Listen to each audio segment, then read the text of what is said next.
2, 3, 4. Very good.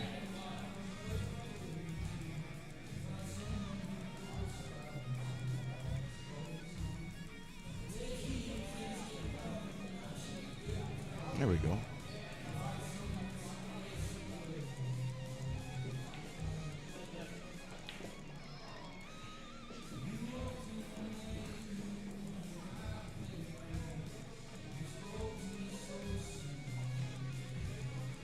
Good morning, Johnny Negus here, live at Bradley Billiard Club for day 2 of Steve Gillespie's team qualifier for the USAPL national event in Las Vegas next month.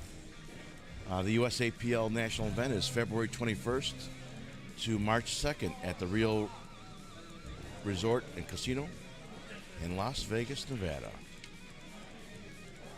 I have only a couple people watching so far. Do me a favor, who's ever there? I can't see your names. I just see the number of people, one on each, Facebook and YouTube. Let me know if that background music is too loud again. I have to have it playing in the background, and what that does is it distorts the software that catches us from putting out copywritten materials. So let me know how that sounds. If it needs to be playing just enough to jumble the stream, the music, and there we go. Everything looks good here. The numbers are good. Speed test, music. All right.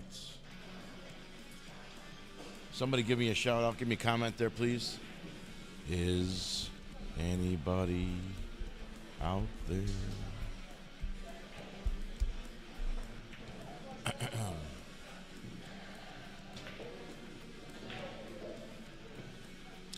Eight.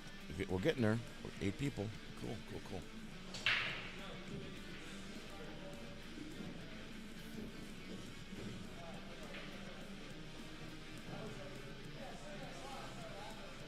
Jane Miller. Hi, Jane. Alex, what's up, Alex? All right. Can you hear, Alex, can you guys hear the music in the background, the digital music in the background? Is it supposed to be loud enough that it jumbles the software from blocking our videos, but not too loud that you can't make sense of what we're saying here? You can barely hear it? It's perfect? Okay. All right, it's got to be loud enough to jumble the software that tries to catch us from broadcasting copywritten music. Now, I get it. There's a reason for it, but we're not broadcasting music. We're broadcasting a tournament. Someone's paying for the music on Touch Tunes. It gets picked up on our microphone inadvertently, and as a result, our videos get blocked. So we're trying to dodge that bullet. You guys go ahead and enjoy these guys warming up on tables 1 and 2, and in the background, that's table 7 and 8. We're at Bradley Billiard Club in Bradley, Illinois. I'll be right back. Thanks, Jane.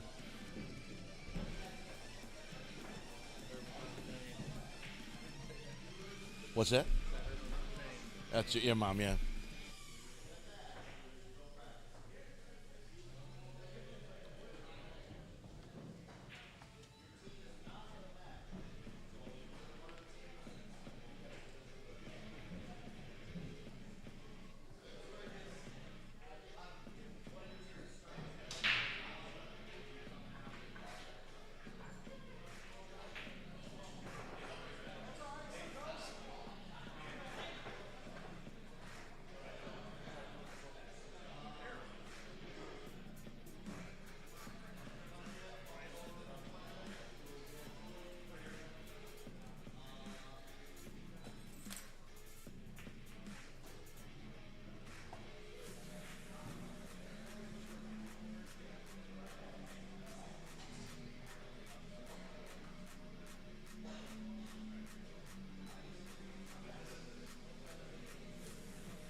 fixing his roster.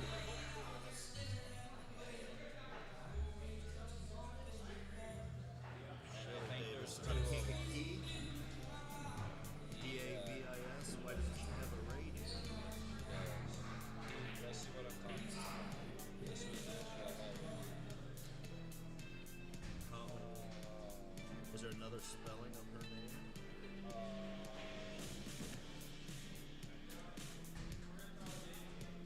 Does she play?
So they have begun.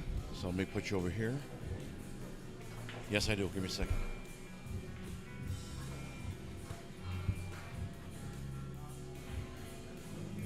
Okay, let's call it the blue team. What's the blue team? Full tank clan. All right, spell that for me. O-O-L, Tang, T-A-N-G, clan, C-L-A-N. All right, and what is their number that they go to? So here, clan has to get equal to 1. Well, which table are you? Are we doing the overall score? But what do they have to go to? We're just doing overall score. Okay. Makes it easier on me. Next team.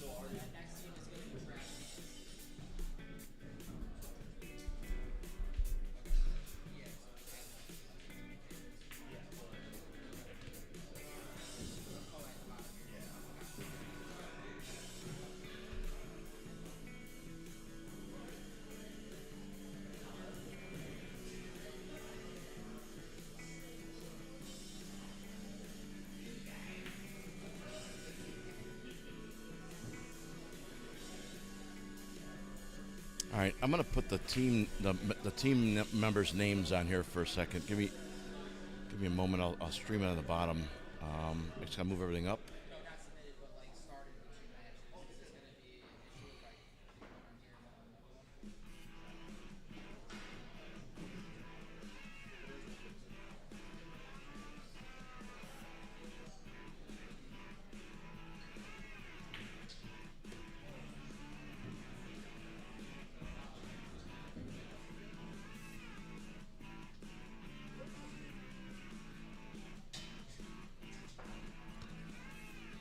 Let's see if that gives me enough room. Yeah, it should be. All right, do you know the names of all the team members? Yes, I do. You want to do first and last name? Okay. What team are you going to give me a name for? Full tank clan. Let's do copy and paste. And I'll click there. Okay. First one. This is Pool Tank Full Clan. clan is on the right here. I can't read that, buddy. I wish I had my glasses. Yeah, you're good. Clan is. Craig Frigo, C-R-A-I-G. Say it again. Craig, C-R-A-I-G. Let me take this off. C-R-A-I-G. Yep, and then last initial F. You want to do the whole name? Yeah, that's fine. Yeah. Go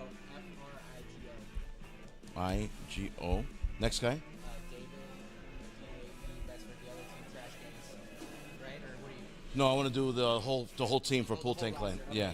Chris Smith, C-H-R-I-S-S-M-I-T-H. Next. Next is going to be Artie, A-R-T-Y. Last name Salvador, S-A-L-D-I-V-A-R. The next one is going to be Jacob Backer. And then Backer is T-H-A-C-K-E-R. Okay. And then Brody, B-R-O-D-A-Y. Gonzalez, G-O-N-Z-A-L-E-Z. Okay, is that it for that team? We got Zach Sons, Is- C-A-C-H. Yep. Sons, S-O-N-S. And that's it for right now. Next team. And then the next team is Dale, D. What's the name of the team again? Trash Cans. Trash Cans. Okay, Dale. D-A-L-E. Last name Gray, G-R-A-Y.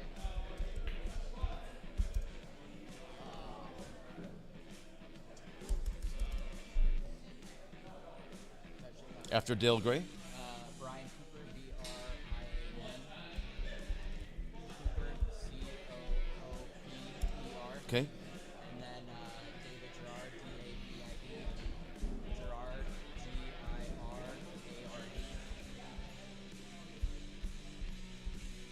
Okay. Dustin Sweet, D-U-S-T-I-N. Sweet, S-W-E-E-T. Okay. Dylan Miller, Dylan. Thank you. Miller, Is that it? Miller, and then Josh. No, there's a couple more. Josh Beasley. Josh Beasley. Yep. B-A-S. B-E-A-S. Beasley. Yep. They All right. also have Kyle Gray, Cyle, Gray, and then one more, Jeremy, G-E-R. G-E-R. Yep, E-M-Y. G-E-R-E-M-Y. Yep, and the last name Proud, C-R-A-U-D. C- C-R-A-U-D. C-R-A-U-D.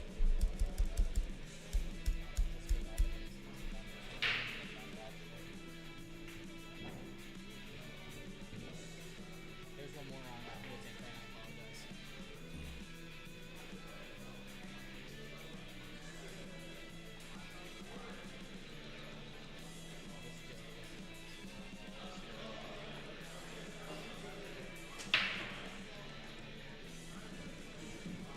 Give me a second. I'll see if this works.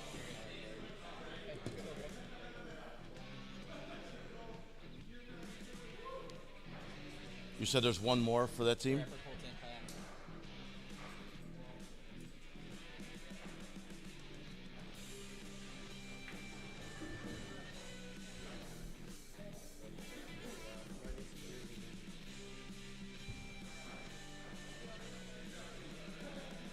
The last one I have is Zach Sons. Yeah, I got one more. Caitlin Lohorn, C-A-I-T-L-Y-N. L-Y-N. Last Name Lohorn, L-O-W. O. O-R-N.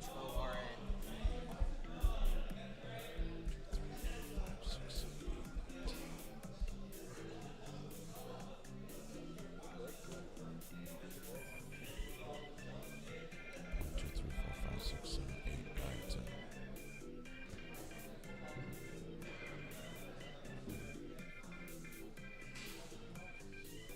Okay, hey Bobby.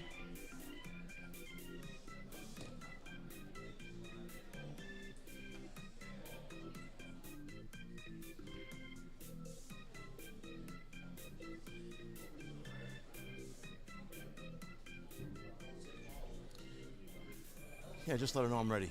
She's ready up there. All right, let me take that sign off the screen there. Okay. So what you guys will be doing is this.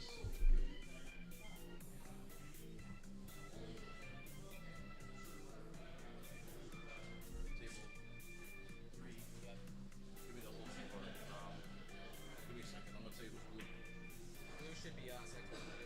So you're just gonna do one score for the whole team, right? Yeah. So blue is I can do for the tables. Pultang Clan. I'd rather do the team. Yeah, the whole team. Okay. Okay. And we only do one thing. Okay.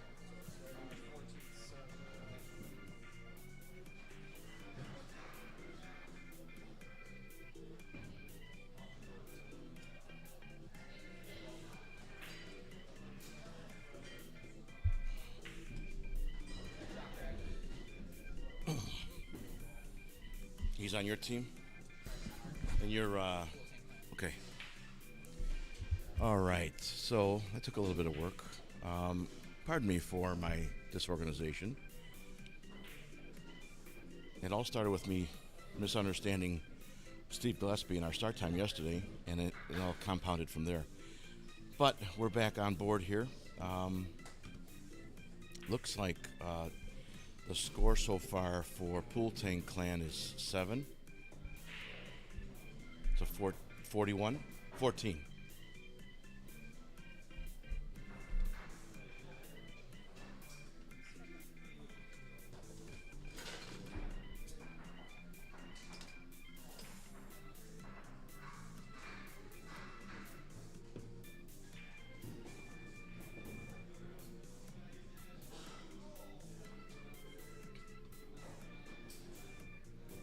Since we're doing two tables, let me see if I can get both tables in the screenshot.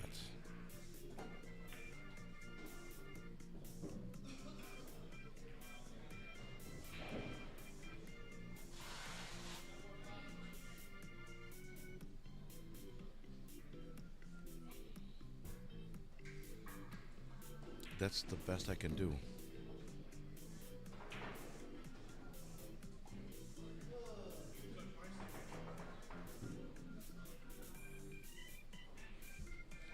what's your first name? Artie. John. Chief. Chief. Can you? You got that table 2 there? Yeah, this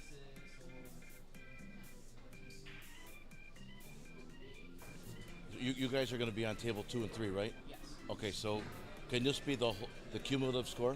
Yeah, just I'm making Perfect, it perfect. right here. I'm not happy with the way that looks. So what I'll do is I'll just go back to table 1. You guys okay with that? It's got a 14-5 over here. 14,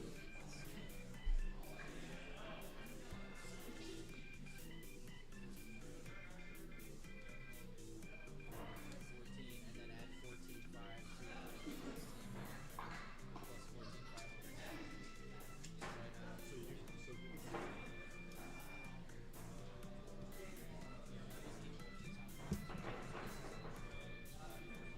now. Yeah, I didn't like the 2 tables either. All right, so we got 28-12. 17,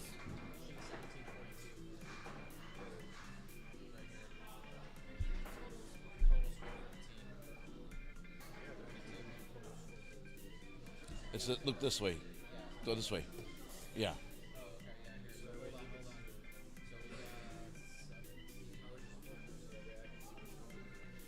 So we got 17. Blue has 17. So 2 tables is going to go fast.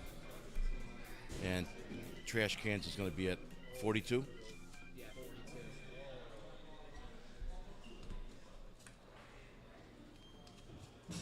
Sorry to have you do that. It's just No, you're good. No worries.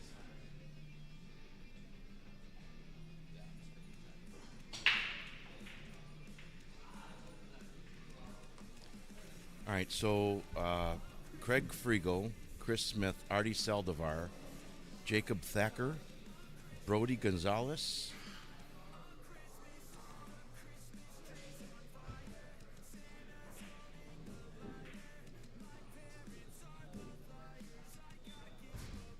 Zach Sons,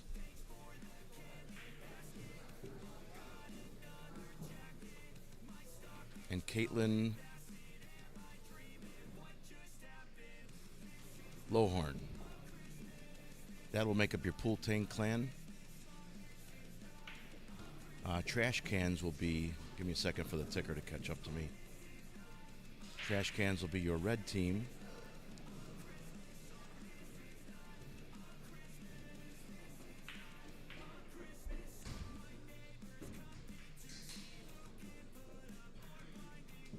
Looks like Dale Gray.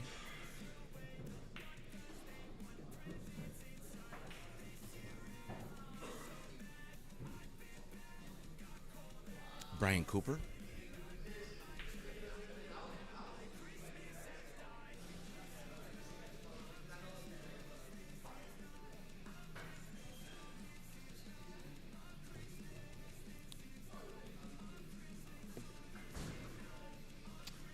David Gerard. I put a comma after David. I'll fix that in a second. David Gerard. Dustin Sweet. That was a good shot.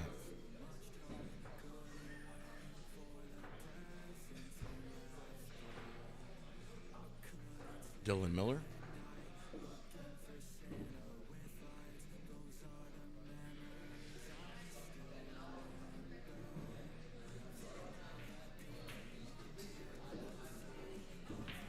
Josh Beasley.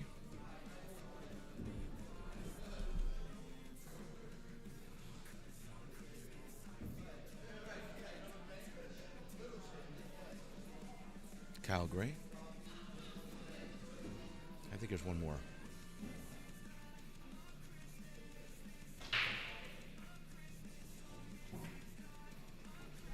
Just go around. Yeah. Thanks. Jeremy Crowd.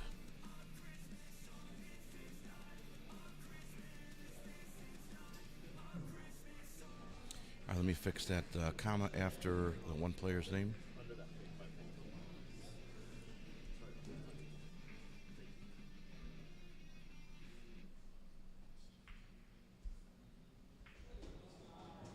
There we go.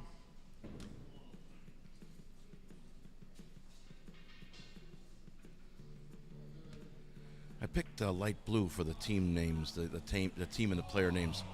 Oh, he missed the 8 ball. Is that? Can you guys read that or no? Let me change it to a different color. Hey, Rob, what's up? Rob Molina's here. Is there a picture of the bracket, Mark? It's on the other side of the room. I can ask him.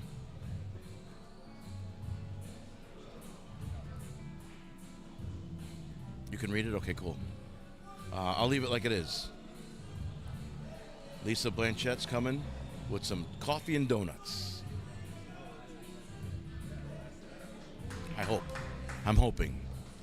All right, so that's 14 more for trash cans. Yes. 14 more for trash cans. That's 56. And what did Pool Tang get?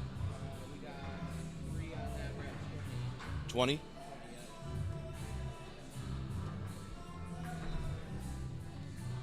All right, let me explain the scoring, guys, because it's new to me too.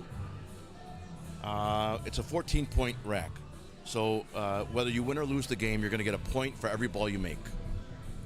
So you make all of your stripes, you're going to get 7 points. You make all of your solids, you're going to make 7 points. If you win the game, you get 7 more points for the 8 ball. The most you can win by is 14 points. You make all of your balls and you make the 8 ball, where you call it, for a score of 14 points. Your opponent makes no balls, that's a 14-0 win. That's the best you can do. If your opponent makes all 7 of his balls and does not make the 8 ball, and you make all of yours and you win the game, you win by a score of 14-7. That's the worst win you can have. If there's a way to say that, a worst win. There's a better way and a best win, right? The better way to win is 14-7. The best way to win is 14-0. The winner will always get 14 points. The loser will get a point for every ball that's on his that's left on the table. No, the loser will get a point for every ball that he's made, he or she's made. This format, we're playing 2 tables, so unfortunately, I tried to get both tables in my camera. I'm too close to the tables. That's a rarity, right? Usually I'm too far away. This time here, I'm too close to the tables. I can only get partial of both. So I'm going to stay here on table 3. We're also using table 2. If we have an intermission, I may move my camera over to try to get both tables in the screenshot. That'll be kind of cool. It's the winner after, is it the winner after 5 rounds? 5, yeah, 5 people shoot. 5 games? It depends on who gets to their number. So they have their own handicap that they have to get to. So for instance here, David only needs 5 more points to win 5 balls on the wheel. If it's 15-42, they're individual scores on the table. David's got to get to 47. Okay, so this is a Fargo-based handicapping system. The USAPL has a algorithm, a program on their app whereby you input each player's Fargo rate. The app or the computer program spits out what a fair race would be. I don't know the means for the calculation. All I can tell you is that from what I've seen, it seems to be pretty fair. So this game we're watching here is your first name? Craig. Craig is playing against David, and this race is what? 41-47. 41-47. So whichever player gets to their number first.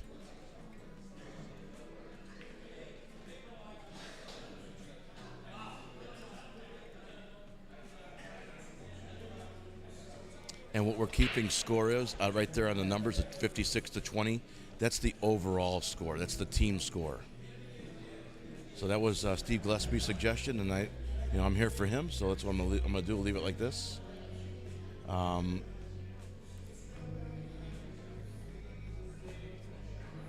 Again, 14-point rack. They have their own number to get to decide the winner of that match. And then the scores are cumulative. The winner is decided by whichever team after 5 matches is in the lead. I hope I made that clear.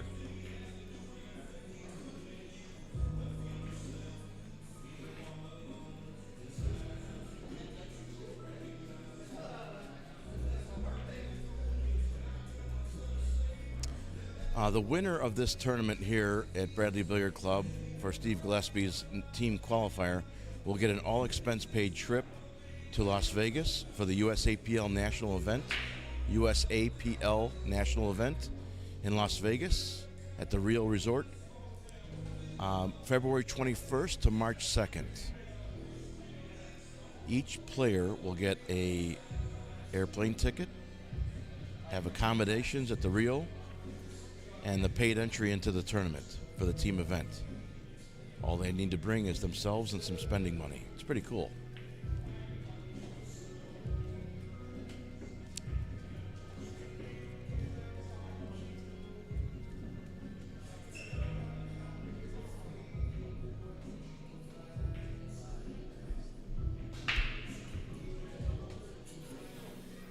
What happened? Greg scratched on the 8 ball. It's 14. Or wait, it was it's gonna be 14-7.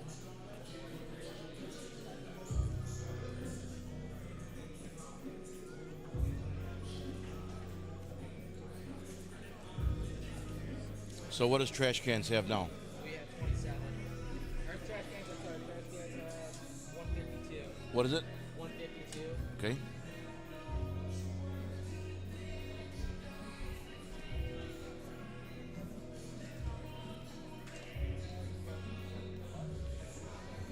And you guys have? 27. All right, Artie, come on. Kick it in gear.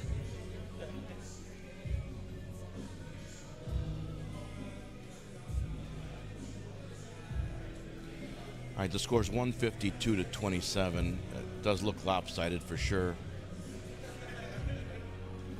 Is it over with? This one is done. That one's done? That was done, yeah. David won 56-22. Are you going to put another match here? Wait. Kyle's got to throw. So Kyle's up next? Okay. Or no, he's up here, but they have to throw somebody else. Kyle's in half. Okay.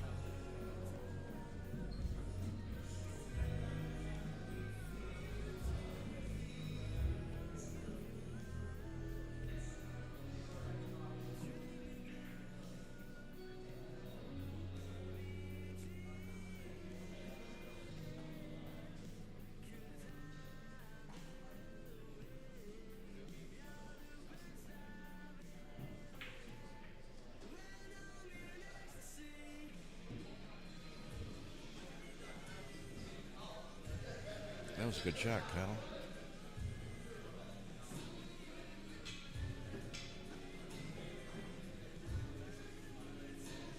Kyle Gray, everybody. Slow down.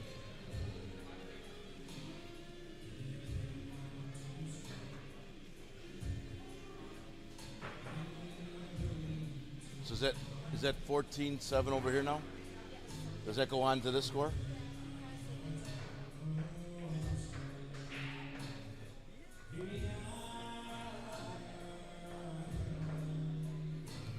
$14-1, 169 to 34.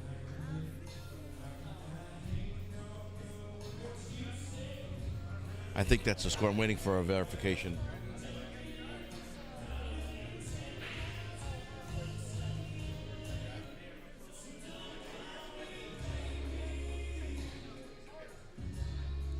$169.34.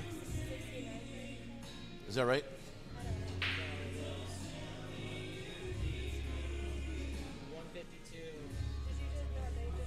There was a 14-7 there. Kyle Gray, 14-7.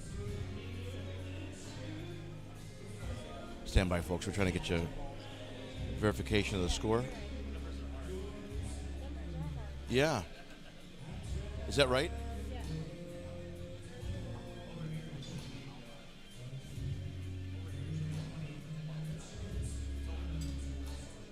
We're just doing the overall right here.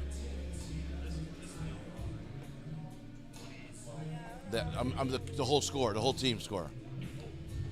Yeah, because theirs is 166 and then ours is 30. It's 166. Yeah, You sure?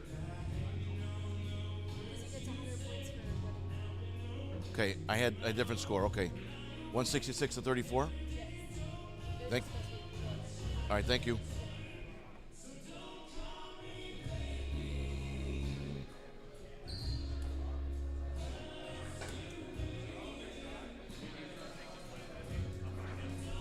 Hold on, buddy. I can't hear you. Thank you. Oh, you have a microphone where I can make an announcement or no? I was going to make an announcement about the stuff I'm selling. Peter, okay.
Harvey and Dustin.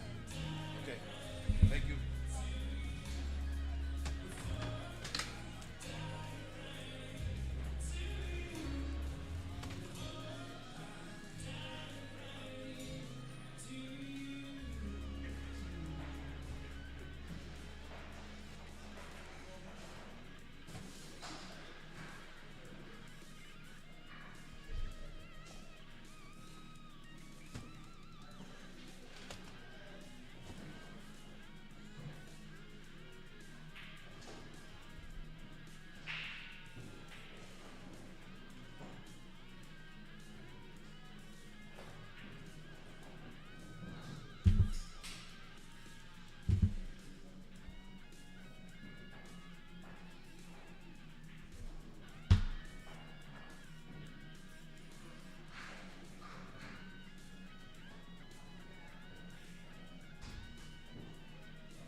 I'll come back over to table 3 here in front of me.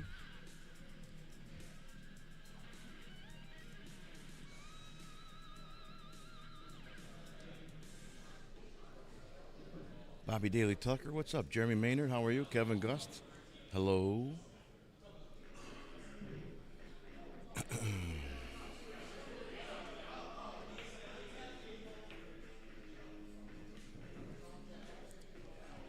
Artie tried a nice bank shot there, just a little bit long on that one. You see him when you see him shoot again. Watch him lean forward a little bit. If he keeps his head still, he has a better chance of making that bank. Dustin was a little short of that 4 ball. I like the 11 here, but he's going to shoot the. Oh, he's looking at the 9. I like the 11 with a little bit of right English. Go into the 14, open up those 2 balls. Give a little bit of gas. Make sure you open up yours. Come on, buddy. Well, you're going to have to open up the 14-10 eventually. The 14-10 is next to the 3-6 there on the right side pocket. So he's got some work to do to open those up. He's just delaying the inevitable, in other words. Keep this in mind. If you can't make them all, why make any? Just move balls to where you need them to be so you can get out. Every time you take a soldier off the table, you leave yourself one less piece to hide behind when you try to do a safety.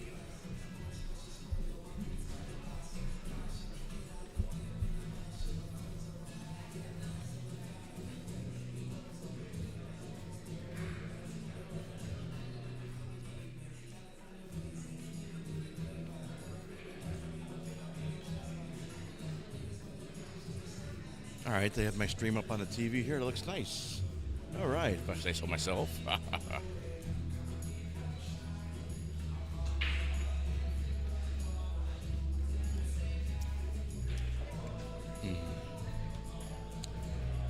Coffee is proof that God loves me.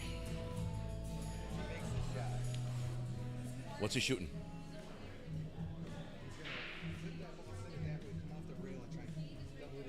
Oh, timing shot? That would have been cool. A little bit of coaching action going on table 3 there in front of us.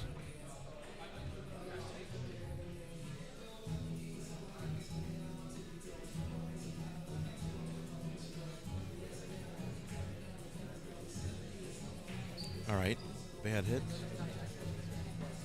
Oh man, you know, if I don't have coffee in the morning, it is a bad day. It's going to be a bad day for Chief if I don't have coffee.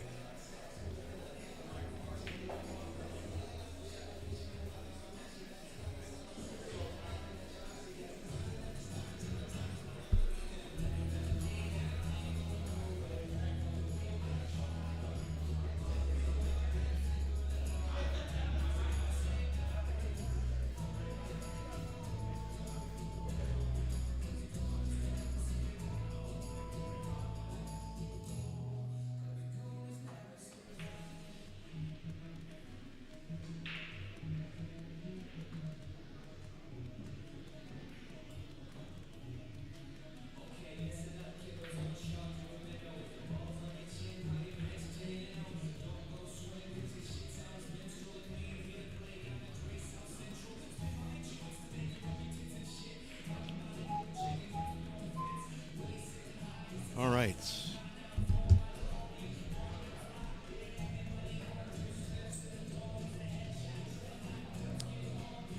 Calcutta Kid TV will be at the ACS Midwest Bar Box 8-Ball Championships in Davenport, Iowa next week. We're excited about that, huh? We have a national tournament, our first one there. Our Calcutta Kids' first national Bar Box 8-Ball Championships.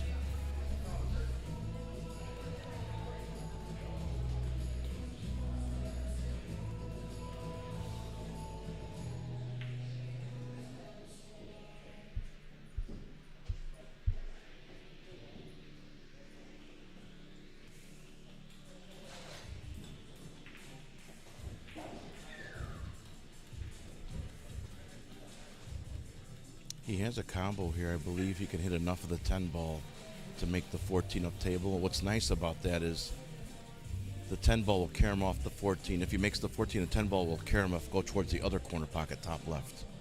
Avoid the 4 here. He's leaning into the shot.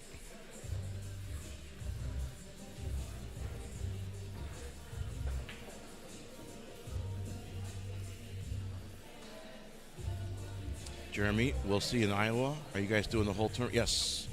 We are doing the whole ACS Midwest Bar Box.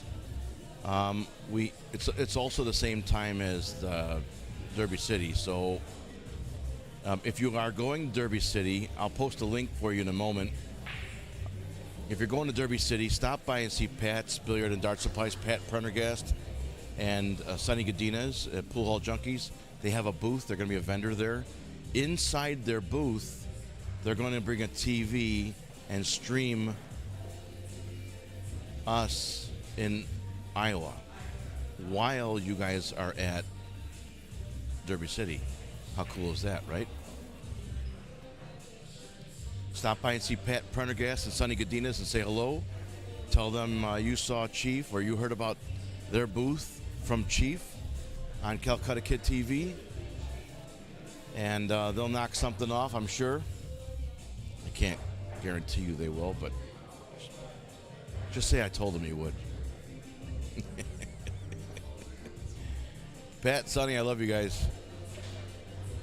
Come on, you got to give them something off, right? 10%, man? 10% for hearing their name on Calcutta Kid TV? Let's go. Dustin played a safety. This is an easy kick. What Artie should do is, he's going the wrong way. He should hit the left side rail and come back and hit the 14 ball. What happens if he makes that slowly enough, he'll have the 8 ball coming back. If he makes this kick on the 14, the cue ball is going to come to center table, and he'll have either no shot on the 8 ball or a very difficult shot on the 8 ball. It's all about your next shot, not this shot. It's about your next one. I would kick the other way. Yeah. All right, so Dustin gets ball in hand here. He's got to address the 3 ball first. Wait a minute. What's he going to do? I would anyway.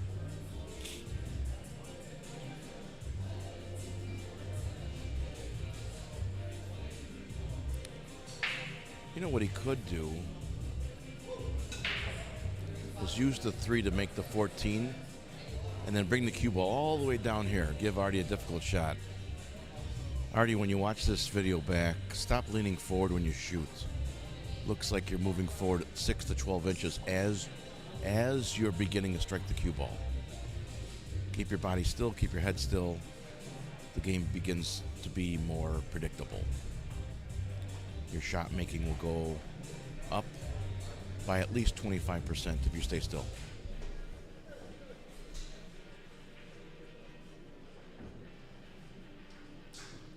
If you don't agree with that, try hopping in place and shooting pool. The point is, if you're moving, it's more difficult to hit the cue ball correctly.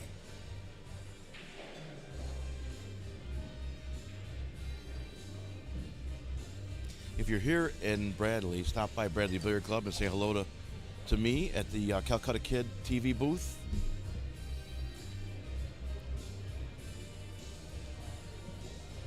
We have just a few remaining towels left from last year. They're black.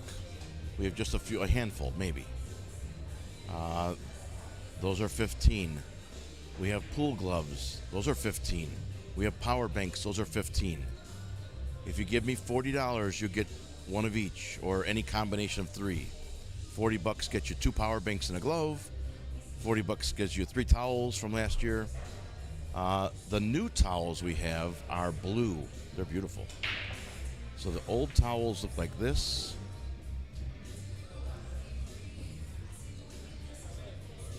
That's the old towel. The new towels are blue. I'll put those up in a minute.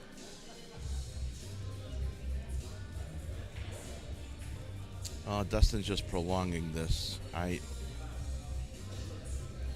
No, you can't. Jeremy, that was funny. You know what happened? Immediately when I read it, I visualized it. And that became very funny. No, you can't run racks on a pogo stick, no.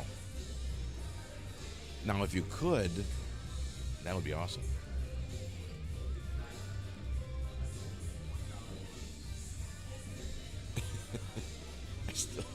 I still see it in my head.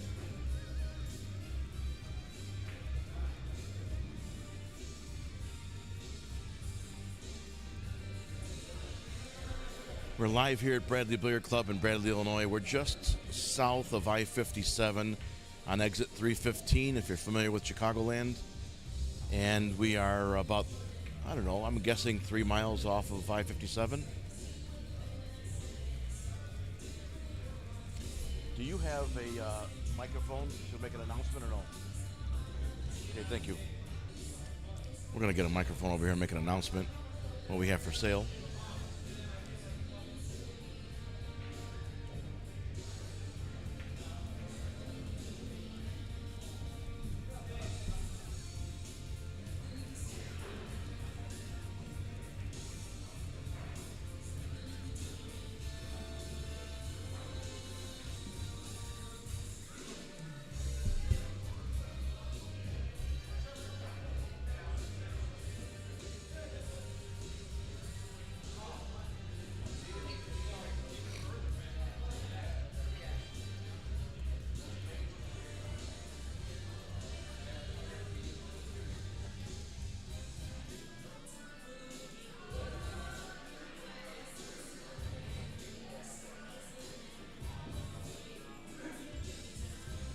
Mike.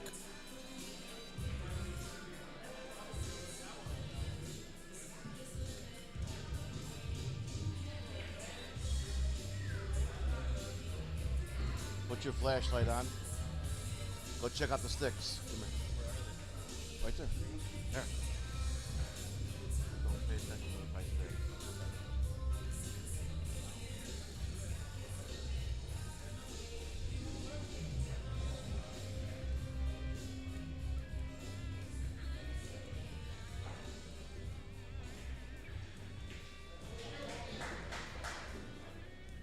Thank you, sir. What's that? So I'll turn it down first.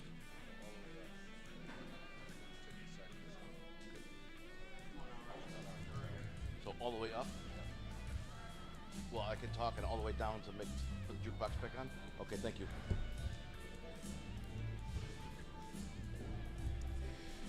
All right.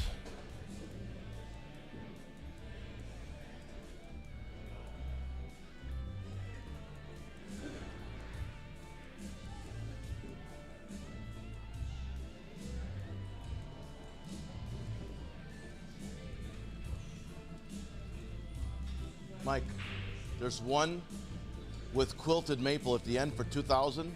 It's at the end. It's got a one ivory ferrule. The other one's a regular ferrule.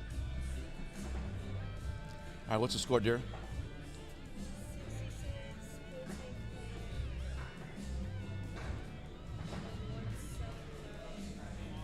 66, So 166 to what? 66 to 170.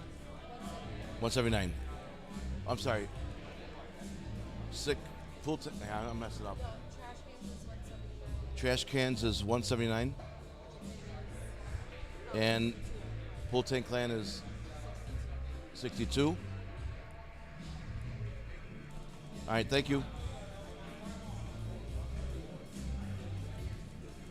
All right.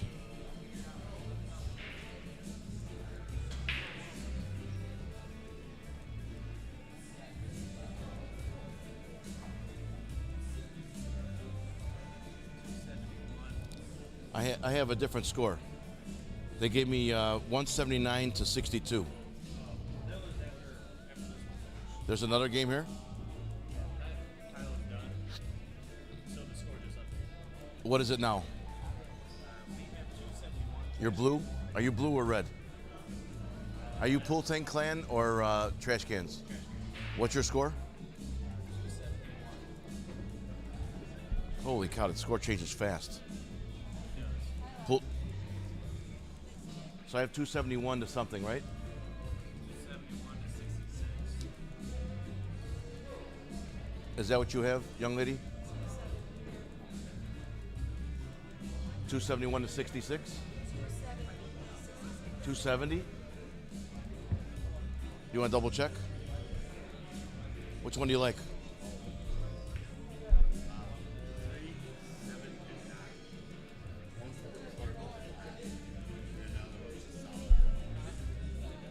Show me which one you want. What's the one you want?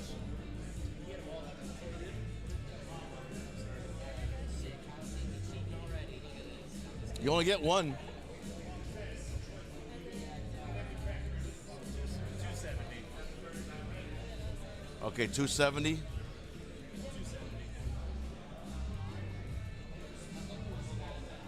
Show me the one you want. Just grab one.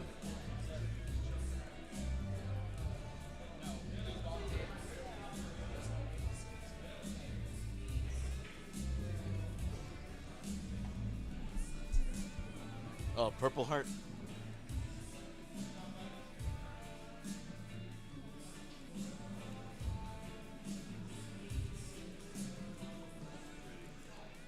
That's the one?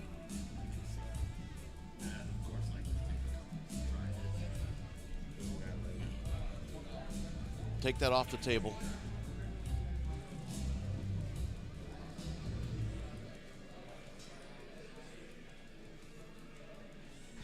Go ahead.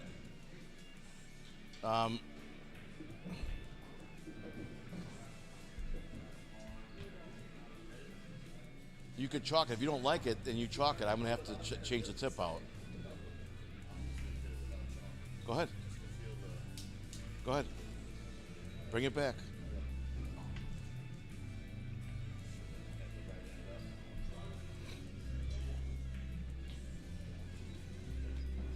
Jeremy Maynard, what do the teams that are shooting now have to race to? Dylan Miller, where's he at? Dustin?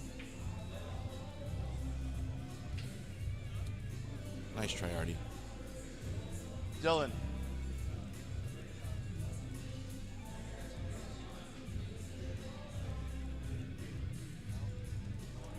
Either one, either one. What? I'm being asked, what do you guys have to race to? There's no score?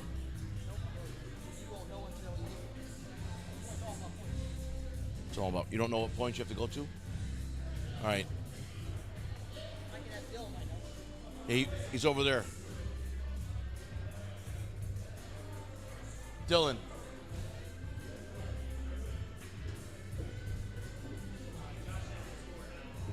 What do you have to race to?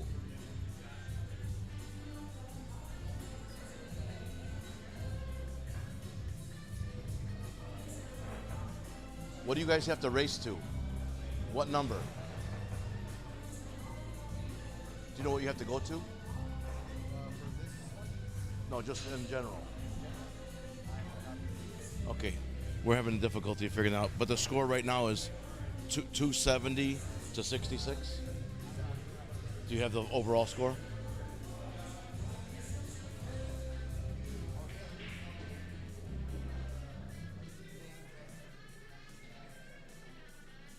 All right, we're having difficulty finding the score for you guys. Give me a second. Okay. All right, so obviously Trash Cans is ahead by a considerable amount of points. So I think Josh Beasley's assumption is they win either one of these, they win their match. Again, I don't know the overall scoring, how it works. There's a algorithm that USAPL uses. It's Fargo rate based, and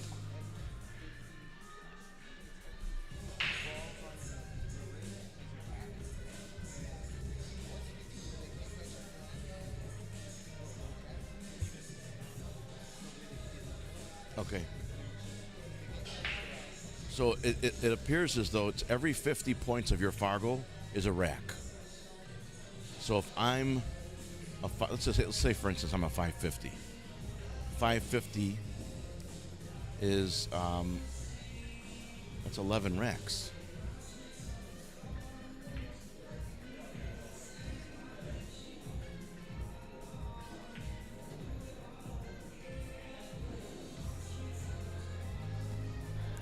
So if I'm 550 goes to 11 racks and I'm playing a 400, that's 8 racks. I'm guessing I would get a 3-rack spot. I would have to give a 3-rack spot.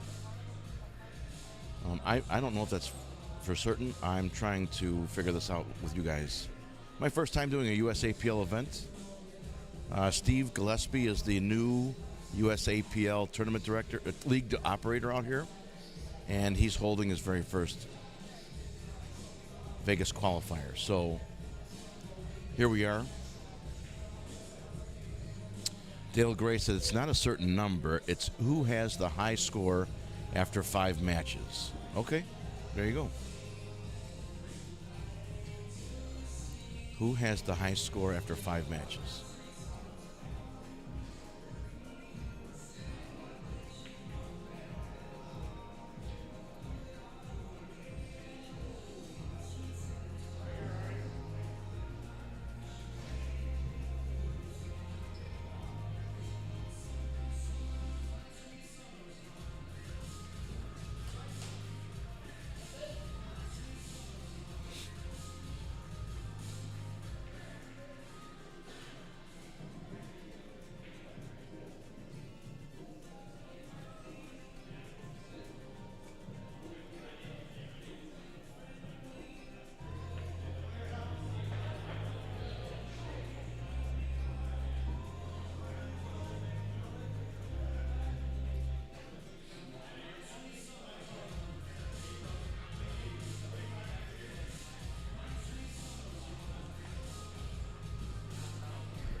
No, just watch yourself with the feet. Do you know, is that league only in Bradley area? This USAPL, how far does it go? Jeremy Maynard's asking if is it just in Bradley or how far does it go? Everywhere? It's in other countries, he says. You want to jump on?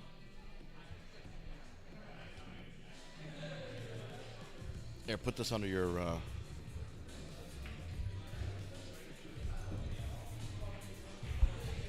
Can you hear me? Can you hear me? Got it backwards. Bring it down here. Something like this. All right, can you hear me now? Yep. All right. Go ahead and introduce yourself and tell everybody who you are and what you do. Josh Beasley. I play pool. That's it. Josh Beasley. All right, tell everybody, tell Jeremy and everybody else who's curious about USAPL, how long you've been involved, and what place you guys finished last year. I've been in USAPL for 4 years now, and we've won this tournament all 4 years in a row. Gone to Vegas. First year we brought 2 teams. We got 8th and 10th, and the next year we got 13th. I don't remember what we got the year after. Last year we won nationals. So that check up there for 10 grand, that's from our team. That's awesome. So when you say you won it every year, you've won this tournament? We won this tournament to go to Vegas. To get the trip to go to Vegas. Yeah. And you had to beat how many teams to get there? Like 14-ish. Depends on what it is. Is that the one? That's the one? That is a nice looking stick.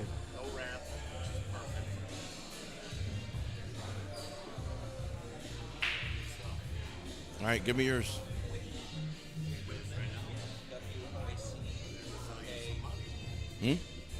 When can you give it to me?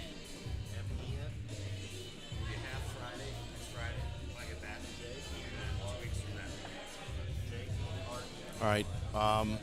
We'll come up with a final number. What's that say?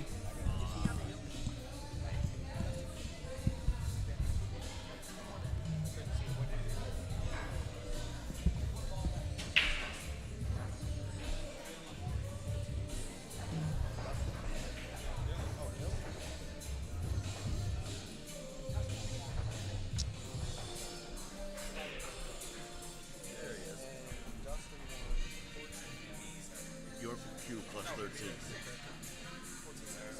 Yeah? Okay.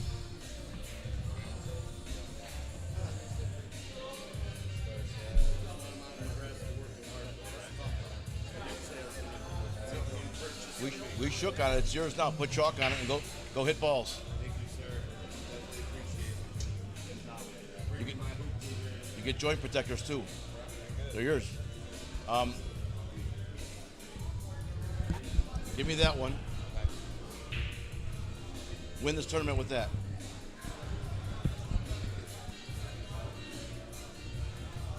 All right. I just sold a cue. That's cool. Yep. Nice looking cue. It is pretty. You know, he makes good. He does good work. So we're hill over here on the stream table. All right. What's this? What's the overall score, young lady? So what? Trash cans has 298. Okay, 298, and Pool Tang has what? 75.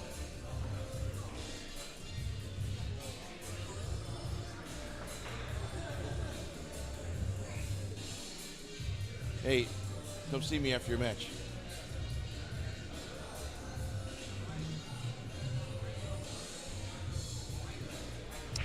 Kirby, Kate, can Josh go over here? You can hear me, right? Yep. Let me turn you up a little bit. Oh, you can't hear me? Go ahead, talk now. Hello. That's better. All right. All right, so our friend from Madison, Maine, we have quite an extensive audience. Kirby Pinkham is in Madison, Maine, and he's become quite a fan of Calcutta Kid TV.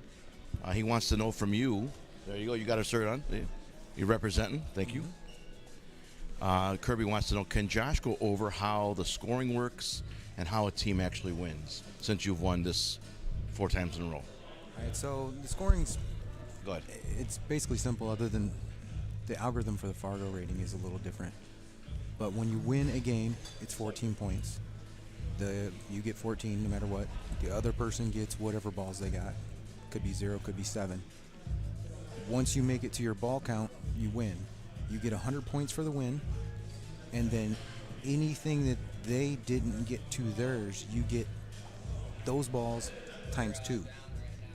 And essentially, as a team, if you win 3 matches of the 5, you're almost guaranteed to win, unless there's kind of some variables in place that could happen. So, like yesterday when we played, when I got put up, it put us over the handicap. You can only have 2375 for total Fargo rating. What is your Fargo? Mine's like 524 or something. 524, okay. It fluctuates between 517 and 525. So once you go over your total cap, which is 2375, you're giving them every value you go over. So if you go 2376, you're giving them a point.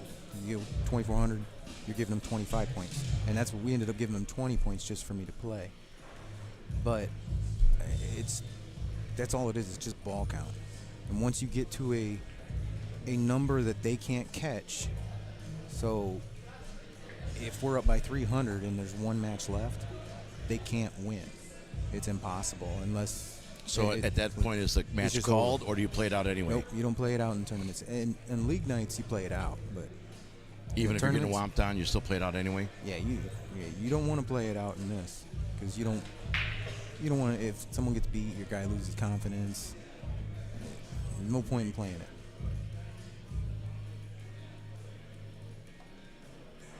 It's fairly simple. I mean, now you've played ACS before. You've played APA before, I'm sure. Yep. So you and I'm told I would be around a 550. I don't know if that's true or not. Yeah, I've seen you shoot. Yeah, you'd be that. Okay.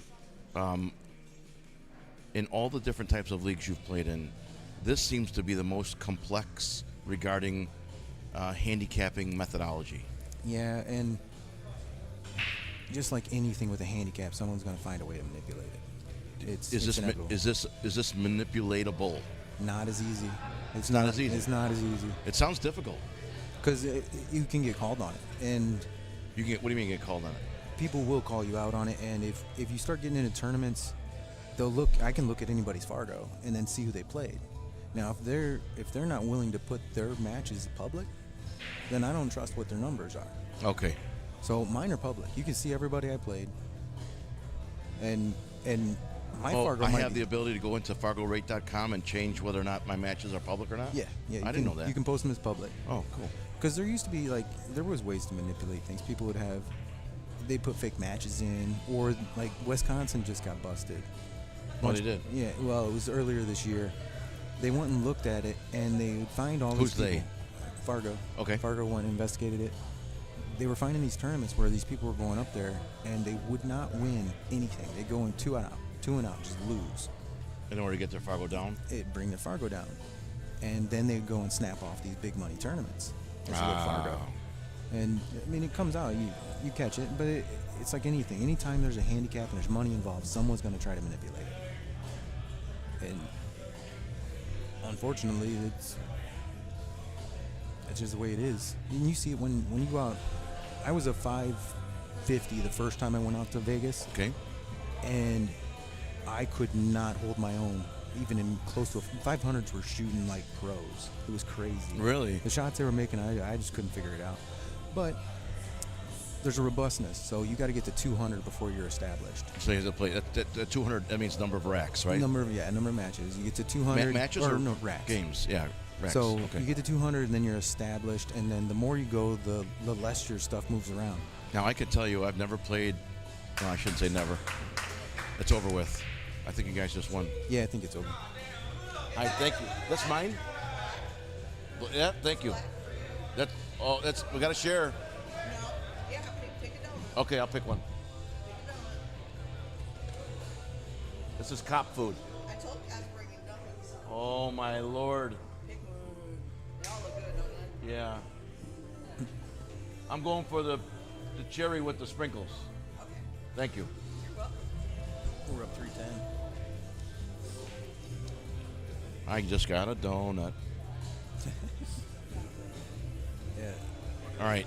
So you guys won? I think so. You guys won? All right, so I think did trash cans win or no? Are they finishing? Is it over with? Oh, another match here? So it's going to keep going. Okay. No, it's not going to keep going. It's not? No. If you can't catch us, it's not going to keep going. That's not how it works in a tournament. If you can't catch us, it doesn't keep going. In the tournament, it's over. All right, so it's 292 to 80. Is that correct? 392. What is it? 392. Got it.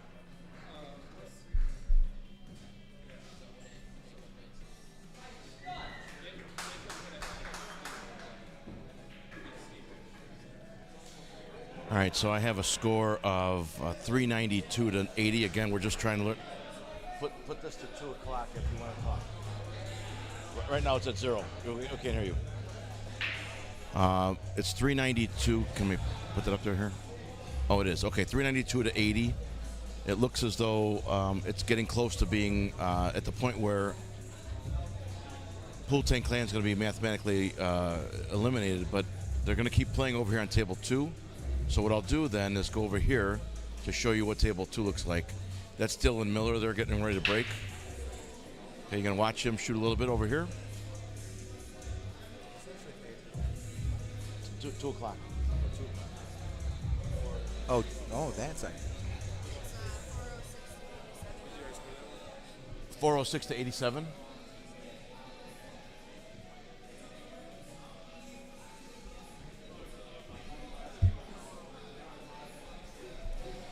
All right, so it's even more difficult now because the score just updated to 406 to 87. Again, we're all learning this new way of keeping score with this Fargo rate-based handicapping system from USAPL. 14-point racks.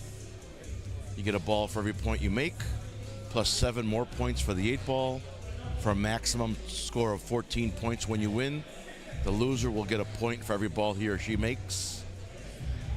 So if you make no balls and lose, you lose by a score of 14-0. If you make all your balls and lose, you will lose by a score of 14-7. Okay?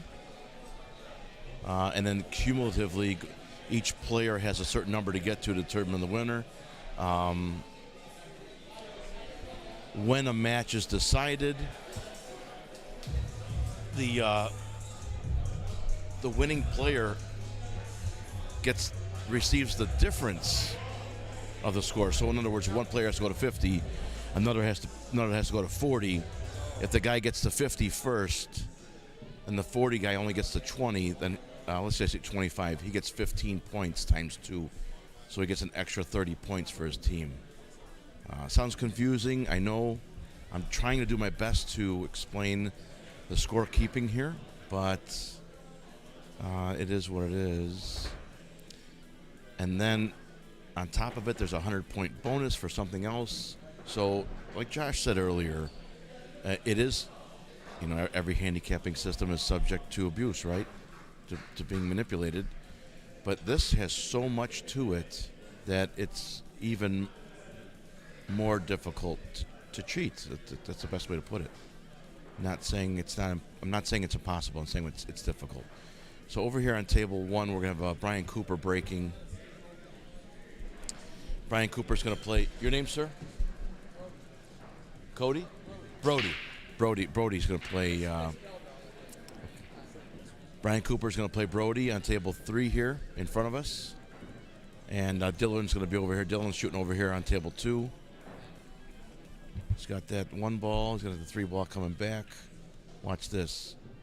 Dylan's going to make that 3 ball and open up that 7 ball. 7, 11, and 2 are tied right there by the side pocket.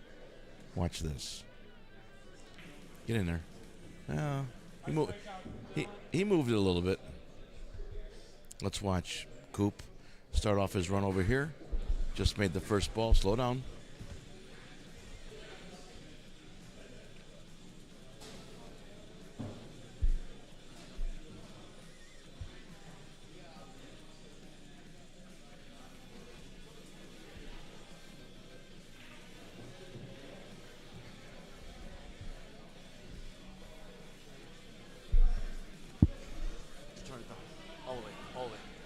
Stand by. Turn it all the way down.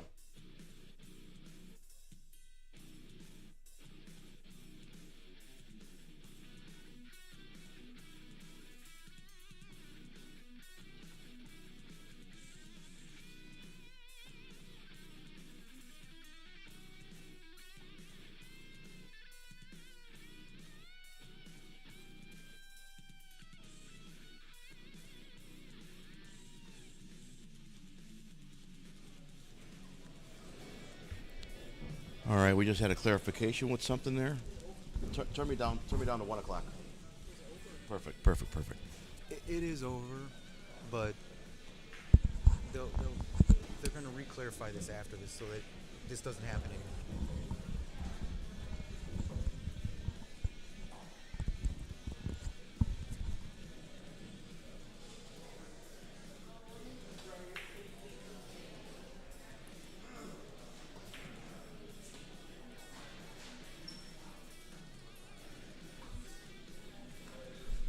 Okay. Make an announcement real quick.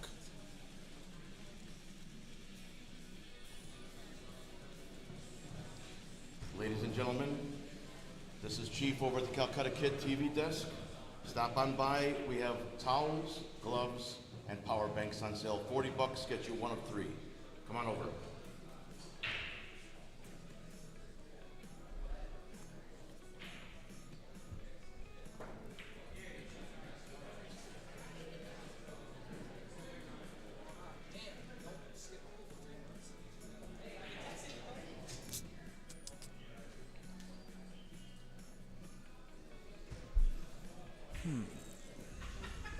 What do you see Coop doing here? Missing. Oops. That's why I see him do it. No. He almost made it. All right, so it looks like 406 to 87 here still. Okay.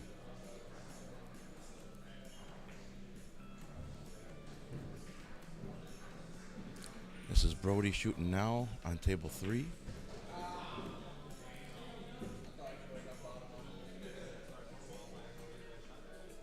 He might as well shoot that 3, knock that 15 down, hide the cue ball behind the 8, call it a day.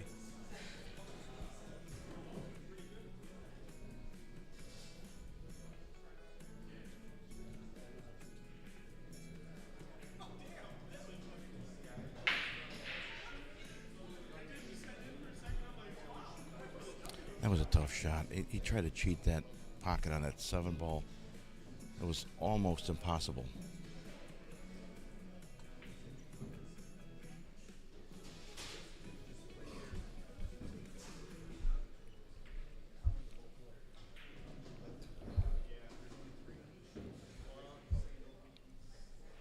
Nice bank, Coop.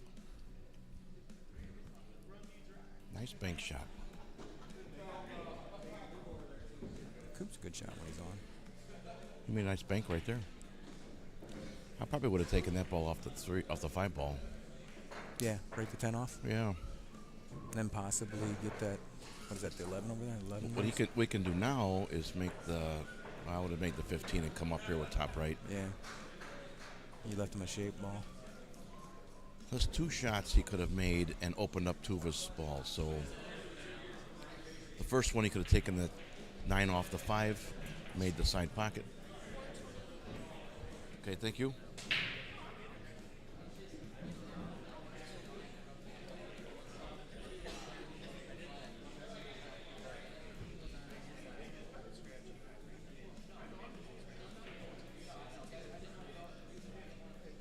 All right, Brody missed the 1 ball. So, hey, Cody. Coop's he's shooting up table here. What's up, bro?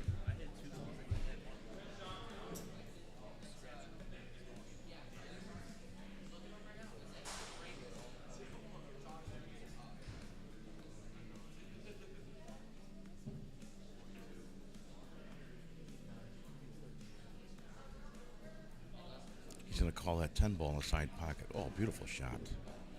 Now what do? You can bank the 11. If he hits top right English, hits the left side of the 11, he could bank the 11 cross corner. Brody.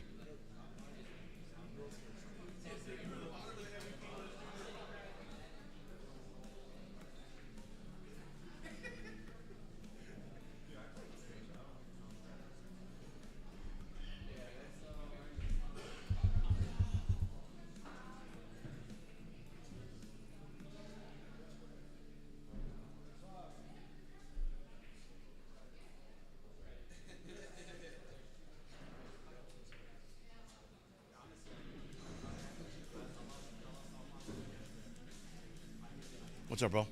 How you doing? Hi. How are you? Good, how are you? I made it. I'm alive. It's early. I'm alive. How about it? I brought those, yeah. That $2,000 one has an ivory. One shaft has an ivory ferrule. Huh? Pre-ban. It's quilted maple. That's the prettiest one, the one on the end. Did you bring your 1 of 1? I didn't. I gotta put it. I gotta put it in my case. You got some of your Divinity. Everybody wants that stick. I love that cue. I do too. It's beautiful. I just want it to put on the wall. Cody, I don't think you need any more sticks, man. That's where my 3 Codys are in my safe. Do you want the one with the bullets in it? Is that the one you wanted? With the shell casings in it? The Divinity? No, it's a Cody.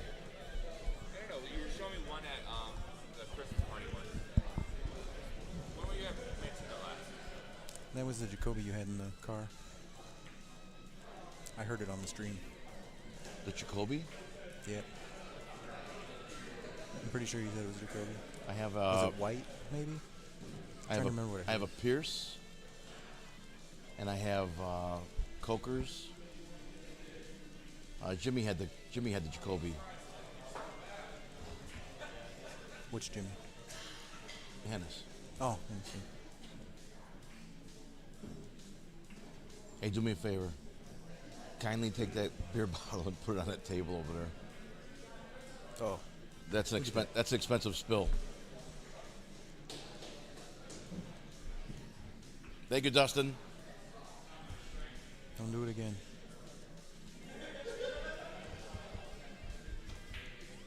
Cody, look at that one under the lights. No, get away from the table, Cody. Get away from the table. Not that late. Not that table. Get away from the table. It's pretty.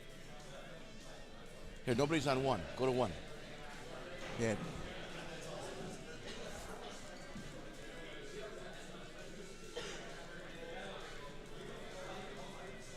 Good. He's a good kid. He's harmless. All right, so that one's over too. So Dylan wins over there. Yep, 14-3.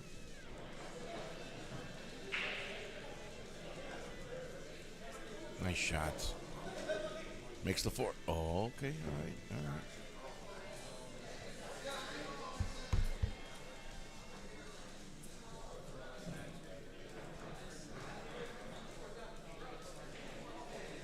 Hey, Brian. Oh, he can't be. Now it goes.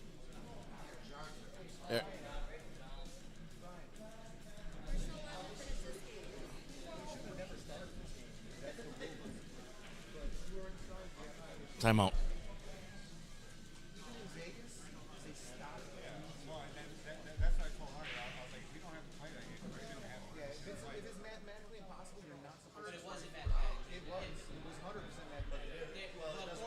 we scored the first match, it still there was a chance.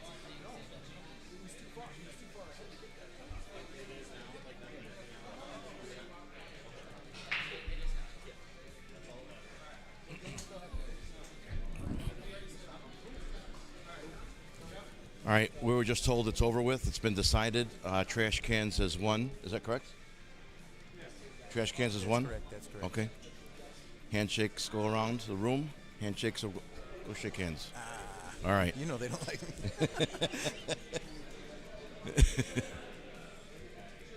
All right, they'll shake hands.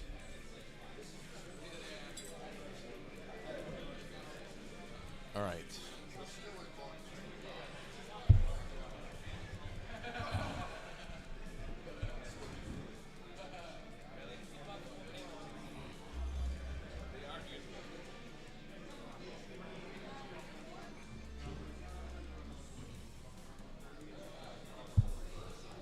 So I give you $2 for the one on that. $2? $2 for the $2,000 cue? Yeah. Just minus 2 3 zeros. You got money. It is pretty. It is pretty. If it had a radio pin, I'd do it. Radio? You don't like 3/8-10? Well, all I have is radio, so then I can throw my card strap on. It is beautiful. All right, you guys, enjoy a moment. A few words about CueConnect. I'll be right back. See you in 1 minute.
Digital pool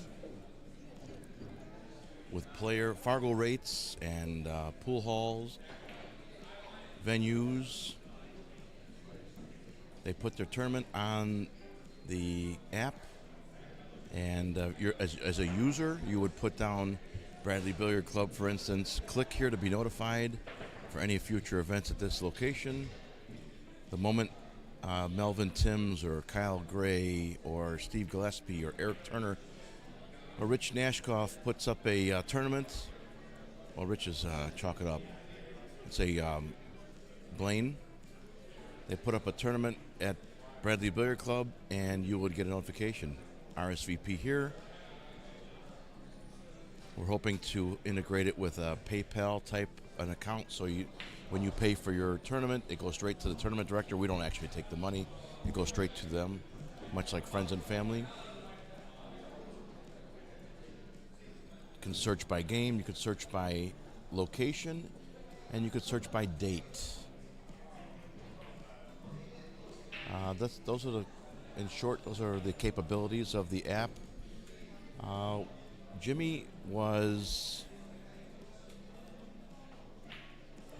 of the opinion that we would be better off going a different direction with a group of developers, so he's chosen to make a change regarding the development and integration of capabilities for our app. So as a result, we're going to have a little bit of a delay in what we wanted. We're hoping to get the app put out by February 1st. However, because of these changes, it's going to be delayed a little bit. I don't know what. That's not my forte. My forte is streaming. I do merch and I do acquisition of sponsorships. So look forward to more information. When you see Jimmy, by all means, you can reach out to him at the stream. He reads all of these, so feel free to go ahead and say something to Jimmy if you like. Speaking of sponsors, you'll notice our 2024 sponsor list right there on the left. I'll start from the bottom this time. I usually start from the top, but I'll go from the bottom up. Bill Filipiak from WAF Customs. Bill Filipiak makes high-end beautifully crafted cue holders. Now they're high end, which means he makes exotic woods and he puts they're laser engraved and he paints them, and they're just beautiful.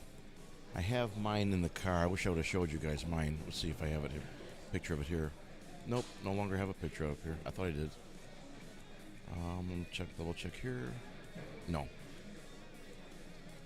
Go to WAF Customs on Facebook, and he has a boatload of pictures you can check out. Again, they are high end and they're beautiful. You have a certain idea of what you want made, he can make it for you. Stefan Saporta is our civil litigation attorney from Joliet. Michael, give me that old cue.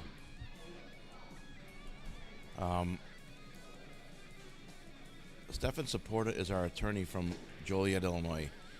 Stefan, S-T-E-P-H-E-N, Saporta, S-A-P-O-R-T-A, SaportaLawOffices.com in Joliet. He can help you with anything civil law related. He does specialize with mortgage foreclosure assistance, medical malpractice, those types of things, wrongful injury. If you have a criminal type need, Stefan wouldn't be able to help you. However, feel free to give him a call. He knows several people in the industry, and he can point you in the right direction. So, all right, what do you think? Yeah, love it? Really? Yeah, it'll take me a few minutes to put this.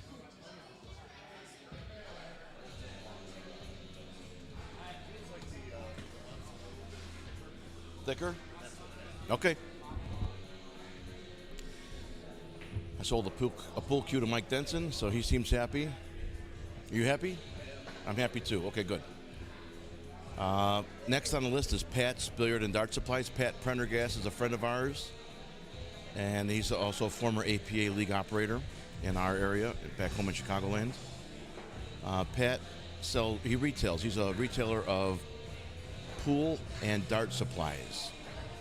So if you need a cue stick or a case or dart tips or flights or a complete brand new set of darts, he can help you out.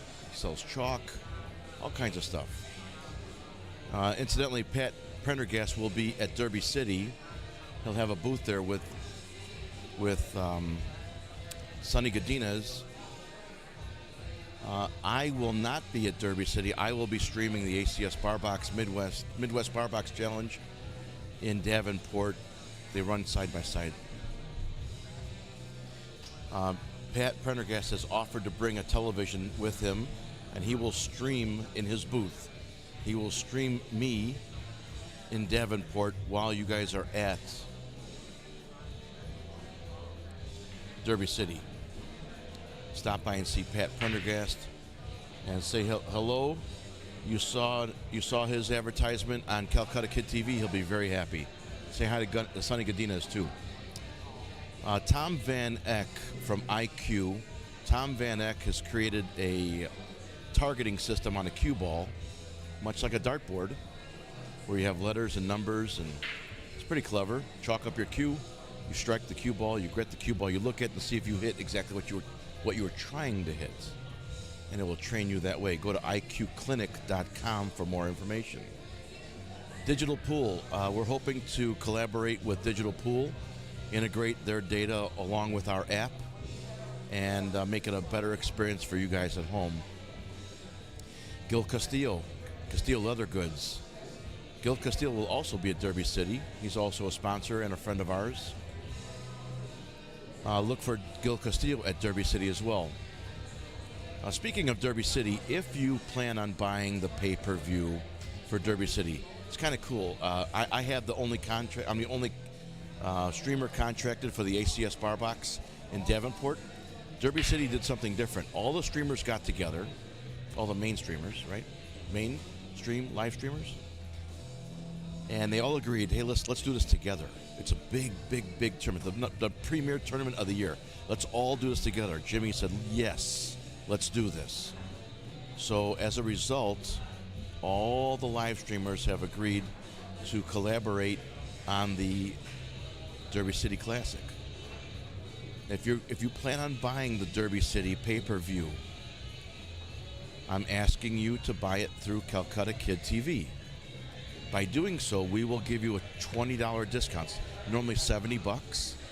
We'll knock off $20. You get it for $50 for the duration of the tournament. We get a piece of that pie, so you'll be helping us out as well. You'll knock off $20, and you'll be helping us out in addition. So please feel free to buy the pay-per-view for Derby City through Calcutta Kid TV, and you'll be helping us out greatly. Give me a moment. I'll give you the link in a minute. I don't have it memorized yet. I have to look it up. We have 2 more sponsors to mention. Dan Anderson from Atlas Supplies. If you're a cue maker or you buy things in wholesale, you'll want to call Dan Anderson. So let's say, for instance, I needed a dozen joint protectors because I bought a bunch of cue sticks. I called Dan and said, hey, I need these. And he sent me out. I'm not paying the single price. I'm buying them in bulk. So he gave me a little bit of discount. Plus, he's our sponsor, so he's helping us out that way too. So give Dan Anderson a call. They're located out of Wheeling, Illinois. Atlas Billiard Supplies. And lastly, we have Jared Frieders from American Hustler out of Fort Dodge, Iowa. Jared Frieders has a billiard apparel company called American Hustler. Very cool designs. Go to American Hustler Apparel and say hi to Jared Frieders for us, will you please?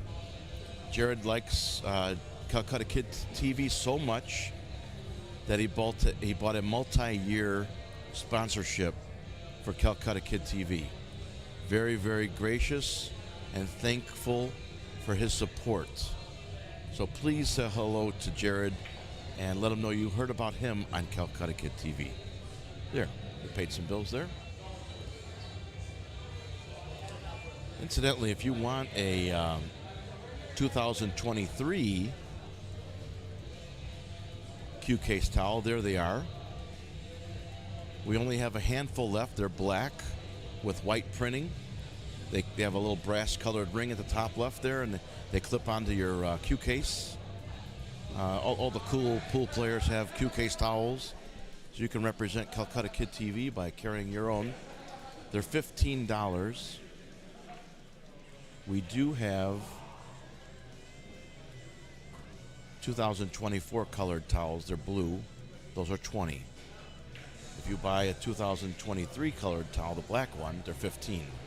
The new ones are blue. They're $20. If you give me $20, I'll give you a towel, a blue towel and 6 pens. If you give me $40, I'll give you a black towel while supplies last, a black towel, a Calcutta Kid glove, and a power bank for your cell phone. It's a little, about the size of a roll of nickels.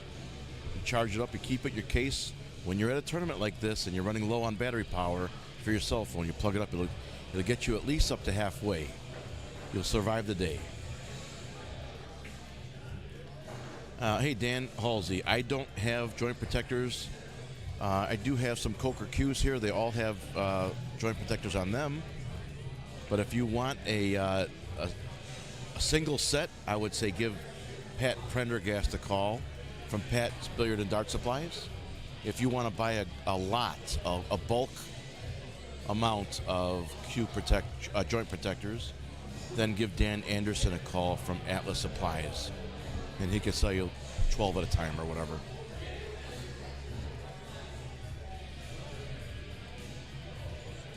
Looks like Steve Gillespie's getting ready to give us another match over here on tables 2 and 3.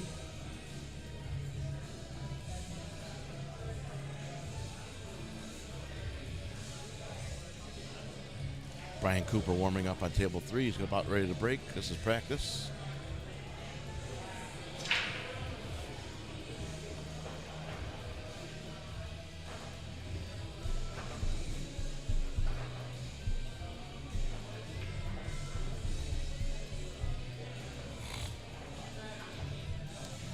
It is confusing. If you are confused by the scoring, you're not alone. That's brand new to me too. But this is my second day doing it. No, actually my third, because I did the singles tournament at Chalk It Up last week. So this is my third day doing it. I did it one day last week for the singles event at Chalk It Up. I did it last night for one round of the team, and this is my third day. So I'm beginning to get it. So if this is your first time looking at it, you're not alone in being a little confused. In short, the games are 14-point. If you win, you get 14 points. If you lose, you get a point per ball that you made. That's the easiest way to say it. The winner of a game gets 14 points. The loser of a game will get 1 point for each ball that they made. There is a number that each player has to go to. It's based on the Fargo rates of the two players.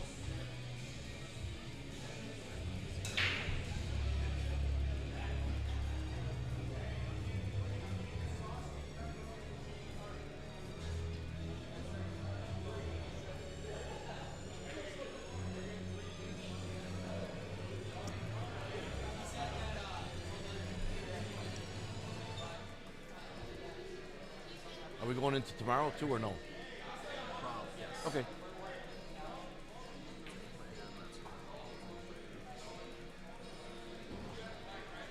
Yeah, right here.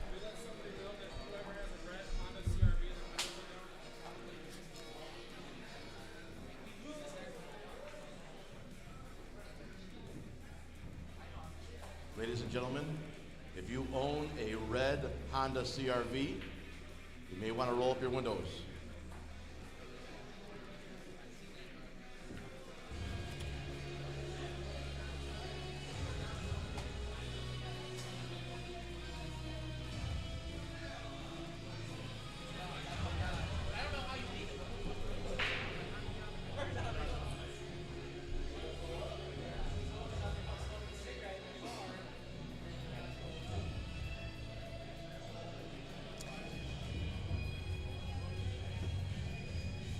We're about to get ready.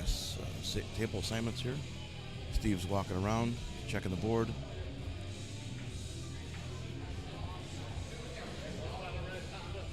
That you? Yeah. Your windows are down. Down. Go check. Yes. Where's your daughter? She coming? Oh, man.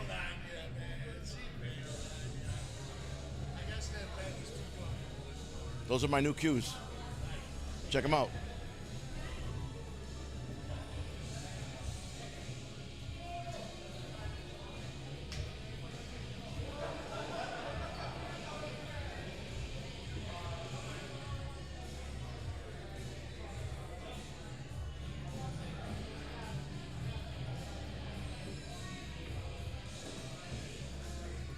This guy's got a smooth move about him, man. I mean, you're rocking 2.5 foot dreads, man. Not dreads. He's got some headbanger hair, man. That's pretty cool. You gotta shoot pool. If you got hair like that, you gotta shoot pool. Watch the side pocket.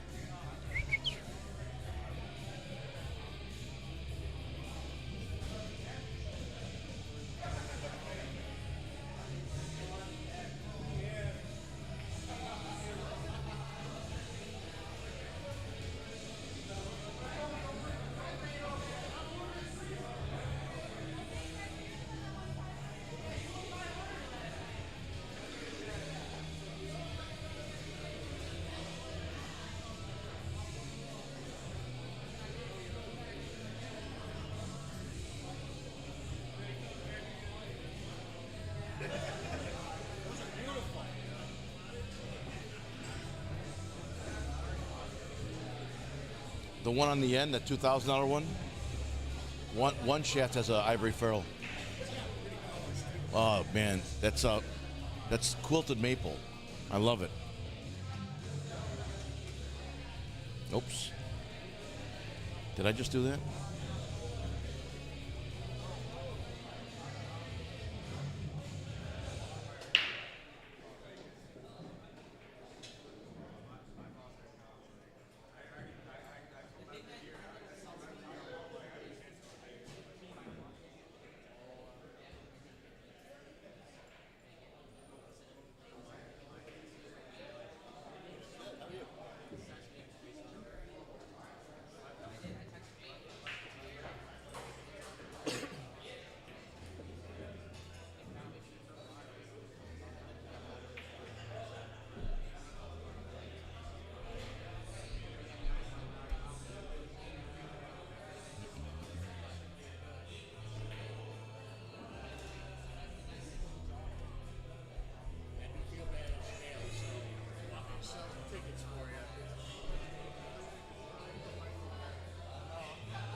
There we go. Caverns by Bad Snacks.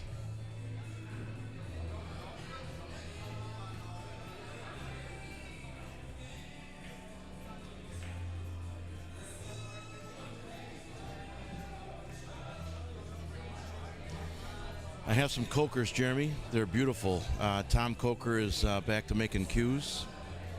I bought a dozen cues last year, and I have a dozen more coming for 24.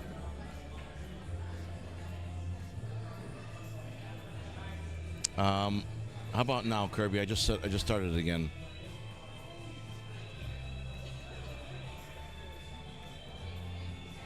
Did it? Is it going through now, Kirby, or no? Should be. Let me see the audio here. Up, up, up, up, up.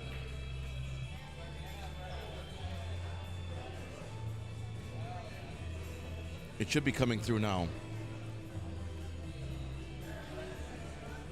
Bum, bum, bum, bum, bum. Is it on now?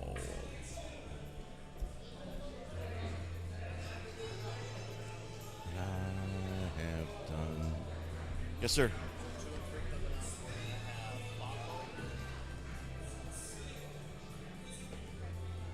All right, blue is going to be who?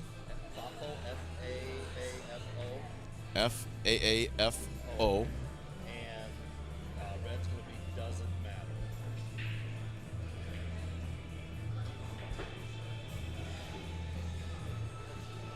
Trying to doesn't matter. And I'm trying to get it wrong, but it's like hurting kids sometimes. Do you know what FAFO stands for? Ah. I like it.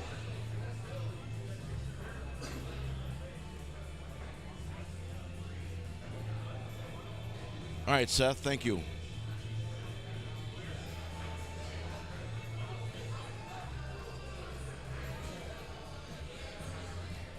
So coming up, we have FAFO, which stands for F around and find out. Like that real? The more you F around, the more you'll find out. They're going to play Doesn't Matter. Now,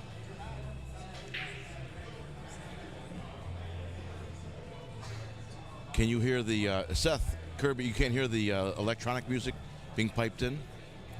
How about if I turn it up a little bit? Let's see.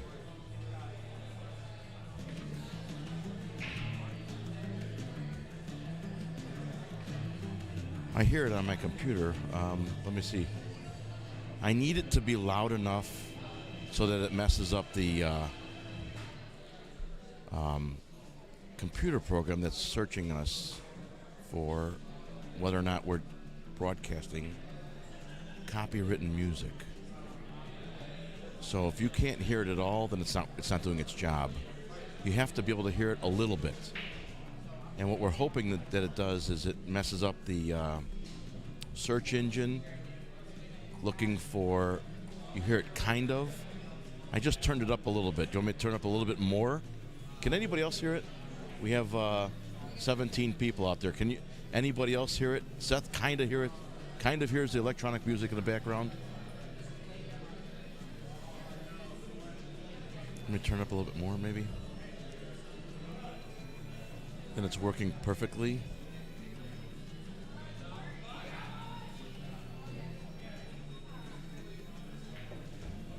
It's fine. Okay, I'll leave it alone. All right. If it. Thanks for your help earlier. Thank you. Good luck to your team. What's up, dude? How are you, Sean? Tough luck last week, man. I thought you were going to repeat. Okay. You shoot good, though. You shoot good. Yeah, you got good mechanics. Who was your teacher? Who? Oh, you taught yourself. I just started practicing out in our garage 50 years ago. Where do you live? Yeah. Are you close to Pontiac?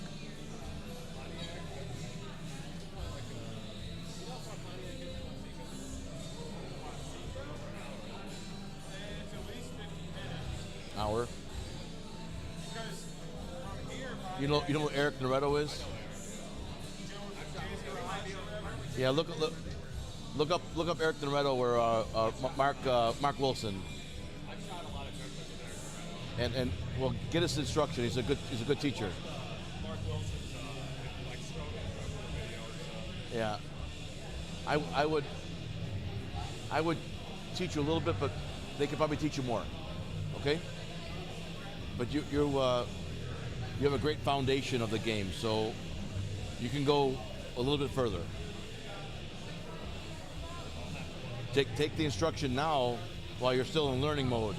When you get to my age, yeah, it's hard to undo those bad habits.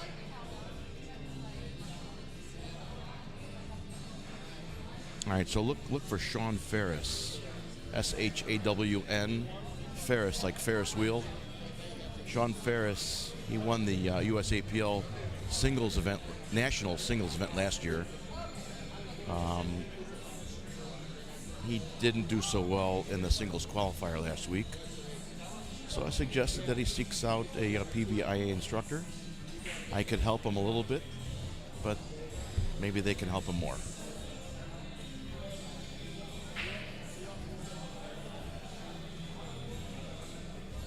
So shout out to Mark Wilson, Eric Naretto, and who's the other guy I have on here? Hold on, I have another PBI, Craig Hawk. Craig Hawk, Mark Wilson, and Eric Naretto, all PBIA instructors. Give them a shout out if you want to learn more about this game. I can teach, but because they're certified instructors, they can probably teach you more. As a result, it comes with a cost. They're going to charge you for their time and their information. I will probably ask you to pay my bar bill. I drink a little bit of bourbon once in a while. I'm known to drink a little bourbon.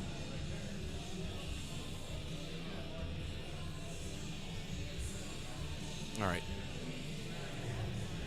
So let me reach out to the captains of each team of FAFO and Doesn't Matter, so I can get the spellings of each player, and I'll put them up on the blue banner underneath the team names.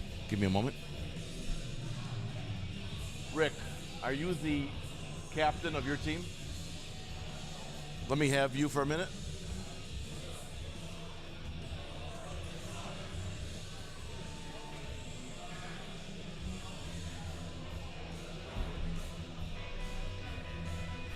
Do you know the names of all your players? First and last? Okay. He's going to get his...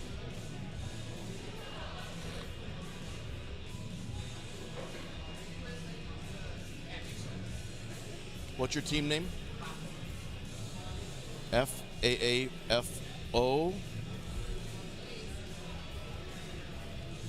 Rick Nashkoff. Next player. Taylor. Oops. IRVIN. Next. Christian.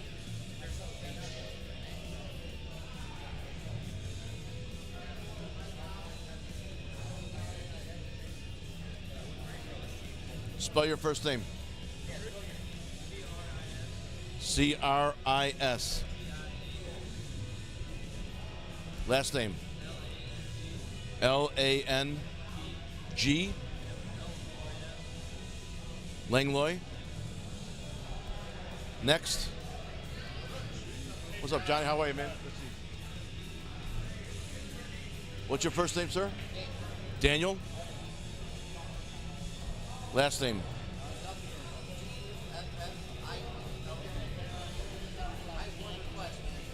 Yeah. Yeah. Is that the money maker? Get the money maker on there? Usually the girl. Well, not for me, for the girls. After Dan, who's next? E-R-R-O-N.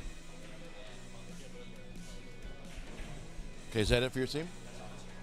1, 2, 3, 4, 5, 6, 7, 8, 9, 10.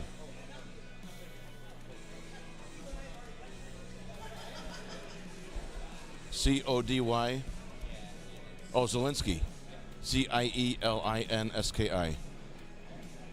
1, 2, 3, 4, 5, 6, 7, 8, 9, 10. Okay, and the next team is doesn't matter. Doesn't.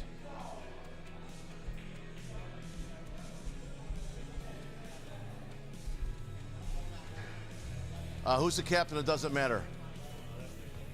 You? You're the captain, so it's Sean Ferris. Next. Dale what? They don't want their last names?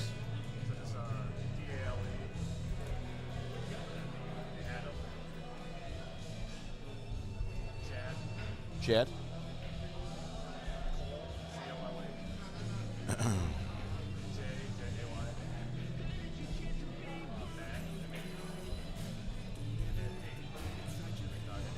Nate. 1, 2, 3, 4, 5, 6, 7, 8, 9, 10. That's it?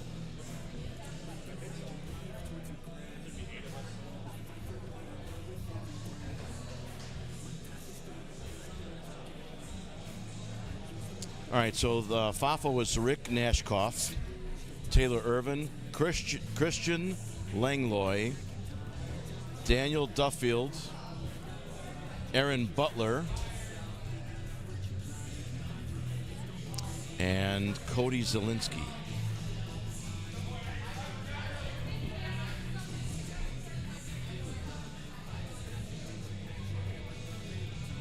I put a comma in after Rick's name. I'll take that off for a second.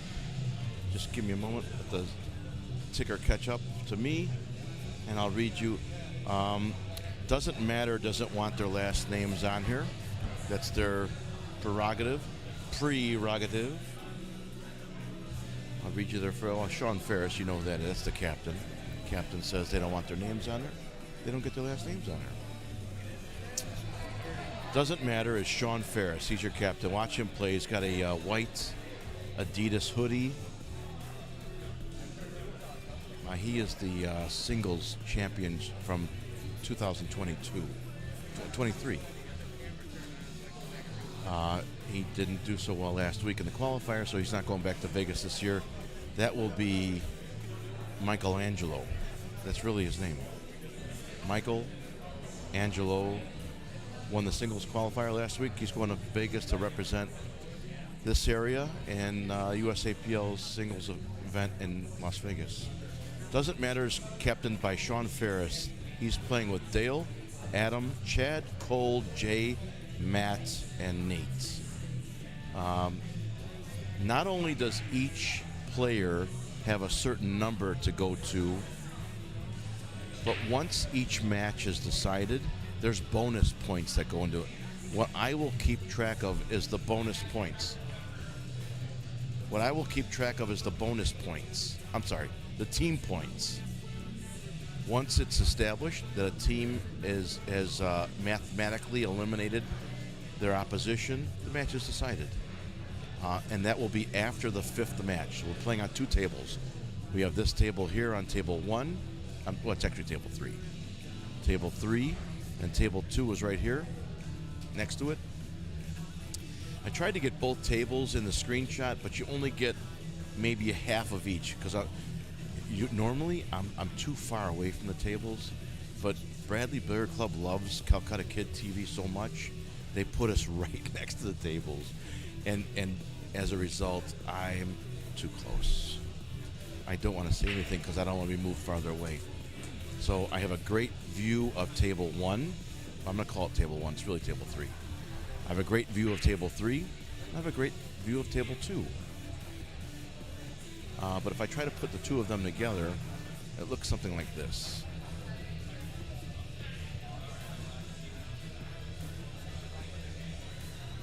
Move it over a little bit. I know it's terrible, right? I can move farther away, guys, but I'd rather not. I kind of want to sit right here.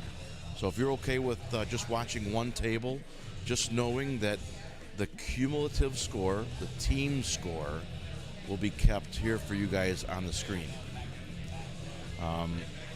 The singles event, the singles score, we'll just have to ask the players as they rack each game what the score is. But cumulatively, we'll keep that up here like this. Hey, Sean, could you put that at 0-0? Just swing everything forward, yeah. Thank you. And this will be the, if you don't mind, this will be the team score. So you guys are red, and Fafo's blue, okay? So, yes, Cody. What's it? This one here. Why don't you buy a power bank? It's supposed to be in your case. But I didn't bring my truck today. I got a ride. Cody's funny.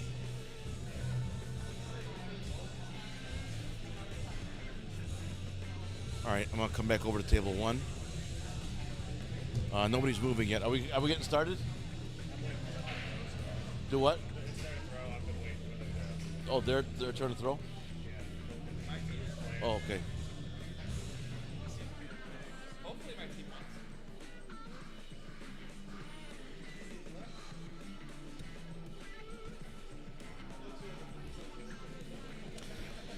All right, so let me go over the scoring a little bit again. The team Fargo has to be under what? 20 what? 27 something? Sean, what's the team Fargo have to be under?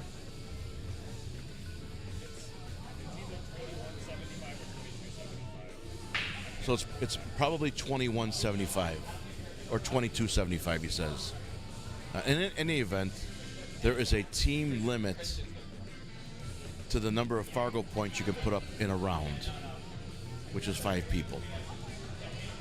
So if Sean's, what are you, 600? It's 5. Sean's a 580. So now you take that 580 from that 20. Let's say it's 2275. Steve, what's the team Fargo limit?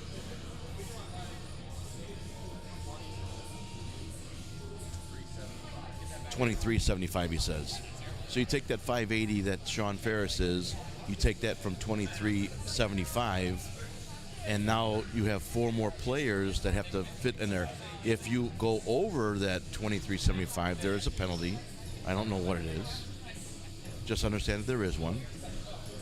2375. What's the penalty if they go over?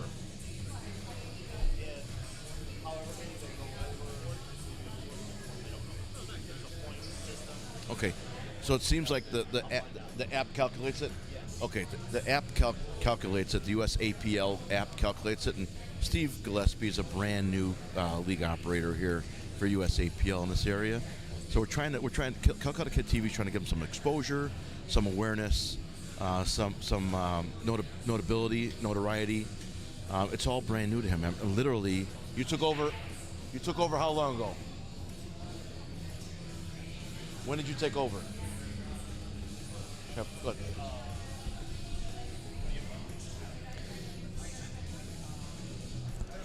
All right, go ahead. So I officially took over Steve Gillespie, November. everybody. Steve Gillespie took over the USAPL in November of 23. Yep. Which is 2 months ago. Yep. Less than 2 months ago, because this is only the 5th. Yeah. It's already the 5th. Yeah. So give it in layman's term. You're talking to a brand new person. Explain to them the scoring system for USAPL and how the team event works and how you get to Vegas. Okay. So you start with 2 sessions that are played in the spring and the fall. You have a 8-man team where every night 5 players play each other. Depending on their Fargo rating, there's an app that calculates the race and how many balls they have to get against each other. So if a player wins a match, he gets 14 points.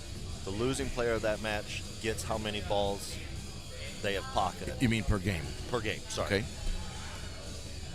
That's entered into the calculator on the app, and that keeps a running total of how many more balls they have to go to win that match. Okay. You do that 5 times through the night, and then you do that throughout the session.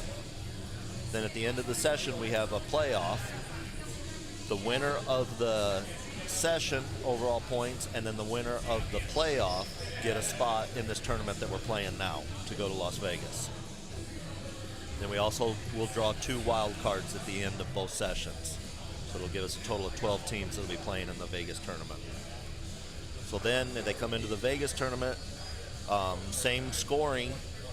They play each other. The winner of the Vegas tournament will get their airfare paid for, they'll get their hotel paid for, and they will get their lodging paid for, or their entry fee. That's awesome. Yeah. Yeah, that's me. Yeah. It's So if you get $40, they'll get you a black towel, depending a glove, and a on power bank, or any combination of 3 of what the airline top 3 tickets are. shelves. And stuff. $40 It's will anywhere give you from 1,500 3 of them. So to $2,500. if you want just a glove, it's 15. Worth of winning. So it's a significant amount.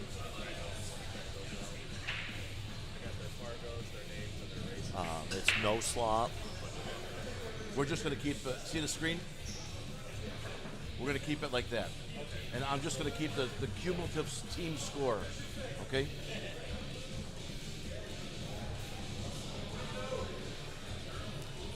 All right, so did you finish the... I did. Okay, all right. Today, because of feasibility, we're only going to keep the camera on one table, although FAFO and Doesn't Matter are playing on 2 tables. Correct. So that is the Vegas rules. Because of time and the amount of teams they have out there, they step it up and you play 2 tables. On a normal match night, typically we'll play 1 table, unless it starts getting late, and then we'll switch to 2 tables to finish it out. I mean, in all honesty, I mean, bars bring in these leagues so that Absolutely. they can keep people in their establishment, keep the poker machines entertained, keep the bar in business. So that's why it makes it a win-win for the leagues and the bar, because they...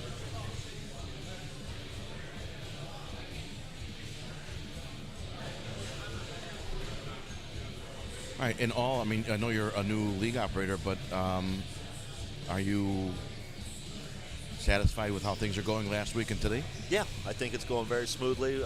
I think it is too. We had a couple little hiccups to get through, and well, you're always going to have those. yeah, it never goes away, and I'm gaining knowledge as quick as we go. Black, extra large, black. Yeah. The 1. Okay. Stand by.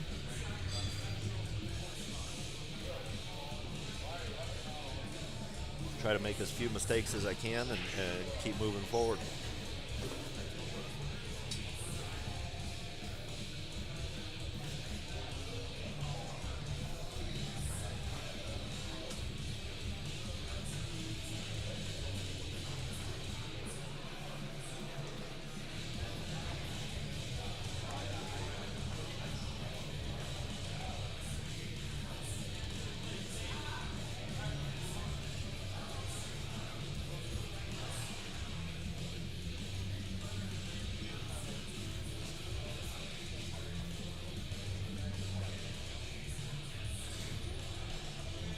Got Christian and Cole playing on table 3. We got kind of a cluster down there at the foot of the table.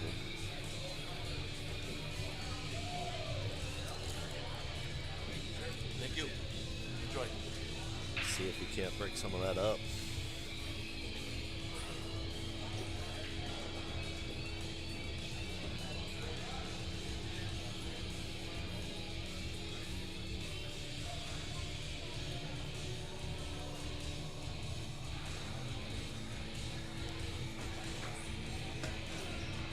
Looks like he's going to look for a coach.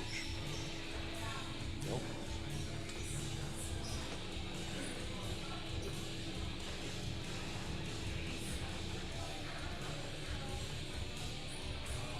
Oh, nice try.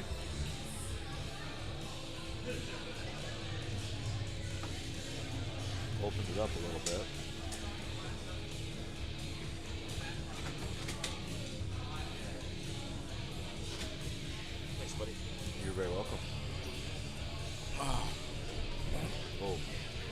That's a hard scratch right now. All right. So who do we have here on table 3? Christian and Cole, we were just talking about. Christian and Cole? Yeah. They got a little bit of a cluster down there to work through, and Christian just gave him ball in hand. So.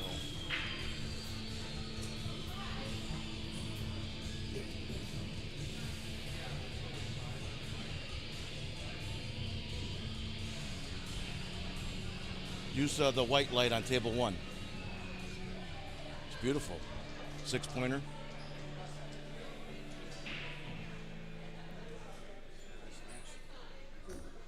It's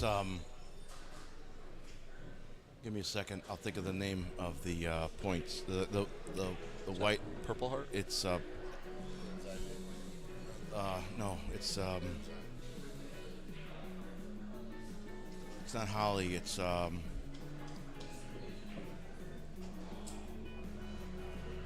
shoot. You talking this or the white, white? The windows Okay. and the veneers. Here, I gotta look it up. It's beautiful. What is the dark one, John? Is it ebony? It's ebony, yeah. Here it is. I got it right here. Which one is that one? The Purple Heart and Ebony?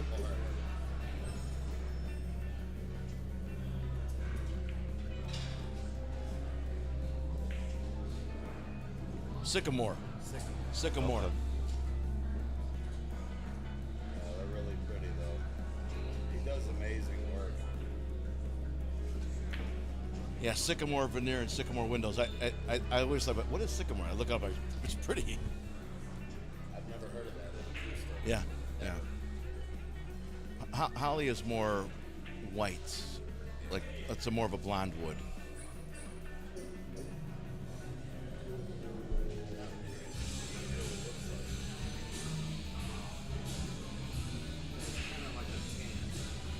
Yeah, Holly is more white. This is more tan, right?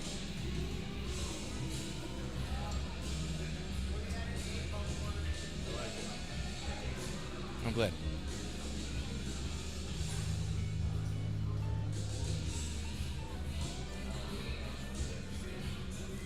He made a good hit, right?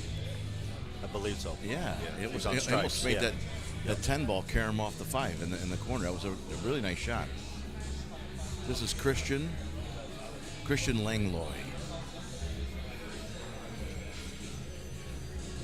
So FAFO is an acronym, stands for F around and find out. You told me that. Yep. So we'll see if they can live up to their name today. That's right. Did not leave himself the best. Well, what's nice is if he banks it back under his right hand there by the 10, Yep. the cue ball will come 2 rails over there by the 10 for the 7 over there. So he's got a back cut bank the Down. 4 ball. Back cut bank the 4 ball to the top right corner, and the cue ball will come second diamond, come back over here for the 7 ball top left corner. That's if I don't see him looking at that though. that's if he can make the shot. Well, You gotta try to cut that 7. I don't like that at all. If he misses the 4, he can end up like freezing him on the 10. Right. Make him tough. Well, this captain should step in right here, but let's see what happens. Because if he goes for that 7 and misses, he could leave him with a real easy He's shot. banking on it that the wrong way. The cue ball goes the other way behind the 8. 10. Oh, just a safety. Just to see. So for those of you watching at home, if you're going to move a ball to a place that helps you, not your opponent. By pushing the 4 ball to the middle of the headrail like he did there, he didn't help himself at all. There's nice bang. Rolled that 7 right in front of his 8, though, I think. It looks like it still goes.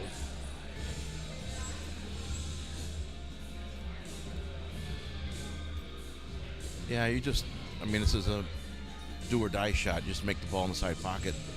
Draw the cue ball up by the chalk. Yep. Draw the cue ball up by the chalk on the foot rail. Right there. Oh, he was supposed to make that ball. Don't go in. Oh.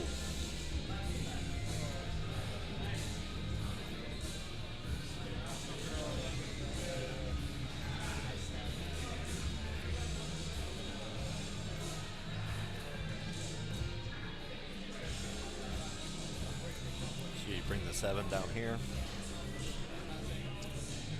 Yeah. Try to roll up on the 4. Well, because the 90 degrees puts him just before Yep. the side pocket, or as we look at the table, after the side pocket. Yep. So he has to hit it with right side English. And what that does is puts the 7 ball in the bottom left. The cue ball hits that rail and shoots out this way for the 4 ball in the bottom right. And then the nice easy 8 ball on the side. Yeah, if you go forward, you chance scratching in the side pocket. He has to hit straight side right English. See how he's stuck back there? Yep. Had he hit center right, would've brought the it cue up. ball would have came down this way. He's got a kick, and if he hits the 4 ball, he can leave his opponent tough on the 50-yard line, as they say, for the 8 ball. No, he put him right in front of it. Little draw shot should avoid the scratch for the side pocket. Ooh-wee. Oh, almost not enough. Wow. Okay. So remember, we're going to keep a cumulative team score. So as these guys get ready to play the rack number 2, I'm going to come over here and show you table 2, as this young man is going to get through his rack.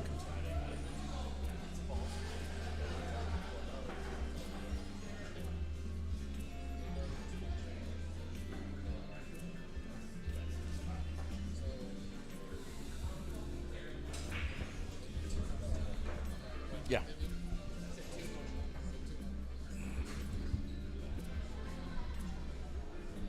You're welcome over anytime, man. Yeah.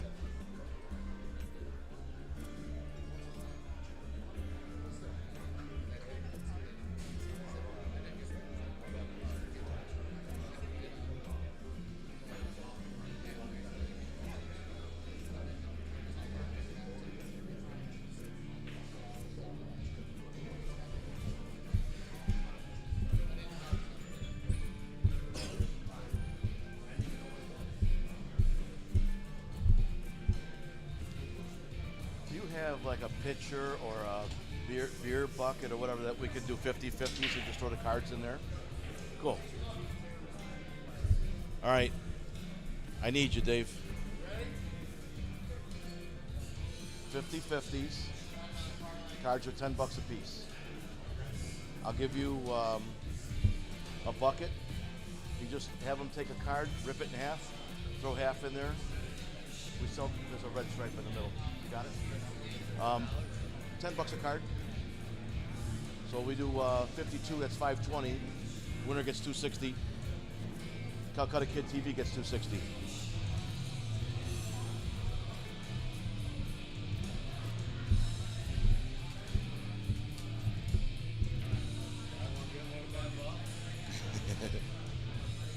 You can leave a jokers in if you want. Is the other joker black and white? It should be on the first card. Is it black and white? Yeah, perfect.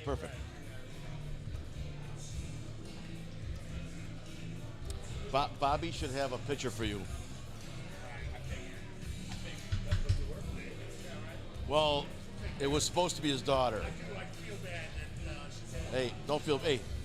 I appreciate you coming. Well, get them 2 now. You pick out any 2 you want. Yeah? Oh, that way.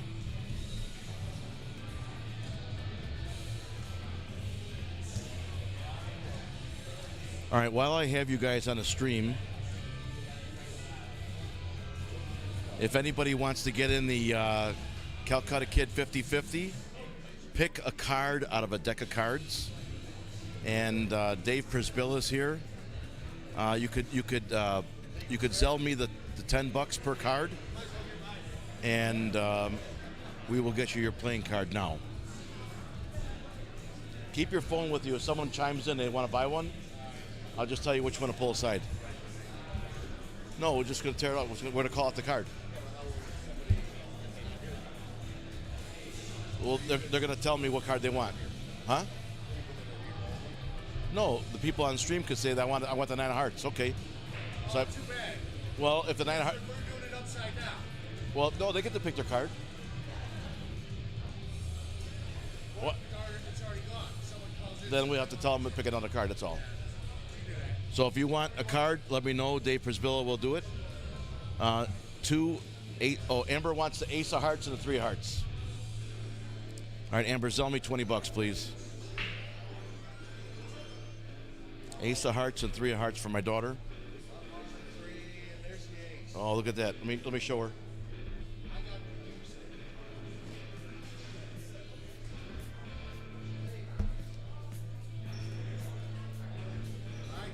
Here's one.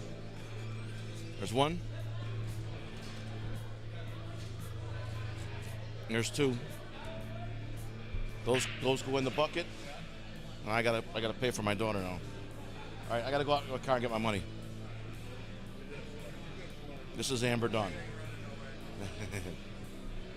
All right, anybody else want? He was on the left. 50-50. We're using a deck of cards. Give me a playing card. $10 a card, please. You can Zelle me. If the card you choose is not available, we'll have you pick a different card. We're gonna sell off a complete deck of cards. Winner gets $260. If we sell out 52 cards, that's $260 a piece. $260 goes for Calcutta Kid TV, and $260 will go towards the winner. Any card in the deck of cards, we're using a brand new deck of cards. Let me have the cellophane right there. Dave Prisbilla, he just opened up a brand new deck of cards. So anybody wants in? $10 a card, please.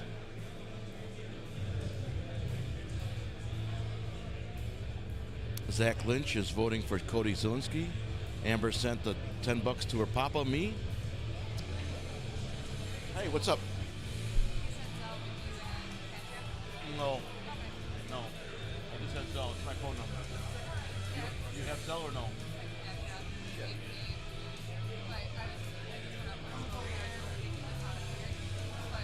I think my daughter. Hey, Amber, do you have Cash App? Taylor wants to get in, but she doesn't have Zelle. Let's see if my daughter can do it for you. Take it to Vegas. Have Dave flip 2 up for me. Okay, thank you.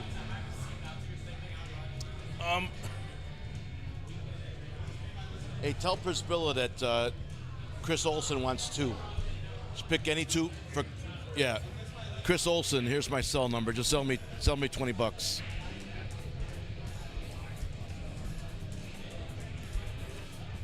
$7. Yes, right. John Enigas. I spelled my own name wrong. What? There it is. Okay, that's my name. That's my cell number, Chris. Denson went to go get Prisbilla for you, and he's going to pick out 2 cards for you. Anybody else want in for the 50-50? Your help supporting Calcutta Kid TV, please. Zach Lynch, good luck, Christian Langlois.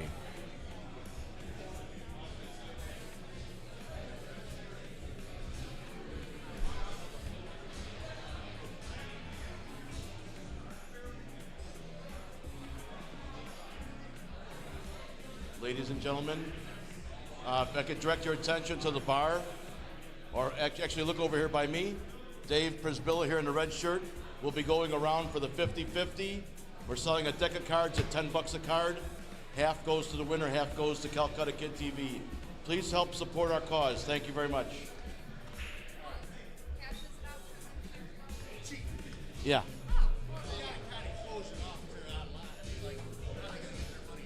Oh, they're selling me. Yeah, and I'll put it in. Yep. So, Chris Olson wants 2 cards. Chris Olas, excuse me. No, Chris Olson. Chris Olson, sell me $20. Prisbilla's got 2 cards for you. Pick 2 for Chris. Let me have Chris's. All right, hold on. Cody Zielinski and Taylor Irvin are in line to get tickets. After them, Chris, you're up. Any two for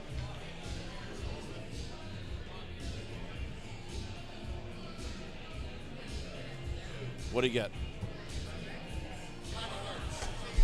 Rip them in half. Let me show him what he got.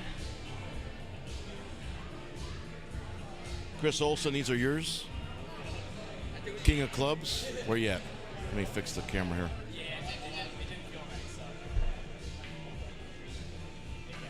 Chris Olson. King of Clubs. 5 of Hearts. Chris Olson. These are yours.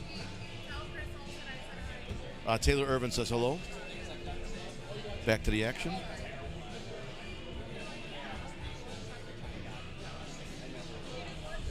Amber Dawn. Where's the money at? There it is. Amber Dawn Enigues. Amber Dawn Enigues. Amber Dawn Enigues has the Ace of Hearts and 3 of Hearts. That's what she wanted. Okay. $10 a card. Please help out Calcutta Kid TV.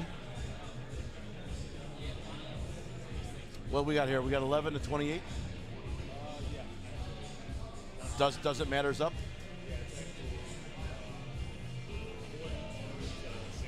Tell me again.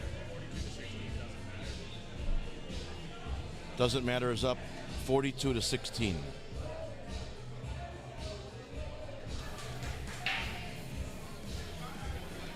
All right, there we go. There's the new updated. That's the cumulative score.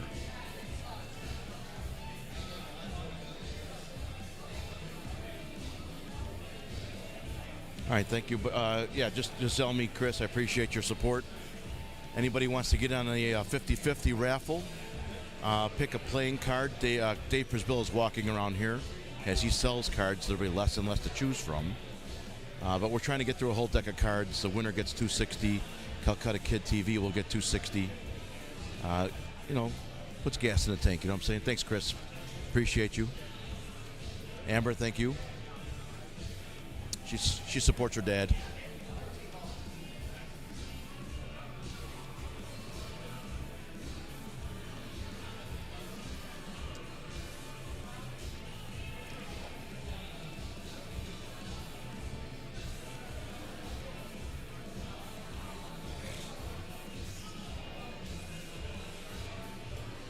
Nice shot.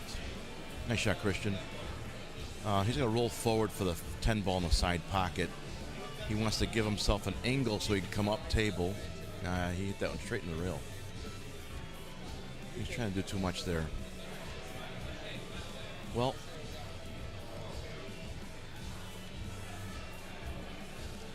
$35 people watching. Thanks for spending your Saturday morning with us, Saturday afternoon with us here at Calcutta Kid TV. We're live at Bradley Billiard Club in Bradley, Illinois, about 3 miles south of the exit 315 off of I-57. Bradley Billiard Club. 14. I think there's 14 diamond bar box and 1 9-foot gold crown. Full service bar. They have a kitchen that can make burgers and pizzas and hot dogs and all kinds of goodies for you. I recommend the beef wrap. Oh my God. Picture a beef sandwich in like a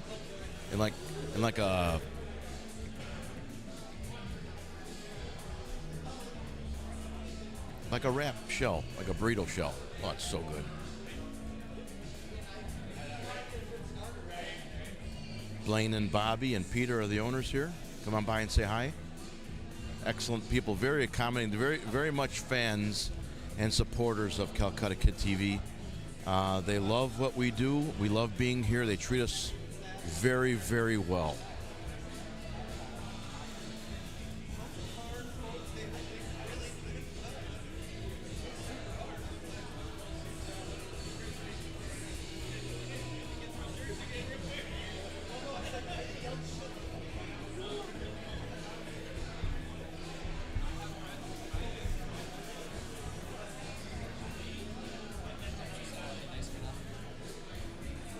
Who wants to buy a 50-50?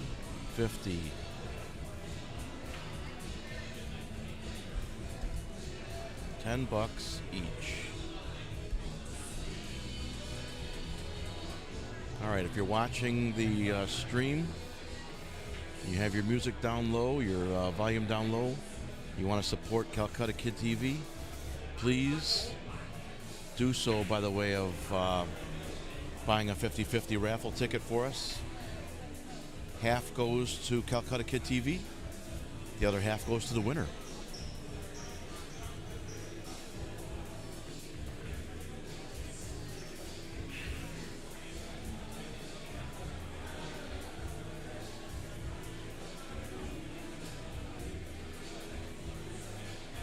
Please support Calcutta Kid TV. If you like what we do, we don't charge for these smaller events. I'm going to call this a smaller tournament. We charge for the bigger ones, like the U.S. Midwest 8-Ball Championships next week in Davenport. We'll also be at the Illinois Operators. I keep saying Illinois. Iowa Operators of Music and Amusement. That'll be in Waterloo for Ira Miller. That'll be about 2,000 players. We'll be at the Illinois ACS State Tournament in Quincy, Illinois in March. About 1,500 players there. Dan Taylor, Cecil Messer, Heather Lavin, Pat McMullen, Julianne Mitchell. Who am I missing?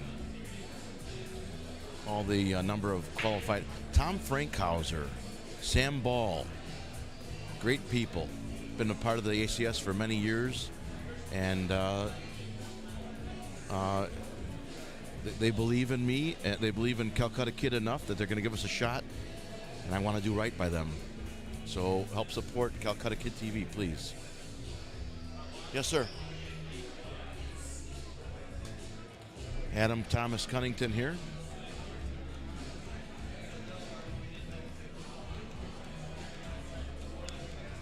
Michelle Sutton, Sock. Hey, Michelle, how are you, honey?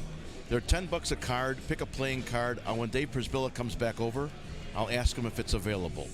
You want to go ahead and text me, and you can sell me the money.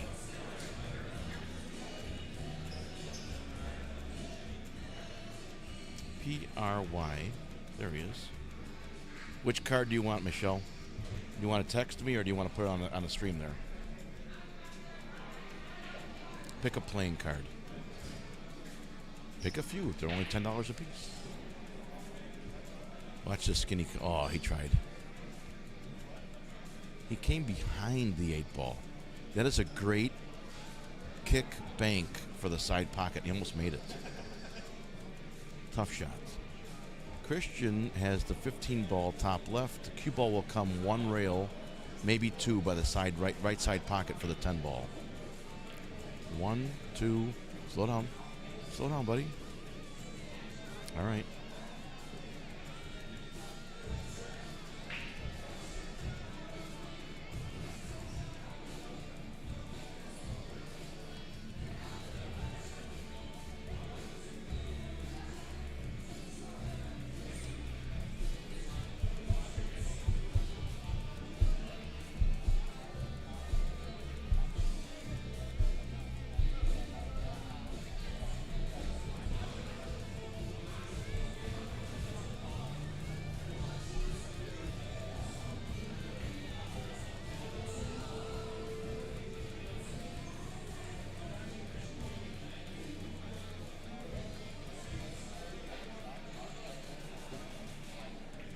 Nice shot, nice shot, nice shot. Is this over with here? This one's over? Okay. So table 3 in front of us is over with. That match has been decided. I'm going to switch over to table 2. We have, that is the, who's that right there? Who's playing on table 3? 2. Dan and Matt? Dan and Matt, okay. So Dan here in the, it's actually a pink shirt, looks orange on the screen. He asked me to get his good side. Ladies, you'll have to help me on this one. Which one's his good side?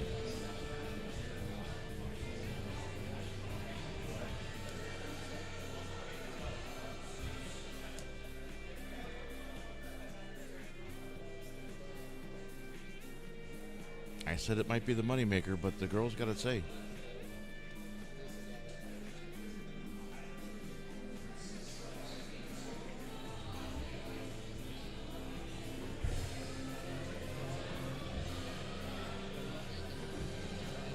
Hi, Kay. How are you? Good game, Christian.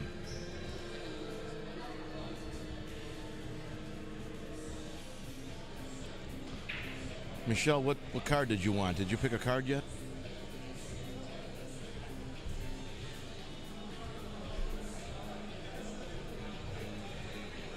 What do we have in a score?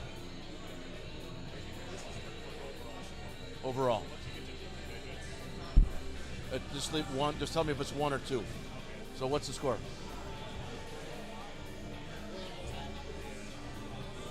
Yeah, last match went like 400. They just told me it was a 400. I was okay, whatever.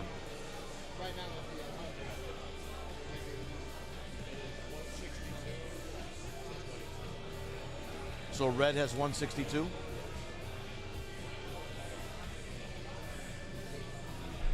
And blue has 22.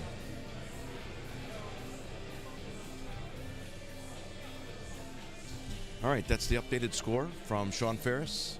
And we're going to watch, you said it was Dan and Nate? Dan and Matt on table 2 here. Come on, guys, help support Calcutta Kid. Buy these 50-50 raffle tickets. Pick a playing card. Dave Prisbill is walking around selling them here at $10 a piece, $10 a card. Just rips them in half and puts them in a bucket. We'll pull it live here in table 3 in front of us in a moment when it sells out. $260 to the winner, $260 for Calcutta Kid TV.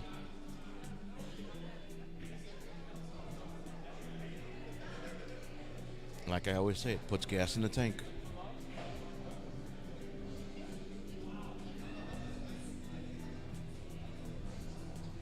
If you like what we do here and you want to support us in other ways, you can buy stars on Facebook.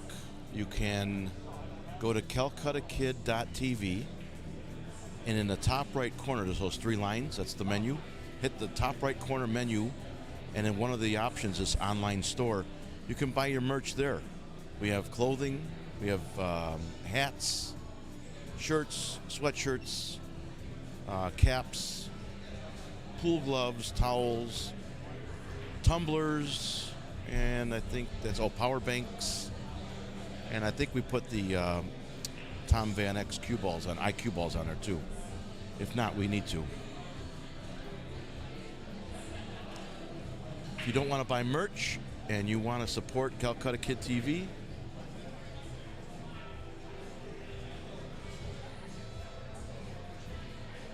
oh boy. Donate those stars.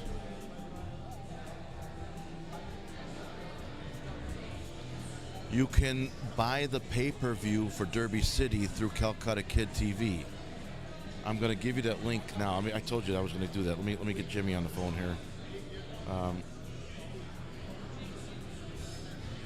Would you please post the link for the pay-per-view for Derby City? Question mark. All right, let's see if Jimmy can post it up there. I didn't have it memorized. That's my bad. I should have copied and saved that link.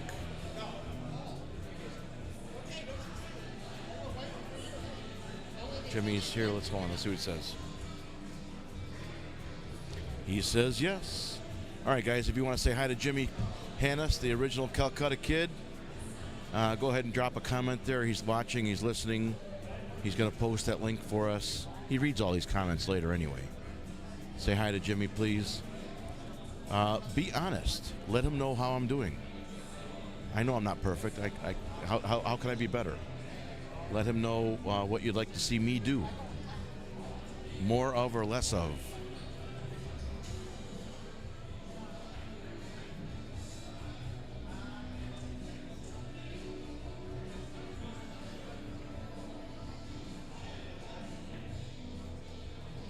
We're a new company, and we have an app coming out. We also have these large tournaments coming up. I have high hopes for Calcutta Kid TV in the future. I'm putting a lot of effort into this company, and Jimmy sees it. He made me a partner last year. Nice shot. Nice bank. That was a beautiful shot. He made me a 49% partner in the company. Right? How cool is that? So I'm grateful for the opportunity to do what I love to do for you guys. So thank you, Jimmy. Jimmy's here, guys. Say hi to Jimmy. There's the link right there for the Calcutta Kid discount. Go to onsitepools.com/accustats/?coupon equals Calcutta Kid. And what that will do is give you a $20 discount of the pay-per-view for Derby City. Not only will you get $20 off, but we get a piece of the $70 for the pay-per-view. You'll get $20 off, so it'll be $50 for you. And then as a result of you buying it through our channel, our page, we will get a piece of that $50. So thank you very much for buying that. Purchase your Derby City tickets for $20 off. CalcuttaKid.tv. Thank you very much. Jimmy, I appreciate you. Let me save that now so I have it for the rest of today. All right. How many we got left? We have 22 playing cards left. 4. Oh, Michelle Sock wants one, but she didn't say which one. I'm gonna call her. That's how I roll. I've been making it be picked upside down. You have? So nobody knows. Hey, are you there? Hi, Michelle, it's John. Hey, do you want to buy a card or no?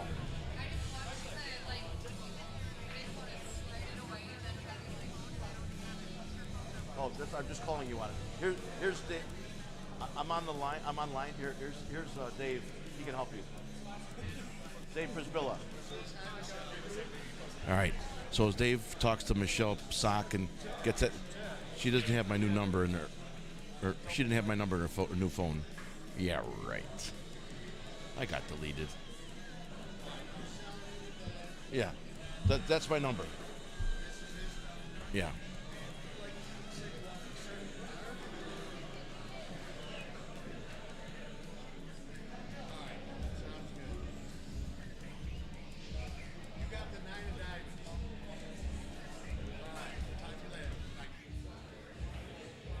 All right. Okay, and I'll put Chris Olson on these two, and Amber on these two.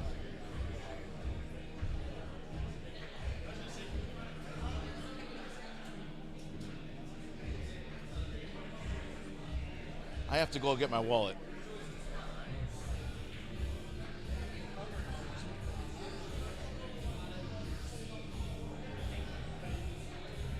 All right, ladies and gentlemen, we're down to Chris Olson, Amber Enigas.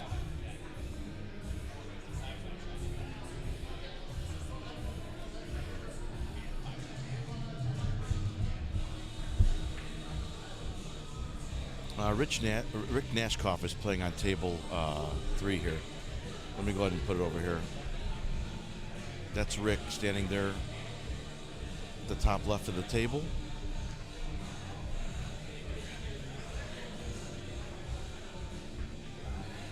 Yeah, perfect. Oh, perfect.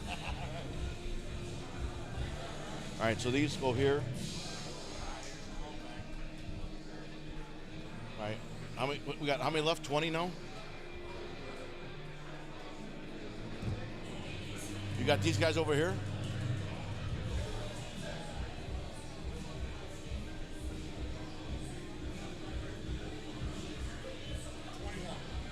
$21 left. And we have 20. We have 21 playing cards left, folks. Cody is here. Let me turn out I'm hearing myself on the speakers. Thank you, Rick. Cody's on these tables here. You see his name there see Zach? You see his name on the screen right there? Cody Zielinski. He's not playing right now, but when he does play, I'll let you know. We have 21 cards left. They're $10 a piece. If you want to support Calcutta Kid TV in the way of a 50-50 raffle, please pick a playing card. We have 21 left. Dave Prisbilla is standing here. He can help you pick a card. Yeah.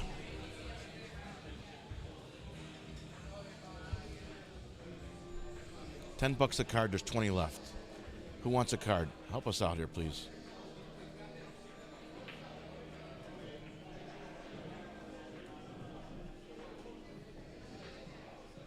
Which one's Indo on? You want the who's Indo? Who's Indo? Indo? What's his name?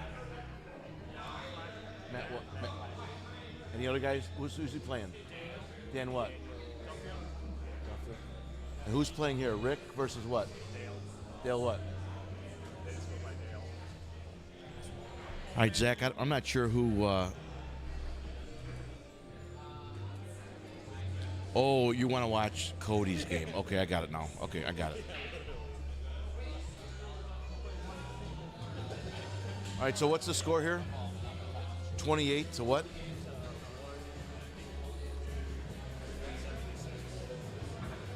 Do 76 on here, so, and I'll just know it's 100. 28 is blue, and red is 176.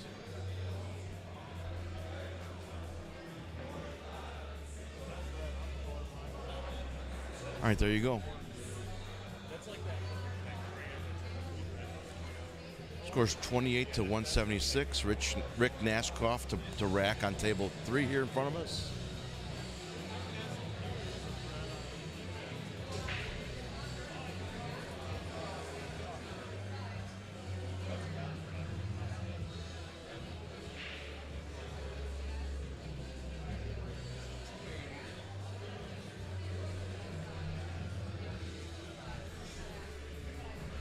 They're $10 a piece, right?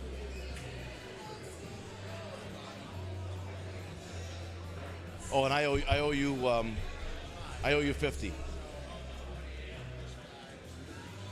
330. Yeah, what do you have there? That's right, because 2 jokers. Yeah, that's right. I owe you 50. Kirby Pinkham says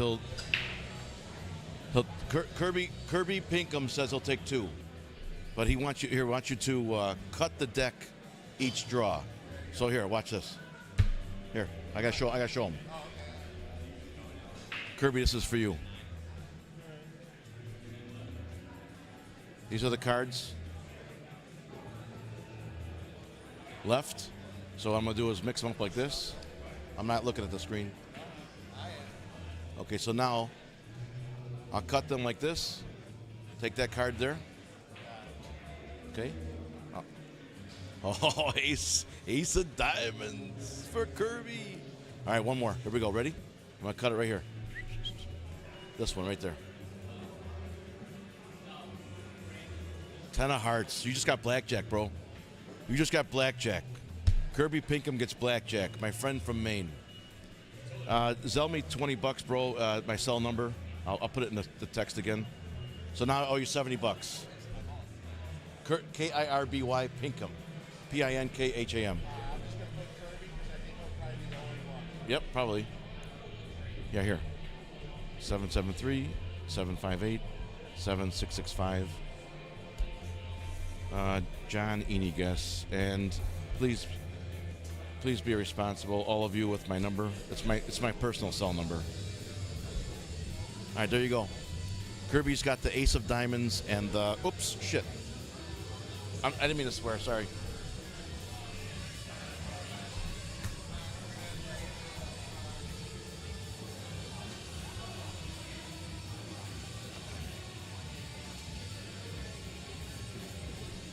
Where's he at? There. I owe you $70. Okay. Thank you. Back to the pool.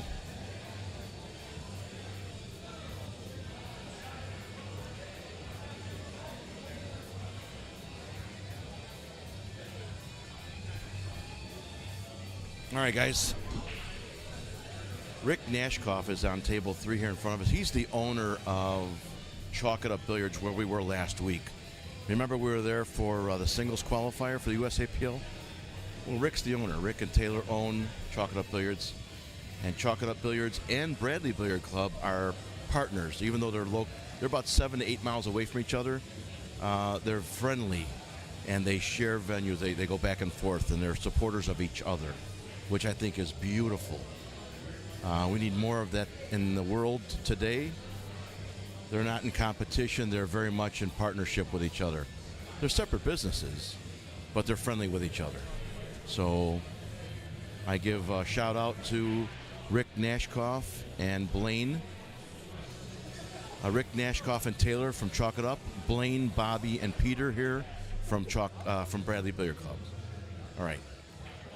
I'm going to have to run to the car and get my wallet and put the money in that you guys have been zelling me. Did you guys try to reset it? So we have the money to pay the winner. Remember, the winner's going to have, let's see, 54 is what? 270. 270 because we have the 2 jokers in there too. 270 to the winner. 270 to Calcutta Kid TV.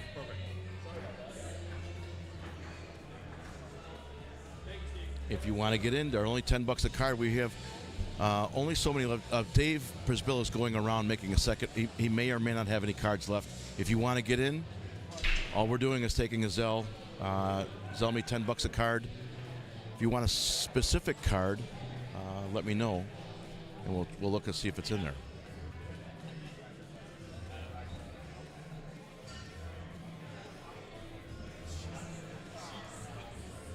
All right. Back to the action.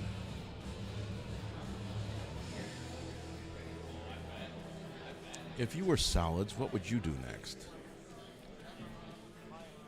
2 ball, bounce off the side rail, back to the middle of the table for the 5. Yep. He went way up there, didn't he? You don't want to be straight in on this ball. You can't get away from the bottom end of the table. You want to be. He's got to make the 5 now because he's got shapes for it, but he's either got to draw it with bottom right and bring himself, give himself a little spinach, so he hits that side rail, it comes out to the middle for the 3 next maybe, or he just forces it with straight left and he muscles it through to the middle of the like that. Nice. He had more of an angle than I thought he did. He can skinny this 3 ball in the bottom left corner. Cue ball will walk straight across table, maybe even bump the 7. That wouldn't be a bad thing. If you try and stay above the 7, you chance scratching in the side pocket. Oh, that was nice. That was really nice.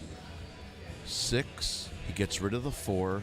Then he's got to go up table to shoot the 7. Then the 8 ball should be straight in underneath the 10 in the bottom left corner. Check it out.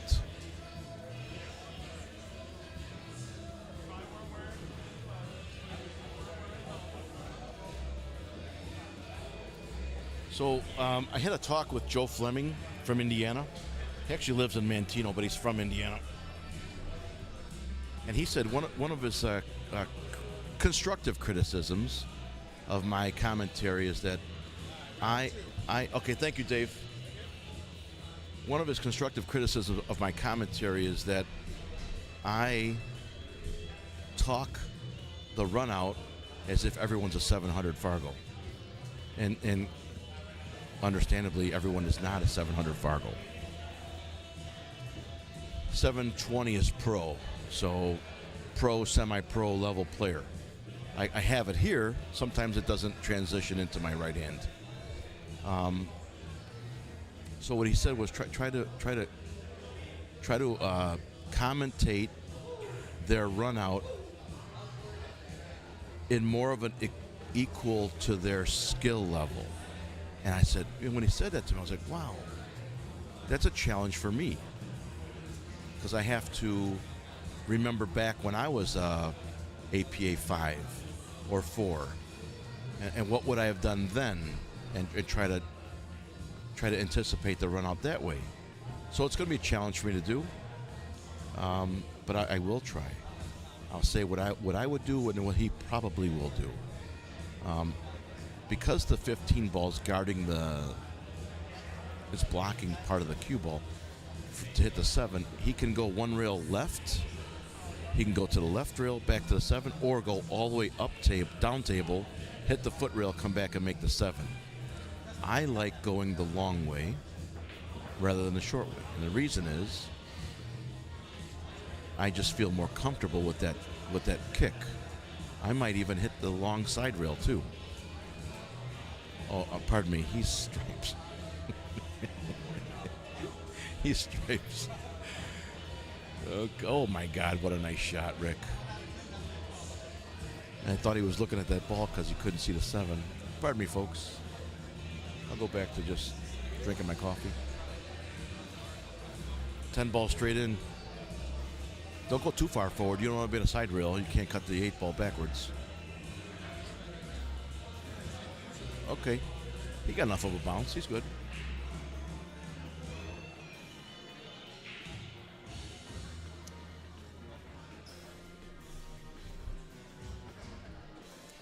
Slow down.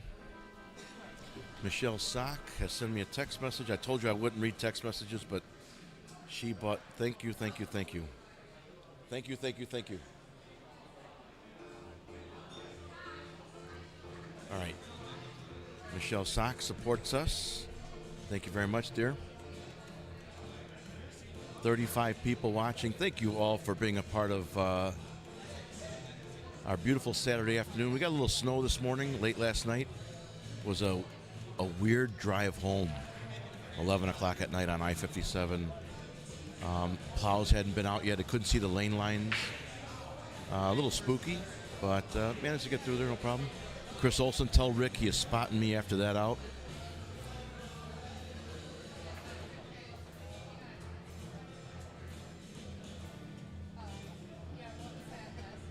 When he comes over here, I will.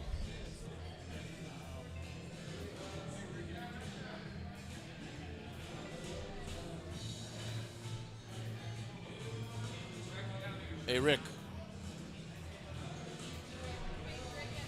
Chris Olson says you have to spot him after that out. Oh, that was awesome. He liked it.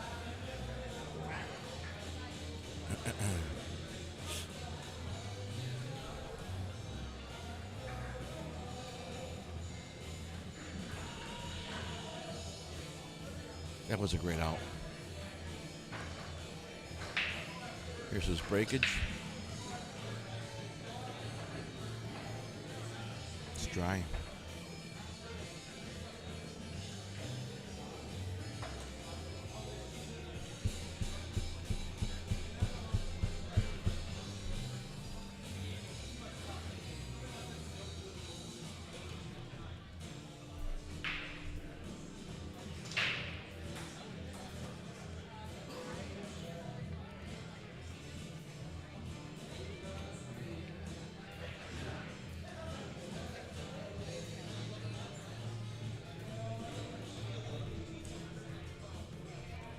Do it again. I blocked my face.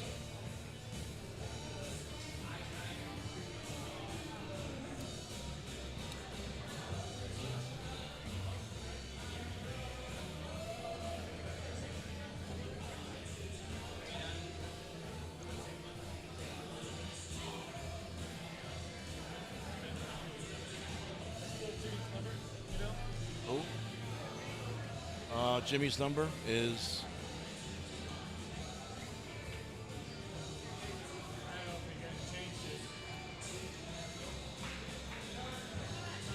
He did. He did. Good.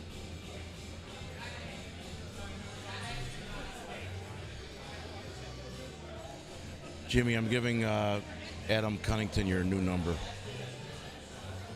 I hope you don't mind.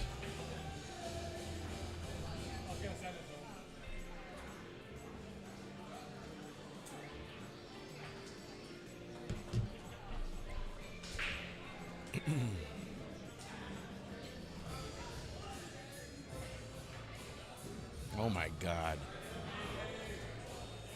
Wait, I just saw a shot you guys missed, sorry. This guy shot a 4-ball. It was right next to the 8. 4-ball all the way down along the rail to leave himself this 5-ball. Let's watch this shot. After he made that 4-ball, this is a gimme.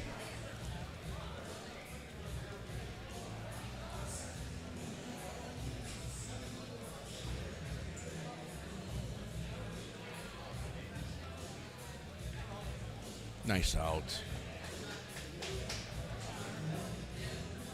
I don't know who that is, but after those last two shots, I don't want no part of them.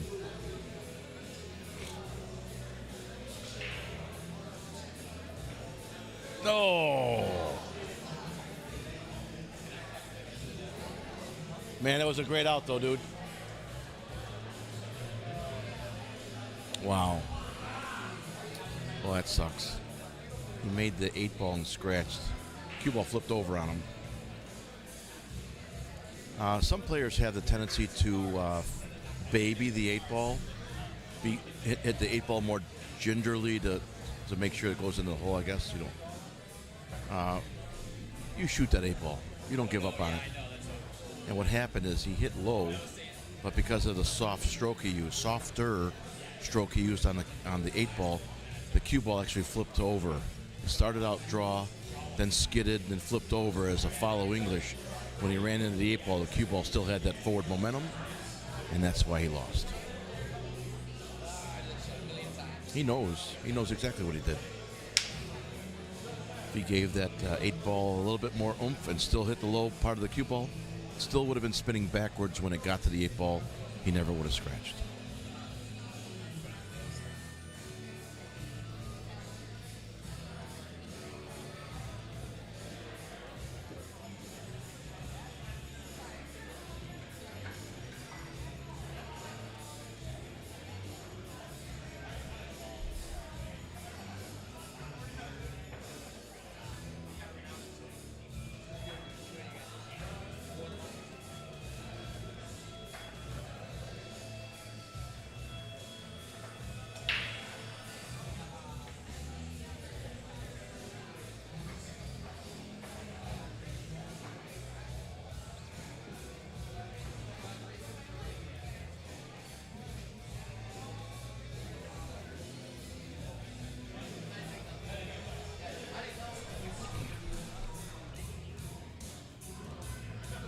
Where are we at, Sean? Give me the red score. And the blue score. Thank you.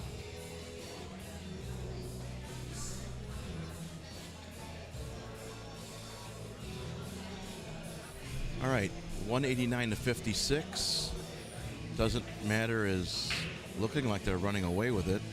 There is a bonus of 100 points. I don't know what it's for. So Fafo is not out of it. They need to get one 100-point bonus, and it'll look like it'll put them right back into the game. So again, I'm learning all this USAPL stuff with you guys for the first time. Also, this is my third day doing the USAPL streams. Last week was the singles. Yesterday was my first team. Today is my second day of doing teams. I don't fully understand the point system for the team thing yet, but I like it. I like it in a way that there's so much to it that it seems kind of difficult to. Well, I'll just be honest with you. Kind of difficult to cheat it. We all know how APA and ACS is calculated. And there's simple means, simple medians, right? And when I say simple medians, it's the number of points over so many games or innings, and it gives you a raw number. It seems that there's more in the calculation here for USAPL that it becomes more difficult to manipulate. That's about the best way I can say that.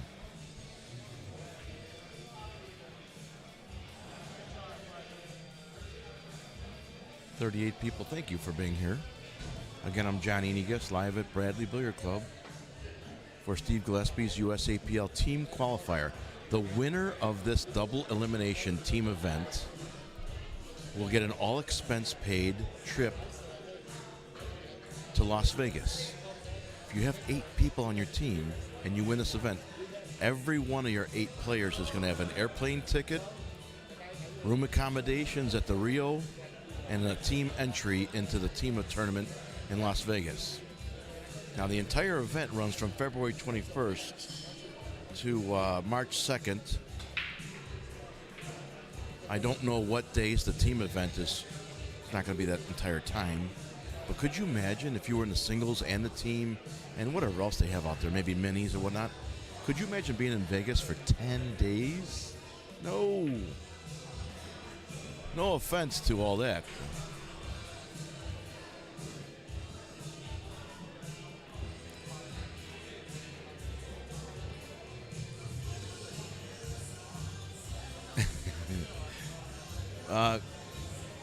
Let me ask my daughter, Kirby, hold on.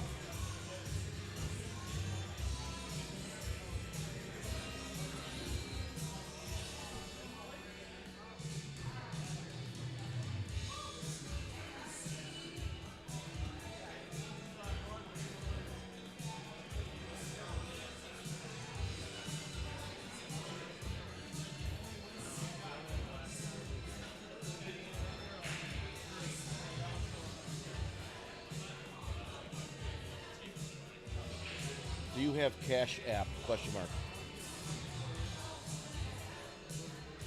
I need someone to send you money so that you can send it to me. I don't have it. I guess I should just get Cash App. How we doing? 11 left? 11 cards left. Be $270 to the winner. We got 11 cards left. $10 a piece. 50-50. I was gonna say. $10 a card. Got an intense match going on over here, so everybody They want two.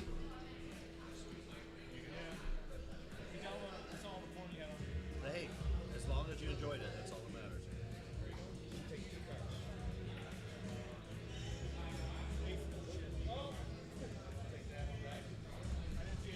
Hold on, Kirby. Here she is here. Oh, I have PayPal. Will that help? She just reminded me I have PayPal. She doesn't have Cash App. Kirby, do you have? I have PayPal.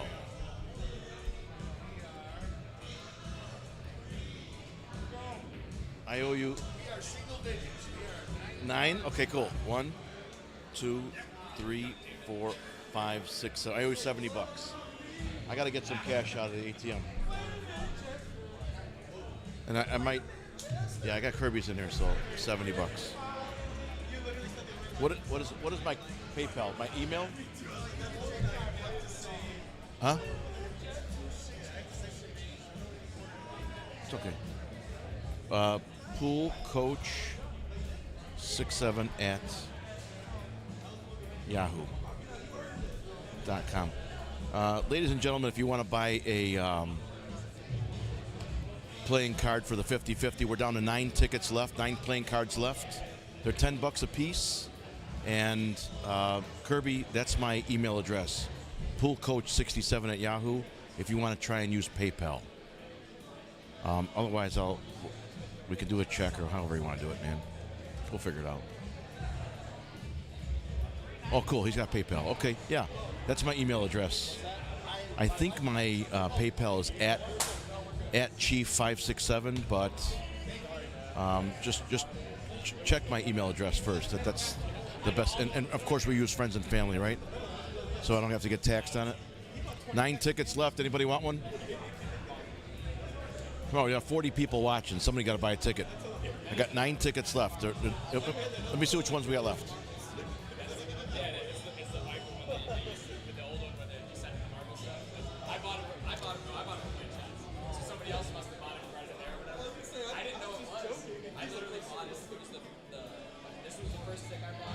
All right, those are the 9 we have left. If you want one, send me $10.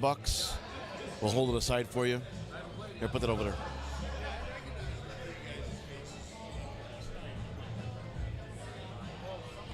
Dylan wants 2. Dylan wants 2. Zell, Dylan, can you Zell me? Here's my number, 773-758-7665. That's my number. Here's my name. Yeah, he said 2. Here, I'll just hold him up again. D-Y-L-A-N. Dylan Langlois. Yeah. Here's your 2. Are these okay with you, Dylan? 7 and 2. Worst 2 cards you could have in Hold'em poker, but maybe the best 2 in a 50-50. You've won poker hands with a 7 deuce? It's the worst. It's the worst hand you could have. He didn't say yet.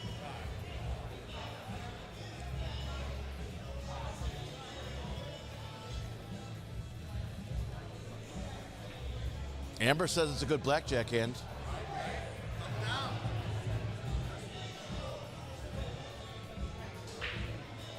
Yeah, he says those are fine. Dylan Langlois, Langlois. And Chad Mulford wants 2. He says any 2. Chad, go ahead and send me Zelle. Here's my Zelle again. It's my number.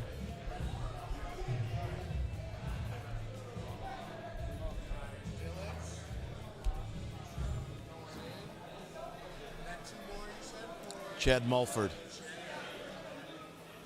Dylan, here you are. Where are you at? Make it like this. You're in. Send me $20 when you get a chance. And Chad Mulford's going to send me $20. Which 2 does Chad have? Oh, he's got a good blackjack hand too. I'll go rip him in half. Chad, you got a good blackjack hand too.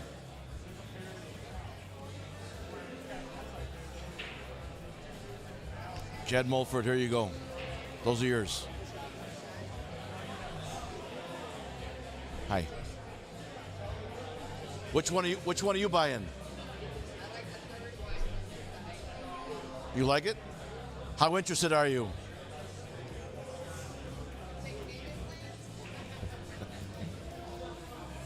That depends. Oh, is he? I've known Mike a long time.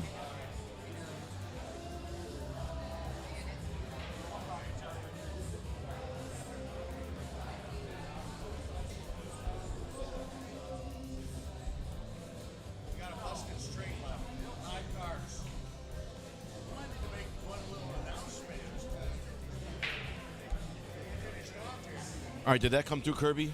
That's my email address. Poolcoach67 at Yahoo. We're down to how many cards? 5? 5 cards left. We're down to. I owe you $10 for each one of these. I'm gonna wait before I go outside. My email address is poolcoach67 at Yahoo. Chad says he sent it via PayPal. Doesn't have Zelle. Okay, it's fine. Dylan, you got to get me when you get it in, and Kirby's checking to see if my email went through. So, all right.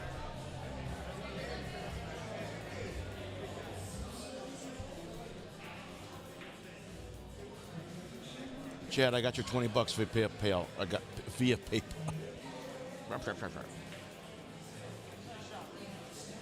All right, that helped.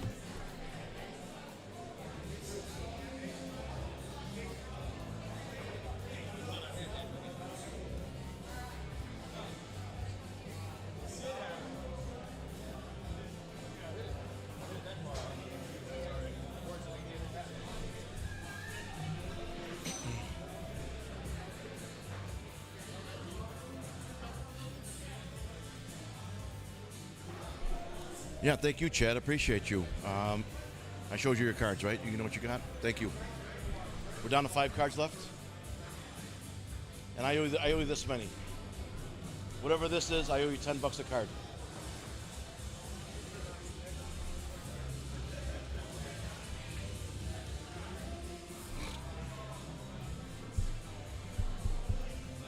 That's right.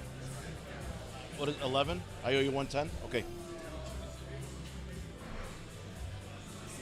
Well, here, it's going to me anyway. Half's going to me anyway, right? So I'll just I'll add it later. Okay, as long as we have 270 to give the winner. Okay. Okay. All right, we're good.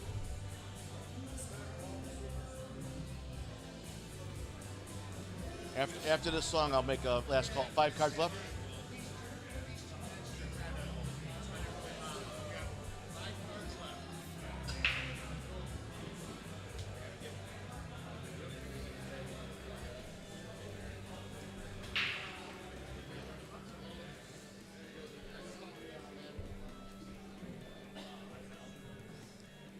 Okay, ladies and gentlemen, last call for the 50-50. We only have 5 playing cards left.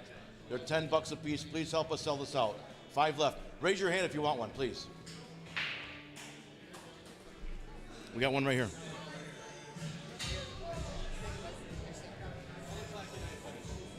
Yeah, your name's here. I'll show you right now. Kirby has the ace of diamonds and 10 of hearts. Michelle Sock has the 9 of diamonds. Chris Olson has the 5 of hearts and king of clubs. Amber Enigas has the ace of hearts and 3 of hearts. Dylan Langloy has the 7 of diamonds and the 2 of spades. And Chad Mulford has the 3 of diamonds and the 8 of clubs. Okay? Those are yours. These are everyone's name I mentioned. These are your copies. The other half went in that bucket that Dave Prisbilla has. Make your screen bigger, Dad, so they can see. Okay, let me do it real quick. All right. I'll do it one more time with the big screen. All right, one more time so I can get back to the action here. Chad Mulford, 3 of diamonds. 8 of clubs. Dylan, 2 of spades. 7 of diamonds. Amber Enigas, 3 of hearts. Look how Dave Prisbilla spelled your name, Amber. With the ace. Chris Olson, king of clubs. Making a mess here. Chris Olson, 5 of hearts. All right. Keep these all together here. Michelle Sock, 9 of diamonds. Kirby Pinkham, 10 of clubs. 10 of hearts. I need some more coffee. And the ace of diamonds. All right, those are your copies here, folks. Thank you all for supporting us. What we'll do is after this match, after this sells out, how many we got left? How many we got left? 2 cards left. Did you get Big John? John Allen? Ponytail, you got him? Okay. Just walk around, say last 2. Last 2. Get them gone. Get them gone.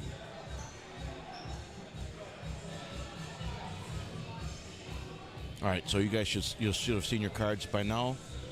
I listened to your advice and made the screen bigger, Amber. Everyone should have seen there. It's on the screen. After this match, when this table is clear, we'll go ahead and spill the cards on the table, throw them all in a bucket, mix them all up, and we'll look for a junior player in the room. I don't think I see any right now. There's got to be a junior here somewhere. Anybody under the age of 18 to pick the what better way to introduce our next generation of pool players to the world of gambling than no, I'm just kidding. We'll find someone to pick the 50-50. 270 because we're using both jokers too. So 54 cards because we have both jokers. One's a color joker. One joker's in color, one joker's in black and white. 54 cards, 270 to the winner, 270 to Calcutta Kid TV. Thank you. Sending that money now. Thank you, Dylan. Appreciate you. Thank you all for supporting us. Puts money in the gas tank. Cop food.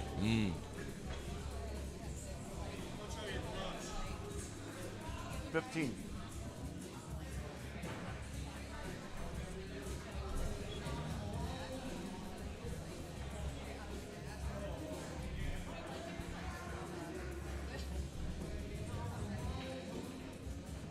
Nice shot.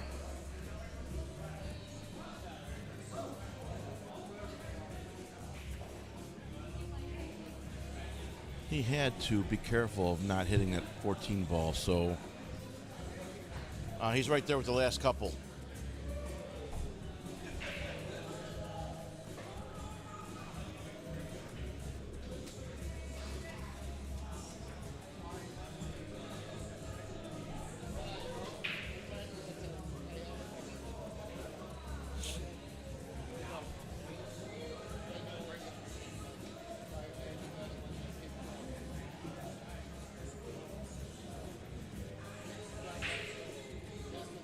Rick, 10 ball, top right, and overcut it. He actually got nice shape on that 13 ball. Unfortunately, he wouldn't be there if he made the shot. He would have hit more, he hit less of the 13, less of the 10 ball. So cue ball came over farther. Had he hit more of the 10 ball, he would have missed that leave.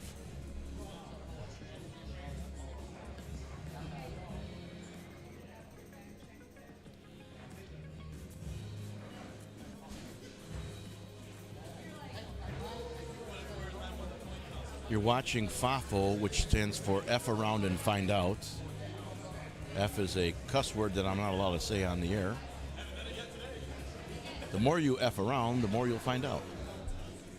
Versus doesn't matter. And as the score is right now, it's, is this 72? Thank you.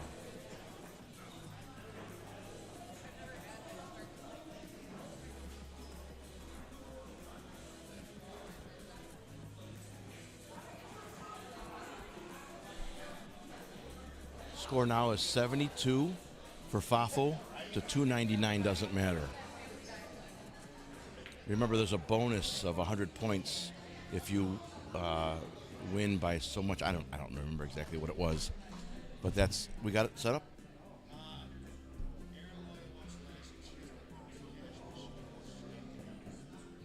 Cash machine's out. Oh.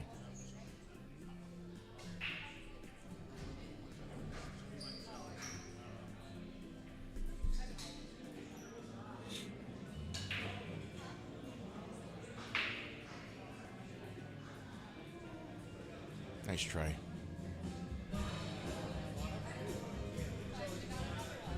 Gives Delta my number. I'll give it to you now.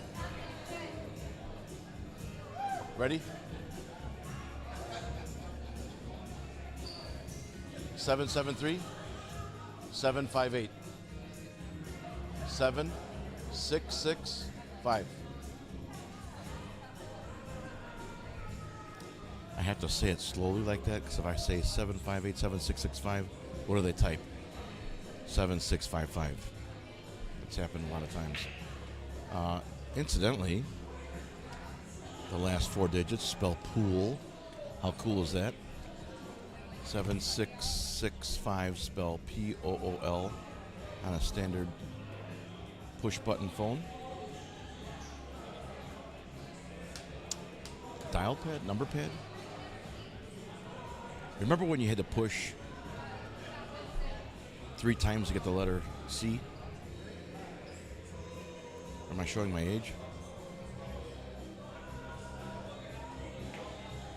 Nice try. He put a lot of inside spin on that ball, a lot of left English as he shot the shot. Overcomplicated the shot, which is probably why he missed, but I like the result. So he understood what was happening there. Very, very cool. T9, what's T9 mean? Dylan, let's use PayPal. PayPal is my email address of poolcoach67 at Yahoo. Hold on, is that right? Poolcoach at yahoo.com. Yep. G-U-E-Z. G-U-E-Z. Yeah. Don't make it harder than it already is.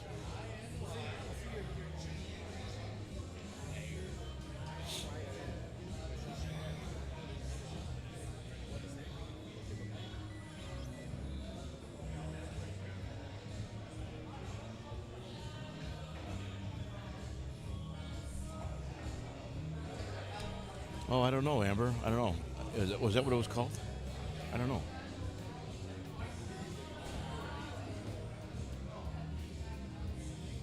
Yeah, if you guys PayPal me through friends and family, use my email address of poolcoach67@yahoo.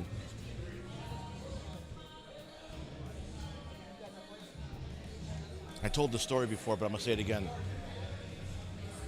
We went to that Nino's Pizza on Heart 11 and Cicero. So one day when working as a policeman, we go there for lunch, catch a little bit of the Bears game, large sausage pizza, pitcher of root beer pop. She says, "What's your name?" I said, "John." She said, "What's your last initial?" I said, "Why?" She goes, "Because you may not be the only John in here."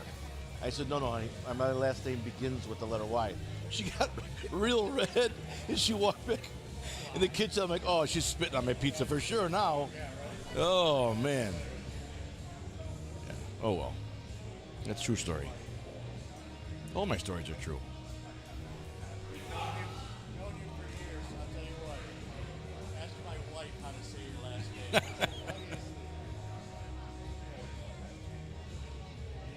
That's okay. I know it's a tough name. I was 6 before I could say it. I got one vowel in my last name. Say again? Yeah, thank you. All right. Are we all sold out? Are we all sold out? This is 270?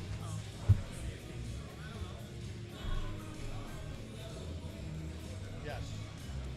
It was 260. I forgot. The two. The Jokers. Yeah, right. So what we'll do is after this match, when this table's over with, after this match, we'll spill all the cards on the table, so everyone can see their card out there. Then we'll push them all in there, and then we'll get someone to pick it. Okay. And I'll zoom on the table so you guys can see. Keep it on the level. On the level. Do you guys know what that means? On the level? No. Squared away.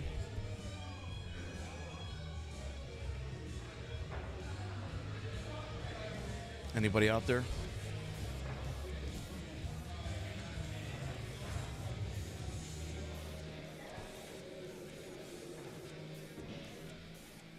Can you shed light on my question?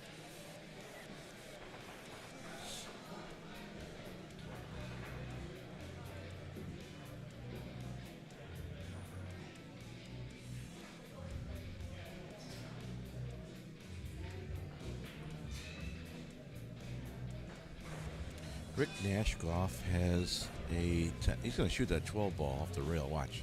Bink. Nice. What I'd like to see him do here, because that 9 ball does go to the top right above the 8, so I'd like to see him hit that 13 ball in to the bottom right corner with a little bit of, well, he probably couldn't get draw with the cue ball being on the rail like that. But that's the next shot. That's the right ball to shoot.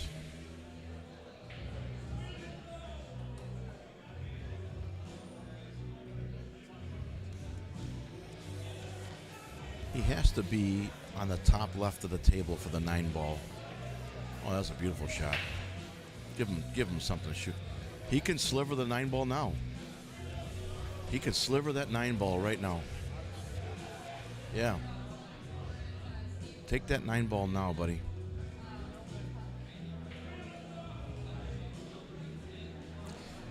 The reason. Oh, yeah. Dave brings up a good point. So hit the 9 ball straight into the rail. And what that'll do is push the cue ball up next to the 1 ball and kind of crowd him on the 1 ball. Even if he can see the 1 ball, he's leaving his opponent with only 1 shot, the 1 ball, or a kick, right? So The offensive shot would be to sliver the 9-ball to the top right corner. I don't like this shot at all. He's got to muscle it to get the cue ball all the way back to the left side of the table. Now you got to hit that one firm, buddy. Now he hit both balls. Remember what I said earlier about if you're going to move a ball to a spot on the table that benefits you, not your opponent.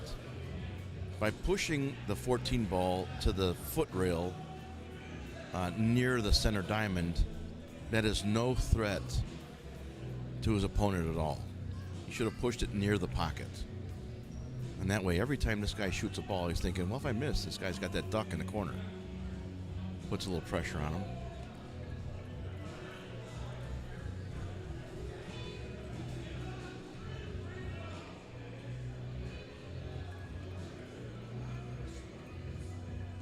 We good? Beautiful. Thank you, Dave.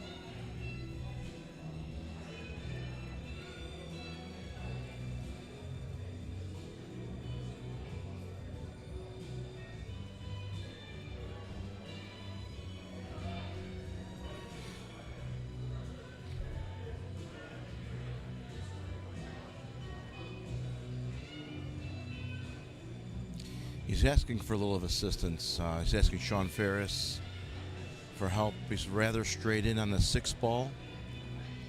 You'll notice, right, and the 1 ball is up there. The 1, 9, 8 are the 3 balls that are together near the top left of the table. And the ball on the foot rail is the 14 ball. So this young man is looking to see, what do I do here? What the heck do I do? After this match, we'll spill the playing cards, the halves of the playing cards on the table. I'll zoom in. Everyone can see their card that's on the table.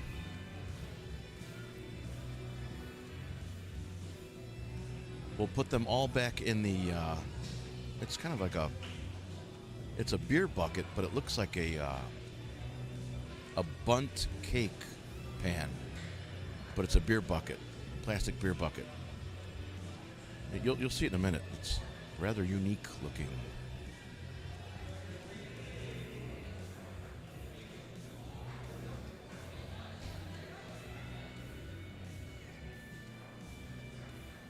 Which reminds me, how do you catch a unique rabbit?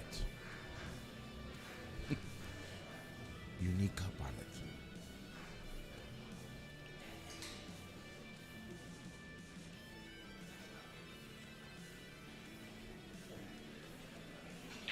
Yeah, what I like to do here, Amber, I agree with you. I like to roll into the 9 ball and roll into the 1 ball, push the 9 ball up table a little bit. Open up my 1 and push both of my opponent's balls onto the foot rail. I don't like this shot at all. Be good. Be good.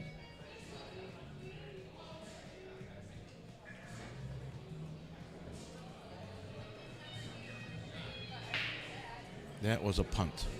What he shouldn't do is knock them out. Play a safe with the 6. Let the opponent knock one free. Only reason I disagree with that, Chad, is it seemed to me that the cue ball, 1 ball, and 9 ball were fairly in a straight line, and by just bumping into the 1 ball, he could freeze on the 1-8 and push that 9 ball towards the foot rail.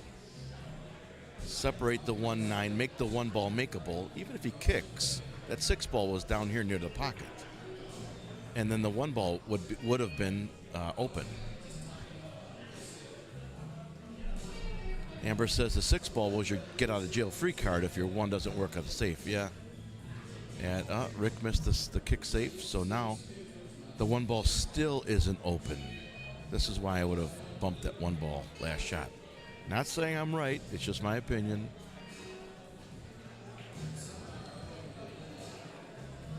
Where are we at, buddy? What's the score? Doesn't. Red is 304.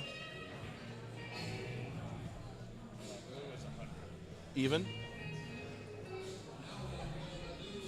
Thank you. Updated score now is Doesn't Matter is up 304 to Fafo's 100. I guarantee you by the end of this tournament, I'm going to have a better understanding of the scoring system here. I apologize for that. I'm really just trying to do Steve Gillespie a huge shout out here for taking over the USAPL out here in this area and giving him some exposure.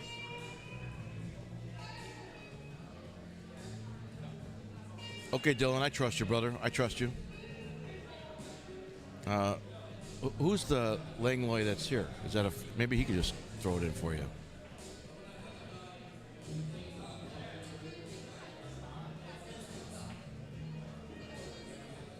I can wait. I mean, it's my email address or my cell number. One more time for my email address.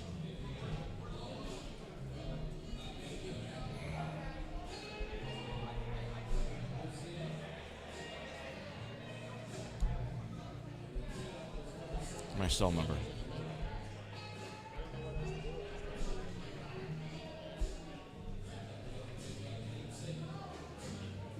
He tried to kick again. He missed it.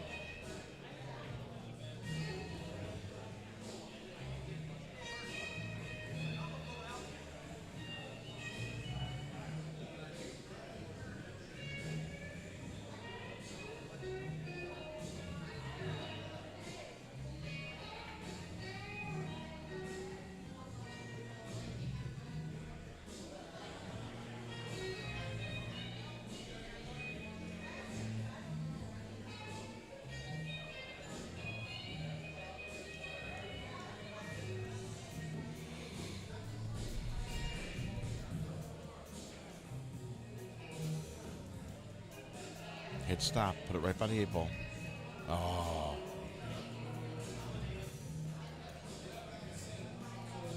Kind of gave up on that stroke. The 9-ball goes straight in, Rick. 9-ball straight in. Give yourself a little bit of an angle so when you draw back, you can put the cue ball on the foot rail for the 14.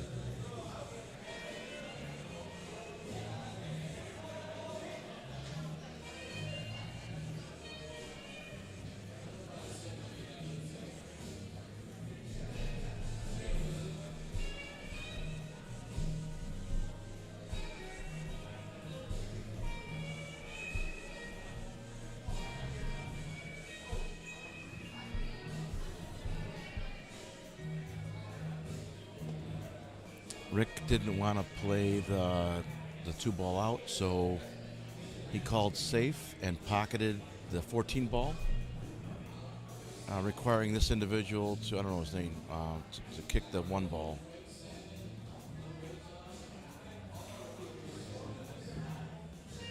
Did he call that shot? Wow.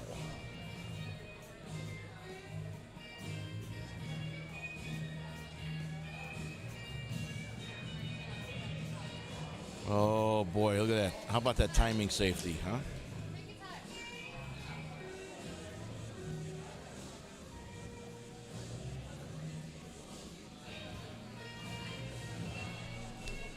Shout out and thanks to all the players who participated in the 50-50. Thank you very much for supporting Calcutta Kid TV. What do I always say? Puts gas in the tank. Thank you very much. Speaking of gas in the tank, it's getting colder out. Don't let your tanks go below quarter tank.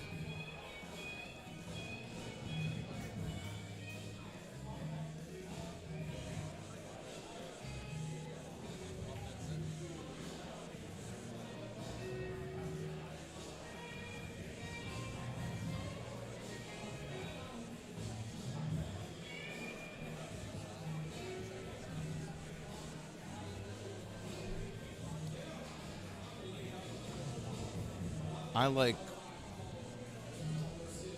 hitting that side of the ball, hitting the right side of the 9 ball and coming down here.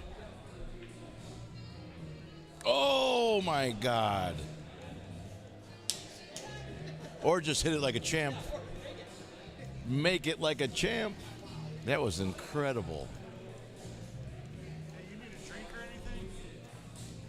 You know what? Yeah, tell Bobby glass of makers. She knows how I like it, yeah. Wow. Nice out, dude. That was impressive.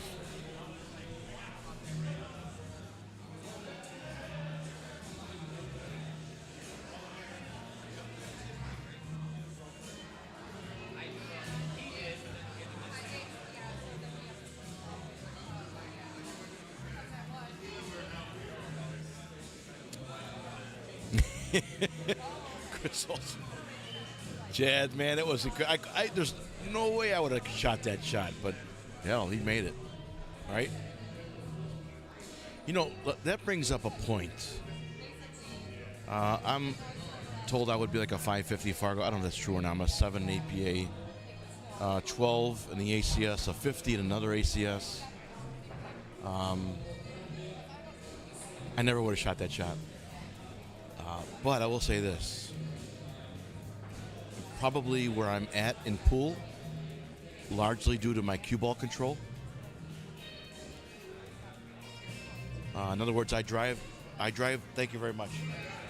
I drive the cue ball to where I need it more often than someone who's a lesser player than me, okay? Trying not to sound conceited, trying to sound experienced. That said, 450 Fargos, APA 5s, APA 4s, ACS 7s and 8s, 30s. They don't leave the cue ball where they want as often as I do. Which means what? They're used to shooting more difficult shots more often. So they see, I'm not trying to put Rick down, but let's say I'm a little higher caliber player than he saw that shot and said, I shoot these tough shots all the time. He has no fear, zero fear of firing at a ball like that because he sees that shot more often than I do. That makes sense? Or he sees those types of shots more often than I do. I never would have shot. I would have backed off and spun that because I like my cue ball control, right? Feathered that 9 with some left. I would have hit it as he was facing the 9 ball. I would have hit it with left English, hit the right side of the 9 ball, glanced the 9, hit the side rail, and spun the cue ball all the way down here in the corner of the table and gave him at best a bank. That's what I would have done. But, man, he just made that like a champ. So if you're part of this 50-50, stay tuned. We're going to have it after this team event is over with. Dave Prisbilla is going to spill all the cards out on the table. I'll zoom in. He'll flip them all over so everyone can see their card. Should be 54, right? 52 playing cards plus the 2 jokers. One's a color joker, one's a black and white joker. And 270 to the winner. We'll find someone in the room to come over, and as Dave puts them all back in the, it's kind of like a plastic bunt cake pan, but it's here, I'll show you. It's a 6-pack holder, but you'll see what I'm saying. It's kind of like a bunt cake pan, right? It does look like one a little bit. Don't mess them up. All right, sorry. Runaway cue ball.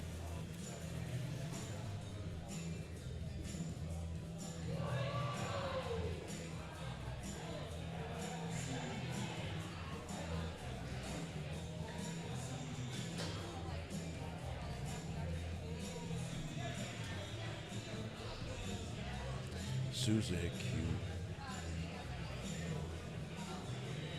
Spot. Chris Olsen says the spot just got bigger. With that out, hell yeah, man. That was insane.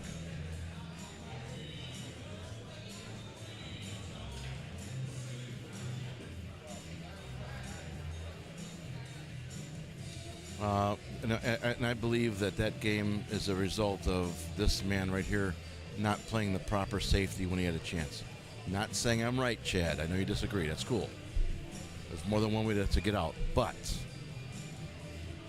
in my opinion, at the moment he had the cue ball, 1 ball, 9 ball that was almost in a straight line, he should have rolled up and bumped the 1, made the 9 hit the foot rail, stuck him right there.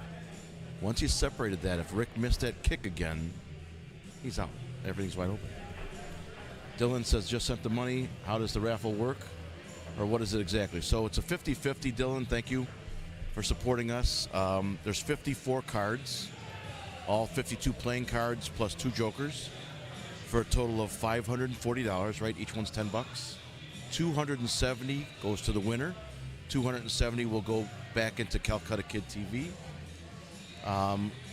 Once this match is complete, I don't want to disrupt the momentum of this match. Once this match is over with, Dave Prisbilla will spill out all the cards onto the table right here in front of us. Flip them all over so you can see your cards out there. We'll search the room for a junior level player. As Dave puts all the cards back in the beer bucket, we'll have the junior player mix them up and pull one.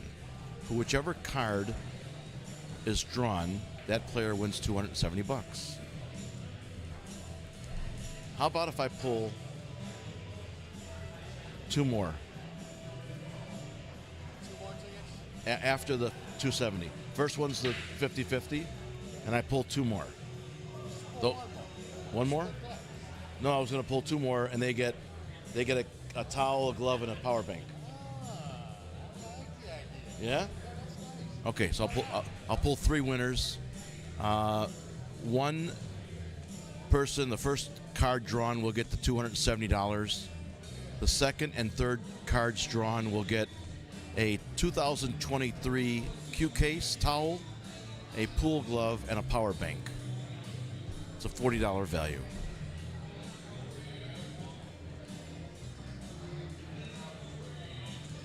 Amber likes the idea. Thank you, Amber. She's my favorite daughter. She's my favorite daughter. I have a favorite daughter. You have a favorite daughter? I do have a favorite daughter. Dave Prisbilla has a favorite daughter, too. Why? Why do you have a favorite daughter? Well, She's your only daughter. she's my only daughter. She's your only daughter, yeah. She doesn't have much competition. She don't have much competition, right. And Joey's the other way around. Joe, you have a favorite son, too? I have a favorite son, too. It was easier that way.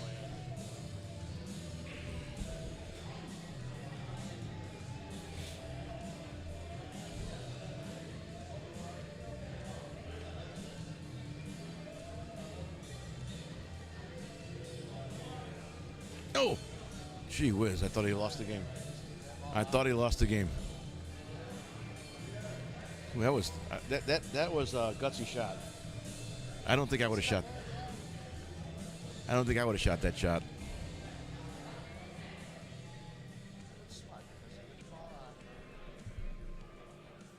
Well, there's an easy shot up table, but I'm shooting a 15-2-13.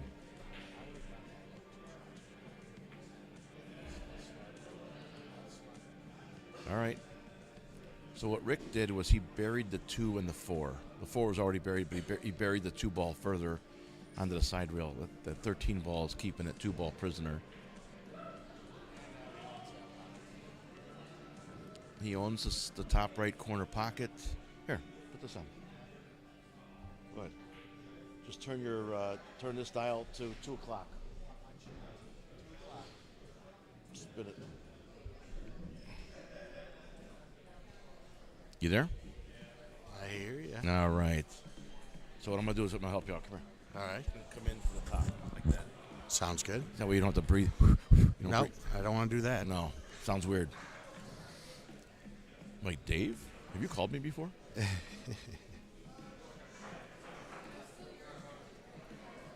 do you think? Now he shoots a combo up in the corner? Hi.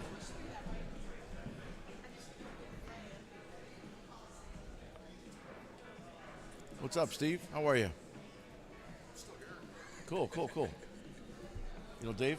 Hey, Dave. Steve. Hey, nice to meet you. Let me put Dave on the camera here. There he is. Hi, guys. Dave Prisbilla. Popping my cherry. Thank you for being part of it. First time on a stream? It is. Nice. Yeah. Oh, We got a money match coming up. Do you want to talk about it? might as well. Go ahead. Tell everybody what we're doing. So, I've known John a long time. Yeah. And, he's been dropping his feet in the money, in those games and the Friday night fights and all that. And, I've been kind of curious myself to start getting my game out there a little bit, get my face out there a little bit. And I just figured, hey, John would be the first guy that I should do that. So John set up a match, and we're going to play a little race to 15. 300. Sounds good. Okay. Ooh, nice shot. Look at this. He almost made that. Yeah, I'm only a pool player by night, John. I'm a carpenter during the day. Got to do that. And all Well, that. I'm unemployed during the day. Well, you've put your time in. You deserve it. I did. But hey, Almost 30 years. what do they say about retired guys? You're only going to keep moving forward if you find something new to do. And look at what you got going on now, man. I love this, man. This is great. This is awesome. Yeah.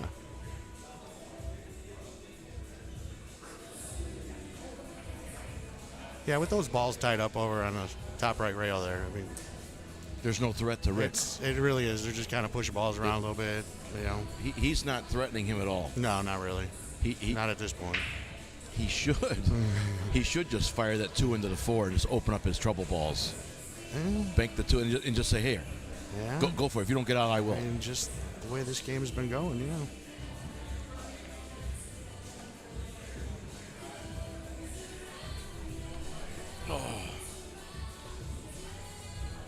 There we go.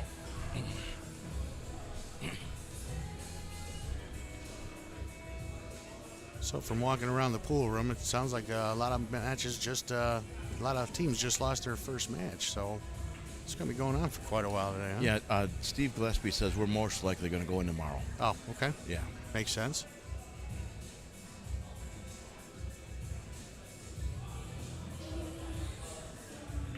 So tonight's going to be a late night for me. So what happened to your daughter? What's your daughter's name again? Becca. What happened to Becca? So She was supposed to be here today. Yeah, she was like totally fired up, ready to come do some raffles for you and stuff. So, but I don't know. I think she likes to watch it's TV closed. in bed a little late. It's closed here. How are you? How you doing? Okay. So she was going to do some raffles for me. She's gonna do some raffles for you. And what happened this morning? I think she decided that her bed was a little more comfortable than coming out here to Bradley. But like I said, I wasn't gonna miss it. I had nothing really going on today, and just wanted to come out. You did good. You got rid of those cards fairly quickly. We got rid of some online, so Yeah, that was great. everyone has a chance to win. I was kind of curious. Everyone was like, "Are we going one deck or 2 decks?" I'm going, "Oh, just one for now."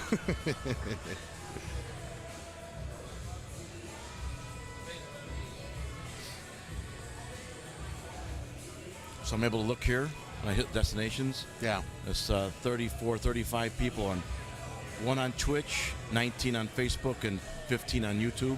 Nice. That's right now, but that comes and goes. People come in and watch for a little while and they leave and they come back later or whatever. Yeah. When it's typically at the end of the day, I'll go back and see the interactions, and it'll say reached 1,500 people. Okay. So we have 3,000 followers on Facebook. They come in, they watch for a little bit, and they come out. Sure. They come back. If they're working, they can't watch the whole thing. So Right. Yeah. So we get credit for those interactions. That's awesome. Yeah.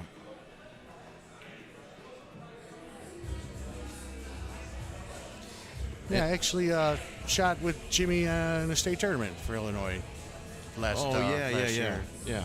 It's kind of how I met him. Great guy. He is. Hi, Jimmy. He's here. He just posted the link. Which reminds me, Jimmy posted the link for the Calcutta Kid discount for pay-per-view for Derby City.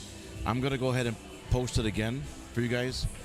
If you've already decided that you're gonna purchase the pay-per-view for Derby City, it's $70. But if you buy it through Calcutta Kid TV, CalcuttaKid.tv, we'll knock off $20. The remaining $50, we get a piece of that. So you're helping us out too.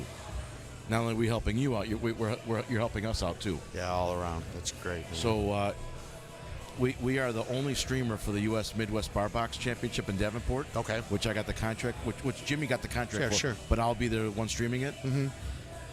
But all the streamers got together and said, "Hey, Derby City is like the premier tournament of the year. Yeah. So why should it go down to one streamer?" They all got together. Someone reached out to Jimmy and said, "Hey, would you like to be a part of this too? We hear you're doing great things for pool." And Jimmy's like, "Hell yeah!" So that's how we got a part of this pay-per-view thing. It's unreal how the game's really starting to open up more. I think with so. all these streamers. If we could do something like that, that's what we needed. You really do, really do. So as a result, we're allowed to offer the pay-per-view through Calcutta Kid TV. We give a $20 discount, and the $50 that goes towards the pay-per-view, we get a piece of it. So you're helping us out too. Incidentally, I will not be at Derby City. I'll be at the ACS Barbox Championship in Davenport next week. Pat Prendergast and Sonny Godinez will be. Okay. Along with they're going to the Derby. Along with Gil Castillo. They're gonna be vendors. They're gonna have a booth. Nice. In Pat's booth, he's gonna bring a TV and stream me at that's Davenport. Great. That's awesome. So if you want to stop by and see Pat Prendergast and Sonny Godinez and Gil Castillo, stop by their booths, say hello. All good guys, all fun guys. Yeah, and they're supporters and now official sponsors of Calcutta Kid TV for the 2024 year. If you know of anybody that would like to sponsor Calcutta Kid TV, or you would like to be a sponsor of Calcutta Kid TV, reach out to me or Jimmy Hannes, and we'll give you more information on how to do that. It's very reasonable, and it supports our cause. We're developing an app. We're supposed to be coming out this spring, early spring with this app. So if you want to help us out, reach out to Jimmy or me, and we'll teach you guys what we want for that sponsorship fee, okay? And what you get in exchange for it. Your logo on our streams, your mentions on our streams, your logo on our app. It's going to be pretty fruitful for you. And it's about the same cost. That's what Pat and Gil told me. It's about the same cost as what it costs them to get a booth for a 5-day event at these tournaments. Sure, yeah. But it's all year. This is all year long. All year long. It's pretty cool. Next year we may have to raise our prices, but this year it's $1,200 for the year. Mm-hmm. Pretty reasonable. $100 a month. $100 a month.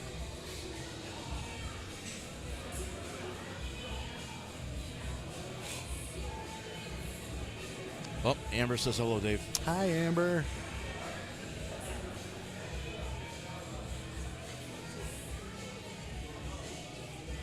So let Becca know that the next time I have to stream, she's got to come for me, and I have to stay in my bed. We'll see how that works out. I know. It's not going to work out,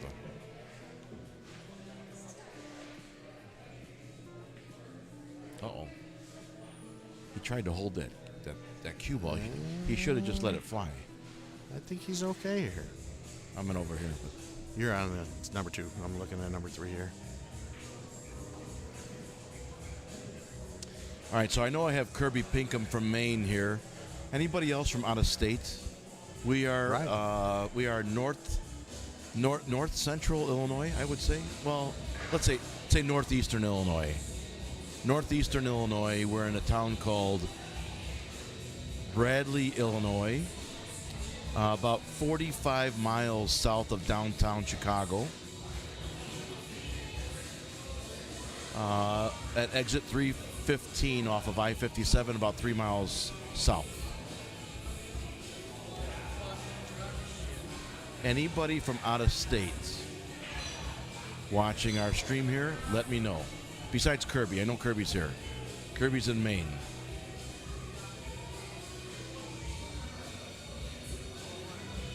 I forget how Kirby found our page. I think Jimmy subscribed to one of these broad pool pages on Facebook. Sure. Yeah. And Kirby saw us, I guess, and came on and he followed our page, and he follows our streams now. He's very engaging. He asks probably the best questions I've ever been asked on the air before. Oh, geez. That was just crazy. Chad Mulford's in Iowa. What city, Chad? You're the one that said you're going to see us in Davenport, right? Nice. Dylan Langlois. I'm watching my brother Christian out of California. What city in California? Northern California or Southern California?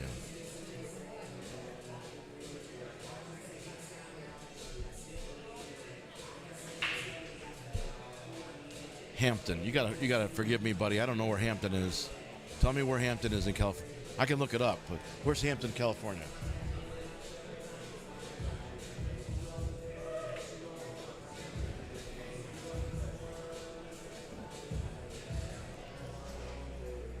No. Chad. I'm sorry. Chad's in Iowa. Hampton is Iowa. Hampton is Iowa. Mike Denson's. He's not in Nebraska. Mike Denson's here. He's over there somewhere. I just sold him a pool cue. There you are. I see you. I see you. Denson. Chad Mulford says 90 miles north of Des Moines. And Dylan is in Southern California, like 3 hours away from Vegas. Temecula. Oh, okay. I've been through there. Do you know where Indio, California is? Probably one of the hottest places on earth. Or at least the country. There's like a 2-hour stretch between Indio, California and Quartzsite, Arizona. It's a 90-mile stretch south of Death Valley. Okay, yeah. Oh my God, it's a straight line, and it's just brutal. I had a Subway cup full of root beer. Yeah. And I had it sitting in my cup holder, and my cup holder's black metal. It burned a hole. Oh my I was wondering where all the water was coming. What the hell's it tripping? Did I just blow a pipe or what happened? And it's my pop. It burned a hole through my. That's hot. Yeah. Yeah, that's hot. Yeah. I've always tended to stay away from that part of the world. It's brutal. Doug Dembski's in Saugatuck, Michigan. So we have Saugatuck, Michigan. Nice. Temecula, California. We have Hampton, Iowa. We have Madison, Maine. That's beautiful. We're all over the country. It's great to be around the country. So we have Maine and we have California. We have the east and west coasts. Oh, that was a great effort. Yeah, it was. It's about all he had. So Saugatuck, Michigan. Is that north or is that? That is along the Lake Michigan on the east side, and you have South Haven is a very nice town, but then you go up into Saugatuck. Saugatuck's beautiful. So it's south of Holland. Just great. Yeah, South Holland. Okay, gotcha. Yeah, beautiful town. Maine is beautiful. Best city in Maine. If you've never been to Maine, anybody, go to Bar Harbor. It's a small city on a mountain. The island is a mountain. Mount Cadillac. Okay. Am I saying that correctly? Kirby, are you still here? Excuse me.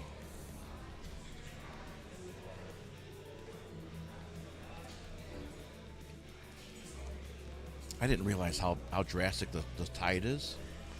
In Maine, the tide goes out so much that you could actually walk to the first island. And then 6 hours later, the tide comes back in. If you don't come back by then, you're stuck there. You're stuck. You're stuck there for 6 hours. Oh, man. Dylan says, that's not far from here, 55 miles northeast from where I am. Oh, so, okay. All right, so you're close to, it's hot. It's got to be hot there. Mike was in Portland, Maine. Yeah, Portland was cool. Amber and Jason, they went to a nice restaurant when they stayed with us. We were in Freeport. Wow, those two. Kirby's here. Mount Cadillac. That's Mount Cadillac? Okay. Yeah. So, incidentally, Kirby will back this up. He'll back me up on this. Mount Cadillac is the first place in North America that you can see the sunrise every day. Okay. So if you're in Bar Harbor, you drive 20 minutes to the top of Mount Cadillac, and you have to have a reservation. If you don't go online to the Forest Preserve police and get a reservation, they'll turn you away like they did me. Yeah. So we woke up early to get to be the part of the first ones to see it, just to say we did it. Mm-hmm. To be I saw the sunrise on the first. I was the first guy to see the sunrise that morning. That's great in the whole country, but they turned me away. That's cool. Rejected. But yeah, it was pretty cool. We still had fun. Bar Harbor, small town. It's like how can I say this? It's like Lake Geneva on the ocean with mountains. Gotcha. Yeah. And lobster. Lots of lobster. Lots of lobster. Lots of bars.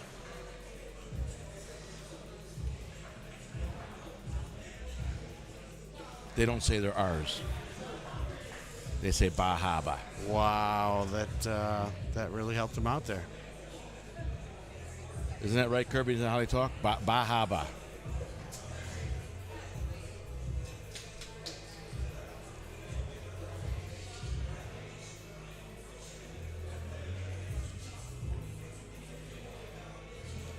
So what's he got? He's got the 4-ball? You got to shoot the 4, right? That's all you got. Oh, is he stripes? You looking at 2 or 3? 2. You're on 2? I'm not too sure. I haven't been watching that match. These guys on table 3 here, though, with that 8 ball in the corner. This has got to be a 10-inning game so far. Over here? To the left, right here. In Oh, the yeah.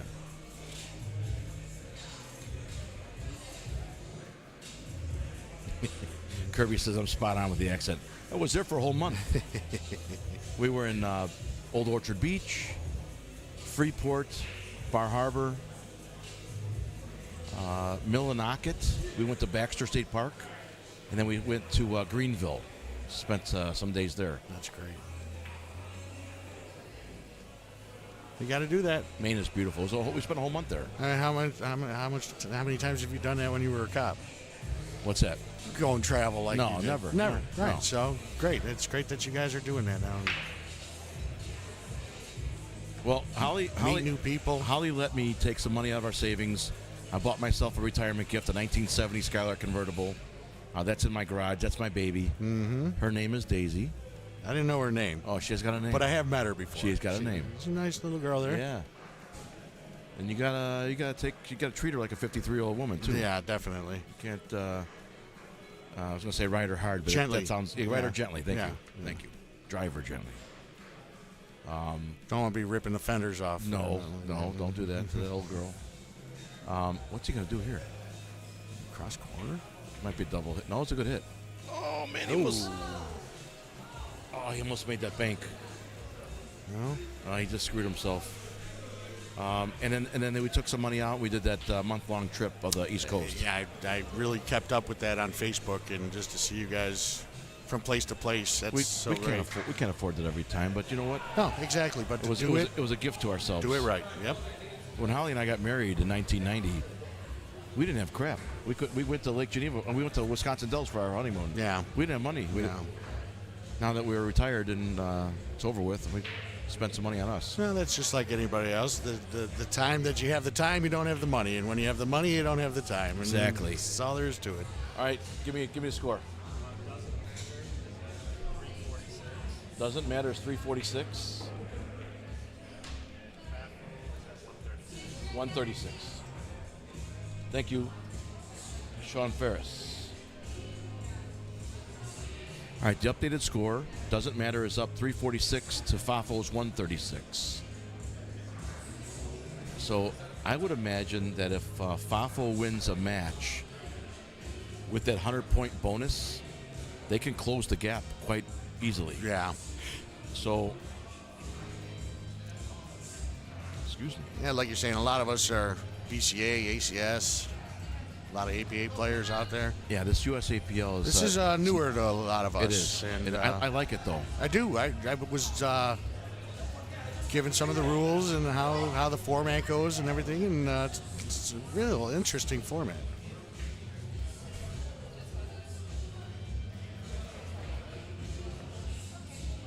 And I don't have many Fargo matches in, if you will.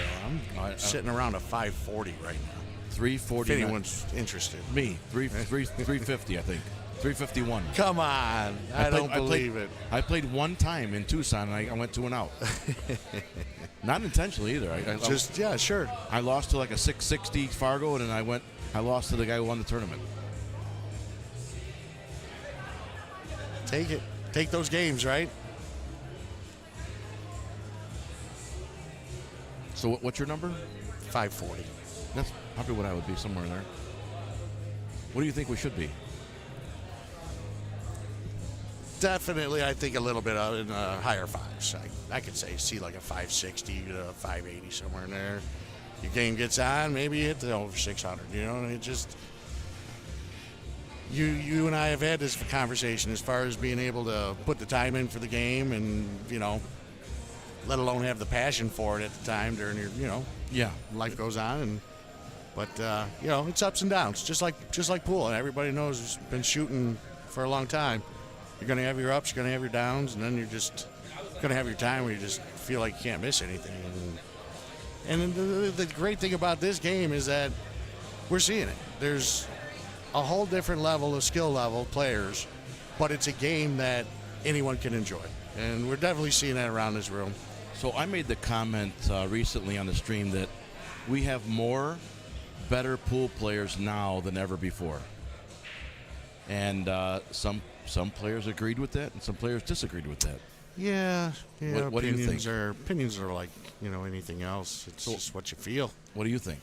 And is growing up, I've been shooting probably like somewhat competitively for about 26 years, 27 years. I've been playing for about 30. And you just see all kinds of players come and go. But when I was a teenager, there were some monsters, just monsters, which gave me the chance to learn the game by doing what we're doing right here, watching. Oh, maybe I wouldn't have done that. Maybe I would have done that differently, and this and that. So I'd say a lot of my game has just come from sitting in pool rooms and watching. Red shoes, pockets back in the day, pockets today. You watch that. But my opinion about that is that you're getting a whole wide range of players. We had that, what was that little league out of like Midlow, Posen area. We had that back in the day. Oh, our Adams League? Our own league. Our own league, yeah. We had, It was $3 a week. They gave no cash money. Right. It was just it was something to do. Yeah, exactly. And there were a lot of players, but, you go around the pool rooms and you see these APA leagues and the ACS leagues, and now you got, this USAPL league. You see a lot of players. You see a lot of people. And the same thing, I've been playing Illinois State Tournament for 25 years. Whatever it's been going on. At least 20. Yeah, at least 20. I mean, more than mid-90s, yeah. Yeah, I would say the ACS started in the late 90s. Back over at the Moose Lodge that we passed on the way here. It was late 90s. It was late 90s. Yeah, so... Yeah.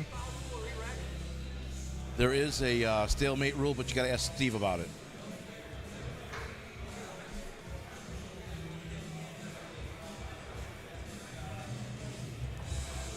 I believe. Was that stalemate I rule believe, or something? Stalemate rule. Okay. I believe it's 3 intentional fouls. Intentional is the key word. 3 intentional key fouls by both players. On 2, 1 intentional foul, 1 intentional foul, 1 intentional foul, 1 2. After 2, they're both warned that if they don't make an attempt to change, then they go on 3. So after 2, they get the warning, then they get 3 intentional fouls. If there's no attempt to move, disturb the order of the table, it's a stalemate, and they restart the game with the same player breaking again. That's an ACS rule. Make sure it's the same for BCA. I believe it is. Kirby's asking, would you play in a pool league like this with this rules? I've only been out here for a total of 2 or 3 hours. Already been asked to be on a team, so. Oh yeah. It's But would you like the rules enough that would you play in it? I really would. Okay, I think cool. I would. I like this. This is sort of a format, kind of like the ACS Illinois State, where you're getting your balls. It's ball count. I like that.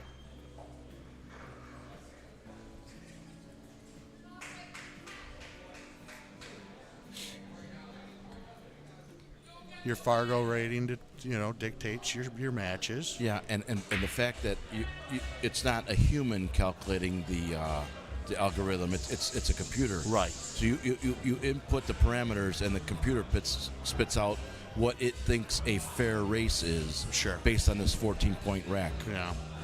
And I like it. I think it's the more information used to calculate a handicap, the more difficult it is to manipulate.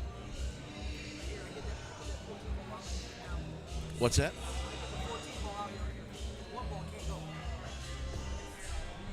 Yeah, with that one ball locked on the 8, he can try to get that 14 out of there now. Just watch out for that double kiss.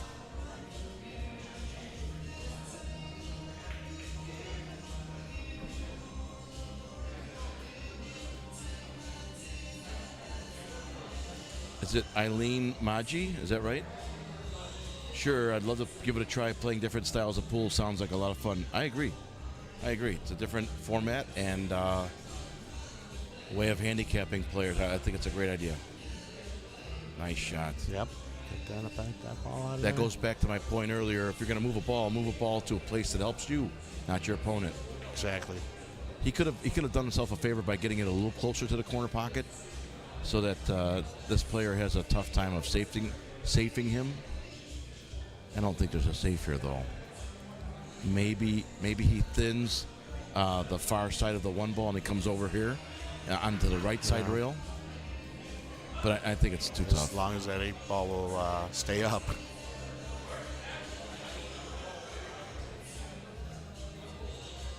Exactly. Oh, it fell. Oh, well. It was a great try. I mean, it was a long game. He definitely battled. It was a battle. It was. All right, so what's the score now, buddy?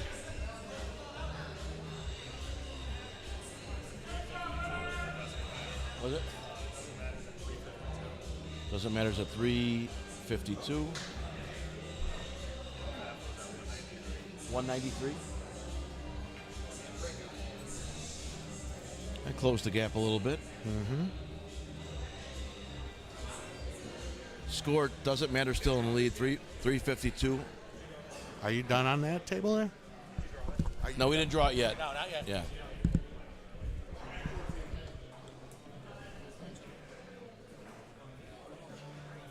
Hey, can we do the 50-50 over here, or you guys want to?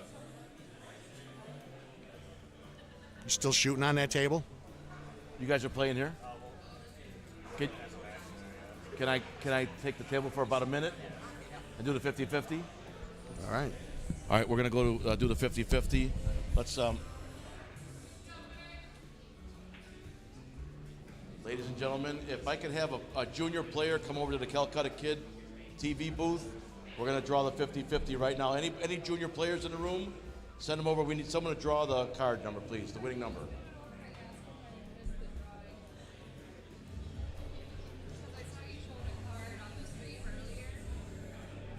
All right, so we're going to draw the card. What Dave Persbill is doing right now is he's putting all the cards on the table at the moment.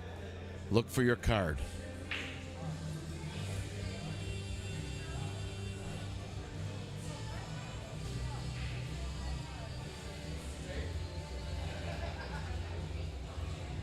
It'll zoom in. Look for your card. Yeah. You know what? Pick somebody that you want to pick the card. Or you can do it. Find somebody, Steve. I'll trust you. All right, so look for your card. 9 times 6, 54. 9 times 6 is 54. There's all the cards up there. All the halves of cards. Whether you bought them here in person or you bought them online, your card is out there. Show them that that bucket's empty. Right by the ace of clubs. Ace of spades.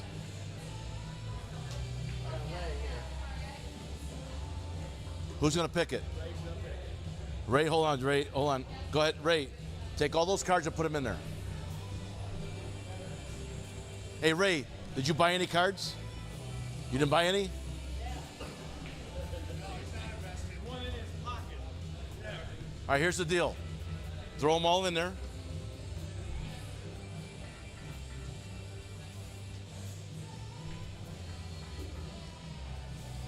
Hold on, hold on.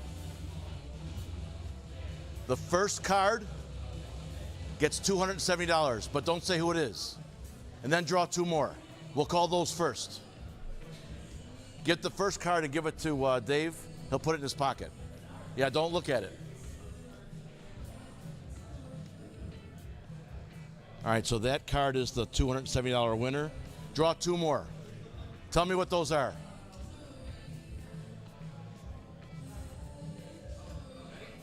Hold on, I got to zoom in. Okay, flip that over. 6 of hearts and the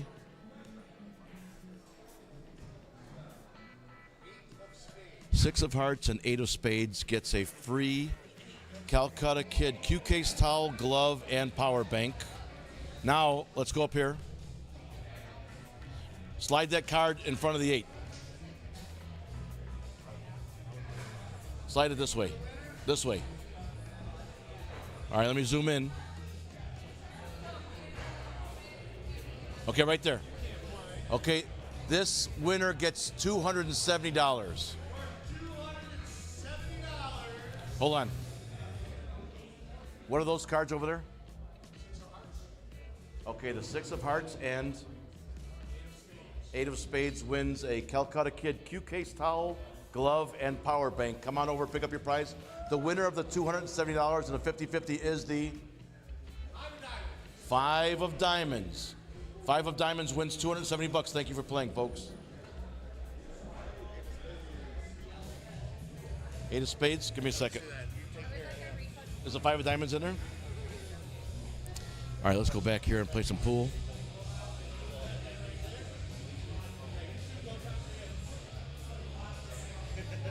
All right, Dave goes and checks that out. He's going to count out the money. You guys are the winners of the towel. Okay, grab 1 towel, black towel each. That's you guys? Right there, it's fine. Grab 1 black towel each. Grab 1 white box at the top. Okay, now, left hand or right hand glove? I'll be right back.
Okay, so the winner was of the 270 was the five of diamonds. We said it's not anybody that bought online. So I'm sorry, folks, if you're watching from afar.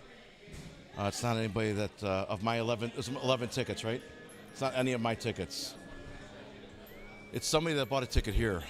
We'll make the announcement again. So, but thank you for playing. I appreciate the support. Calcutta Kid TV is greatly appreciative of it. Is this the cashier? I can put this in my pocket. So this plus $110, 11 tickets for $270, right? Okay. So $270 plus the 15 I sold for the first glove goes here. Jimmy, I'm doing good. All right, so let me go and deliver this glove over here to table 5. I'll be right back.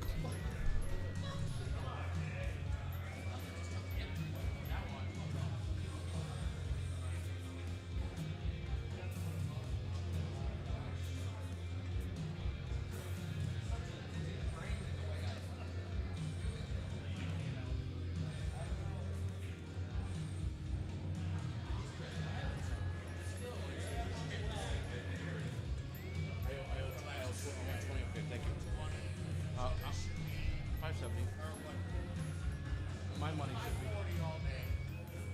540 all day. 1, 20, 40, 82, 20, 40, 67. Perfect. All right, so this goes this.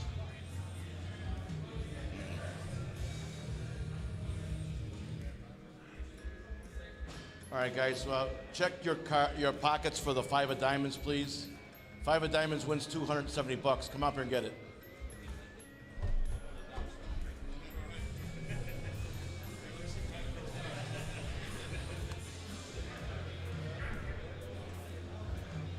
Hey, I hate to take it all home.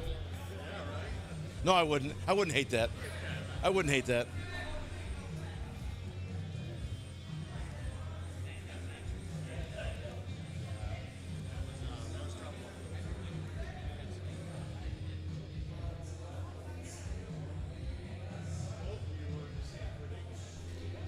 Kirby, does the winning still get 14 points without pocketing the 8 ball? Only if the opponent makes the 8 ball in the wrong pocket.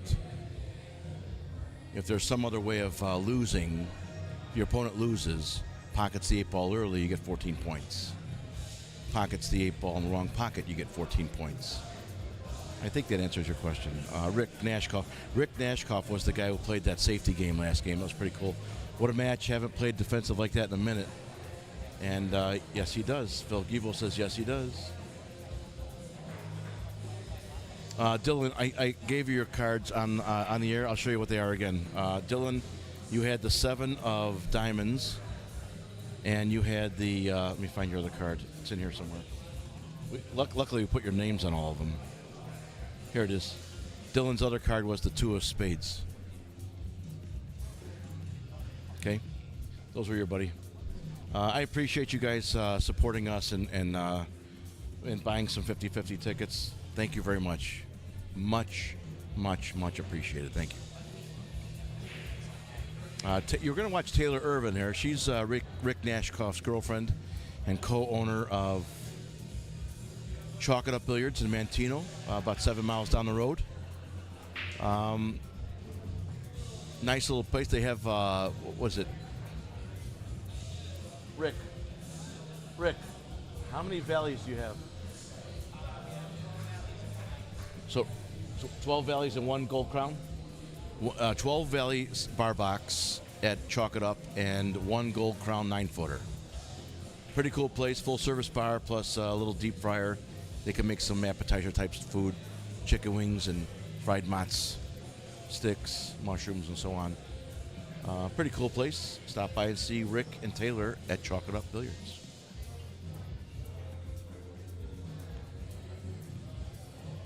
Somebody here won the $270, the 50-50, and they're not claiming it. I don't want to call a new number yet because what if the 5 of diamonds comes up? It says, oh, that was mine, and we've already given out a new card. I feel terrible.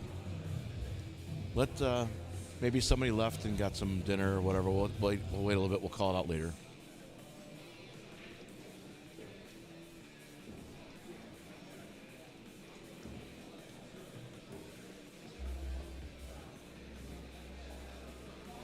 All right, Taylor Irvin to break to begin her match right here on on table 3.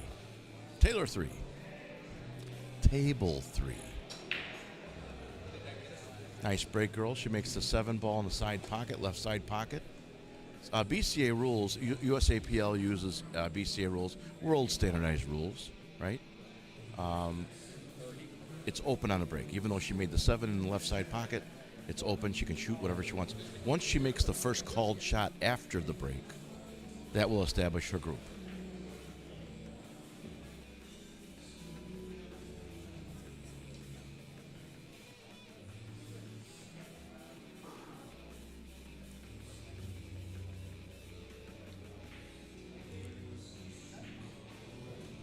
Yeah. Yeah. Those are mine, yeah. Yep.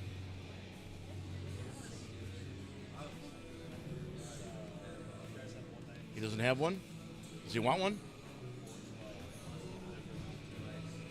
He want what? Which one does he like? We could talk. I have a little bit of room.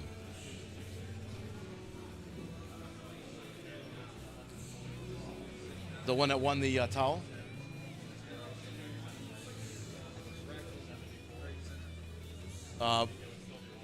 Drinking the water now? Oh, is that, what's his name? That, what? Which one's Jeremy? The gray shirt?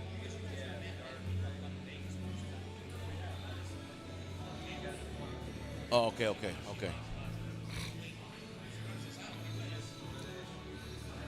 They're beautiful, aren't they? He does some good work, man. Are you Jeremy? Oh. We were looking to see who was interested at the stick.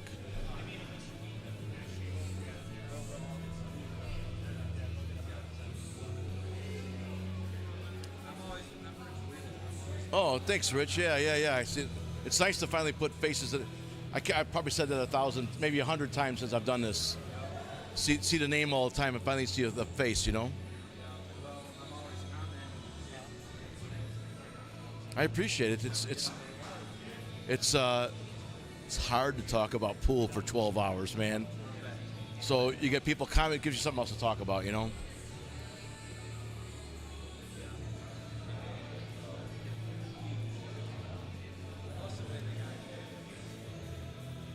Well, whatever Steve wants, and I'm here for him. Yeah.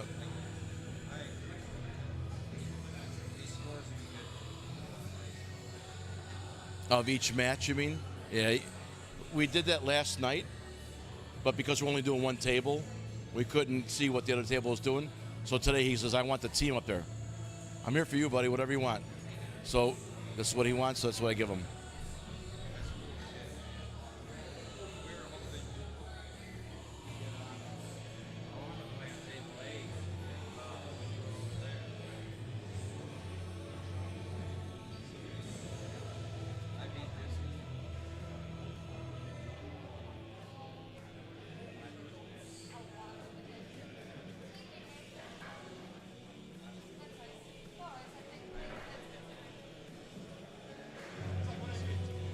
Hey, Stefan, I just announced your name and told everybody all about you. Stefan Saborda, that's our civil litigation attorney and sponsor and friend of Calcutta Kid TV from Joliet. Stefan Saborda Law Offices in Joliet, Illinois.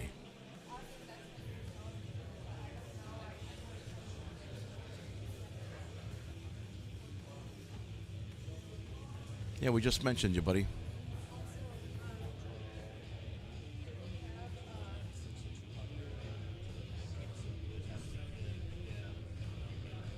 What's the score? So I have.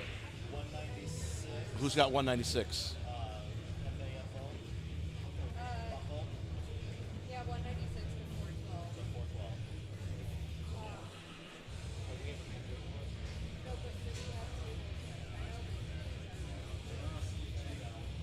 You leaving? Oh, sorry, dude. All right. All right. Good to meet you, Rich. Okay, so we have an updated score. It's 412 to 196. Doesn't matter. Seems to be pulling away a little bit more now. We'll see what happens. Remember, there's 100-point bonuses for something. We're learning this as we go along. So we're at Bradley Billiard Club. The logo is right there in the bottom right corner in Bradley, Illinois. Exit 315 off of I-57, about 3 miles south on Kinsey Street.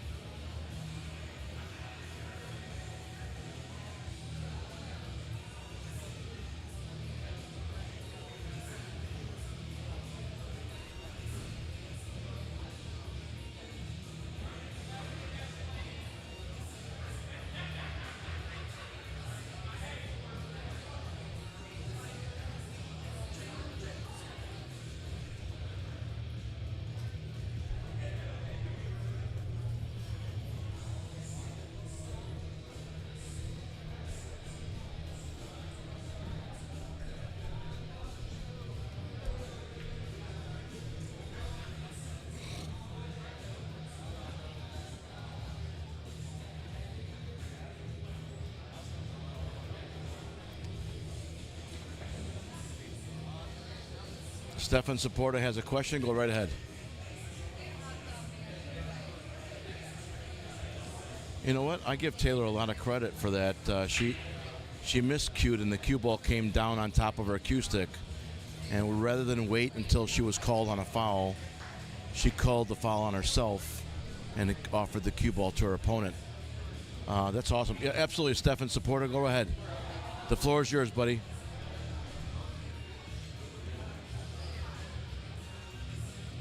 Good sportsmanship. I like that. What you did there.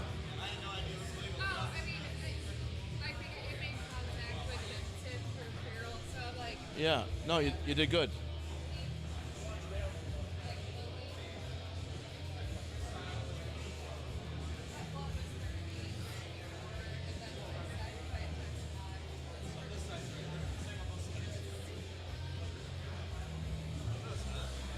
What do we have?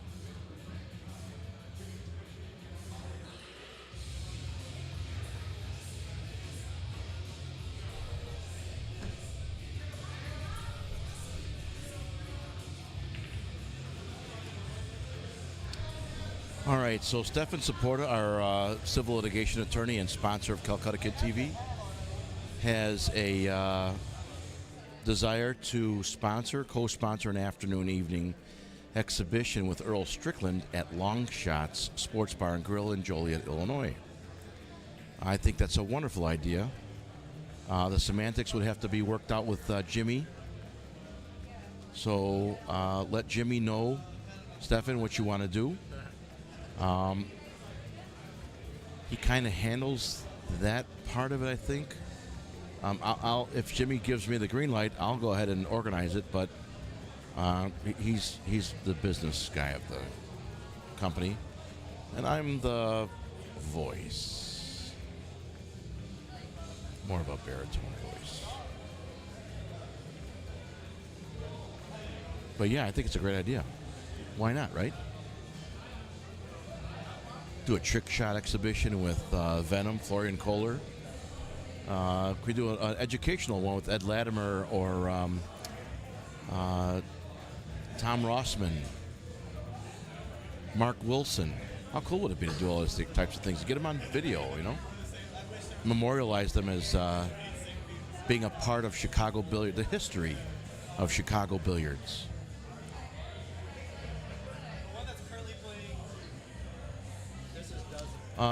Stefan's question is, what would you pay to play Earl a race to 3 games of 9-ball? Historically, what I've seen at these tournaments and whatnot, when they have exhibition matches,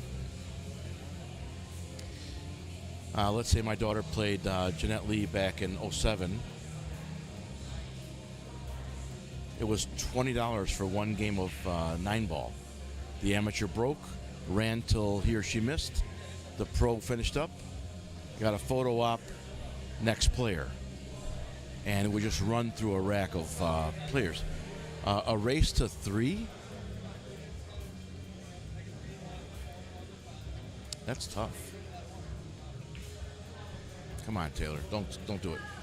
Ooh.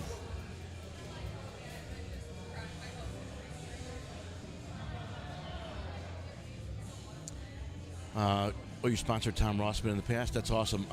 I had Tom Rossman come out to my high school billiard club before. Him and his wife Marty are fantastic people. Not only are they Christians, I coached for a Catholic high school. Not only are they Christians, but they're also excellent when dealing with the juvenile, the junior players. They're funny, they're engaging, and they maintain. I mean, how hard is it to maintain the interest of 30 high school kids, right? They're all looking at their phones or farting around. Not one of them had their phone out. It was awesome. Happy days, yeah. Yeah, so that's a good question, buddy. I don't know the answer to that one.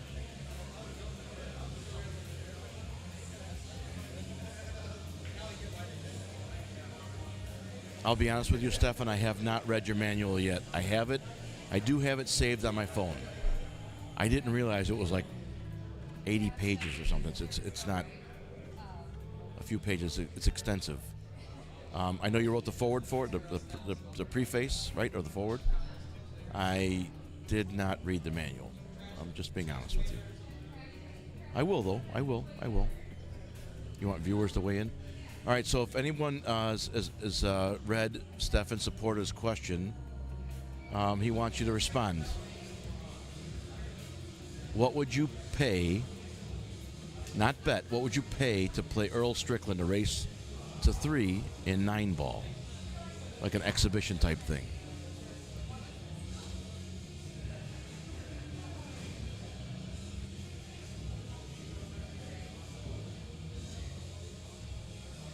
You wrote the forward and 10 pages. That's beautiful. I promise you I'll read it. I just haven't read it yet.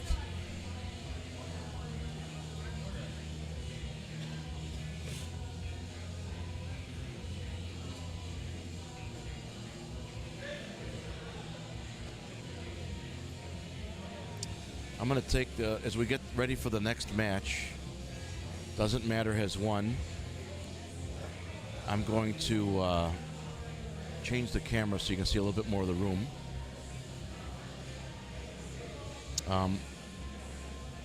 We'll get ready for the next teams to come up here, and I'll get their names in a moment while I take a trip to the restroom.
Oh, thank you.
Those two sets of balls there Yes. that you have for sale.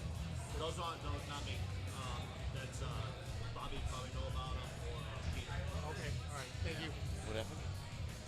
Those two sets of balls. Oh, in the window?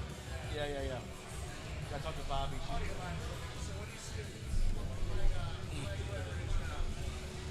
Bobby's the bartender, the owner's wife. She got the... All right, looks like we're getting ready. Hey, guys. Rick. How you doing? Rick, are you here again? Again? So in your, which team again? No, your team. Your FAFO, and we have a new team coming in. What's the name? Who's the captain? All right.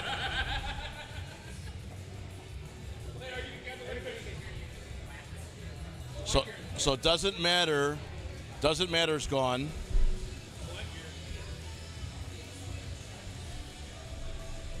Your team name? Say it again. Seldom sober.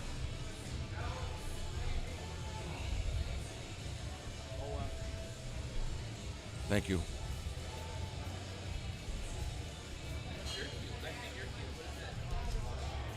All right, what's your name? Ray Velasquez with Q or G? Z or S? Ray? Yes, R-E-Y.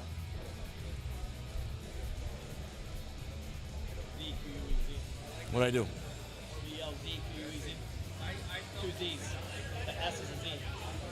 Oh, you're messing me up there, man. Okay, next guy. Huh?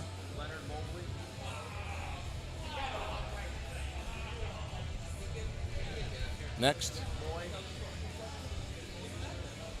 What? Moy, M-O-Y. Yeah. A-M-E-Z. Come on. Q-U-I-T-A. Mosquito.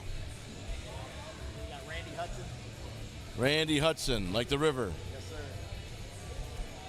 We got Rosetta Rowald.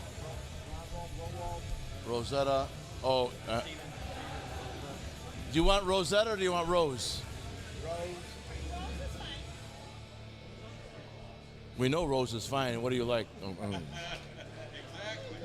G-R-O-E-N-E. Got it. Next. Then you got Steven, same last name. Steve Greenwald. O-E-N-E-W-O-L-D.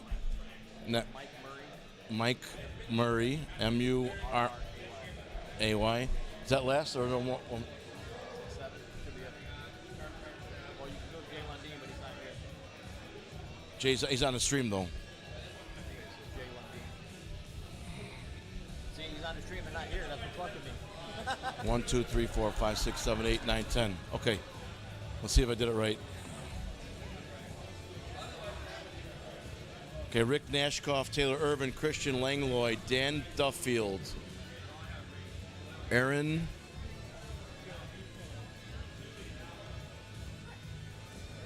Butler,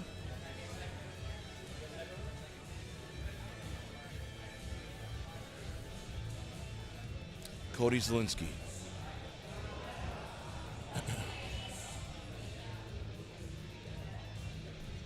Oh, I got to change the team name. What's your team name again?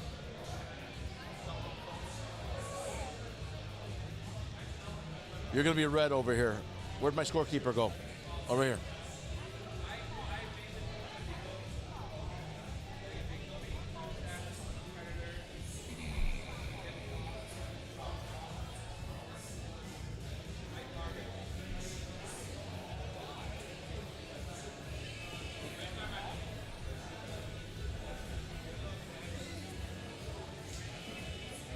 Seldom sober is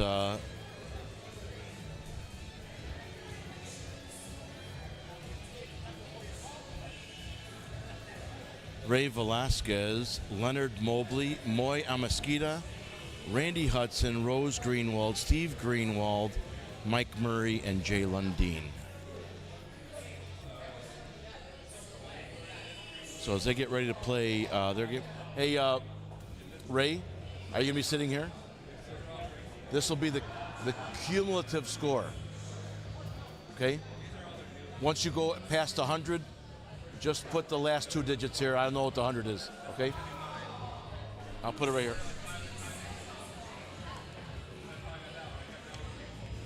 What's your name, sir? You're Leonard? John. Chief. John.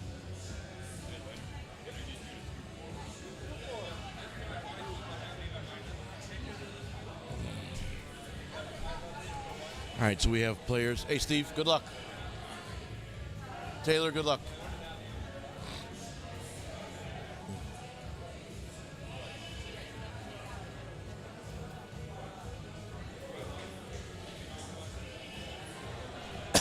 Excuse me. I'm sorry about that, guys. I'm supposed to turn my face when I cough and not in the microphone. All right, let me do this real quick. Hey, guys, if I can get you to check your pockets one last time. We called the 5 of diamonds for the 50-50. I want to close this out. If we don't get a 5 of diamonds, I'm going to have to, I don't know, we'll probably just donate the money back to the Calcutta Kid TV. 5 of diamonds. Look for your pockets. Let's go. Give me that. Give me that. Give me that. Have you not had somebody claim 5 of diamonds yet? We're still looking for 5 diamonds. Shit. I threw my other half away. You did not. I did. Look at the garbage. It's worth $200. $270. It's already pulled. 5 of diamonds. I don't know. We'll think about that. If you do, I had 8 of diamonds, but I threw my card away already. Do what he just suggested. I'm going to check his card. He might have thrown us away. Hey, I'm going to the dollar for all the best. I'll get a 5 diamonds real quick.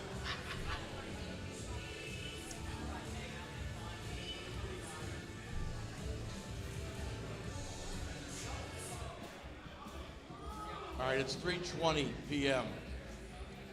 If in the next 10 minutes the 5 of diamonds does not show up, should the money go back to Calcutta Kid TV, or should I redraw a new card?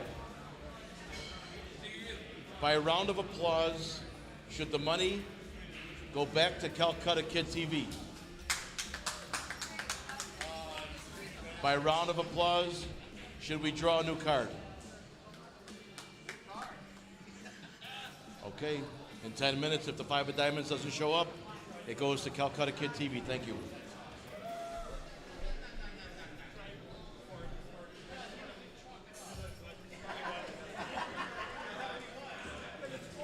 What is it? I can't hear.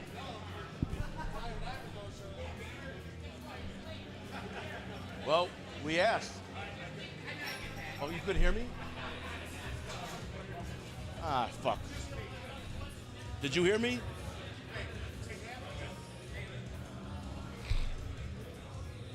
Tell me you got the 5 of diamonds. I already hit it. I put it in my pocket. No. Huh?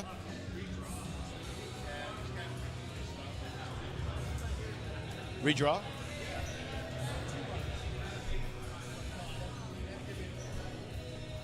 I'll do that. Cody. He's all excited about his sticks over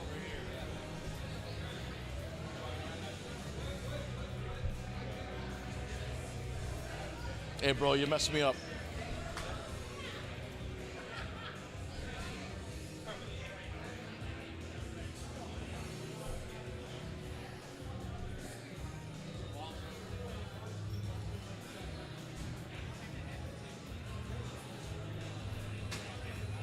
Okay, I'm good enough. I'll leave it like this.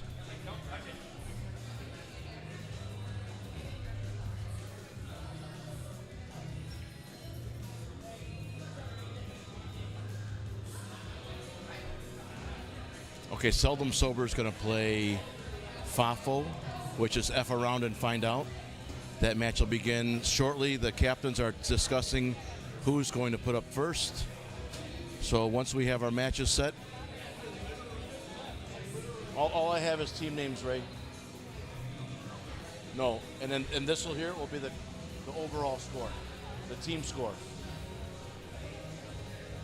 It's what Steve wanted. We did. He didn't like that. So just keep this by you, and then so I can see the score.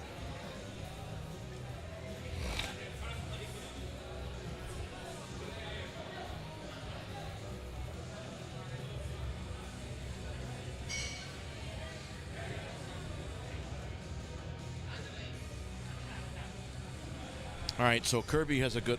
I like Kirby's question, so I gotta put my headset on and read this. Kirby, is it to raise money for charity? Oh, Kirby's talking to Stefan. Kirby, Stefan supporter is talking to you, I believe. Is it to raise money for charity or help grow a business? I believe he's talking to you, Stefan, about the exhibition thing between Earl Strickland and our amateur level players out this way. A few factors come into play. Is it for business growth or for charity? Is it just 3 games, or do you get one-on-one conversation with Strickland before or after the game? Any signed items from Strickland? I like those. Those are great questions.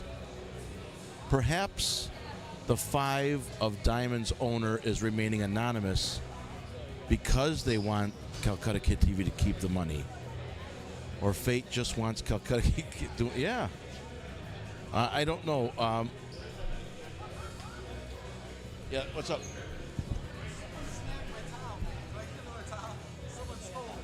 Oh, they did, really? Take a black one. Yeah, yeah. Were you serious about that payment plan or no? Which one do you like? Show me which one. Just grab the cue.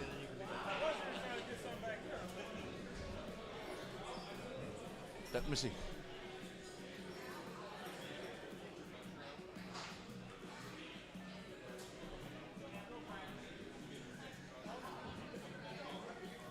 $17. I'll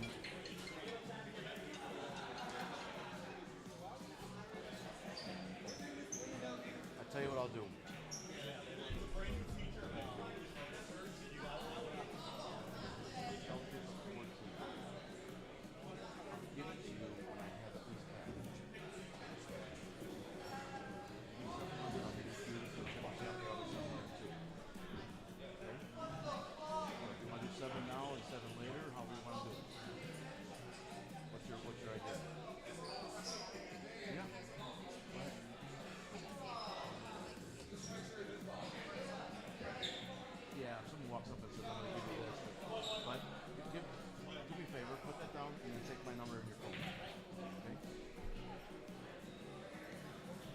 Stand by, I'm trying to sell another cue stick here.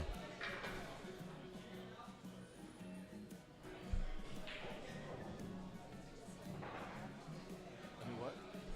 Oh, good. Beautiful. Are you a paralegal or an attorney?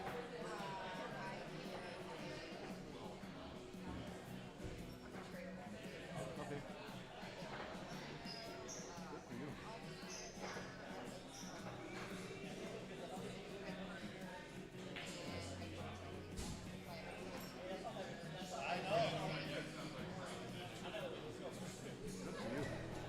We have a few attorneys that we deal with, Angela Kurtz and Stefan Saporta, yeah. They're civil litigation attorneys. Nice. Give me my number. I'll call my last name. So with a little while. Okay, we're underway here, folks. You're watching Ray Velasquez shoot. I'm not sure who his opponent is, but we'll let you know. No, that's Amasquita. That's Moy Amasquita. Go ahead.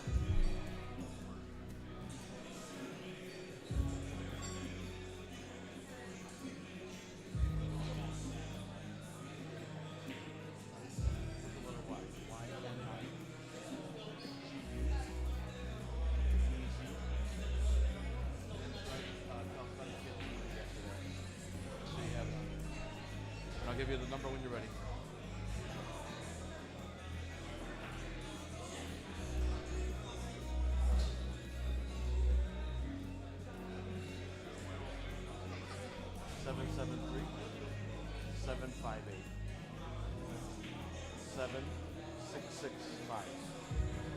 And then send me a text with your name so I can put you on my phone.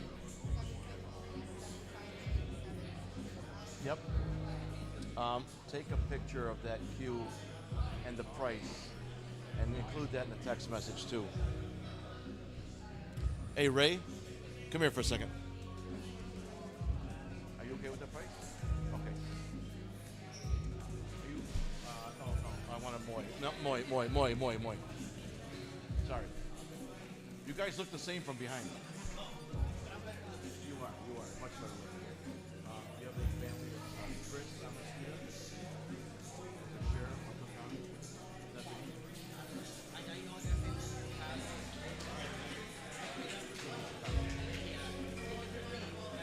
Not a very common resident. His wife is Chris is what? He's Hispanic. His wife Carrie is a white girl, and she's a dental assistant. She was my dental assistant. That's how I met her husband. Yeah, I got a right field. Oh yeah? I mean, from my field, You got halfway low? I got a 13 ultra. All right, folks. Get focused. Get back in the game.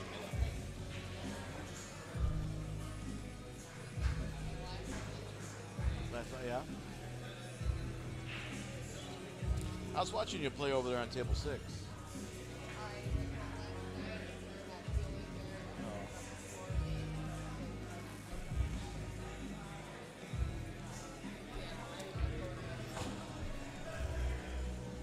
Yeah, if you, it is. My daughter's a nurse and she had a real bad flu. She goes, Dad, I checked twice. It wasn't COVID. And she's vaccinated. I'm not. I won't either. But she had to for her job. Let's take a picture of the. What's your first name again? Lauren? Oh, that's nice. Yeah. Okay, so I know you're good for it. Take a picture of that so I know which cue stick we're talking about it. And then you're okay with the price of 14? Okay, good. Cool. It is pretty.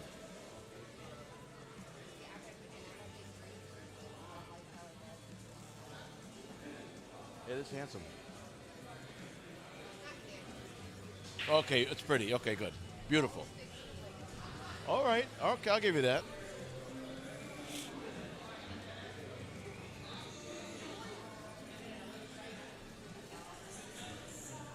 Hey, is Aaron... Lauren, is Aaron still here?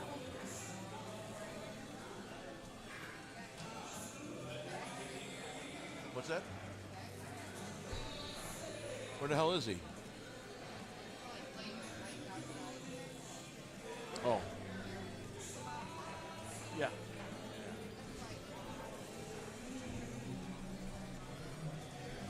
Yeah, they're outside, but they're outside misbehaving. All right. Have Aaron come up and talk to me for a second.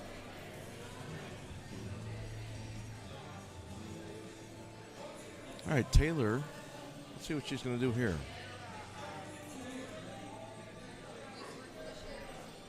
I was a Chicago police detective.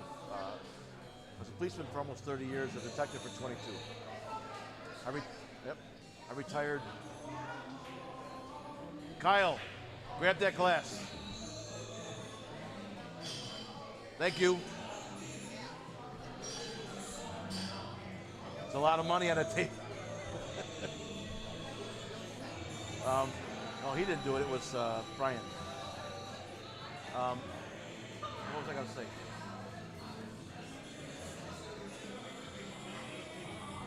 Oh, I retired in May of 22. I started doing this. I did a couple streams of pockets, and by just sheer coincidence, I think, I met Jimmy at Pockets, and he goes, "You're a John Eny guest." I go, "Yeah." He goes, "I seen your videos on Facebook." I go, "You see my videos?" I go, "I seen your videos." I go, "Watch all of them." And he goes, "You want a job?" I'm like, "What? How random is that?" So we hit it off right away. Worked for him. He was paying me to stream for about 6 months. He goes, "We have to meet. It's important." I'm like, "Oh boy, what's wrong?" He said, I can't pay you anymore." I said, "Okay, all right. Well, it was fun." He goes, "Oh, I'm not letting you go. I'm making you a partner." See, I own 49% of the company. Yeah, so we dove in. He goes, "You just keep doing the streaming." He goes, "I'll do the business end." He goes, "We'll be fine." So he's doing the app development, and I just keep in the public eye right here. I do merch, sponsorship, and knock on wood, it's been going, I think, okay. Yeah. Pension check comes once a month. It's like I won the lottery. I pay all my bills. I got a couple bucks left over, and I still get to do what I love to do. Yeah. So I do love it. I really do.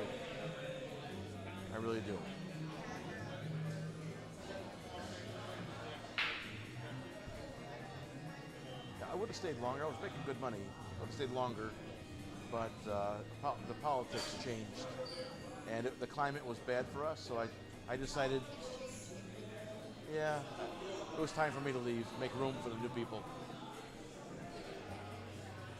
Yeah, true. Oh, Taylor, come on, girl. She almost made that 8 ball in the side pocket. before you leave, have Aaron see me. I know. All right, let me get back on for a second.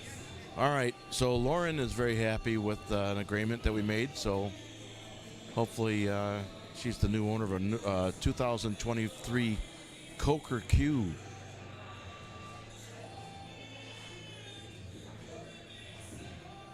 Ooh. Wow, that was ugly. That was an ugly safety. What Moy's opponent can do, Taylor, she can bank the 8-ball cross side if she cares to. It's not an easy shot. It's not an easy shot at all. But she can hit the ball full in the face, probably with a little bit of bottom right angle. Not a whole lot, just enough to get the cue ball back out of the way and let the cue ball bank one rail, miss the 9-ball, go in the side pocket.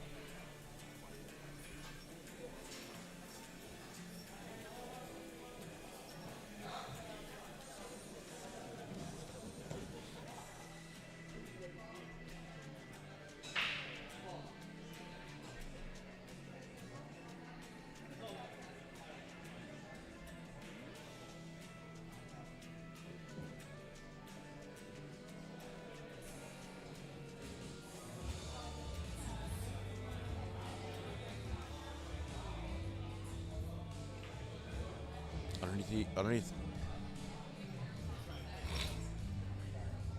And that was smart. She put the 8-ball near her pocket. So if Moy misses, Taylor's got a fairly simple 8-ball. Don't see him missing, though. Uh-oh.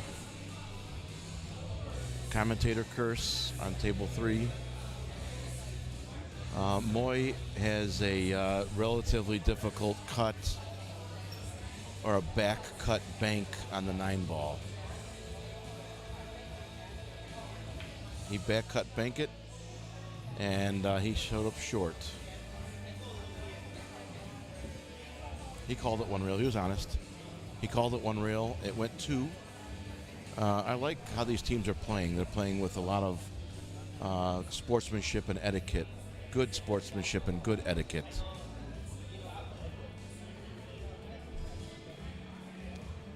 Moy could have said, hey, I called over there. And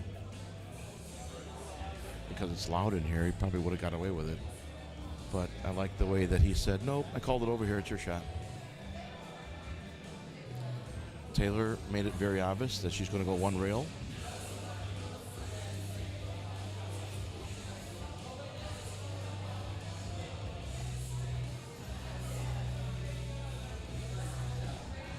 She went a hair too long, and she caught that foot rail before the pocket, which put an anti-spin to make the ball.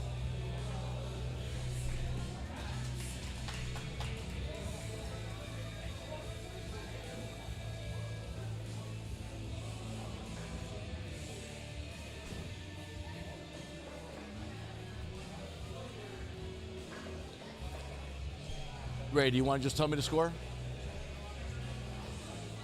I'm red. You want to tell me the score? You're seldom? Yeah. You're red. 14-7. Point. You?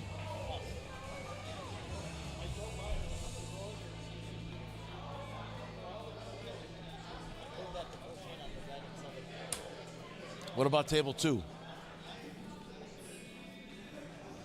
You want to do it? Oh, yeah.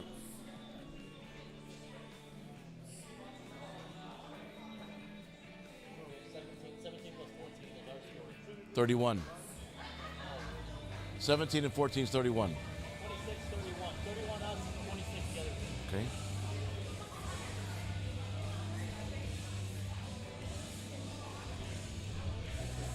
Okay, so the score now is 26-31.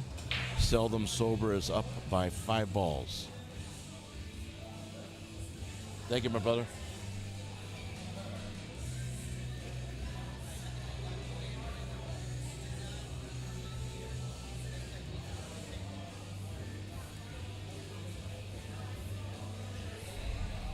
Does anyone have a prediction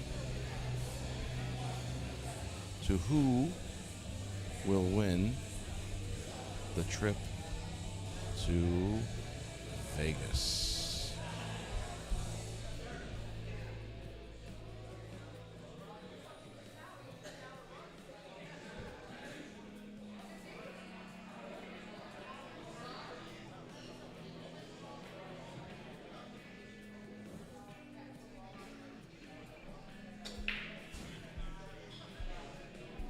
Nice break. Nice break.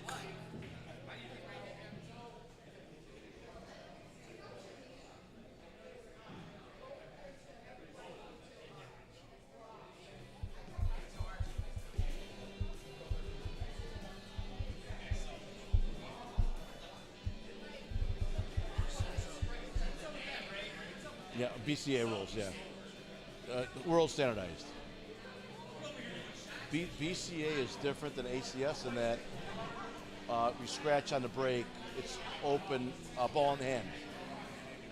Yeah, ACS, it's behind in the kitchen. You know that.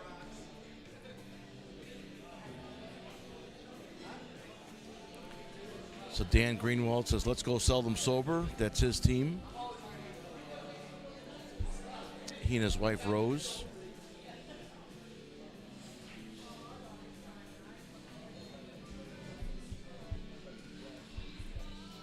Do me a favor. Can you have Aaron come by here? Oh, Loya. He was with you, right?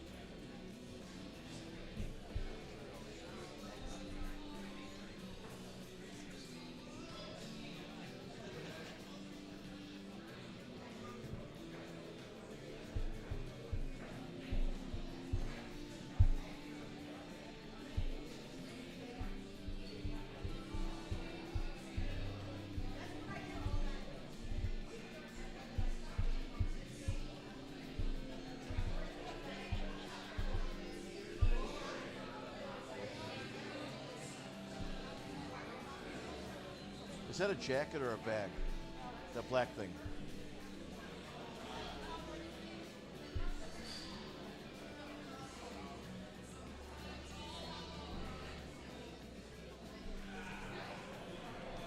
I wasn't sure what was in it.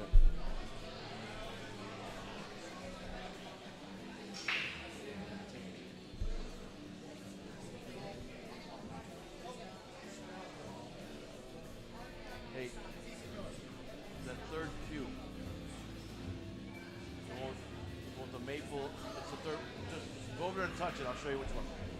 Just bring the cue stick here, not the shaft. No, number 3. Yeah, bring it here.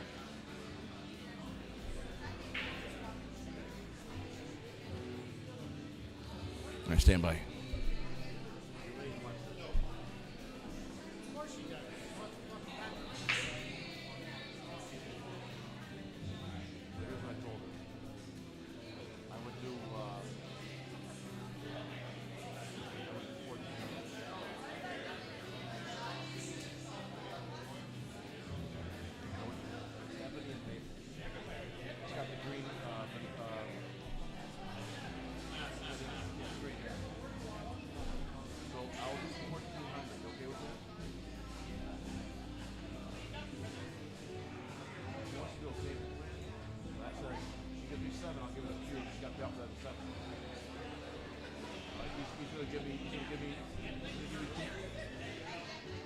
You're gonna give me 2, right?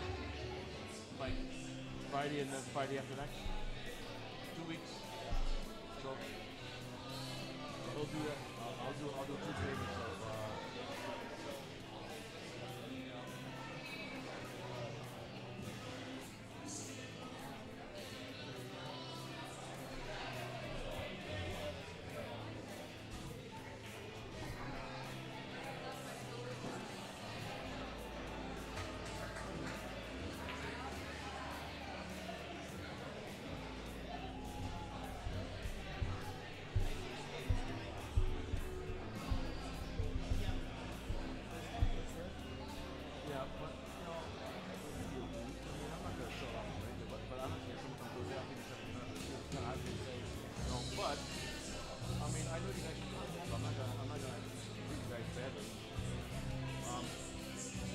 thinking? What's your time?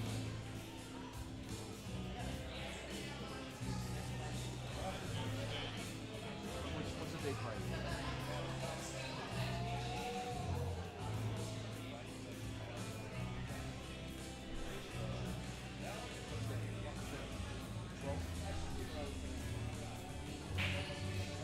Give me 700 on the 12. And then what the hell happened? Oh, it's on the floor. And then what's the other 700?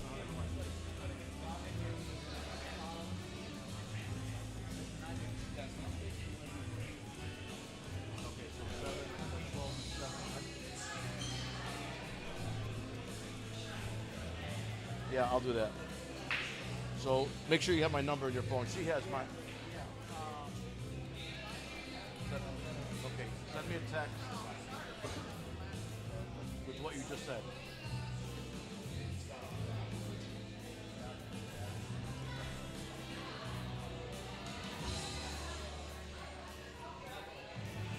Put in a text what you just said. And then I owe your cup's right here. I didn't drink it all, but here. I drink half of it. That was very kind of you.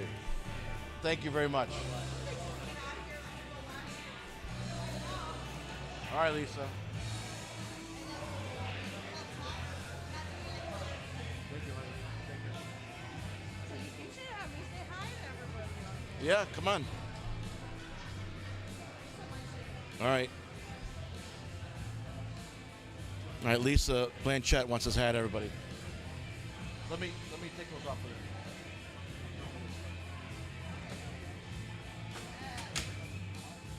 Just in case it spills.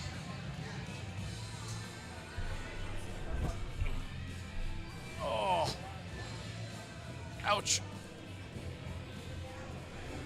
All right, you're on TV. I'm on TV. Yep. I got a cramp. Ouch.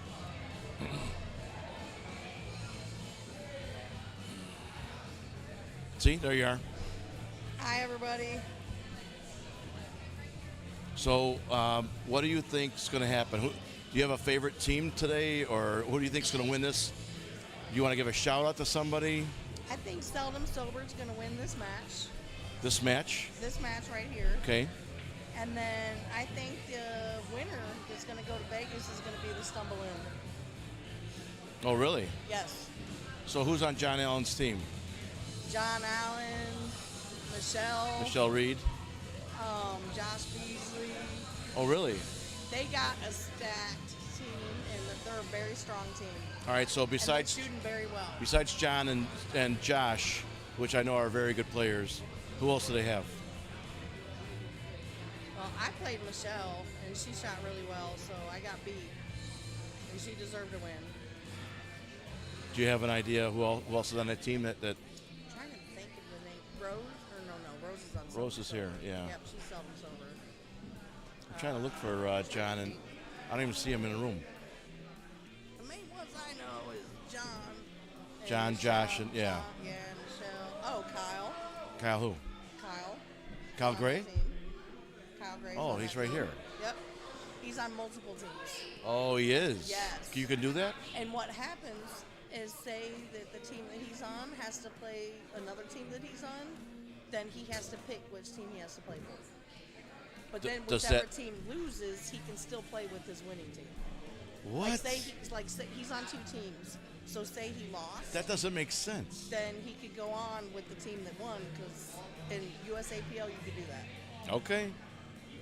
As So- long as everybody accepts those rules. So that's kind of education for everybody out there, in case, because we came into that situation in one of our matches. Okay. We had a player that was on both teams, and he had to pick, and we lost. So now he goes on with Wolfden, the team that beat us, because he was on both rosters. That's how that works. All right. But this is an awesome tournament. I think that Steve Gillespie, our new league operator, he's done a hell of a job with this league so far. He hasn't even been a league operator for 2 months. Hasn't, and it's already so much different. Better? So much better than it Oh, was. good, good. That's a good thing. So it's moving in the right direction. And I think that without rubbing anyone's nose in it, what was one of the downfalls of the last league operator?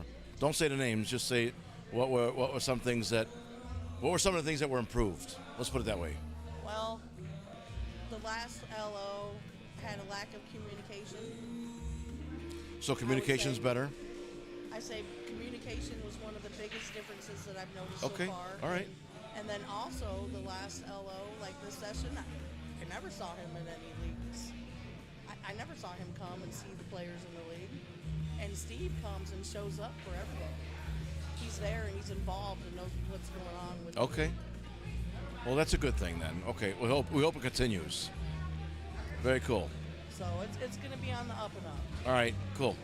Hey, Aaron, did you send me a text? We're good? Okay. I'll see you Friday. Okay? But yeah, so that's what I think. So Okay. that's my prediction. Seldom Sober win this match. Stumble in to win the entire tournament. Yeah, so our friend from Maine, Kirby Pinkham, says he would be cautious or concerned if a player was on two teams of sabotage. He would dump for the team he didn't want to be on to go to Vegas, and he would play better for the team that he would want to go to Vegas. I mean, I understand. It's a very good question. And in the USAPL, you're allowed to do it. In APA, you could not do that. Now, in the APA, if you made a proclamation for which team you wanted to be on, Then you're on that team. for the whole tournament, Yes, and you cannot switch teams again. I like that. But USAPL is different. I imagine if it ever got to be a problem, that they would change the rules, but it hasn't come to be that way. So I mean, nobody's complained about it. So Yeah. if it ain't broke, don't fix it. Kind of thing. I agree. Listen, I want to thank you again for bringing donuts and coffee today. You're a lifesaver. Thank you. I'll see you again. Thank Okay. you for everything you do for pool and for all of us pool players. All right, Lisa. Thank you for very kind words. Thank All you. right, thank you. Have a good night. Thank you so much. Don't forget your stuff. All right, so Lisa brought coffee and donuts for the league operator and me and her team. So that was very nice of her.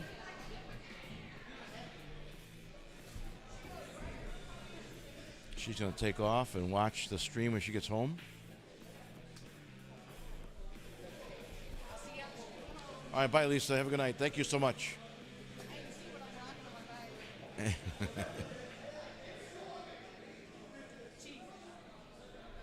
I see it. I like it. Hell yeah. Okay, bye, honey. We'll see you next week.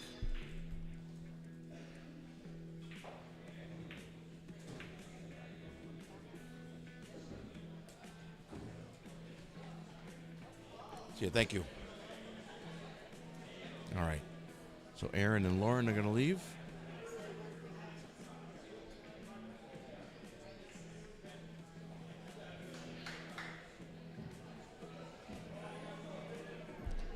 Where's your blue towel? Let me see it real quick.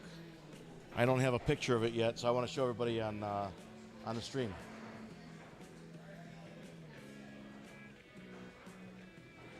All right, look. We got our new 2024 Calcutta Kid Q-Case towels. They're blue. I would say they're cubby blue. And they're $20. For every $20 I get, you get a one towel and six blue pens. 6 Calcutta Kid pens. The ink is black, but the outside's blue. I agree, Kirby. I don't know if I like that rule, but no. I didn't get rid of my card. Oh. No, we didn't get it. Nobody applauded for the redraw. No?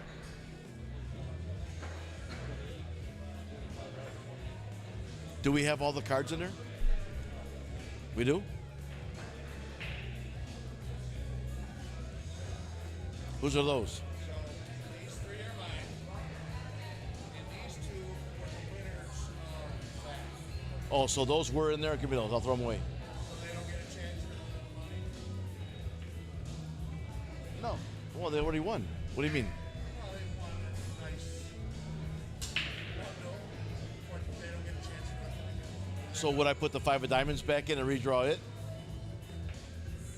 I'm gonna get rid of these. So these are garbage. I tell you what I'll do. Let's do the redraw for not the whole amount. Let's do 130. Half. 135. $140. Okay. All right. The problem is many might have thrown their other half away. Yeah, they might have. You're right about the Kirby. We're gonna redraw for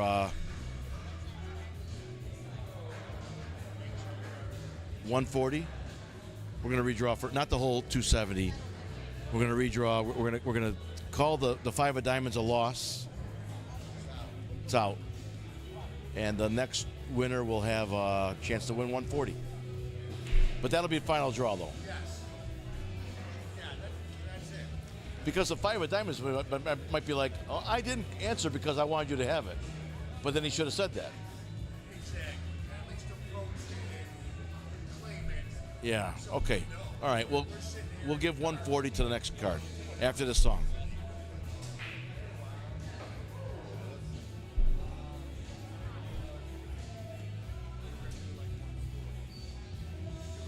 You throw yours away? Did you throw it away? Good, good. I have all the people who bought it home. I got theirs right here, too. Okay. I'm starving. They're not taking care of the dog. They're doing something else. They're young and in love. That's what they call it these days, huh? I might have used that excuse, too, when I was a younger man.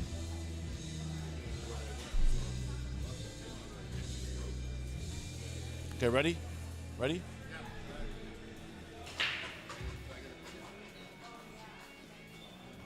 Okay, so we decided to redraw the money. The 5 of diamonds is out. However, the winner of this will only get 140 cash. We're going to draw until we get a winner. So get your cards out. Ray Velasquez is going to pick the winner. It's a 5 of clubs. 5 of clubs gets $140. 5 clubs. 5 clubs.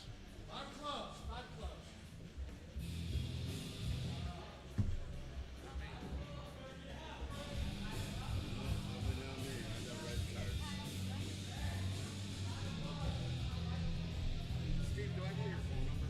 I don't. I think I have yours. I don't have anybody at home get the 5 of clubs. I think I there it is. Who's got it? You got it? Hold on, where's the 5 of clubs at? They match up? I don't know. I didn't give it.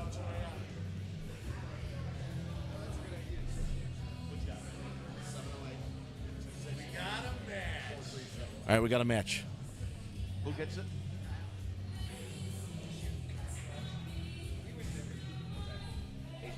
$20, $40, $60, $80, $1, $20, $40. Make sure it's 140. Okay, I got people asking questions. Yeah. What happened to 270. 270 and what about the say it won, so it didn't matter, but the people that threw away their tickets because they didn't know there was going to be a redraw. That's no, yeah. We went because it was going to be all go back to the Calcutta Kid. He goes, you can't. Nobody wanted to have it redraw because nobody applauded. So he goes, don't keep it. He goes, you should throw it back in there. So we did, and we redrew for the half of the price. Kyle Gray. Oh, now, yeah. We don't know who had the 5 of diamonds. Hey, Steve, do you think that was wrong? It was going to be a forfeit. We decided to give some money back, so we picked 140. It was half of 270. It normally works if they don't have somebody claim a 50-50. I guess would be my question of where it would go. I've had it have where it's forfeited or it's been It's been redrawn. I've done both. This time we redrew for half of it. The people that were complaining didn't win any of it anyway, so it doesn't matter. Okay. Well, hopefully. So what happened was Yeah, go ahead. my buddy, All right, buddy. What are you gonna get? it's like they want to go to so tell everybody who's pitching. Oh, okay. I'll get something here. Bobby, is the kitchen open? The beef sandwiches are good. Yeah. All right. So somebody was complaining. Who? Do you know what? A buddy of mine had the 5 of diamonds. You just got the message? Yeah, and he said it didn't matter because I was going to donate it all to Calcutta Kid in English. Oh, okay. So that's why I told Steve we're going to do the 140 out of that. Oh, okay. So Well, at least there was something for another chance for do you want to say who it was or no? Okay. So Dave Prisbilla had a friend of his who had the 5 of diamonds. He was going to donate it back anonymously. When we decided to call again for the 140, somebody had questioned why we were giving away 140, not the whole 270. And then Dave had to tell Steve Gillespie it was going to be given back by his anonymous donator, his friend of his. But when he heard that we're giving 140 back, he was still fine with it. Right? He was fine with the 140 given back? Okay. All right. So there you have it. So thank you all for playing. I appreciate you. Now that that's done and over with, we can move on and watch some pool. We spent way too much time doing the 50-50. It was fruitful. We made money, but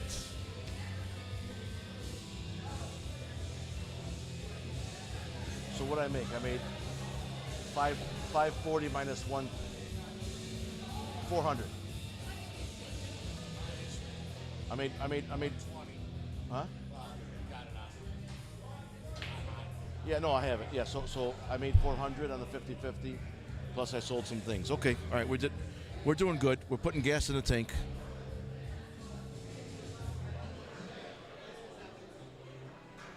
Yeah. It's the little things like Thanks for understanding, Kirby. What's that? it's the little things like that helps. Yeah, absolutely. The stars, the lights, all that's just Yeah. All right, I think I'm done with this. If you want to hand it to Steve Gillespie, wherever he went. I think I'm done with that, right? I'm done. Yeah. I might use it tomorrow. Okay, I'm done with the microphone. That microphone, not this microphone. Taylor's got... What is she looking at?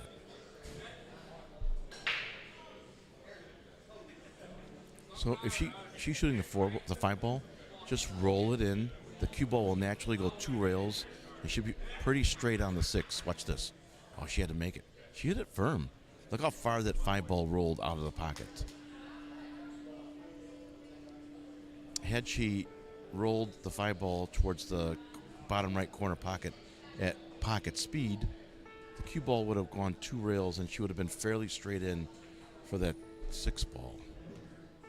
Would have been natural. Moy has a straight 14 ball. Nice shot. Oop. I thought he made it. Look what he did, though. He set himself up for the 8 ball, but he missed his shot. In doing so, he gave Taylor a fairly straight in 6 ball.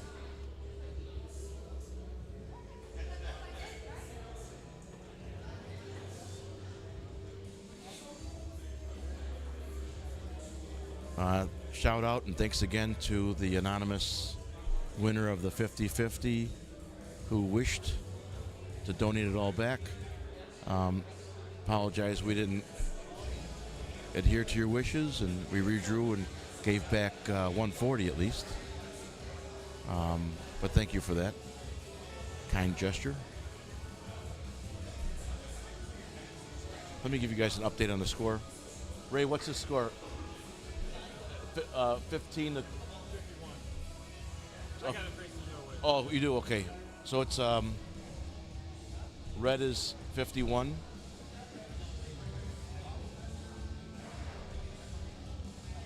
And blue is 42. Blue 42.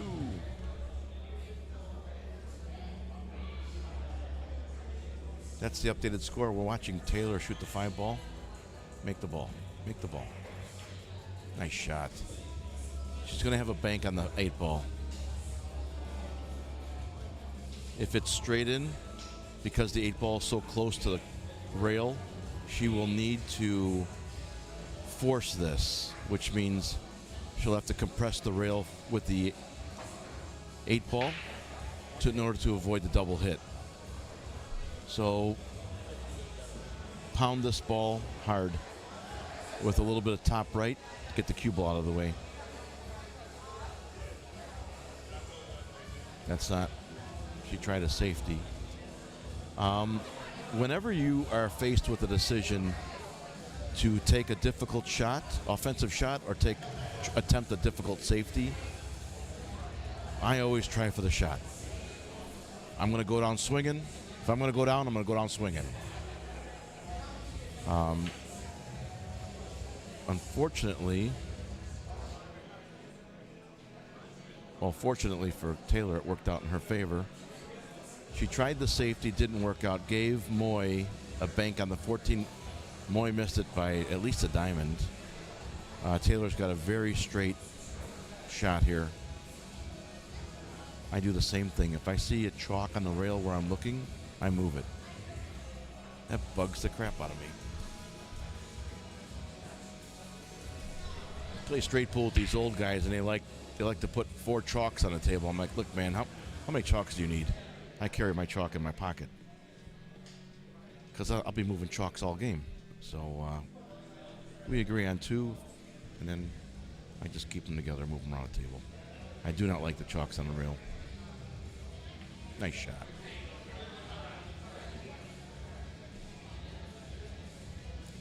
So Taylor gets 14-6. Well, what color is Taylor? Is she blue? Yep, blue. Taylor gets blue, and that's 14-6. 14 is 56 to 57. Huh? Yeah.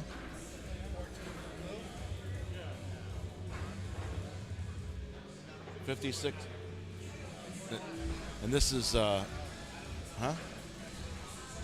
It was 42. So 14 more is.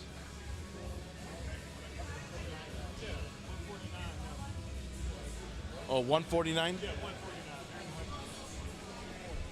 And what's blue have? 68. They have 149. Yeah, I'm sorry, what does red have? 64. Thank you. All right. I didn't have the score right at all.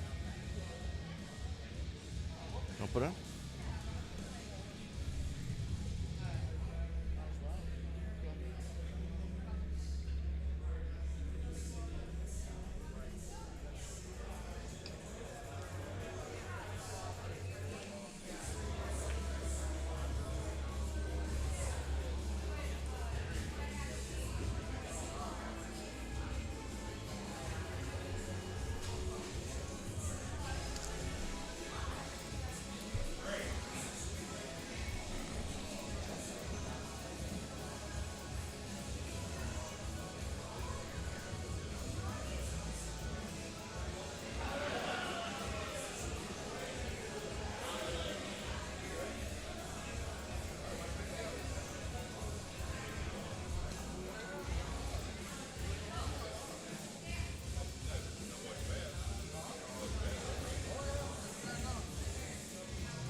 Still have what, 8 teams playing?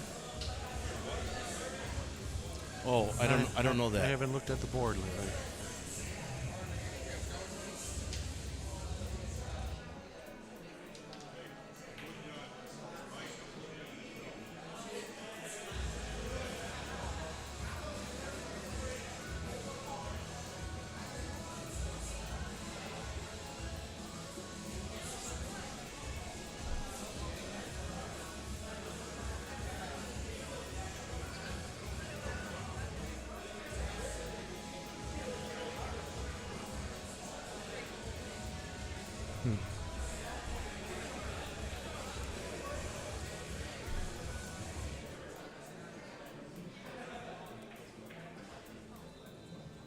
Yeah, I think so.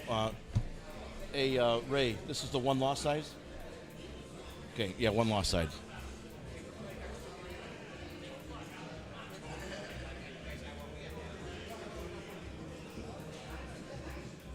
Taylor shoots good, huh? Right? Yeah, she's been playing really straight, these guys. She won a Peach Hour Q stick here a couple weeks ago. Probably, I'm going to guess $1,000 Q. It was beautiful. Yeah.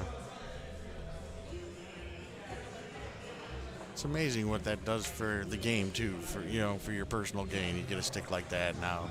It's like you almost have to shoot better because the cue costs more than what you were shooting. Right. How does Denson like his new cue? He says it's shooting really well. Did you see the old one? How banged up it was? I've seen his probably like last 6 or 7 sticks, and yeah, they're pretty much all the same by the time he's done with them. I hope he doesn't beat this one up, man. Used and abused. Oh, she hit bottom left there, threw the ball to the right. So if you replay that shot from Taylor, when you watch this video back, I want you to watch that last shot over again. Watch how you dip your Q-tip at the cue ball, and on that shot there, I'm not saying every shot you do it, but on that shot there, when you dipped down, you hit left of the y-axis. And in doing so, you put a bottom left spin on the cue ball. And what happens is that backward spinning cue ball, when it hit the object 8 ball, or I'm sorry, what was in the 8 ball? What was it? The 4 ball? 4 ball. No, it was whatever it was. It threw the ball to the right. And it was totally unintentional. So you can simplify your runouts if you stay on the y-axis. Hit 12 o'clock center ball, 6 o'clock. Stay on the y-axis. Occasionally experiment with top right, top left, bottom right, bottom left. But then when you get back in line to your run, come back to the y-axis, stay there and keep it simple. I've watched Eddie Balderas. I think Eddie Balderas is an incredible pool player. And I'm watching his run out and I'm saying, oh, he's going to do this and bring the ball around 2 rails. And he surprises me, and he moves the cue ball minimally. And his run outs are much more simple than what I would attempt, which is a key to his success. It's paramount to his success because he even though he's a great pool player, the shots he's attempting, the leaves he's attempting are more simple than what I would do. So he has a higher success rate. That's why he's a better pool player than I am. And that's playing. That's being comfortable with the Englishes that you can use and how far out of center on the cue ball that you can hit and be comfortable with. He rarely does that. And exactly, but there's a lot of guys that use that little bit of English just to move the ball a foot. That's 2 feet. He moves it minimally. Right. And I think it's genius. Oh, nice shot, Moy. Got back enough to give himself a shot over there in the corner.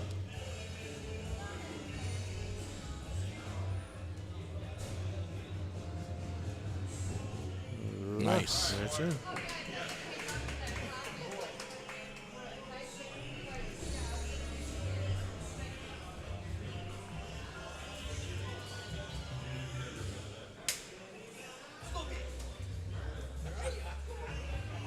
You say you were talking about the basics earlier. My daughter just started playing about 6 months ago, so shooting with her 2-3 nights a week at the house. That's great. Just to get her going, and she's you can see the passion to play the game. Well, I mean, look at her from her perspective. She'd be the only one in the family who doesn't play pool. Yeah, right. So Besides the dog, she wants to fit in. So, and it's a great thing. Like I said, we were talking about earlier. No matter what skill level you are, it's just a great game. And it's got to get more. It's got to get out there more. It really does. I think with the increase of junior programs across the country, no, across the world, All right. we have more. I'm gonna restate it. Restate it. We have more better pool players now than ever before. We have Koping Chung.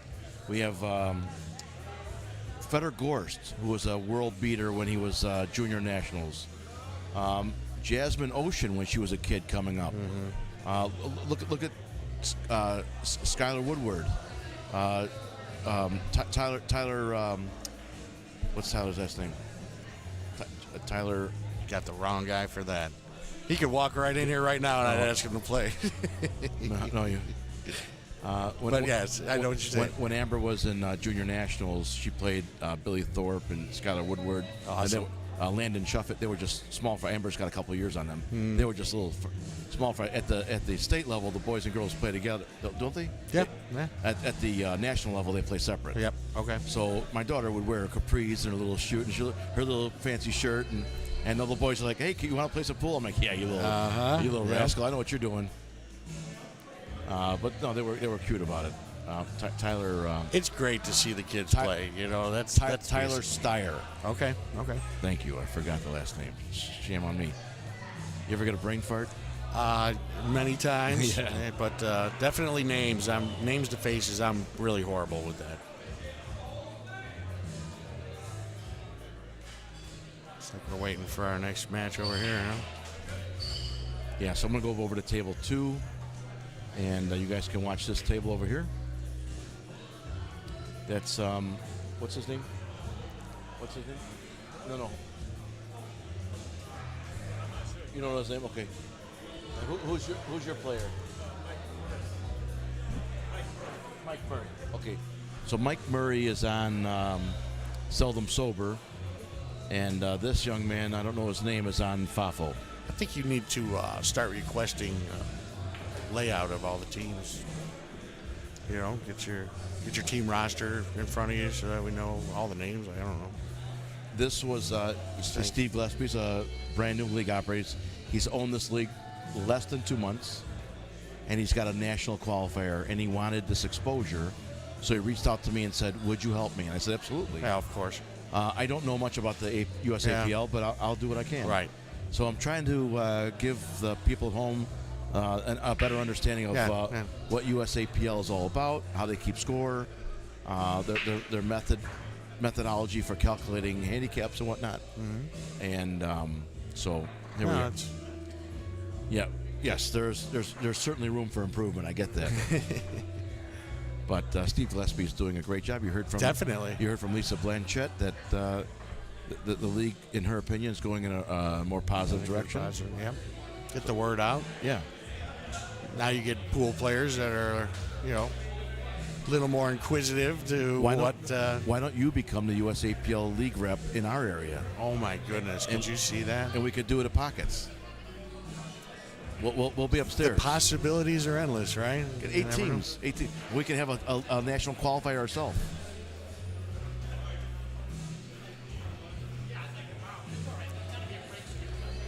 Every great idea,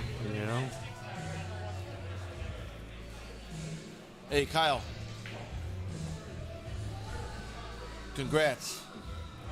Didn't you win the money?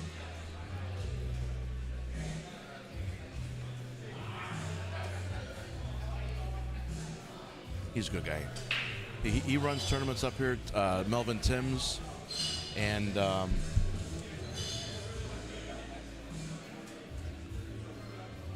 Steve Gillespie now. Okay. And I'm missing somebody.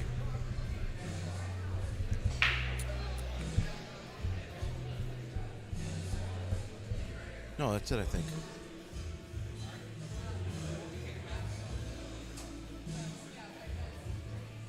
Josh is a 550 Fargo. Okay. He might be a 540. He's right in the middle. Right.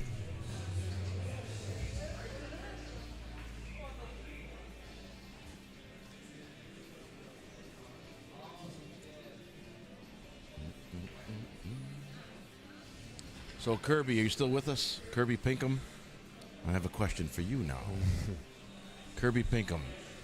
Hit me on the chat so I know you're still here.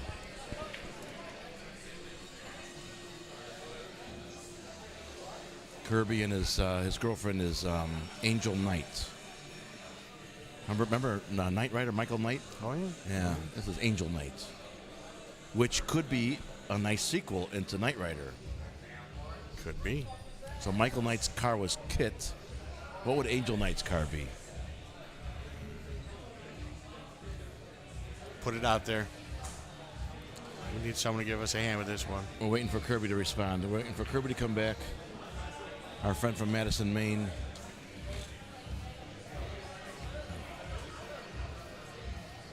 You know, from our trip out there in Maine, we have friends of ours out there. So Angela and her husband, 75% of the state lost power, and they had bad floods. And I reached out. I'm like, hey, are you guys okay? She's like, oh my God, thanks for checking on us. We're fine, but a lot of the state isn't. Yeah. So Madison, I don't know. I've never asked Kirby. I want to make sure.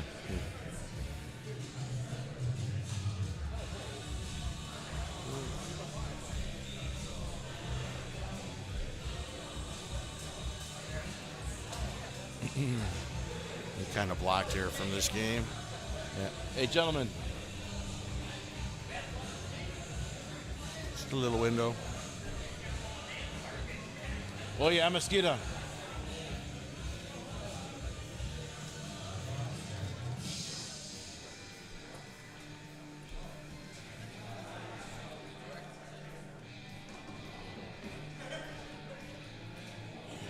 Nice shot. Nice shot. Yeah.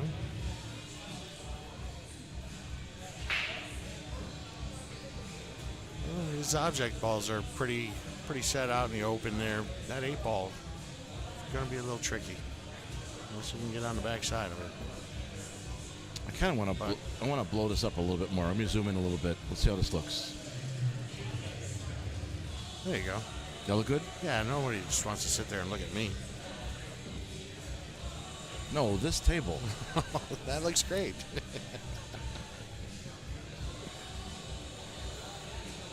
So you want to give a shout out to your brat that stayed home and your son and your wife? The little brat, my son, my wife. Love him dearly.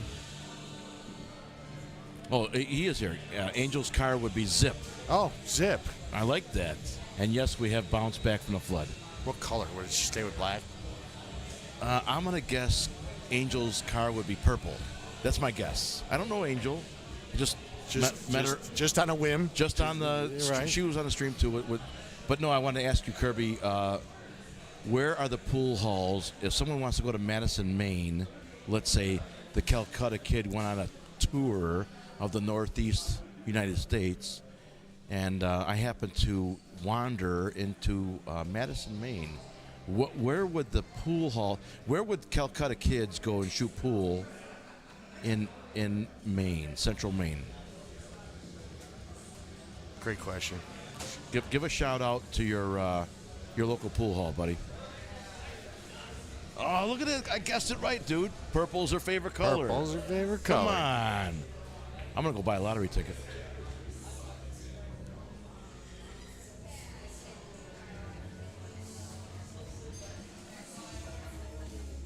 Hi, Angel, if you're watching or listening.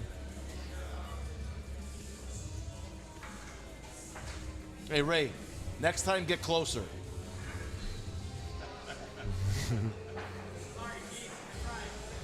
That was a beautiful lag. He was about a quarter inch off the foot rail. I'm like, next time get closer.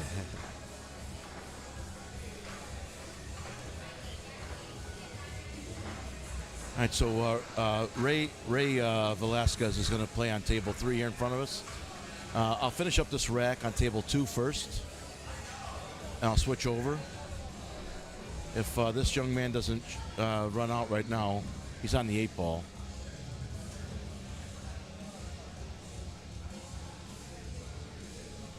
Looks like he's going to try for the side here.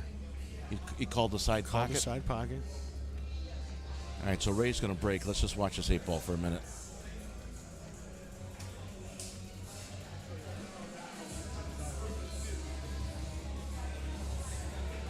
8-ball side pocket.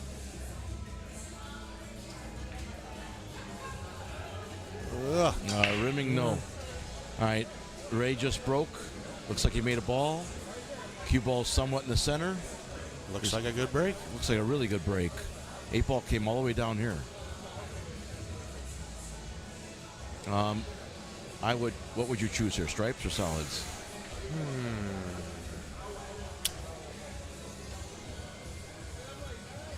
I would go either or right here, but you know, Because of a lack of a first shot, maybe the 1-ball. possibly. You know, This you want to definitely gain control of the table. So, This is Ike's brother. oh, okay. It's Maurice Reynolds. Maurice, all right. Maurice Reynolds. If he has the 1-ball, you start there. Yeah, I wouldn't see why not. Take the 1, put the cue ball back up in the middle of the table.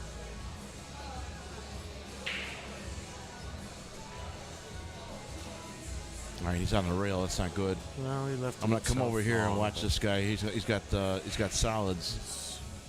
8 balls by the side pocket by the cue ball. He's got the 7, 5, and 2 left. He made that. He's got a straight in 5-ball. Let's watch Ray over here. I didn't like that shot. What did he do? I think he just missed. All right, let's go back over Kinda to. new. That's some pretty hair, man. This guy's got some nice hair over here. Both these guys. You know, I can't grow it anymore, so I just cut it short. Yeah, I'm on the downside of that stage. If you could grow hair like this, would you do it? I don't think so. It's got to be hot, man.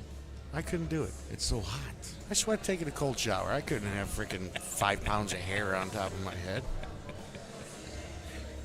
Rich Wheeler, thanks for the glove, Chief. We're out of it. Well, fish. Okay. All right, man. Good talking to you. And you take care of yourself, my brother. Kirby says Central Maine Pool Hall is TJ's. TJ's in Waterville, Maine. About 20-minute drive for him. The halls are spread because Maine is mostly rural. It is. I can vouch for that. Yeah. As you would have experienced. There's a lot of areas in the country like that. So if you guys get a chance to go to Central Maine, go to TJ's. Hit them up. TJ's in Waterville, Maine. Shout out to our friends out there, Kirby and Angel. Thanks, buddy. All right, there was a win over there. So let's watch Ray run over here. Doesn't even have a bad 5-ball. It's just 7-2. I like 7-3, 2-5. The only problem is you got that 8 and 15 there, so coming around to try to play that in the side, you're going to have to come farther. Unless he can get back around. Just hit a little bottom right. And they'll be on the lower right corner Just, here. you can aim for the chalk. Yep. Put the cue ball by the chalk, and then the 5-ball goes bottom right. Or in the side, for that matter. That's true. I would want a little bit angle to try to make the 8-ball in the top right corner pocket. Definitely, that should be what he's concentrating on now. Putting these shots where they need to be.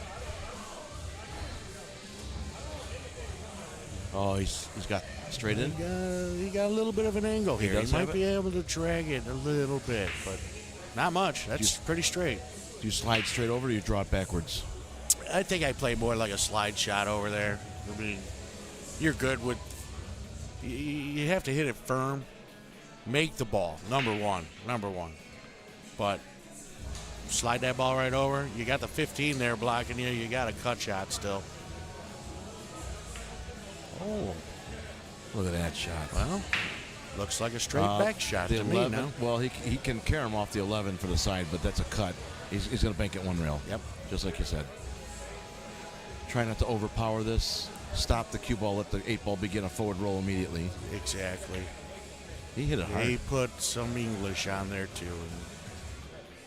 All right. A shot like that, I like to kind of play pocket speed with a natural, like you were saying, 12 to 6 in there. Just stay on that 12 and just a lot of top English, a lot straight through. And like you said, going back to the basics.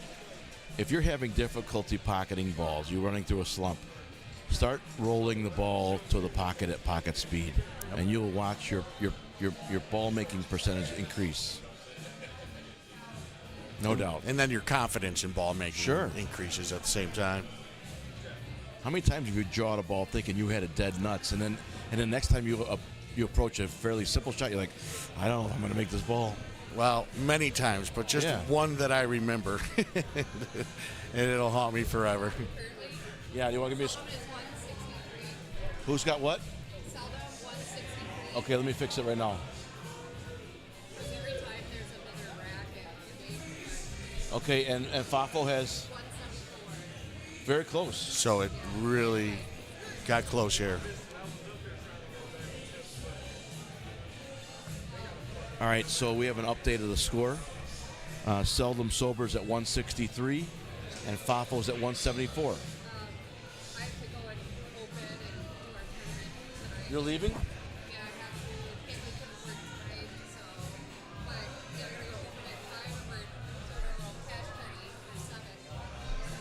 All right. Do you and Rick have Q-Case towels?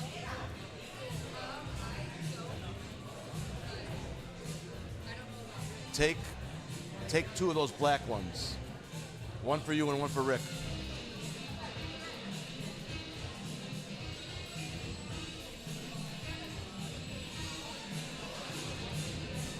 Where's your case? Let me see your case.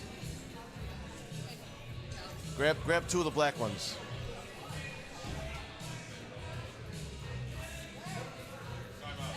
Yeah, in a situation like this where you get caught up with your last few balls. Take them both. Oh, that's what I was going to get. Sometimes put one you on just your case and put one on his case. overthink it too much. I'll just put the blue Don't ones do up that. on shelf. Okay, thank you. Take your shots that you're comfortable with. Look at the first one. What do I do here if I make a stop shot? Make the ball, make a stop. Make it simple, like John was talking. All right. Try to keep your game simple. Yeah, keep it simple, stupid, right? Right. Kiss.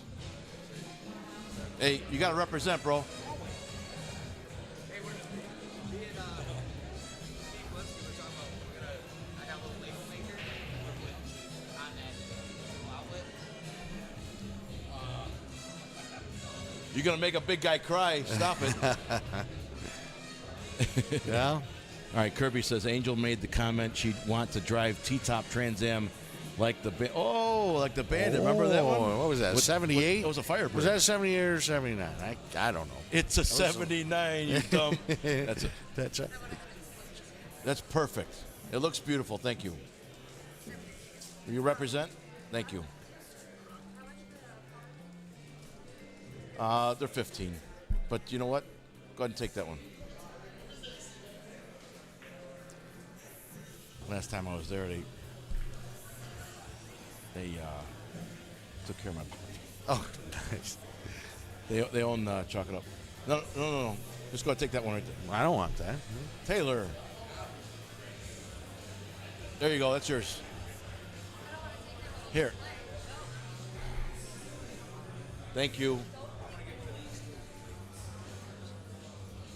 Oh, hell yeah. All right. I'll have Jimmy make one.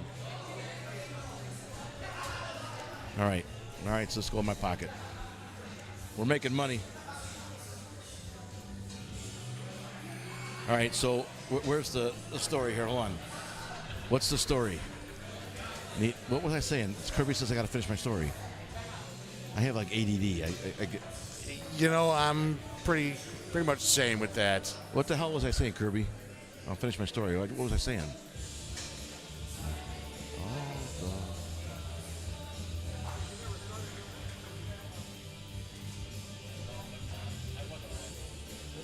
Yeah, I don't know how you do this on a regular basis. You're selling sticks, putting the word out for your sponsors, growing with everybody every day. It beats talking to murderers. Oh, I would imagine so. Or having to wrestle and put them in the damn car. I didn't do a whole lot of that. Not towards you, right? The policeman did that. Yeah. I would just talk to him Right. later. Yep. No work is good work. You got to do what you love to enjoy your retirement. And that's Dave, what you're doing. Every first of the month, my check's there. Ah. And it's like winning the lottery. Yep.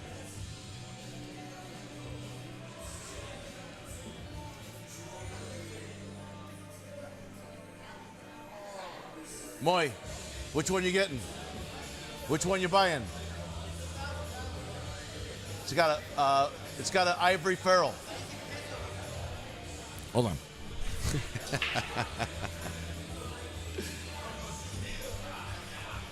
He said 2,000 pesos.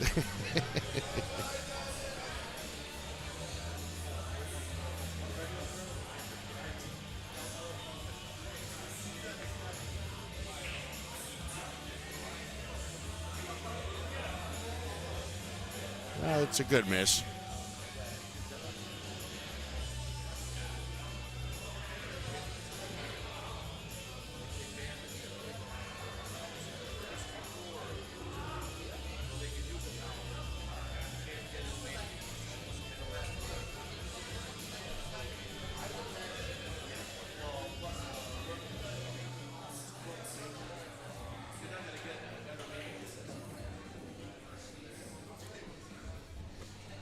Well, if he's a banker, it looks like he can bank this either way. Or if he's going to possibly just leave his opponent up on the top rail.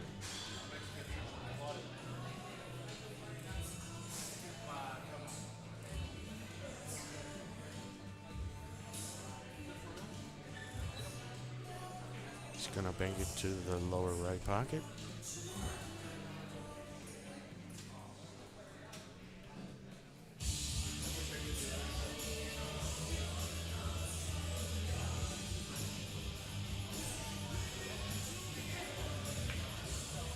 Hit a little flat. This is looking like it's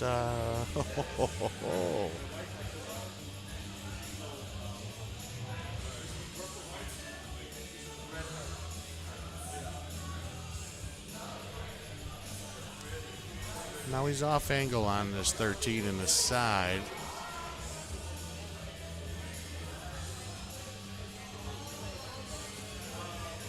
Which way he's gonna go here? He's just going to take that 13.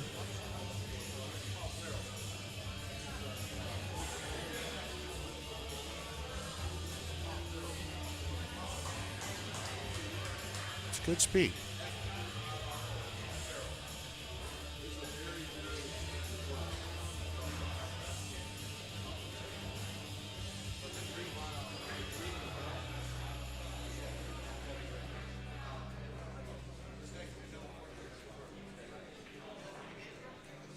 He shot a little long, but he didn't sell out with sending the cue ball up so his opponent had the 8. So, makes your opponent have to make a good shot on you. Yeah. Oh, wow. I have family in Oceanside. Oh, yeah. Oceanside, Alhambra, West. The other table of this match, Westminster. they've been back and forth in a safety match. Keep an eye on that. That's all right there. It's good to meet you. You're a good guy. I like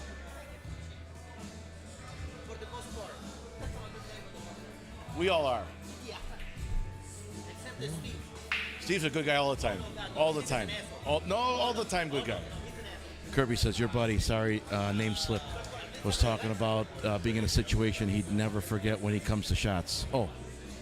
What was you talking about? That story, yeah. Okay, you're going to make me bring that story up? So it was, I think it was last year in Nationals in Vegas. Go ahead, tell me. Yeah, we were in semifinals, and I was on one table, and one of my guys was on the other table, and just had one of those shots where it was maybe only about 4 or 5 degrees into the pocket, and I jammed it so badly that it spit it back out. Oh, who did that just this time at Moscone Cup? Yes, I'm not sure who that was, but I know who you're talking about. Yeah, but that is like the worst feeling, knowing that all I had to do was hit that ball and pop it back out, and I have a nice shot on the 8 ball. And the ball actually went in the pocket and came back out? And we go to the finals, and it just spit it out, yeah. Oh. Yeah. Like I said, there have been many others, but that was the one I will always forget. Always So remember. Kirby, yeah, that's the one. I got you. But after 30 years of shooting, the one thing you do have to learn is that everybody misses. Yeah. Everybody misses. Without a doubt. I've been playing pool for 40 years, Dave. I started when I was 16. I'll be 57 soon. Okay. 40 years. Yeah, I remember turning 21 and seeing you in Mickey's leagues and going for the big Mickey bucks and stuff like that. It's and do you know 40 years. 40 years of playing pool. I've never played the same game twice. Oh, how about it? I say that all the time. It's like that's what keeps us going is that every game is different. It's a puzzle. Every game's a puzzle. It's a maze. It definitely is. It's different every single time you play it. That's amazing. That was like his 3rd or 4th shot on the 8, and he finally got a cut. This one he made. Yeah, that one he made. It's a tight race. All right, boss man, what's the score now? What's blue have? Blue has 194. And red has. Ooh, it's close still.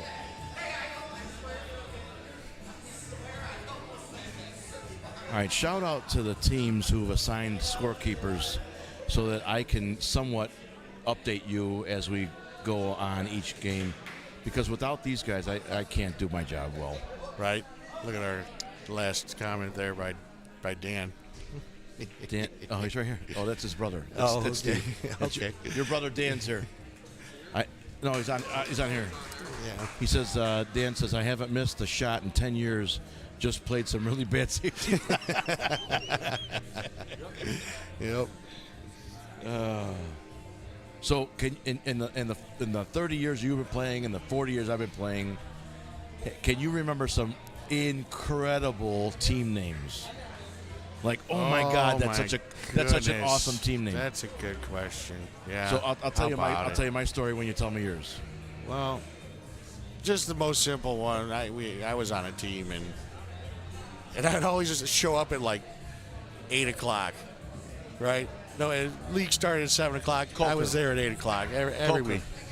Go ahead. So we named the team always late with an 8 ball in the middle of it. It was whatever, clever. But man, I don't know. It's crazy just all the team names you hear. So didn't you have a crazy one I did. a couple years back? Yeah. So I'll tell you the story. Yeah. It's a little naughty, but just bear with me. That's all right. Me and Holly, my wife and I, were driving across country because we had Matt Force and Johnny Phillips on our team. Mm-hmm. And I remember that year. They were just kids. They were 21 and 19 at the time. And they didn't have money to buy airplane tickets, so we drove. And we had a timeshare out there, so it didn't cost us anything. We were driving anyway, so it was the free ride to Vegas for the Nationals. And they stayed in the apartment with us. We had a 3-bedroom apartment, and we actually put the entire team in our one 3-bedroom apartment. Nice. We have a timeshare out there for a week. So, sure. It was cool to have everybody in the same room. Well, I asked the boys, I said, hey, you guys both have girlfriends, right? Did you, show your girlfriend the helicopter yet? And they're like, what do you mean helicopter? I'm like, every guy does the helicopter for their girl. And you can let your imagination run wild with that one. And I go, Holly, how old were you when I showed you the helicopter? She started laughing. She got real embarrassed. It was about, 18, 19, whatever. So before we had left Chicago, we stopped at Huck Finn's at 150th and Cicero. Oh, I love that place. Yeah. We got breakfast. Mm-hmm. Well, on our way out, they said, do you want some donuts to go? And I said, yeah, sure. So she put a couple donuts in a little wax paper bag, and we left. And Holly had packed a cooler. Cooler was pop, lunch meat, sandwich bread, mayonnaise and sliced tomatoes and so on and so forth. Yeah, we're driving. We're not stopping. We're Yeah, going, and Holly right, would reach yeah. back there and pull out something to drink, water or a pop, or she'd make sandwiches on the fly, and we just kept moving, man. And we got to Utah. And I'm like, listen, boys, I don't mean to be ignorant, but one of you guys has to take a shower. I mean, it's rancid. I mean, I'm not making fun of you guys, but no, it's just the back seat. We're in close quarters here, man, and health class should have told you got to take a shower every day. And we stop at a rest area to pee in the middle of Utah. I'm like, hey, Matt, get us a couple pops out of the cooler. Matt opens the cooler, and it was the donuts had gone bad, and that's what we smelled. No kidding. And when he opened the cooler, it just hit everybody with that nasty, guttural, rancid and that, smell. It like sticks to the inside of the car too for some reason. All the pop cans were slimy because it was nasty. And Matt yells out, "Oh, it's a slimy donut!" Well, our team name that year was 4 helicopters and a slimy donut. That's awesome. That's funny. So whenever we played these, what was more funny was they had to announce our team names every match. That's the most funniest part about that. So every time they would mention 4 helicopters and a slimy donut, you would hear a rupture of laughter. Just everybody starts laughing. Everyone starts laughing. And all they're doing is calling your match. Yeah. And when we get to our match, every match, the captain will come over and say, I got to ask, which one of you guys is the slimy donut? That'd be me. That'd be me. That's me. Oh, that's great. Yeah. Yep. All right. That was nice and clean, John. That wasn't bad. Oh, the helicopter part could have got a little bad. Well, those guys that, do it and know about it, and the guys that don't do it lie about it. So.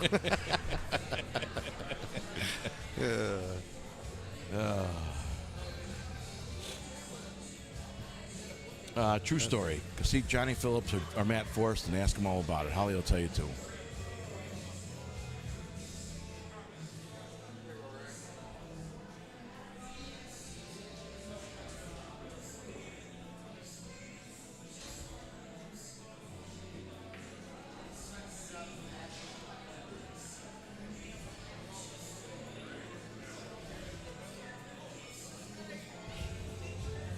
Oh, nice shot. Yeah, get that off that 12. That was clever. Now, do you go forward for the 6 or back for the 1? He really doesn't have to move the 1 if he doesn't want to. Can you make the 1 down here by where the 3 is? I don't know. I know you can make it. I would say yes. Right, but you got to get that 7 out of the way first. Get off the rail. Oh, can he hit the 6 now or the 4? Well, it looks like he's got the 6 here. Shooting the 4. I think the 4. Oh, 4 ball. I'm sorry. You can see it behind the 8 ball there. Oh, man, come on. I wanted to see him get out. That was an awesome out.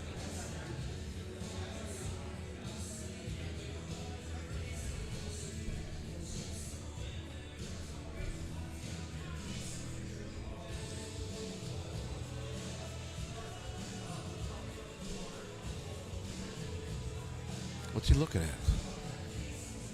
The 9 ball? Yeah, cut that inside. No, the cue ball's going to go up by the 6 then. Cue ball, if he hits below the equator, it is. Oh, nice shot, dude. Yeah. Good touch. Now what? Right. Do you carry him off the 7 for the 13 in the bottom left corner? Do you, just open his up. I think you got to try to take over this pocket in the bottom 11 right. ball, yeah. He's going to do that right now. Just hide it behind there. Okay. Yeah. All right. Opens his 2 balls up, even if they don't go past the 3, at least you have it all the way down the other way now.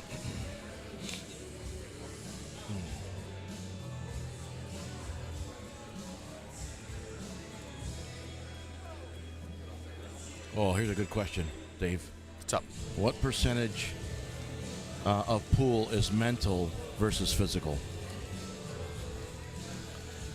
Well, being a mental basket case myself, I'd have to say probably like any other sport, baseball, football, Would you we say all it's know how 50, to play 50? this. I think you got to control like 90% mental. Mental. 10% physical? 10% physical. Like I said, we've been 30 years, 40 years. All these other people listening, they've been playing all these years. We know how to play the game. Now it's controlling it to be able to do it on a consistent basis, and that's all in your head. It really is. I heard a comment recently, and I'm going to steal it. Show me a player of any sport that doesn't mind losing, and I'll show you a loser. I like it. And I said, oh my God, I love that. I'm going to keep it. So I agree with you. If you can have the ability, but if you don't have the mental focus, sure, you don't have the perseverance. Yeah, I learned that, going through my dad with his passing, 4 years back ago. It's like you try to keep playing, but if you're mentally not into the game, especially being at an upper level, you got to be on your game. And mentally, if you're out of your game and you're not into playing, you're not going to play well. That's all there is to it. And I saw that. But it was a way to... I was trying to find my passion, to be honest with you, the last 4 or 5 years. And over the last 6 months, it's really kind of starting to come out a little bit. I've been trying to shoot every day, whether it's 20 minutes... 20 balls, 200 balls. What would you say is the best part of your game and the worst part of your game? Well, that's a good question. I never really even contemplated that, My consistency, I think, would be what I need to work on. And, my ball making is pretty decent. And, I can bank. Keep my carom game is pretty on spot. But that's playing different games, like someone said in the chat earlier. You play different games. You play straight pool. You play one pocket. You play 9-ball, 8-ball, 10-ball. They're all different, and they all teach you something. Every game you play is going to be different anyway. So from to get to here to there, that you learn. You're never too old to learn something new. Just like on the pool table, you're never, even the world beaters and the area beaters that we play with. Hey, bro, help me out. Who's got Red's got what? Players are always learning, and you should be. 200. Thank you. My weakness is my consistency, and I know that, and it's been because I haven't been able to play on a consistent basis over the last, few years, whatever. No, I mean, when I was a kid, 16, 17, 18, I'd go to pool hall 6 hours a night. I know. How about it, right? Now, I can't do that. I got life. Nope. Right out of high school, I started as a carpenter. I was putting in my 40 or whatever hours, and then 30-plus hours at the pool hall, whether it was on the table, watching a match. But those first few years, it was a lot of racking. I remember my mom was a nurse, my dad was a policeman. They're both in heaven now. But I remember when I was 18 years old, I had 3 of my 4 wisdom teeth pulled. I was knocked out, man. Mm-hmm. I had a bunch of stitches in my mouth, and I was just... They went home after the operation, we'll call it procedure. Yeah. And woke up around 7, 8 o'clock in the afternoon. Had a little bit of something soft to eat. And I said, I'm going to go to pool hall. My mom's like, you ain't driving anywhere. I said, I'm fine. I slept all day. I'm fine. She tells my dad, John, he wants to go to pool hall. Take him. He's like, okay. So it was a free night out for my dad. So he's like, yeah, let's do it. Right. Oh, he miscued on the cue ball, and he missed the 1 ball. So Ray gets the ball in hand. But yeah, here I am, 6, 7, 8 hours after oral surgery, and I'm banging balls. My dad's like, I can't believe you're in a pool hall shooting pool after you had 3 of your wisdom teeth pulled this morning. Right. And I said, I feel fine, but I just had that drive to just keep playing and all the time. So it was cool story. For my 21st birthday, my dad took me to a Blackhawks game, him and I. And after that, he took me to a bar. First time is awesome with the old man. And we're sitting there, and there's a pool table, and he goes, I want to see how good you are. I said, okay, old man, let's see, let's play. We sat there and played till they turned the lights on to get us out of there that night. It was like one of the best experiences ever, because my old man he was a bowler, my old man. So he wasn't really much of a pool player. But to see him look me in the eye like that and just, know that, like, hey, this is what the kid does, this is what he does, it was a good feeling. And Very like cool. I said, That's an awesome story. it's a game that you can experience with anybody, and it's a great thing. I'm glad that I've always been acquainted with this game, and it's great to actually start feeling the passion again for it, going through, some things, not having the time for it, but now kids are older, life is moving on. Sure. Now I got more time to play, so it's a great thing. I heard you talking about a pro shooting 1,000 balls a day or whatever it is. Shane says, you want to get good at this game? Shoot 1,000 balls a day. 1,000 balls a day. That's 66 racks. Yeah, that's ridiculous. I think I get through like 3 or 4, and I'm pretty much racing on first smoke. I would say I'd be happy if I was going to give advice to a student of mine. I would say shoot 100 balls a day. That's 7 racks. Yeah, 100 balls a day on a 9-foot table, not a 7-foot table. Shoot 100 balls. Shoot 7 racks. Any ball, any pocket. Yeah.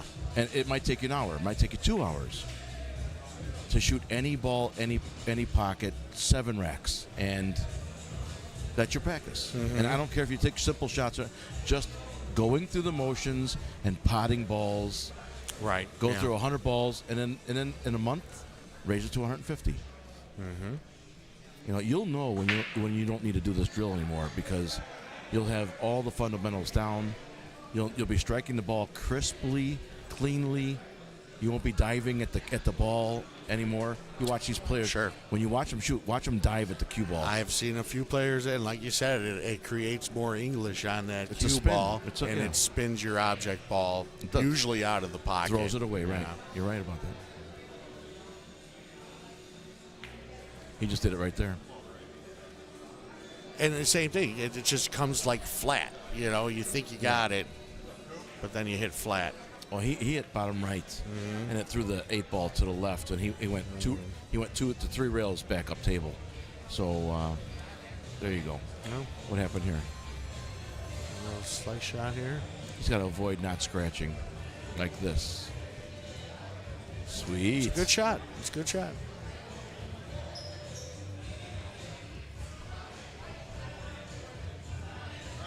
All right. All right, Ray Velasquez wins that game. We're going to get you an updated score in a moment. Kirby, I just got to give it our shout out, man. You get the best questions, and I thank you for participating in the stream here. Without your engagement, Definitely, it's difficult to talk pool for 12 hours a day. So thank you.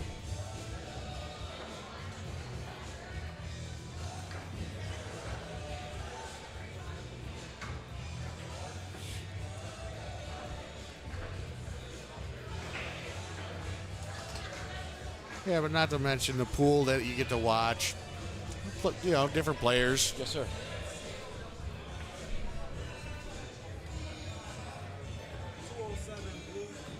$207 blue. Yeah, got an update coming. 205. Wow. There we go. 2-point difference. Talk about a close game, right? 205 to 207. Now, normally at this point in the race for the night, for the match, it would be like a runaway. One team would be running away from the other. This is neck and neck. This is close, right? Well, this is an elimination match. So I'm going to order a beef sandwich. You want something? No, get your beef sandwich. I'm good. I grab something before I'm weighing. Okay. Yeah. I'll be right back. Ooh, got a miss on table 2 there.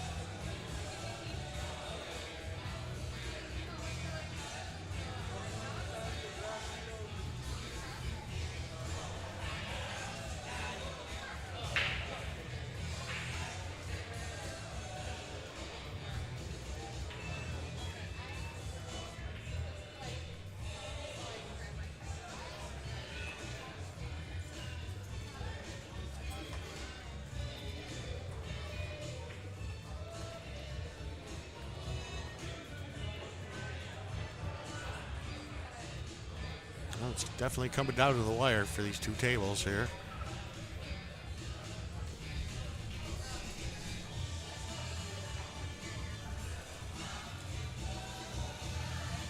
Just locked up that 11.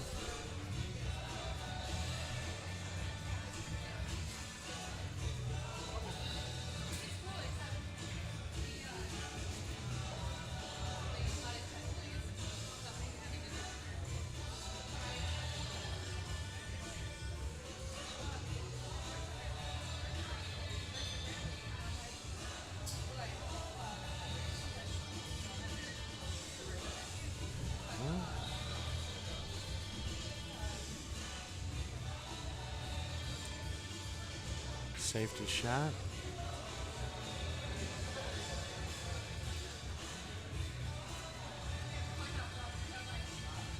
It's a good shot.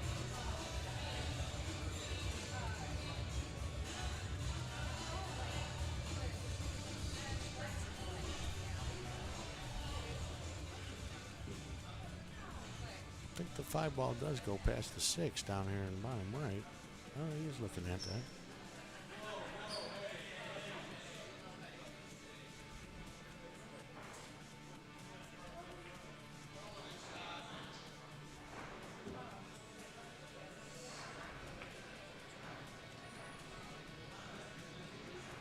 Enough cut.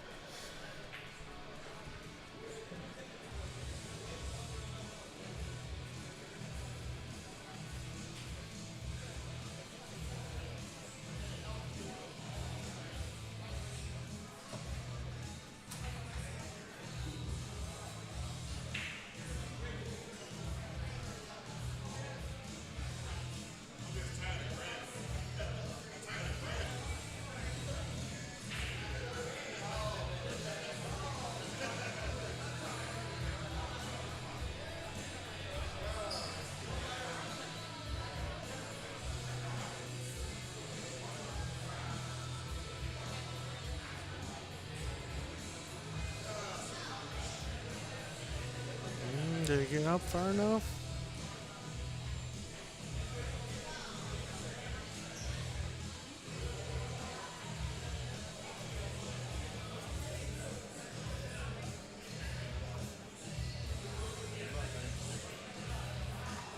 Wishing you luck.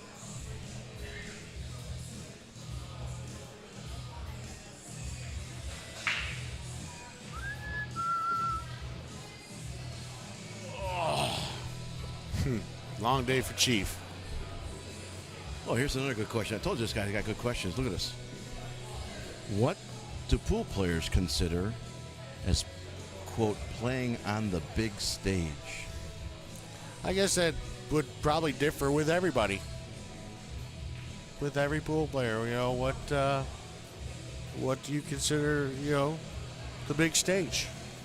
I know that the very first time I played League, when I had to step away from the table from the comfort zone of being with my friends, and I had to go out there in front of the lights and have everybody at the bar watching me shoot pool, that was crazy nerve-wracking, man. And it was, because like back in the day, you'd have, you know, a full team of 7 on each team, and plus the people at the bar who were just sitting there around. drinking. Yeah. They would turn around and watch you play. Like, everyone's watching me shoot pool.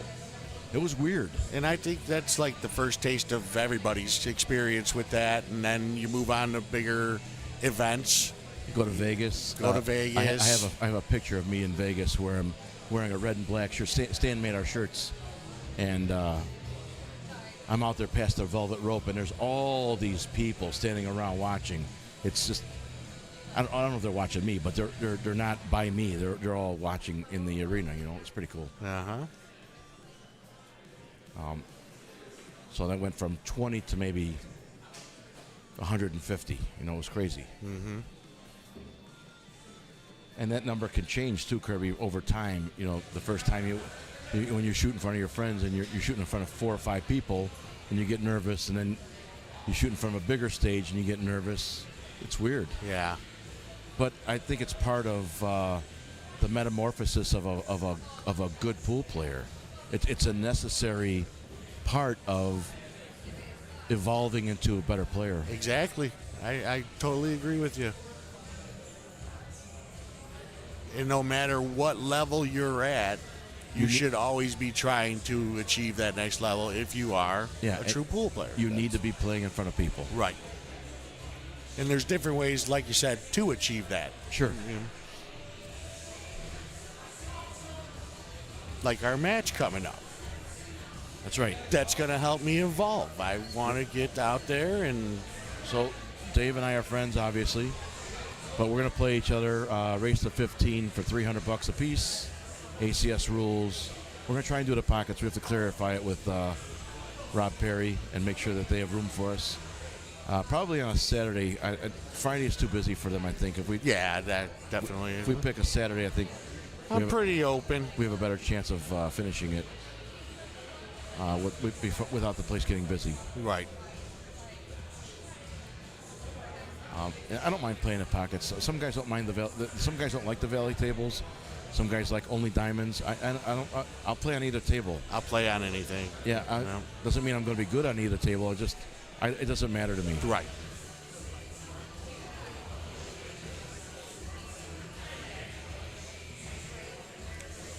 Yeah, Kirby, we're going to stream it. We're going to try and pick a Saturday afternoon. Maybe what was the date we picked? We were talking next weekend, but if it's the following weekend for that matter, that's when it happens. Well, that's the weekend I'll be out of town. Okay, so maybe we'll do it in February.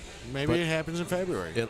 I'd like to do it on a day that we can use the downstairs tables at pockets. Yeah, nice quiet afternoon or something. Carrying all this equipment up them stairs. Nah, that's for the birds. It's tough. I'm not a kid anymore. Yeah, exactly. The least amount of stairs, the better. Certainly. Looks like it might have a little window there. He had it too. He had the 8-ball coming back. Yeah. See, I would have. Here's an example. I would have hit top right and brought that cue ball around 3 rails to get on the other side of the 13-15. And actually, that English would have helped that 6 go in, even going off those rails like that. It still gives you a forward motion where the 6 falls, and then you end up where you want to be. But here's an example where Eddie Balderas would have shot the slow shot like Ray did, and probably made it. He probably would have put inside English on that. And still made it. And made it and come back up. But that's just the way you see the table. And Eddie's way of leaving the cue ball is just so much more advanced than mine. Now, we do have some great players in the Chicagoland area, let alone Illinois all by itself. Come around. Straight in. Fine. Yeah. Perfect.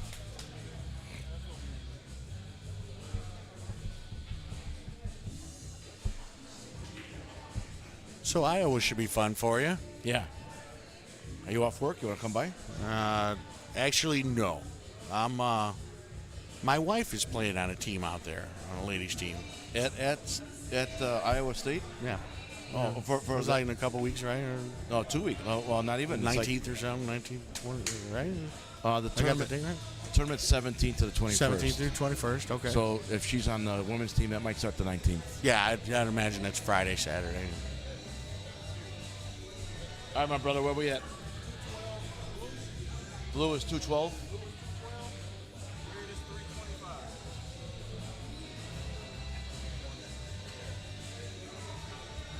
So this is over with here? Okay. All right. So explain to me the 100-point bonus. You get an extra 100 points for winning? Oh, wow. All right, so when you win, you get an extra 100 points. I knew the 100 points was coming in. I just didn't know why.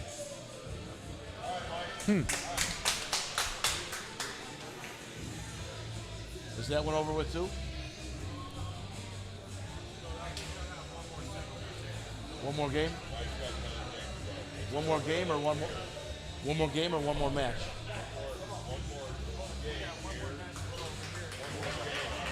Game there, match here? Okay, so we have a Hill scenario on table 2. I'm going to switch over so you can watch that, Don. We have an updated score of 218 blue. Red is.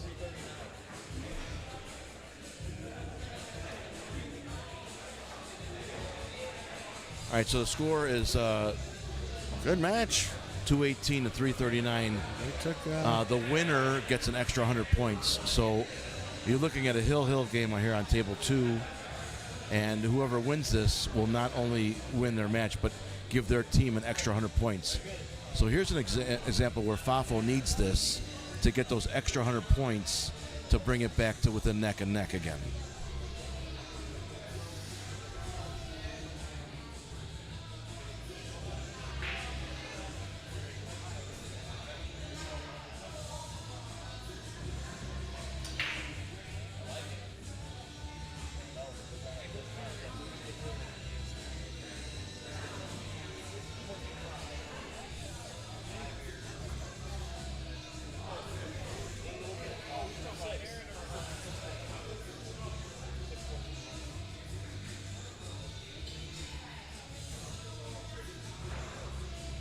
Let me bring that table down a little bit so we can watch the players walk around a little better. Yeah. There. I like that better. That looks good.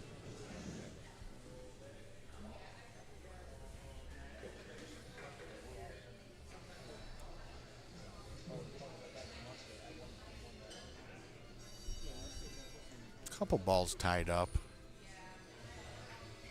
That 1 in 15 over there is going to be trouble for either player.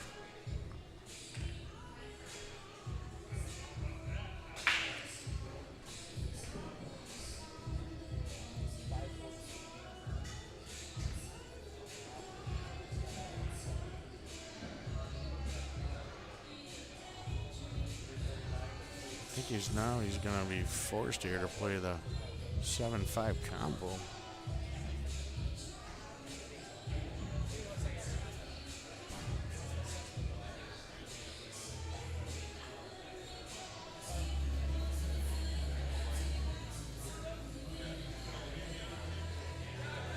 Made it. Did he get shape on that 6? Get behind the 8 ball? This 1 ball still locked back in there with that 15.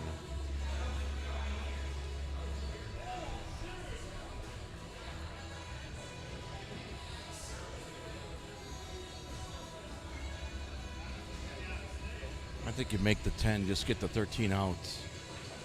Oh, he's shooting solids? He's shooting solids, Pardon me. So how the hell does he get the 1 ball out? Oh, that's what I'm kind of curious myself right here. Did he get this on the combo? The 4-3 combo and then get that cue ball to shoot over and break out? I don't know. That'd be awesome if he could make it hit top left, make the 4-3. Right. Hit. Oh, that 13 was pretty tight in there, though. Yeah. But it's his last chance. You got another chance at it right here.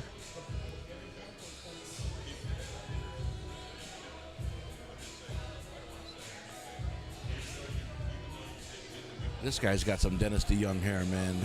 It looks. He is sticks all the way, baby.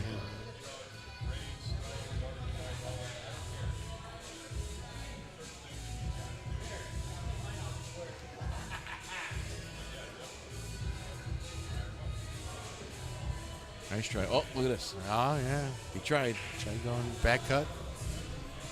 Back cut 2 rail. Good try.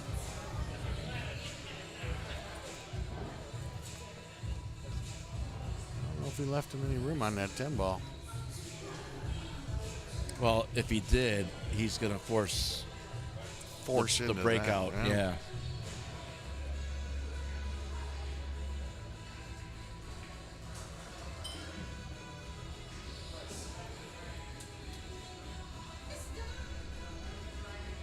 So much more mood lighting. Got around it. So much more romantic. Oh, do you have any superstitious rituals when you play? Kirby's awesome. Right? I like Kirby. I do too. Yeah, Kirby's a great guy. Told you he's got the best questions, man. Just give me a sec. Let me think about that one for a little bit. Rituals. So, have you ever heard of the Prisbilla Brants? No. I invented it. You know, the last name and all. Prisbilla Prance. So the Prisbilla Prance is when you miss a shot and you continue to like walk 3 or 4 tables away from your match and watch it from there. And then just kind of dance around the pool halls, you know, just get it out of your system. Wait, that's when you miss? Yeah, you'll see the Prisbilla Prance every so often. And then you walk away? Oh, I could be over in that side of the pool hall. I could be upstairs for that matter. It doesn't matter at that point. The Prisbilla Prance. That's awesome. But other than that, I don't have any as far as, you know, lucky shirts or, you know, this or that. How about you? I always wipe the cue ball off before I break. Okay. I never wear my outside shirt. Like if I wear a long sleeve shirt under my T-shirt, yeah, my T-shirt will be hanging over my belt, outside of my pants. Okay. And I'll take the cue ball and I'll wrap it in my outside shirt, my T-shirt. Gotcha. And I'll just sit my left hand. I'll just wipe the cue ball. Just sit there and get a wipe. Wow. I always wipe the cue ball off before I break. All these years, I've never noticed that. Yeah. And they're like, why you wipe the cue ball off? I'll even do it. Like if I scratch or I foul, yeah, and I'm gonna give the cue ball to my opponent. Mm-hmm. You'll do the same thing. I'll take the cue ball, wipe it off, and I'll hand it to my opponent. That's something. How about you, Kirby? What about your superstitions or rituals? Anything? We'd like to know. Anybody else for that matter? That's a great question. I know he's got some good ones. He's man. a good guy.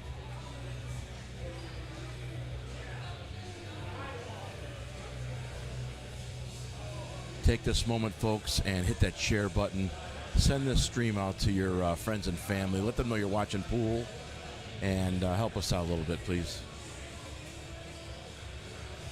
If we can get 10 new followers every time we stream by people sharing the video, and, you know, we come upon people like Kirby who've never seen us before and just happen to find us by chance. Sure.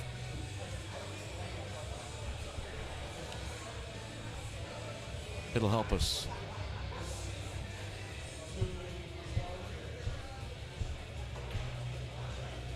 Oh, did he drift too much? No, I think he's got an angle on here where he can make this 4. See if he gets around on that to break out that shot. And he does. Get the breakout. 8 ball looks pretty clean. Just got to make it. Just gotta make this cut. Make it. Let the cue ball go back and forth. Yeah, exactly. Just watch out for your cross side scratches. Oh.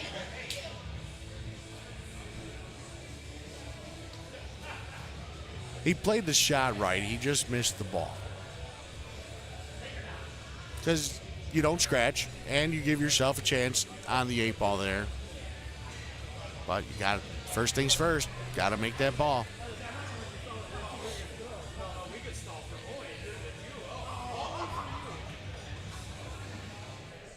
Oh, that was a nice shot. Good little stroke there, yeah. Track that cue ball back. Now he's going to have to kind of do the same thing here, I would think, to get it back. I don't know if you really want to go. Yeah, little drag shot back. I like the 13 first here. Sure. Oh, my God. There's the shot. Remember those shots we were talking about a little earlier ago? Thanks, Rich. I appreciate you sharing the video. Letting your friends and family know you're watching the pool. Oh, you're shooting now? Nice. That guy that just shot is a very good shot. Yeah, I mean...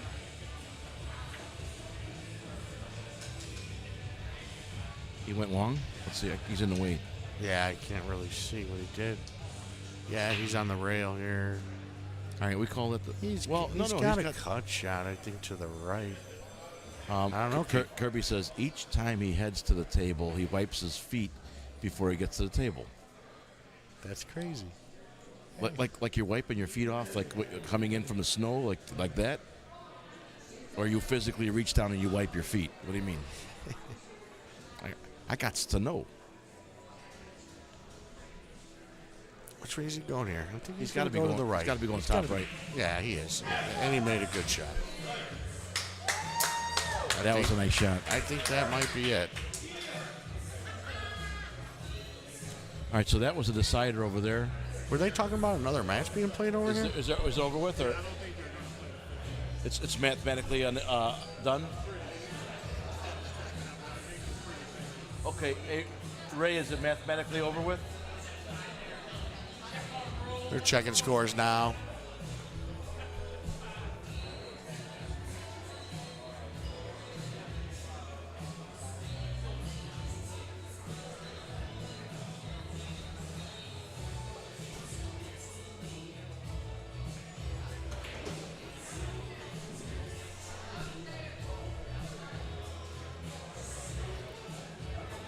Well, thanks for having me around. I'll still be around, in and out of here. All right, bud. Yep, Yeah, just we'll turn talk yourself to you. down. Yep. All right, thanks to Dave Prisbilla for the interaction. It was awesome. Thank you. And thanks for running the raffle, dude. That's cool. And don't give any of that money to Becca.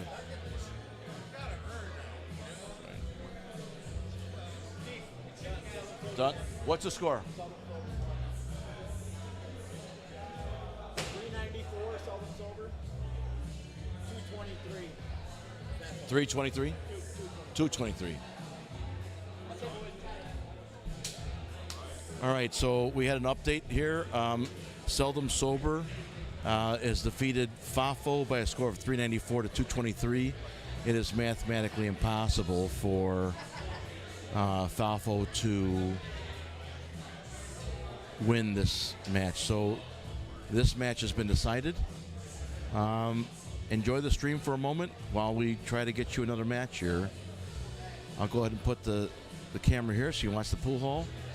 You know what? Stay tuned for a few minutes, not a few minutes, a few words from Calcutta Kid TV regarding our new app called CueConnect. CueConnect by Calcutta Kid TV. I'll be right back.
I'm your host of Calcutta Kid TV.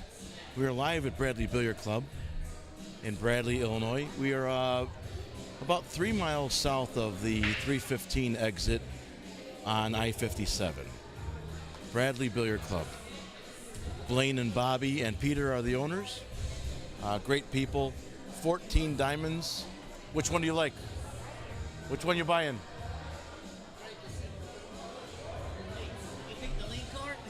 I don't think. Which one do you want? Show me. Right back.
All right, sorry about that.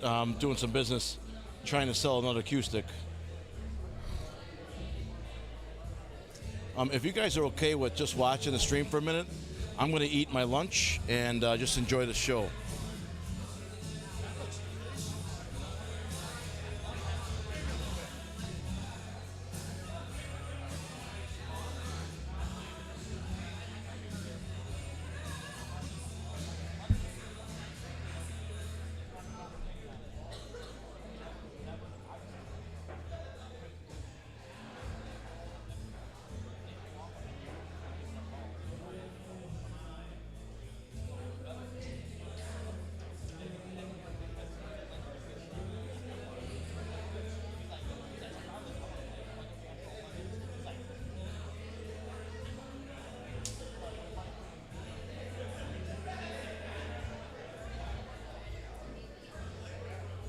Okay. Okay, it's Moy Amasquita. Yep.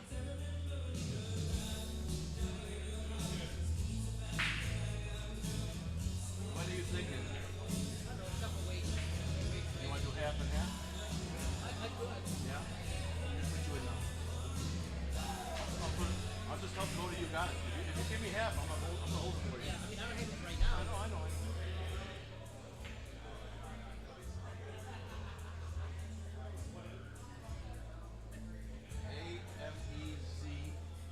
AMEZQUITA.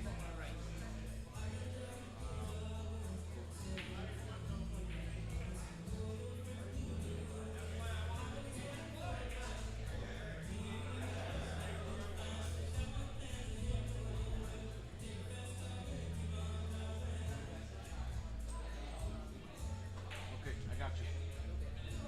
Yeah, if I don't hear from you in a couple weeks, then it goes back on sale. That's all.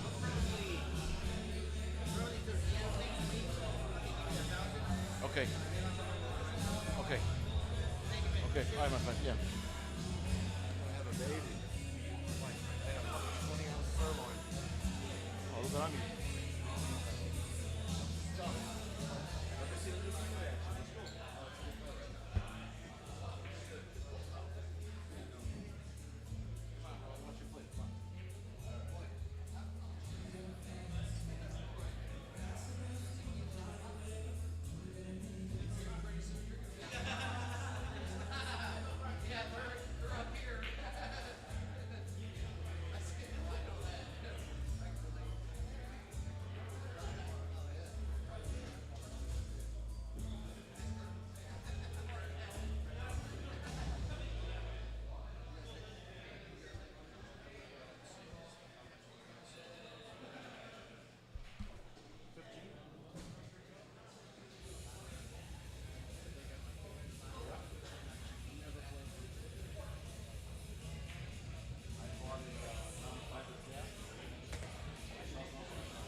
That's okay. We're starting. So, all right. So we got the new players coming up here.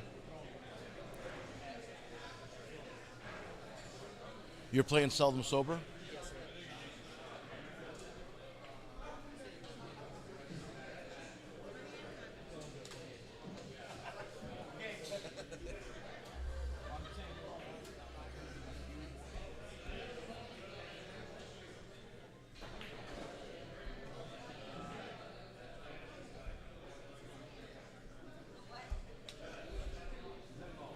Your team name again? Pool-Tang Clan. That's right.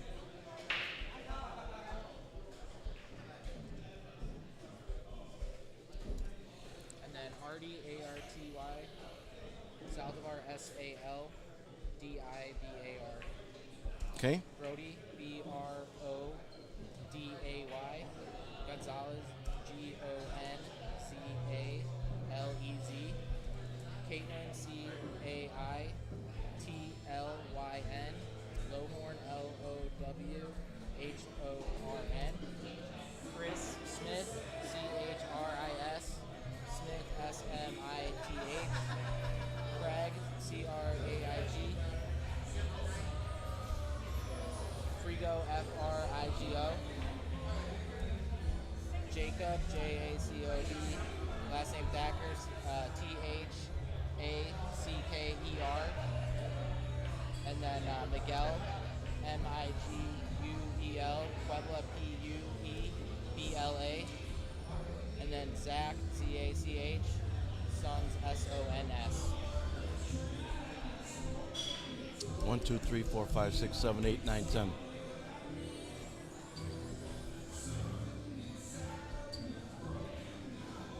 Two, 3, 4, 5, 6, 7, 8, 9, 10. 1, 2, 3, 4, 5, 6, 7, 8, 9, 10. Yeah. Perfect, thank you. Thank you. All right, so the team names are now Seldom Sober and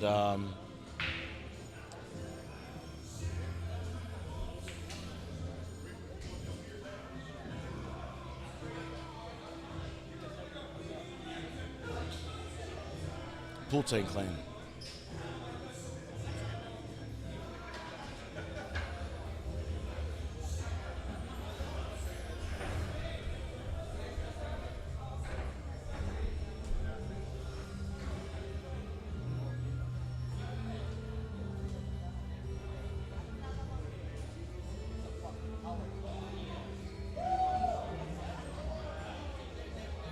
All right, they're getting ready to begin.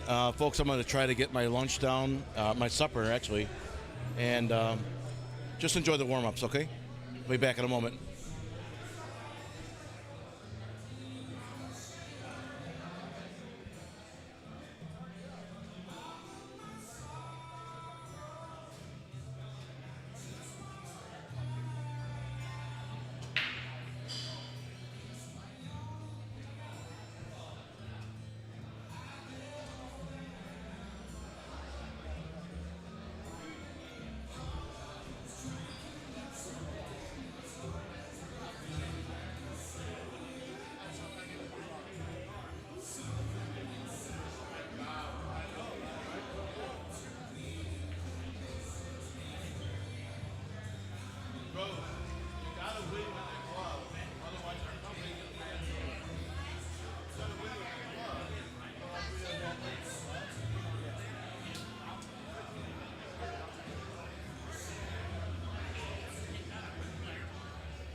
15. What size you want?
Appreciate you.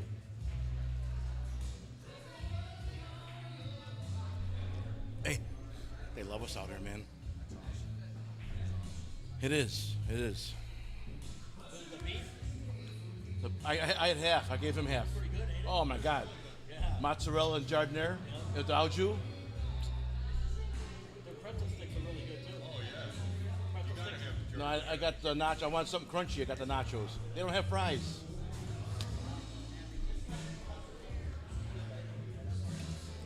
All right, so here we are with let me go back and read the comments. Kirby says, I wipe my feet like coming in from outside. Don't want to slip. Oh, yeah. You know, I've done that. Where you step on the floor and the floor is slippery and falling on the table. Heck yeah.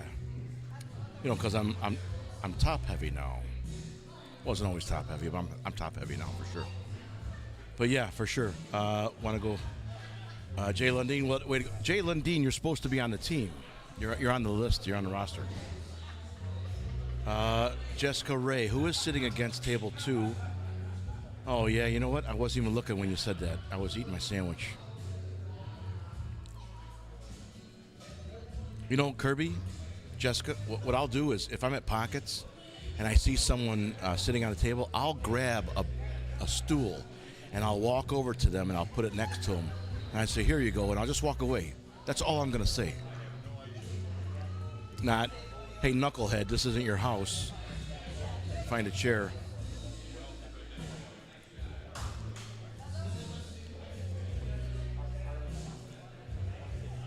Oh, I don't mind, Rich, I don't mind people standing behind me when I shoot. I don't want them walking in front of me when I shoot. Or worse, when they see that you're shooting and they stop halfway. It's like, dude, just keep walking or don't even walk in front of me at all. Now I can't get you out of my mind, so just keep walking.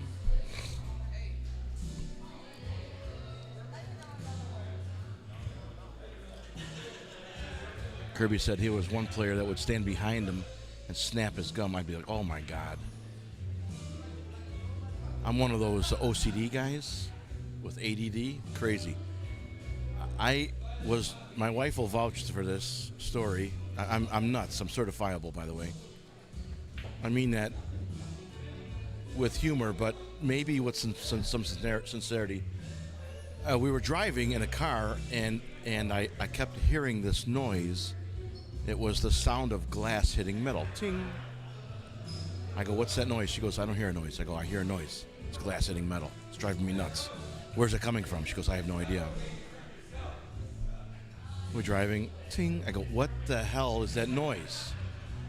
Stopped the car, got out to search the car. It was an orange juice, an empty Tropicana orange juice bottle, you know, the glass ones that are this big, rolling around under my seat, hitting the frame of my seat. It was just enough to just drive me nuts. So that's what my wife has to deal with.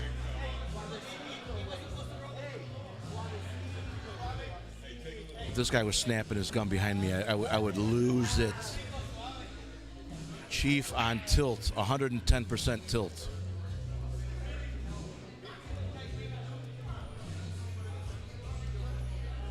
And people who know me, who play on my team, and know I have these quirks, if you will, they find it humorous. It's debilitating. Cannot function if the world is at odds. And yes, the Tropicana bottle rolling under my chair is means of calling the world at odds. Yes. My poor wife. 5 ball in the corner, 8 ball side pocket. That was a good shot.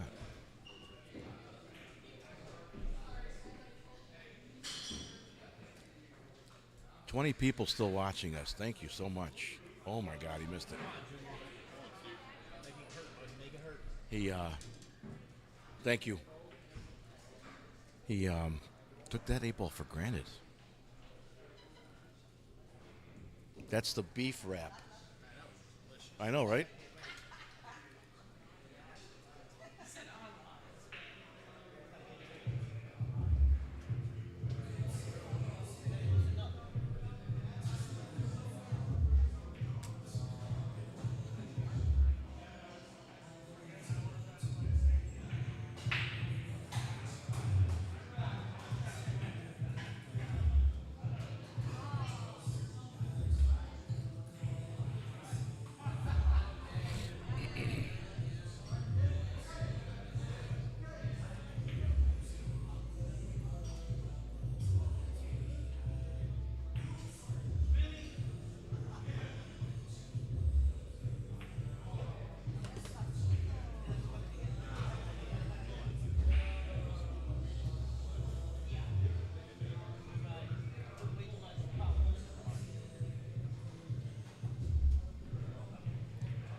Not right now.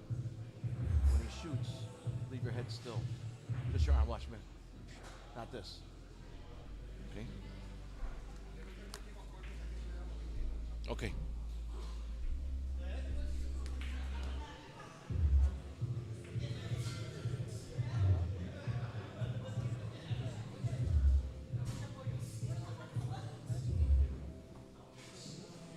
Beef, it's what's for dinner. That's right. Remember when McDonald's and Burger King were having their issues? Fried versus flame broiled? Where's the beef? Remember that? Oh, he almost had to carry him. He didn't leave it easy. Steve's got a back cut bank on the he's actually a good banker. And what I like about this shot here is he's going to call it safe. Okay. I was going to say what I like about it is he could hit it pocket speed, leave the 10 ball in the corner if he doesn't make it, and block the 8 ball. But he decided to do this. It's good. It's a good safety. I think he left. No, he's going to kick it. He's at 2.5, which is 1.25. He's crossing the stick at 2.5 diamonds from the corner pocket. He's got to aim at 1.25 to hit the 8 ball. Right there. Look at this. Oh, my God. He did it. He did it. He did it. So for those of you who don't know what I was talking about, his cue stick was crossing the number line up there at the foot rail at 2.5. 2 diamonds and a half. He was directly between the second diamond and third diamond. Half of 2.5 is 1.25. If he aims over here at 1.25, 1 diamond from the corner plus another quarter, he would hit the 8 ball, and he did it perfectly.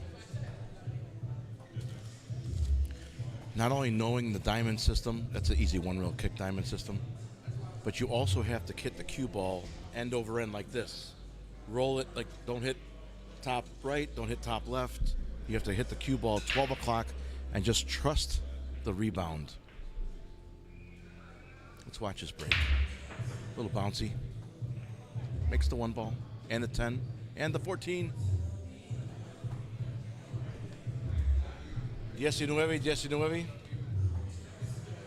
19, 19, right?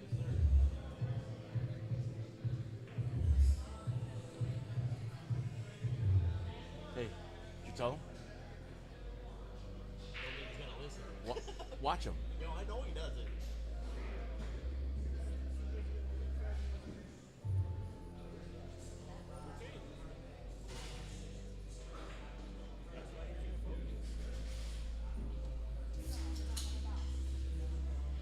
All right, the score update is now 19-19. Another close match. Last match was very close too. Up until the end there, it was a pull away by Seldom Sober. So I'm glad that these matches are getting to be closer instead of like one team getting whomped on by another. Whomped on. Is that a real word? Whomped on. Hit. There you go. Beautiful. Boy, Junior.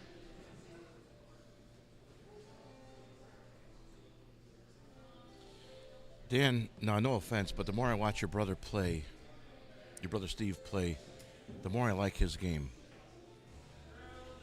Your game is good too, Dan, but I just like his game. A little bit of top left, and you come up underneath the 9 ball. I wouldn't try to hit top right. You chance nicking the 9 ball. You don't need to.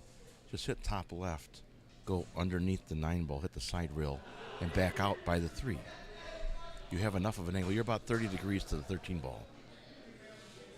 The head rail being one side of the angle, and the 13 to cue ball being the other half of the angle. It's about, well, now that he holds the stick like that, it's about 40 degrees.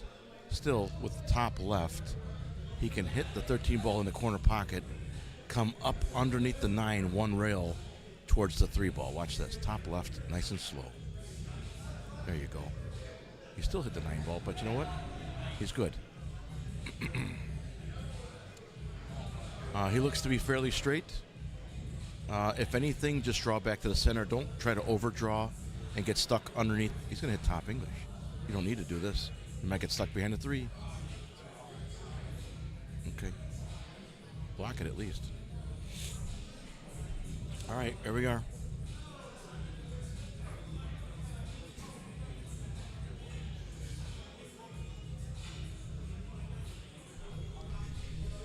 Oh, player standing in the way. Can't see what he's doing.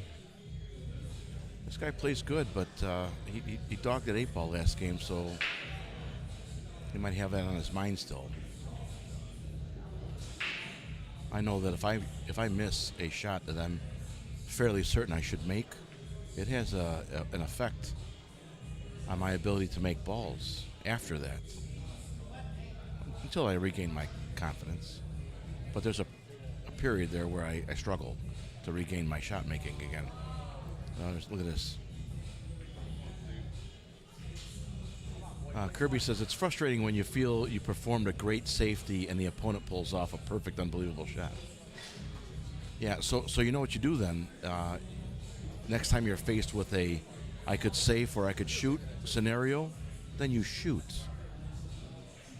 If the guy's kicking like Efren Reyes or jumping like Fedor Gorst, you have to just rely on your shot-making ability to beat him, your opponent. Beat your opponent. Or your safeties have to get better.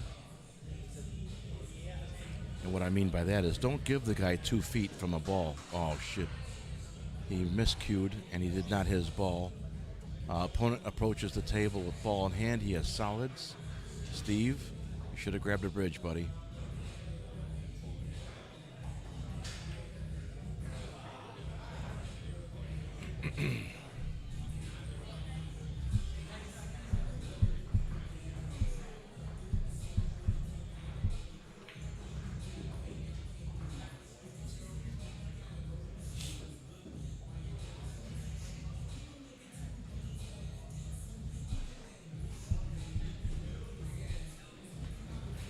way down here for the 5. This is natural. All he's got to watch out for really is hitting too much top and scratching in the left side pocket. Just roll it. Watch the side pocket, I said. Man. Okay. Stop shot wins the game. Do not take this shot for granted like you did last time. Aim it, double aim it, fire. There you go.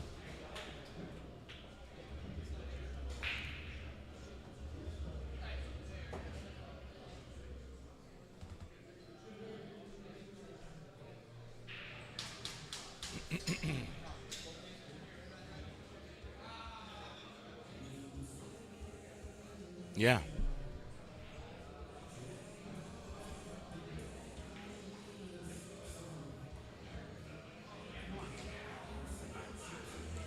I'll tell you a secret on the stream here. It's no longer a secret now, it's public knowledge, right? If if my opponent pisses me off for whatever reason, a comment or a smirk or just something ignorant, I shoot jam up pool. My game increases so much more when my opponent pisses me off. It's the it's the perfect answer to a taunt, like in MMA. The worst thing my opponent could do would be to piss me off, and I come out firing.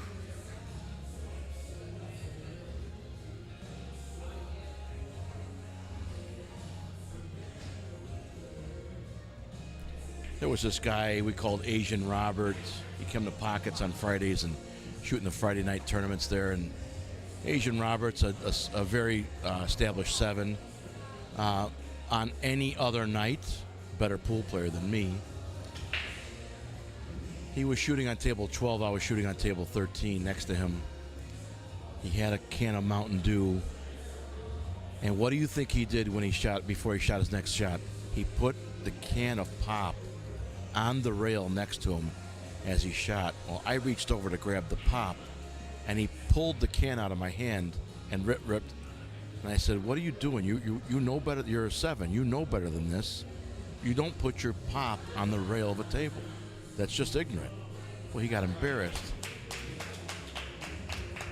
And he said, "I wish you would play me." I said, "I will." I go, "Let me play this guy." And my captain's like, "John, you don't want no part of him." I said, "Yes, I do. Give me this guy now." So they had a powwow, and they put me up against Asian Robert. It's a race to 5. On any night, he beats me 5-1, 5-2. Any night, except for this night. I beat him 5-1. He got so mad that he lost. He went in the corner. Pardon me for this. He got so mad that he lost. He went in the corner and was taking his stick apart. So this is not good on my part. I said, I beat this MFer so bad he put himself in timeout, and the pool hall lost it, man. Everybody started laughing. Unfortunately, this is the last time Asian Robert came to Pockets. I don't know where he shoots now, but I didn't mean to chase the guy to the pool hall. I just didn't like putting a pop can on the table. All he had to do was acknowledge that what he did was wrong. Even being a better player, you can still do something that's not correct. And he didn't acknowledge that and tried to embarrass me, and he pissed me off. I beat him, and I embarrassed him back. I didn't need to do that, but it's when my not-so-good half comes out and shows itself. So, ordinarily, I'm a likable guy, and I behave correctly most of the time. That's an example of me not behaving correctly some of the time. Well, he hit the ball.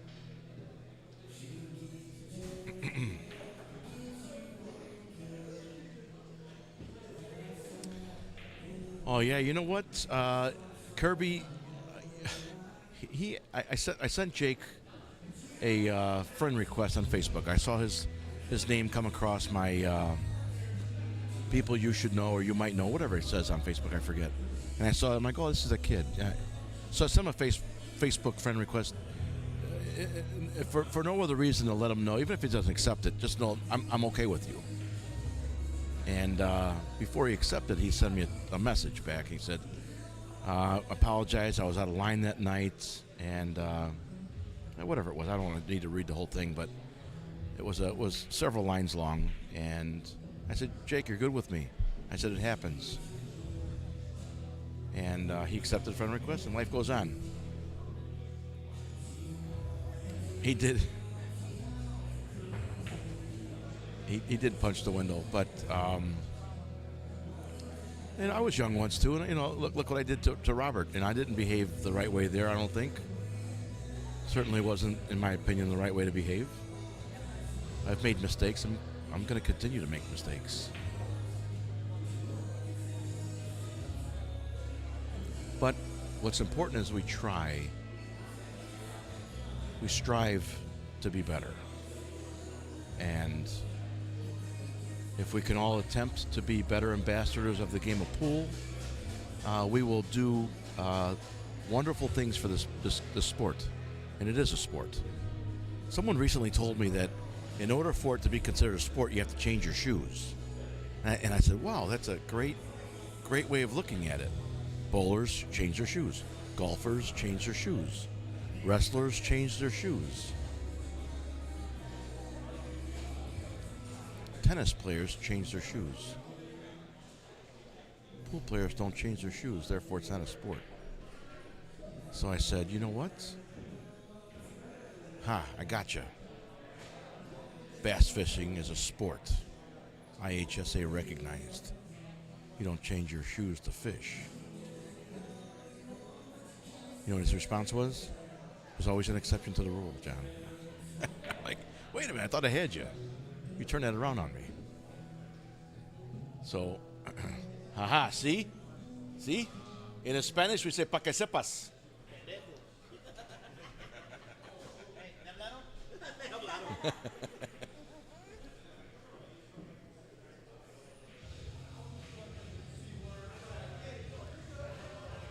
People have been putting their beer glasses on my table with all my electronics.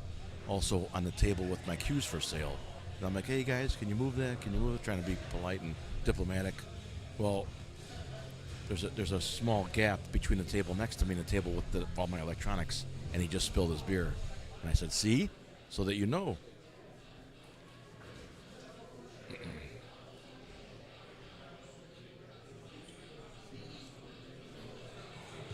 Steve Greenwald, this is Steve Greenwald at the table, but this is his father. So Steve Sr. Is saying this. If you learn from your mistakes, you have the chance to become a genius. Oh, there you go.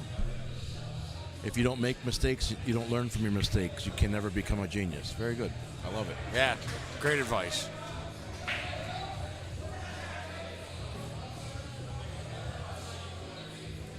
Speaking of genius, a well-known person said this about pool.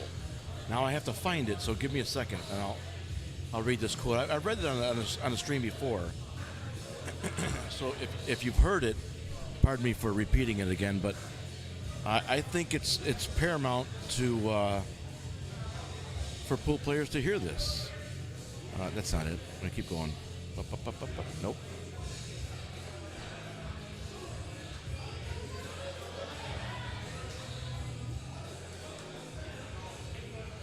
There's a little rally around the family here.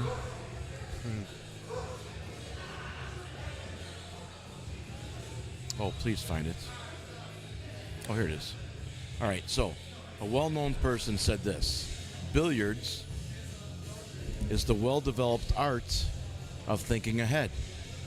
It is not only a game, but first and foremost a demanding sport, which requires good stamina, the logical thinking of a chess player, and the stable hand of a concert pianist. Do you know who said that? Do you know, Dave? Who was that? I know I've heard this definitely many a time. It was the smartest man you know, or the smartest man in history. Not Einstein. Yes. Was it? Yeah. So if a smart man could say that about pool, then I'm going to agree with him. So there, you don't have to change your shoes to play pool, but Albert Einstein says it's a sport. So guess what? It's a sport. I think they should have pool in the Olympics. I think the best matches for all pool players would pretty much just be 2 words. Stay down. Yeah. Yeah, well, and I don't practice that all the time, and that's a little bit of a weakness in my game. I don't either. I get jumpy, you know. So I'm going to tell you a story. It's a true story. All my stories are true. I've said this on the stream before, but I'm going to repeat it for you. When Amber was playing in the Junior Nationals, we first went to Mankato, Minnesota in 2007 when she was 15. Then we went back when she was 16. She won 5th place. The first time she won 5th place the second time. Mm-hmm. But we played at University of Arizona, Tucson. Amber got knocked out the second year. She took 5th place. We drove from Tucson up to Tempe. There's a pool hall in Tempe, Arizona called Colby's with a K. K-O-L-B-Y. K-O-L-B-Y apostrophe S. Mm-hmm. We walk in the pool. I swear to God. We walk in the pool hall. Who's there? Come on. Monica Webb and Helena Thornfeld playing on one table. Good Lord. On another table, Angel Paglia. Angel Paglia has since retired, but at the time, one of the most premier female 9-ball players in the world. Angel Paglia's getting lessons from her coach. Her coach is putting a rubber band on a cue stick so she knows where to put her hand, where he wants her to put her hand. It's not her husband, it's her coach. It's her coach. And I'm thinking, she's a female pro. Why does she need a coach? What dawned on me was the best coaches were never the best players. It's very true. There are a lot of pool players out there that can have teach the game. So much knowledge of the game, just can't always put it together. I'm an example. I'm an example of it. So I can teach the game. We're all amateurs here, you know. I mean, so I'm taking pictures of Amber and Angel Paglia shooting pool with Amber's cue stick. Sure. Her brand new Coker from Tom Coker. Helena Thornfeld is on one table. Monica Webb. They come over. They're a couple. They're married, and they come over and they're playing pool. Now, here's my daughter, 16 years old. She's playing pool with 3 of the top female pros in the world. Sure.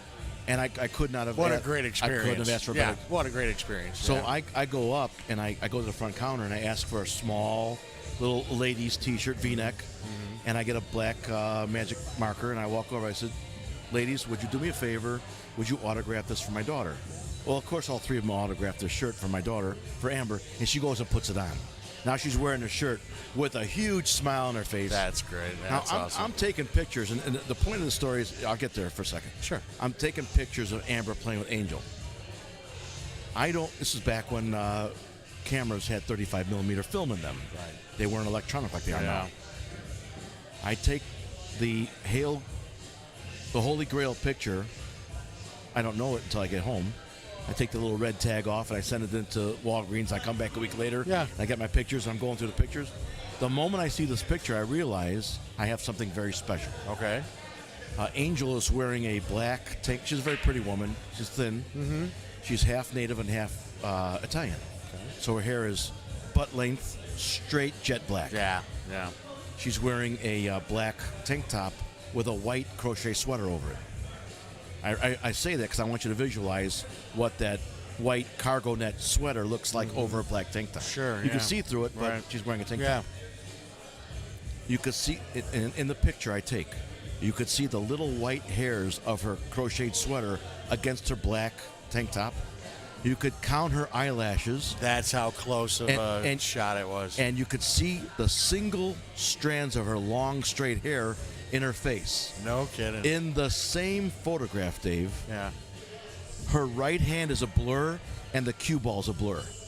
But everything else is fully in focus. Meaning what? When she's shooting, there isn't anything moving on her body except her arm and the cue ball, which is key to her success. Sure. So that taught me a long time ago.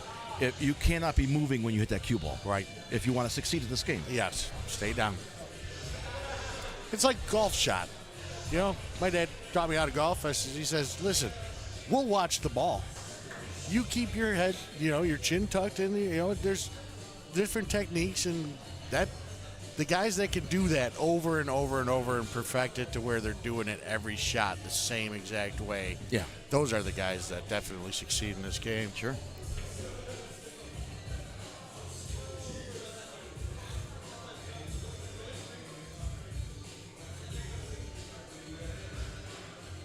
It's the one thing I've realized getting to this point, shooting with best of the best players, It's all about consistency.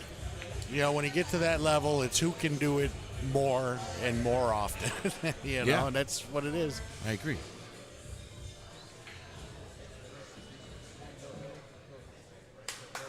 All right. Steve Greenwald wins on table 3, and Moy Yamashita wins on table 2.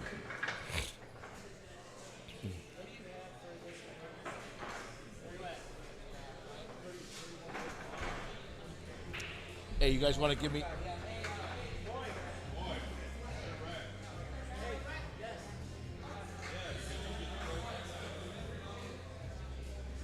You want to update the final team score? Yeah.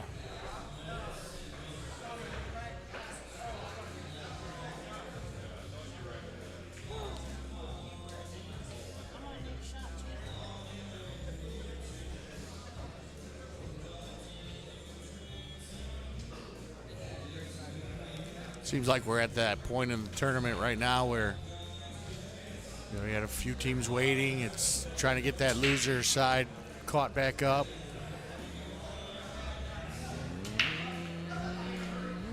Like John talked about endurance and stamina earlier, it's what it's about. There's teams right now that haven't shot for over an hour. They probably got another hour left to wait for their next match. Well, can you finish your last match, go get something to eat, do whatever you need to do, and come back and do it again? That's what we were talking about as far as stamina and endurance. Kind of like being able to flip the light switch on when you're ready to roll. All right, I just realized, guys, we have one person coming back from Facebook. We were past our 8-hour limit, and I didn't set my timer, so I apologize. I don't know how long I lost you guys on Facebook. That is a rookie mistake by a veteran streamer. So, who's back on Facebook? Who's there? Check on in. I have one person. Who's there? It's probably me.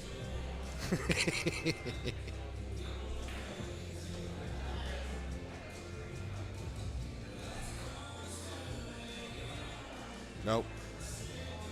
I have now they're coming back now. I'm at 6, climbing 7, 8. Okay, all right, guys. Thank you for coming back. What happened was, you guys know about the 8-hour time limit on Facebook, right? Well, I didn't set my alarm.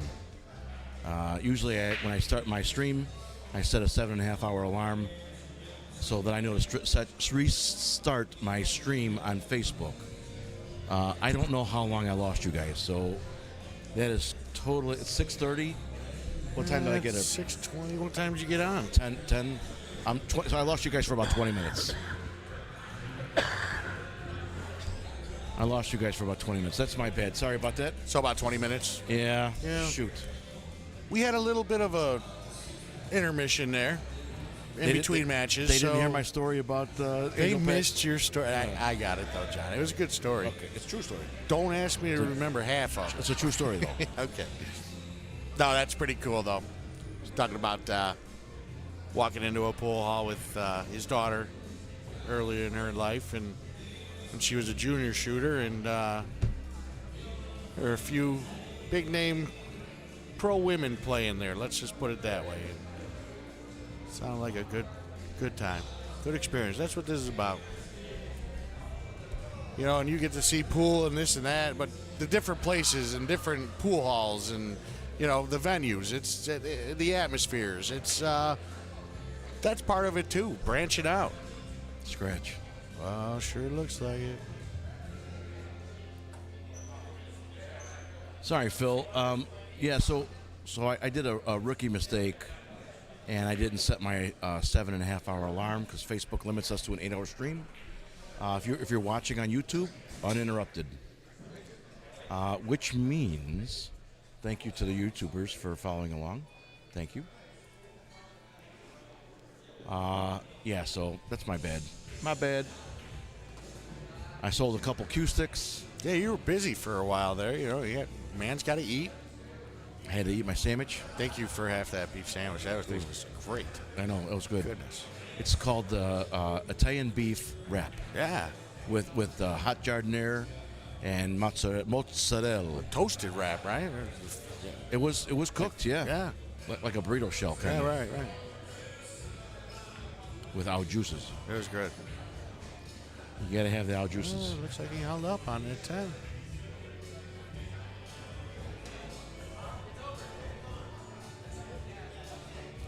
Phil, if you want to comment on YouTube, you got to create a channel. I don't know how. You just got to create a channel, and then you're able to comment on other people's videos. If anyone that's listening is not able to comment on YouTube, just create a channel, and you'll have the ability to comment on other people's videos. He back. Yeah. Back cut. He actually hit the rail first. I think so, yeah.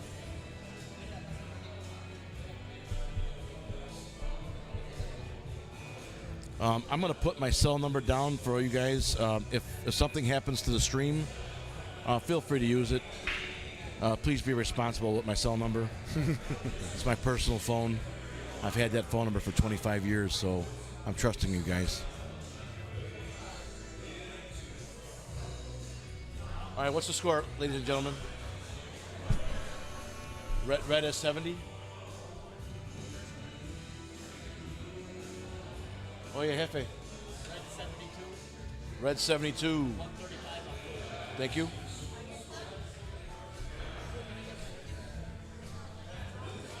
All right, so we had an update to the score. Pool Tang Clan is 135 and Seldom Sober is 72. I used big screen TV for YouTube. Yeah, you know what? YouTube's cool in that if you sync with your home network, your cell phone and your TV on your same network, when you pull up a video on your phone, you can cast it to your TV. I usually do that when I watch pool. I did that for Moscone Cup, but that was not YouTube. That was DAZN. We actually had it on our channel too. Up, Calcutta Kid TV had it on. Okay. Bless. I caught it. I caught that one. Ooh, I almost gave. I don't know if he can. Almost gave Rose a made shower. that one. I don't know if he can roll that to him. Let's see. I caught it though, just in time. Sorry, Rose. I think I gotta be careful here because he's gonna be running into the 7 ball. I didn't hear. What did he say? What? Oh, gross. That's funny though. I cannot repeat that one on the air.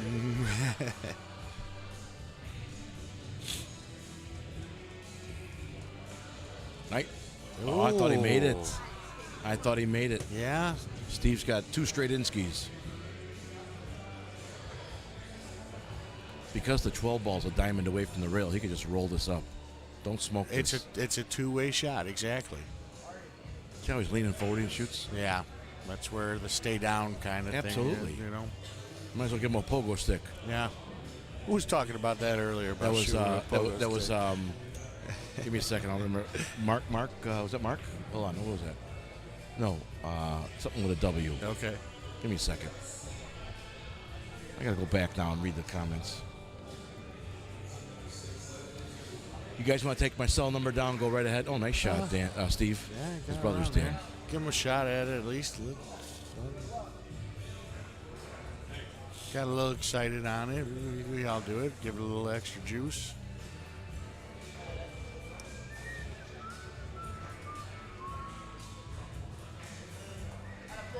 Good way to finish. He made it. So Seldom Sober gets another game there.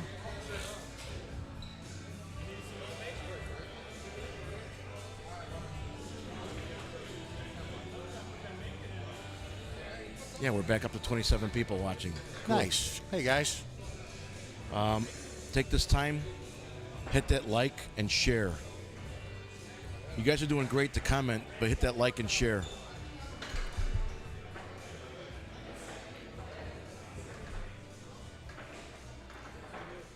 You want to help me play a game? What do you want to play? Text me a 3-digit number. Text you a 3-digit number? Random. Okay.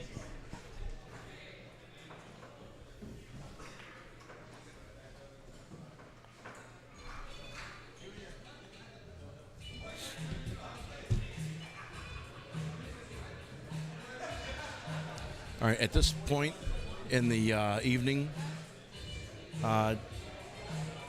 Dave Persbill and I are going to have fun with you guys, play a little game. But in order for us to play, I need 15 people. No, let's go 12. I need 12 people to comment that you're in the game. You could say, I'm in for the game, I'll play. I need 12 people to comment that you're in. Are you playing?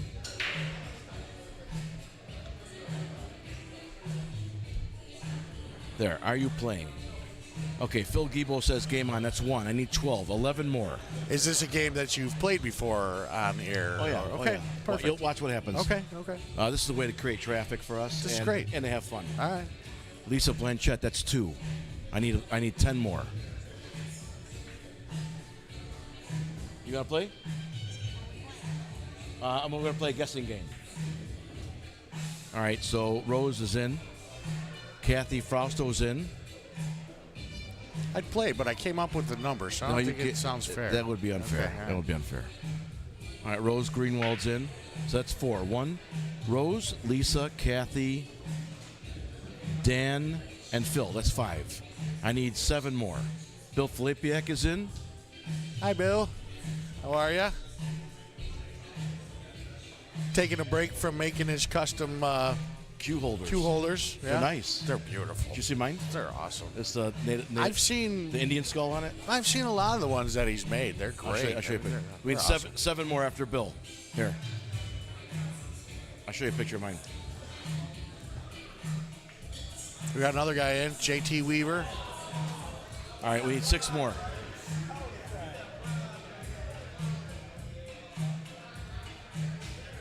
Yeah, the guy does great work. Not bad. This is what he made for Jimmy. That's cool.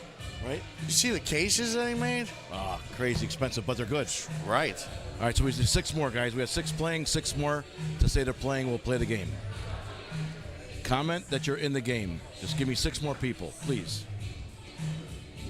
I probably would have watched that hit. I would have called the ref. I don't hesitate. I would have called the ref on myself. No, just so that there's no. Well, that's up to your opponent. And seriously, while we're on that topic, number one, you give the guy a chance. You don't just run up to a shot and just blast it. You got to give the guy a chance to at least call the ref.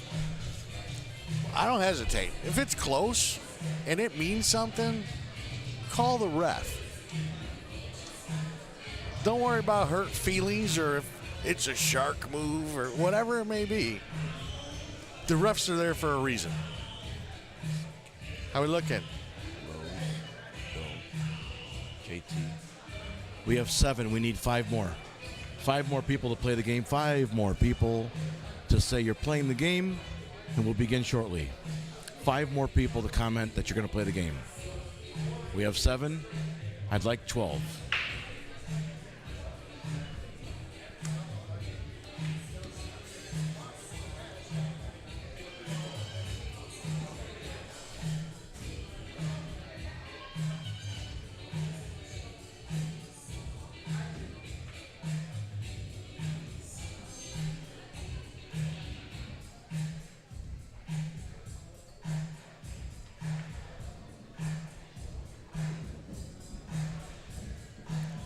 Made a good cut. Just didn't get rewarded on that 5 ball there.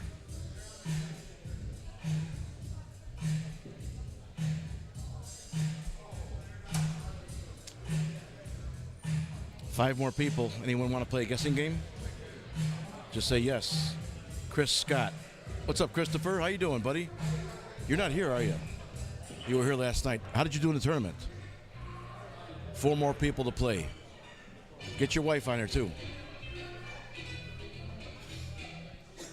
Sonny Godinez is in.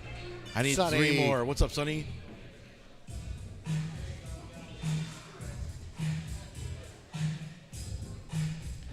Three more people. 3 more people to play. Fill it up. Fill it up.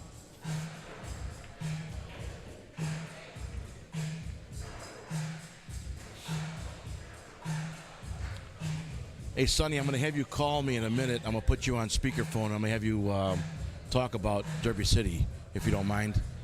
I need 3. We're going to play the guessing game first. 3 more people to comment that you're going to play the game.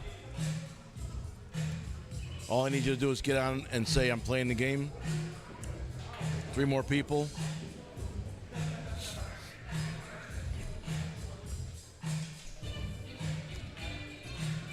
Steve Greenwald's in. That's the father. So I need 2 more people. Is that Steve who hasn't missed a ball? No, that's his brother Dan. Okay, all right. So this is the father. This is his father. Okay. This is Mr. Greenwald. Mr. Greenwald. And Dan's the brother. Dan's a Marine. Nice. Thank you for your service. All right, so Chris's wife's in. I need 1 more person. 1 more.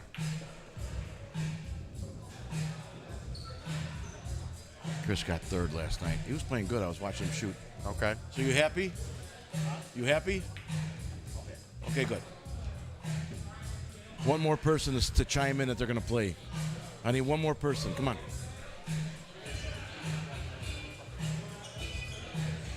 You in? We're playing a guessing game like we always do. Playing the guessing game. Oh, I'm in. You got a comment? You'll be the last one.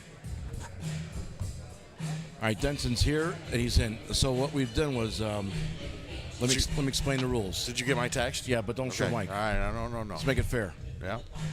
So anybody can play, even though I asked for 12 people to say you're playing. It's not limited to just the 12 people who've said they're playing. Anybody can play. But now, hey, what's up, Andy? You're going to play the game too. Now that we have 12 people, we can start. If you've played the guessing game before, you know the rules. If you haven't, here are the rules. A short while ago, I asked Dave Przybilla here in the red shirt to text me a 3-digit number. When I say go and not before, you begin guessing 3-digit numbers. It's a random 3-digit number. The first person who guesses the 3-digit number correctly will win a 2024 Calcutta Kid Q-Case towel, the blue one we showed you earlier. I got one today. That was awesome. And 6 pens, 6 of our blue pens. What we do is, and let me explain what happens. We push our stream out through a service called Restream. Restream pushes it out to Twitter, Vimeo, Facebook, and YouTube. When you guys comment, your comments go back to Restream. Restream funnels it down through us. Whether you comment first, it doesn't matter. It's however Restream gives it to us. So the first correct answer that we see on our comment list will get the towel and the pens. All right? We've got a couple of guesses already. That's okay. Go ahead and say go. Oh, it's already started. All Look right. at that, Chief. They're All right. already going. On your mark, get set, go. I need your help because it's going to start coming up crazy. Oh, yeah, I'd imagine so. Okay, so 3-digit numbers. Look for your 3-digit number. Do you see it? Don't say what it is. Not yet. Let me go look at what it is. Okay, I got it. It's a random 3-digit number that Dave Przybilla has chosen on his own. First person with the 3-digit number correctly guessed will get a Calcutta Kid Q-Case towel and 6 pens. Even though Rose is sitting to my right and Denson sitting to my left, they don't know what the number is. They don't know the number. Dave texted it to me, and we have our phones upside down. We're looking for the first person who guesses Dave's 3-digit number correctly If you do not get it in the next 2 minutes at 6:37 by my phone, I will give you the first digit. Nice. We're looking for, just keep guessing. If we don't say your name, you didn't guess it yet. We're looking for a random 3-digit number that he made up. And the first person that gets it, that comes across my screen, will get a blue 2024 Calcutta Kid Q Case towel and 6 brand new pens for free. I saw one of them. It was close. You can't say that because then they'll look back and they'll just start guessing numbers close to that. There's 30 numbers out there. Keep going, guys. Yeah. Kirby's playing too. That's awesome. Have Angel play too. Keep going, guys. Don't stop. I'm watching your numbers. I'm watching your numbers. Keep going. If you don't hear your name, it didn't come across yet. yet. Come up yet. You guys are doing great. Keep going. Keep going. 3-digit number. It's 637. The first digit is a 3. Ooh. The first digit is a 3. The first digit of Dave Prisbilla's magic number is 3.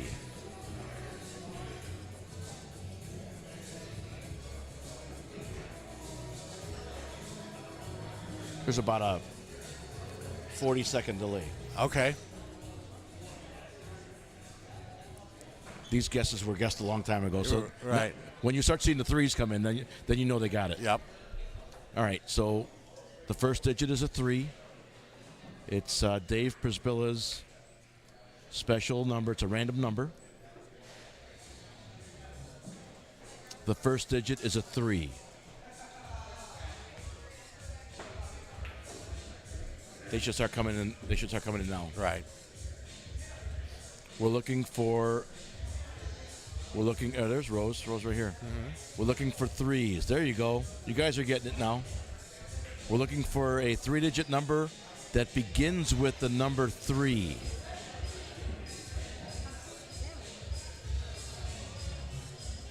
There we go. They're coming in now. Keep going, guys. They keep coming. Still nothing. Bill's paying attention. I'm Exclusive's paying attention. Looking for yeah. Looking for that number that starts with a 3. 3-letter or 3-number in 2 minutes combination. In 2 minutes at 6:40 by my clock. If you don't get it, I'll give you the second number. Starts with a 3, guys.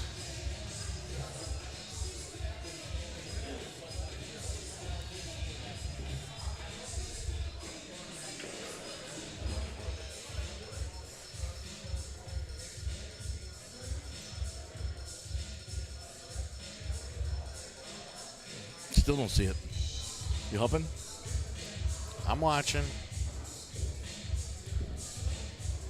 All right, we have 1 more minute. I'll give you the last number. No, I'm not going to give you the last number. Did I give the middle number yet? You didn't give the middle number. You gave the One- first one- number. 1 more minute. I'll give you the middle number. They're all coming in now. Look at the 3s now coming. Yeah. You guys are doing great. You guys are good sports. Thanks for playing along. This is a great game.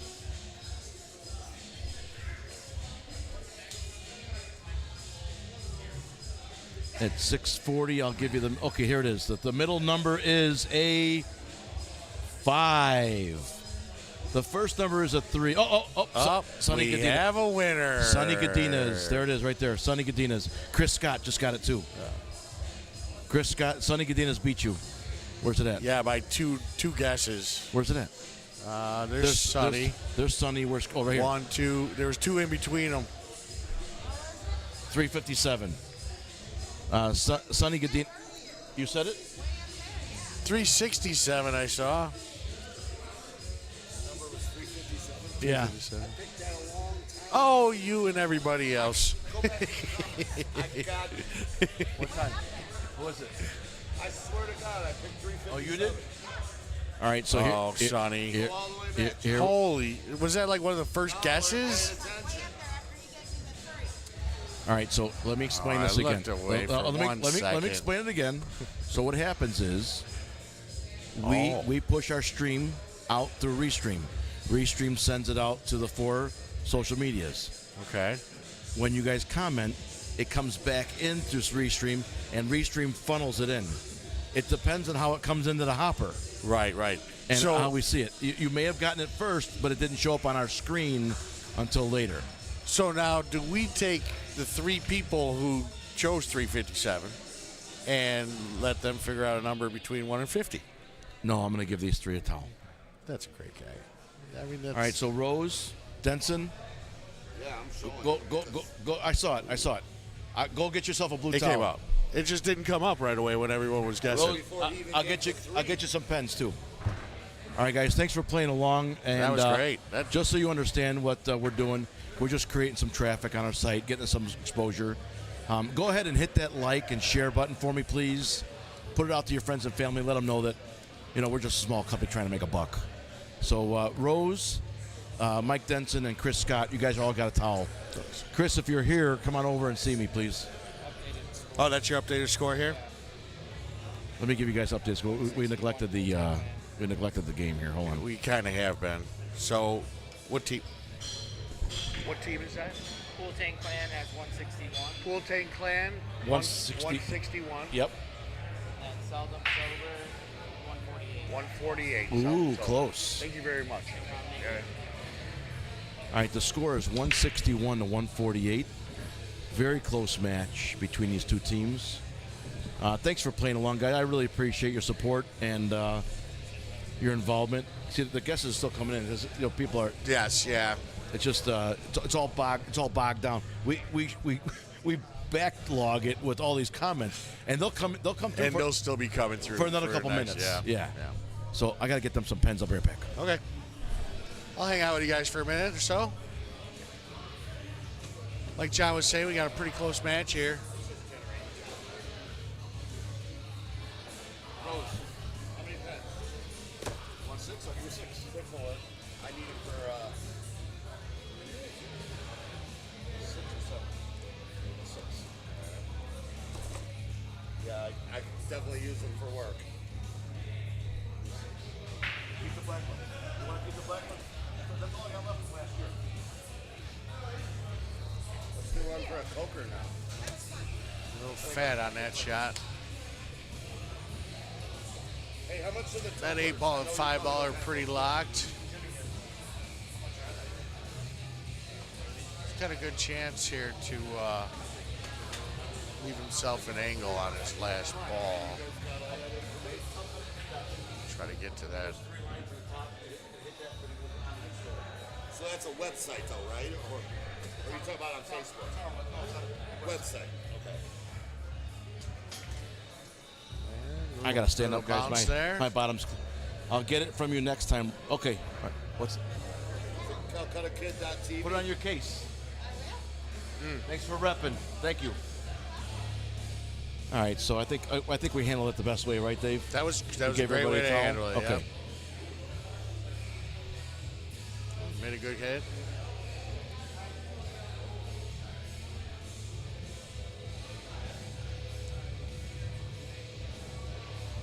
Incidentally, we sold our last 2023 towels, the black ones. So all we have are the blue ones now. They're $20 a piece.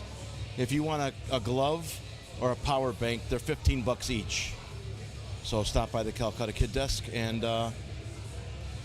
help support us, please.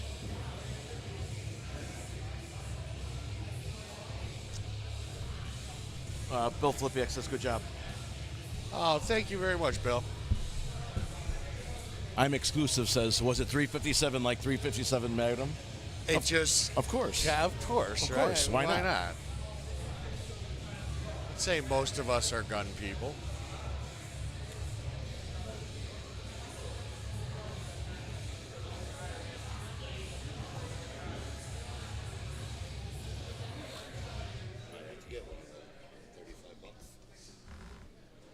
Tumblr's runner for 35. 35. $34.99. Still a Hey, great what's the price, score? yeah.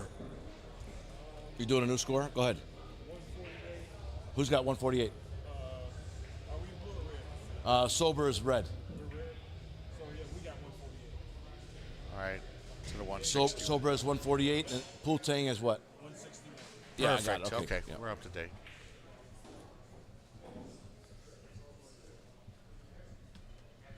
Kirby says, I agree with the rule. Whoever you see first, that's it. Stinks if it was guessed prior, but that's what it was. There was no cost in participating guessing party. It's a cost for you to try to make everyone happy. Just say disclaimer. Yeah, you know, Kirby, he's a good John guy. He's a good guy. I just want to let Kirby know right now. John is a people pleaser. That's all there is to it. It's in his heart. Well, let's be honest. You know, we're a new company. We can't afford to piss anybody off. Right. We can't. We need all the followers and subscribers and customers we can get. Yeah, good vibes. Need good vibes. Yeah, right.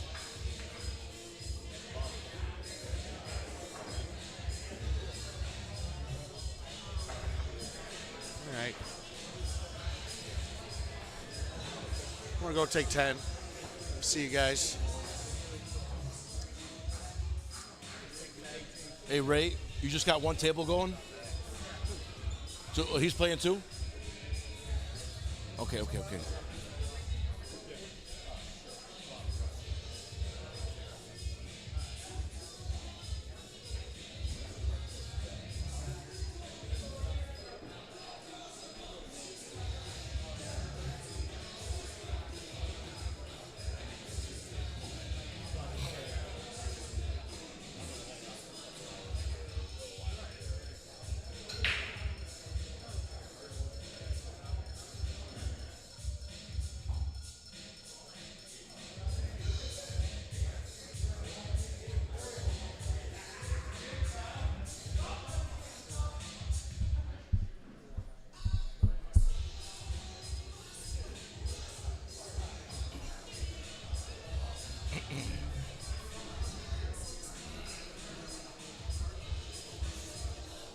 Dave and Denson are going to go outside and enjoy the fresh air. You guys are stuck here with me.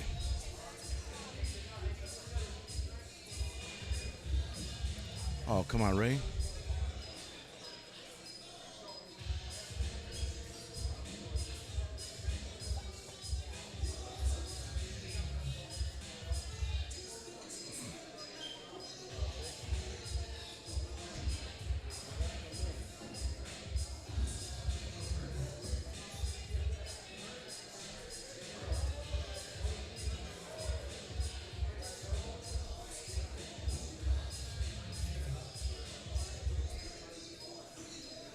Gonna kick the 7 ball here.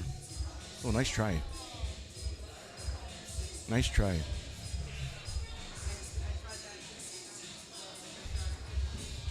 Ray's gonna hit the side rail, hit the 15 ball in, come out towards the middle of the table. Okay. Oh, he hit that better than I would have.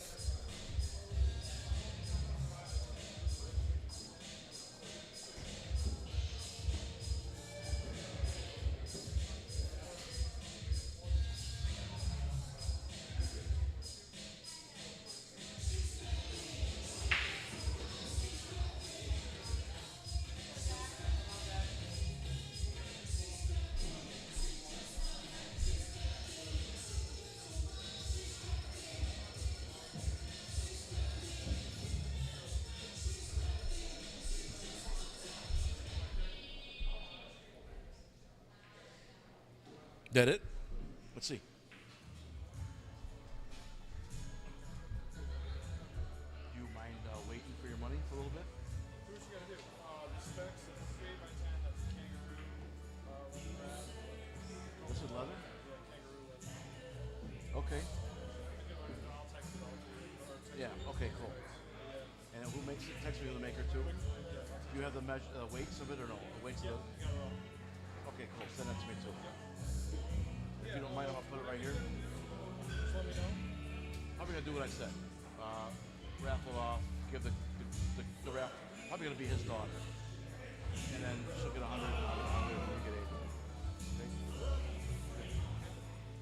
I'll probably wait to do that one, though, when I'm in Iowa. Okay. The most I can sell is 500 at a time. So if that happens, it's 500 once a week. So if I get the few raffles out there, I'll try to sell you 500, but then I'll be stuck for no cash. If you don't mind, wait till I get back. I'll just hand you 800 when I get back. All right, thank you. Thank you. I just know it's easy. I'm really easy this way. You have a few case towel. Take that blue one and put it on your case for me. All right, bro.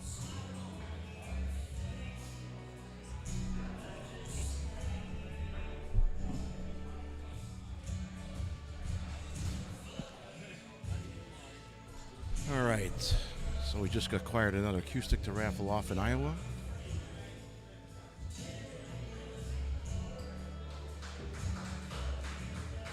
Hi, Angel. How are you, dear? Kirby was just here a minute ago. I'm exclusive. Yes, jump cues are allowed in the USAPL. Yes. He would have been hopping. She would have been. I don't know. I'm exclusive. Are you? Am I using the right pronoun? I gotta ask those things nowadays. Isn't that weird?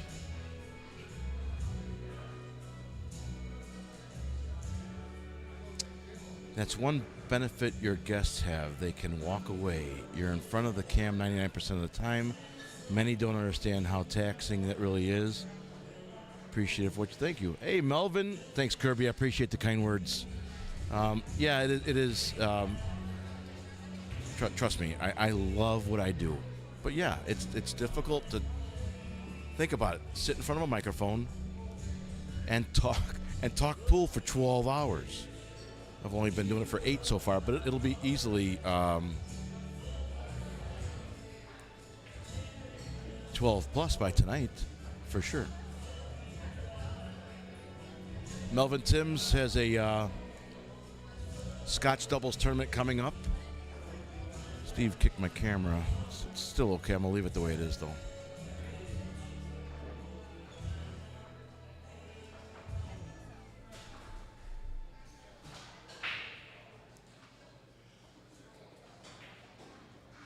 Oh, boy. You had to watch that yawn? Excuse me.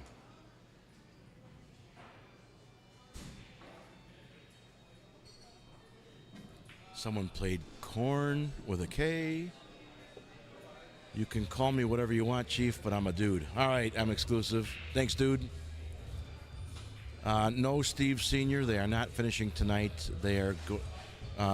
Steve Gillespie told me that they're most likely going to finish tomorrow. Melvin Timms has that Scotch Double February 3rd here at Bradley Billiard Club. Look to the post, Melvin's post on Facebook for more information. About the buy-in. Mel, if you want to go ahead and comment your cell number so people can text you if they want in. How many teams have you got? How many are you limiting it to? What's the buy-in amount? What's the race? If you want to go ahead and put that all in a comment right there in the stream, go for it, bro.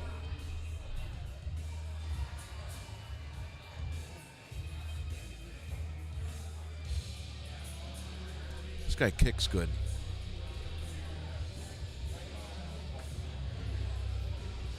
This guy kicks real good.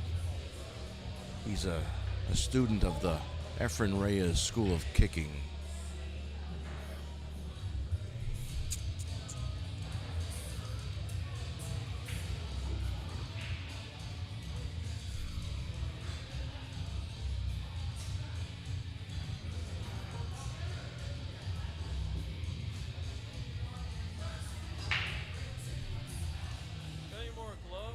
What's up, bro? How are you? Good, how are you? Yeah, I do.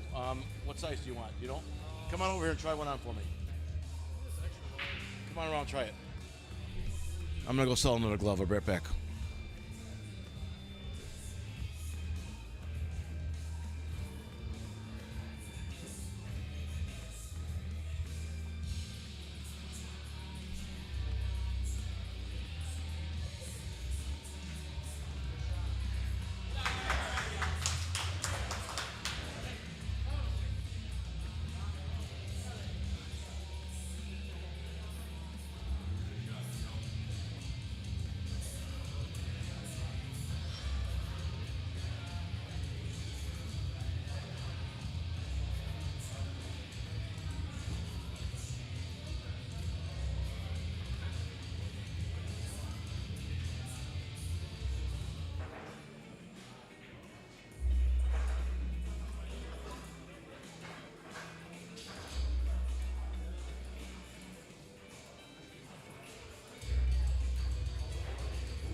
All right, for those who don't have the ability to read the Facebook comments, Melvin Tim says, text me at 815-931-6085 for Scotch doubles on February 3rd.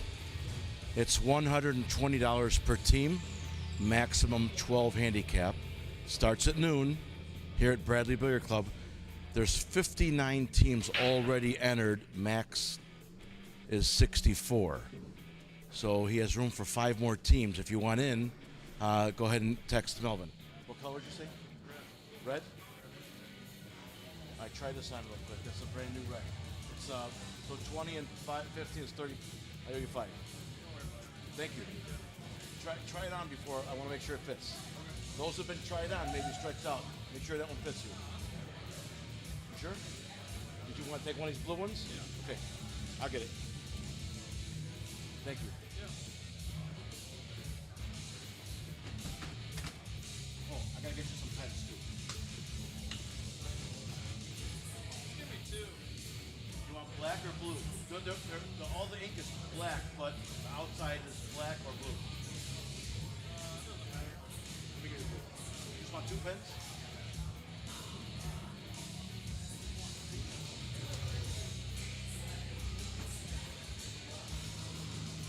Just out. There.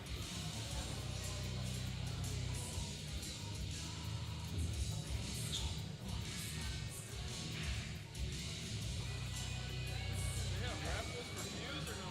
Yeah, we will. We didn't have a raffle person early enough, so we just raffled off we did a 50-50. We didn't do a few. But next big tournament, like maybe at Mel's tournament for the 64 teams, 64 Scotch doubles team, 128 people here, I think I'll do a few for that one. Okay? Thanks for supporting us. Yeah, no problem. Appreciate you. No problem.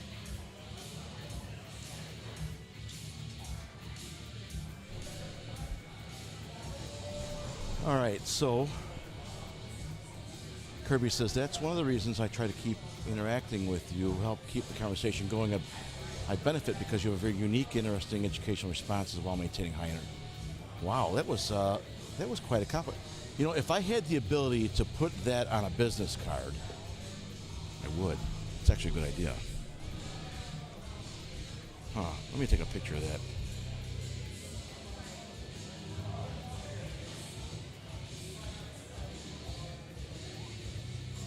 That's one of the nicest things someone said about my stream. Sonny had something here. Hold on. Did it come out? Hold on a second. Yeah, it did.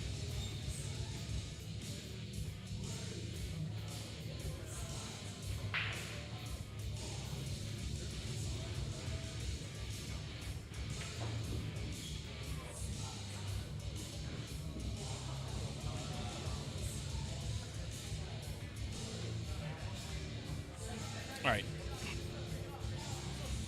Call me.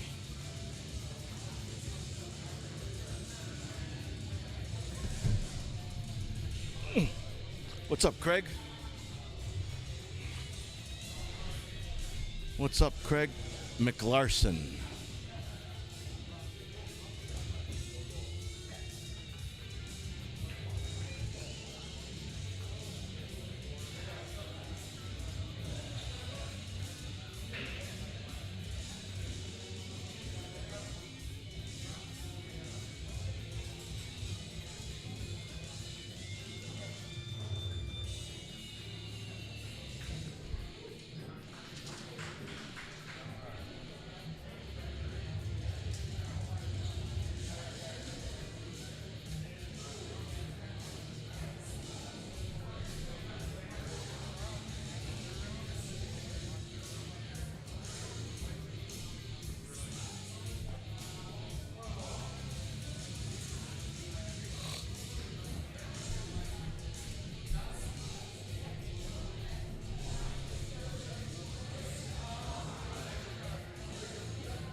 I'm looking for Artie. You want to give me the score? What does that mean?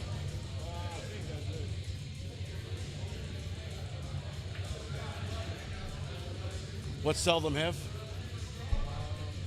Red? 182. 188. Yeah, that's right. Okay.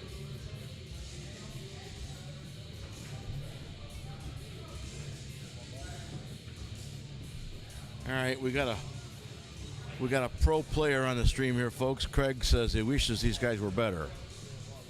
All right.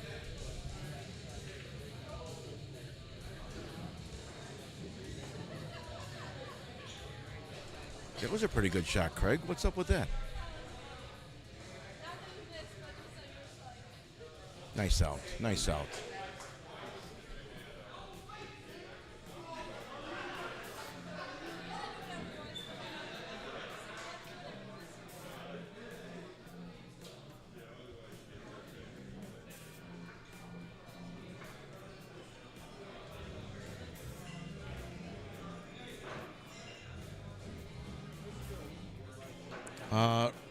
Rich Wheeler, speaking facts, good people are hard to find nowadays. Wish I could have budget one of them cues. I just got rid of my Jerry Olivier.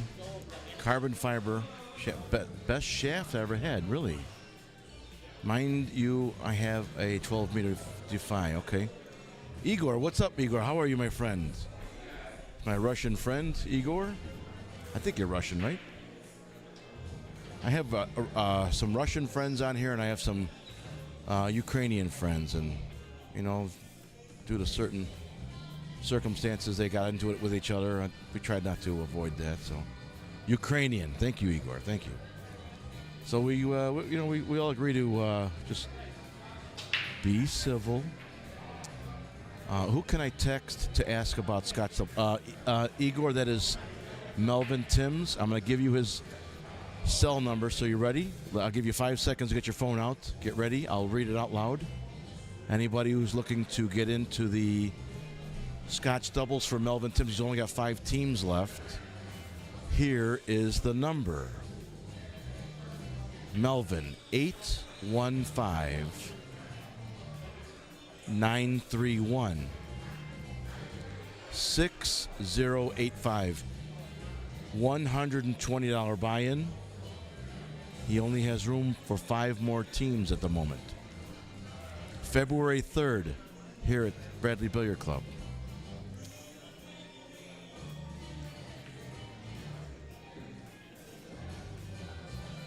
Have you ever had a discussion about having a celebrity join you? Either a player... we've talked about it. I haven't had anybody famous yet. Well, here. So we did a fundraiser for Sam Henderson.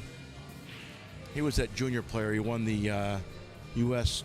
Junior Championship, and he went out to where was it? Austria. He went to Austria to represent America for the World Junior Championship. So Josh Suits and his mom Tracy Henderson, Tracy Kennis, excuse me, Nate Kennis' dad. They had a fundraiser for him at Racks on the Rocks. Rob Williams set that up for him. And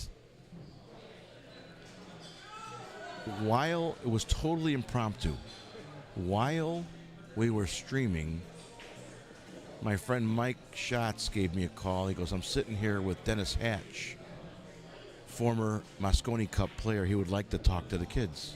He'd like to talk to Nate and give him some words. I go, that is amazing. So what I did was, Schatz called my phone. I put him on speakerphone. Timmy Bly and Sam Henderson sat there as commentators, and they spoke to Dennis Hatch on speakerphone while they were on the stream. That's the closest I have come to putting someone famous on the air with us. But, you know, I did interview him. He wasn't sitting next to me. I kind of interviewed Sam, which I'll take credit for. Hey, Craig, there are different levels of this game, just so happens. There will be some good matches coming up when John goes to Iowa. Yeah, for sure. What was that, the champion bar box player?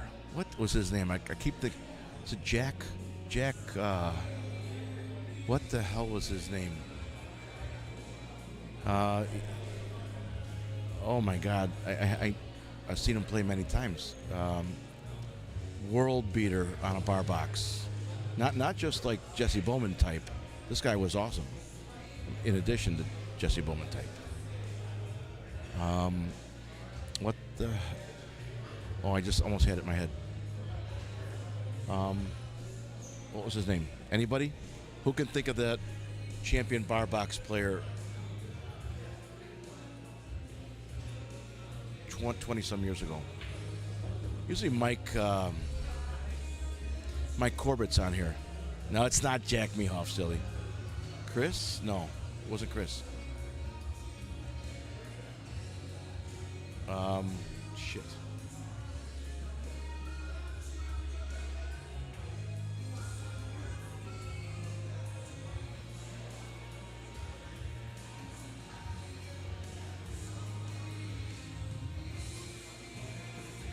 Give me a second. I gotta let the noggin work.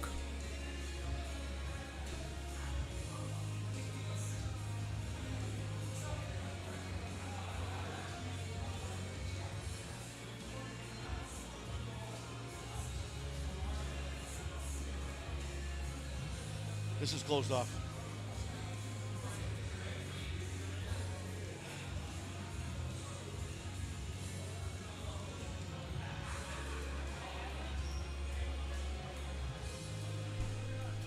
Oh boy. Who would remember the champion bar box player from... I can see his face. I wish Corbett was on here because he knows who I'm talking about.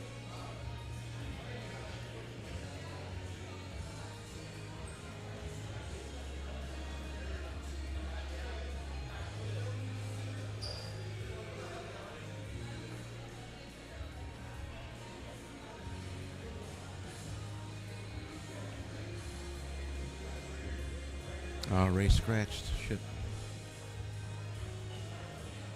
Oh boy. You know who that Chris guy is on YouTube? I'm never on Facebook. You have brought me back. Yeah. Oh, Randy Hansen from Big Dog. Yeah. He might know. I think I have his number.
Oh man, I just had it in my head. I just lost it too.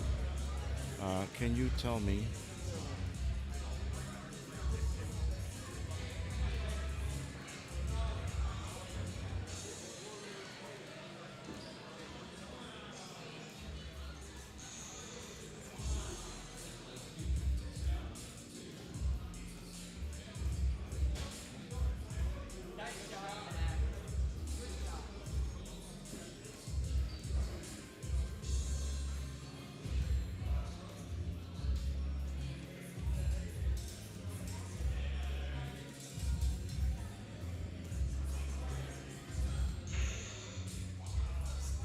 All right, let's see if Randy knows. He should know.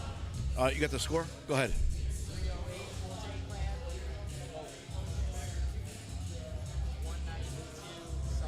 Wow, you guys are pulling away. All right, keep shooting, boy. Nice. Good job. Wow, that's impressive. All right, so I'm waiting for Randy Hansen to respond. He might know. You're right about that, Rich. I just texted him. We'll see.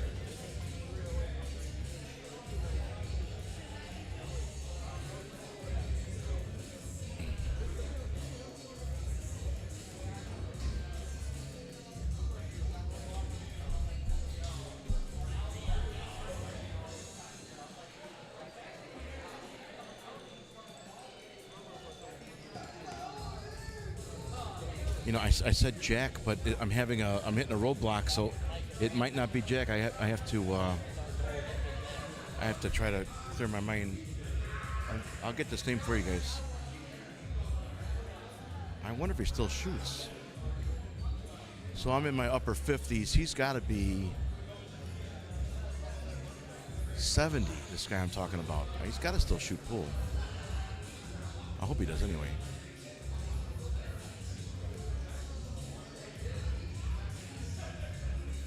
Anyway.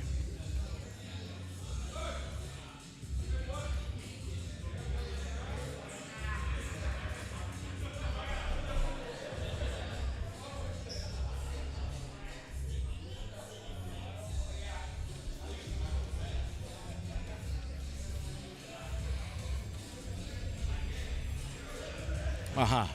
There it is. Google knows everything. Dave Matlock. Wasn't Jack, that's why I couldn't get it. Dave Matlock. That's who I was thinking of.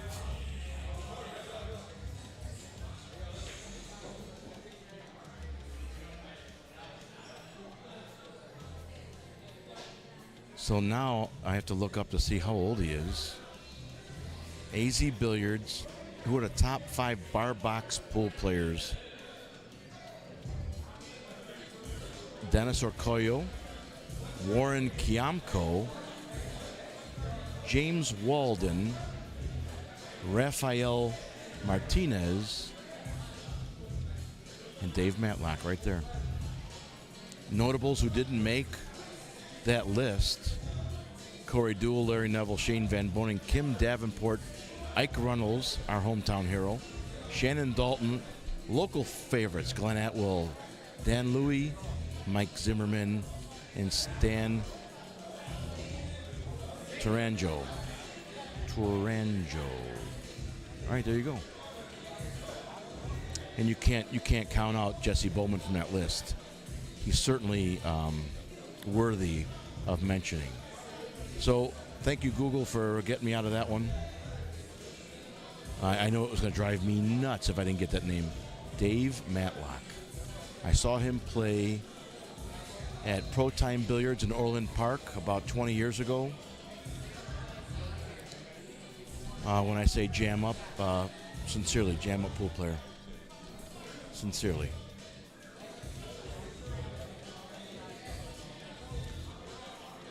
I am Dent. I am old. May 9th, I'll be 57 years old. 5 with a 7. Now, with the way I drink, I'm hoping to make 60.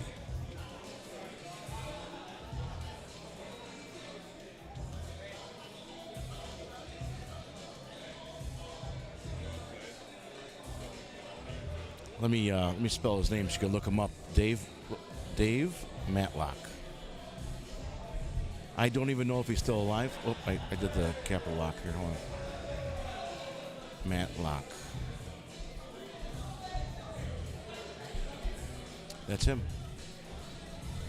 I'm hoping he still plays. He was jam up. He was an inspiration back then. I would love to see him shoot again. I don't know who wins this Midwest Championship in Iowa.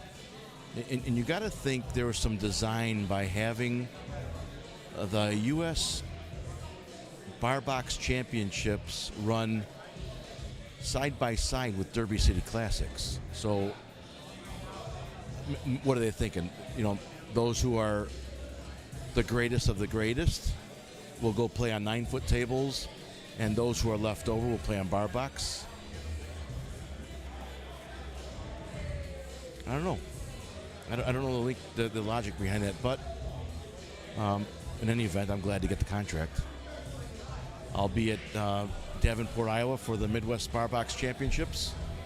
while Sonny Godinez and Pat Prendergast and Gil Castillo will be at Derby City. If you get a chance, stop by and see Gil Castillo. Say hello. Tell him you heard all about him and his company on Calcutta Kid TV.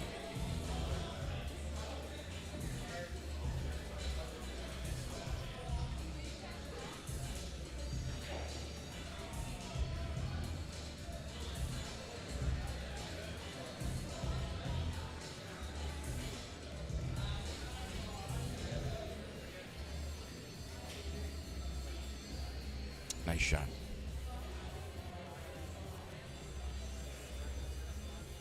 Love you too, Mike.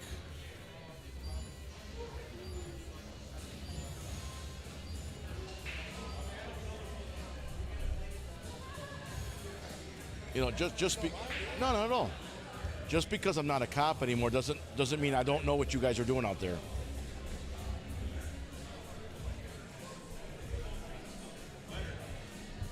Look at his eyes. Look at his eyes.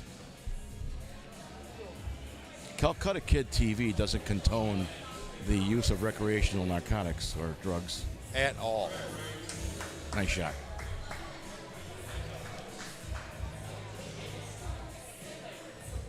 Igor, you're going to Derby City. Nice. Igor, do me a favor. Stop by Gil Castillo. Castillo Leather Goods. Say hello to Gil. Say, I saw your name on Calcutta Kid TV.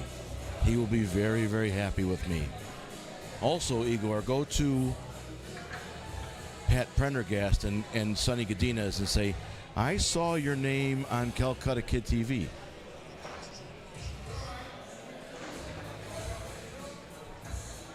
You have a joke about Google? Go for it. If you guys are planning to purchase the pay-per-view for Derby City Classic, it's $70. But if you buy it through our page, Calcutta Kid TV, we're going to give you $20 off. The $50 that you do pay for the stream, Calcutta Kid TV makes a piece of it. So we're going to get a piece of that, $50, so you can help us out that way, okay? I'm posting the link for the discount code. Go ahead and click on that link. When you buy the pay-per-view, you'll save $20, and Calcutta Kid TV makes a piece of that extra $50, okay? Normally it would be a $70 pay-per-view. We're going to give you $20 off. We get a piece of the $50.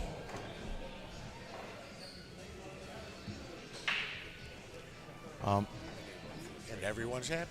Take that, plug it in, and put it in here so it charges up. 15. I need one for the trend. Yeah, I keep one in my pool bag. I mean, my phone. Android and, right? The Yes. cables? Yep. For everywhere. Yep. I know Android and iPhone. Pool, You need the other cord for the iPhone. I got a thing that. Put that cord in so I'll charge it up.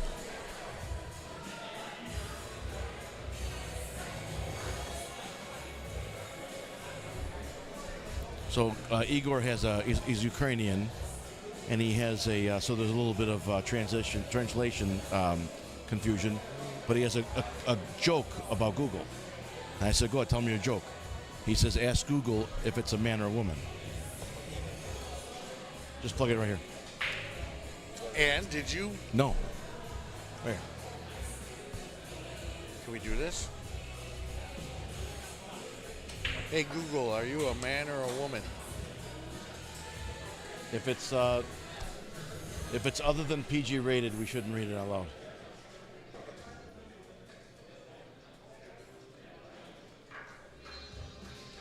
Okay. Is it funny or no? Well, it says digital assistants like me don't have a gender, but I love when humans are their true selves and honor their gender identity. Oh, very good. Okay.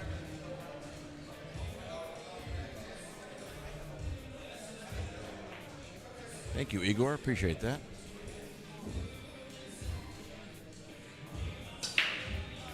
We're watching Pool Tank Clan versus Seldom Sober with the last match, and there's a 100-point bonus if you win your match. So with the last match, Pool Tank Clan has pulled ahead. What's the score now? 192, 308.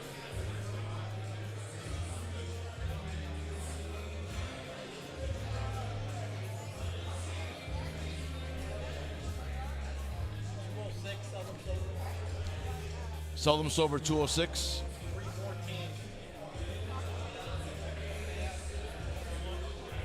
A little over 100 points. Separating them.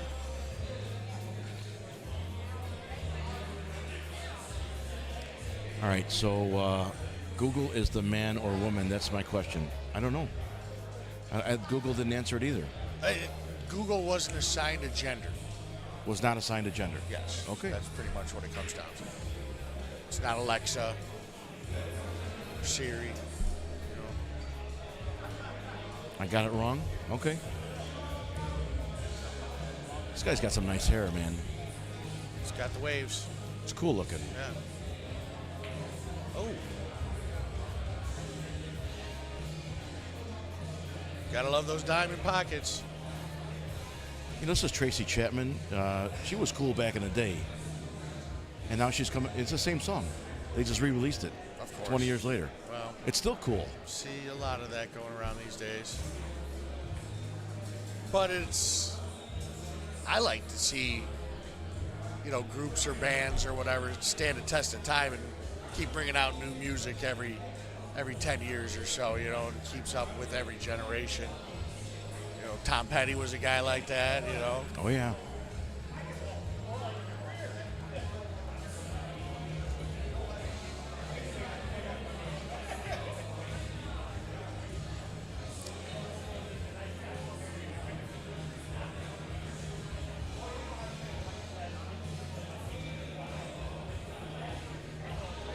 Thanks, bro. Another sale.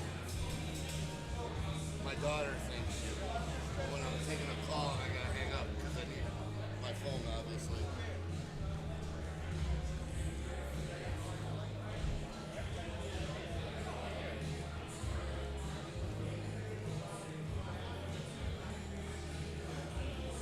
We've had a nice interactive crowd all night, all day. Yeah. You know? Yeah, good crowd. Uh-oh. Yeah, just Safety? Maybe. I don't know if that was a safety or I think it just missed it into the rail. No, not with a straight in two. That's not a safety. Right, yeah.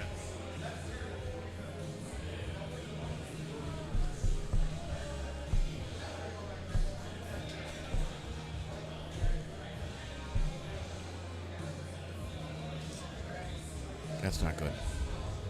Now, see, that's where you want to use a little bit of low on that to bring it around, so you get around that ball. You don't ever want to go into that. Shooting a 5. Yeah, bailed out. 4 ball goes straight in, though. Goes back to where he's standing. Yeah.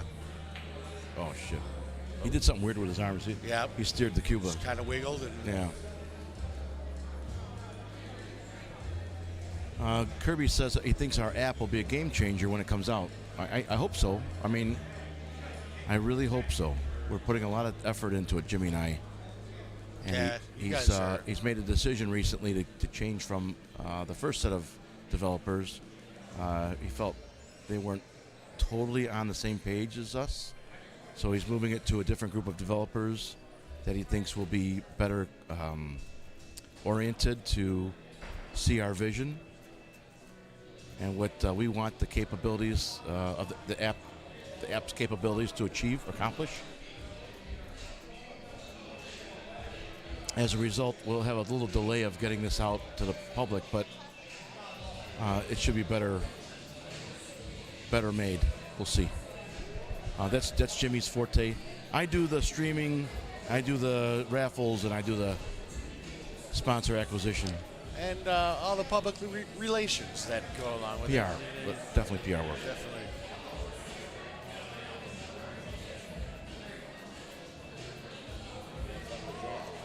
Yes. There's an IPA. It's a yellow can with a black top. Just pour it in the glass. Here, Pepsi.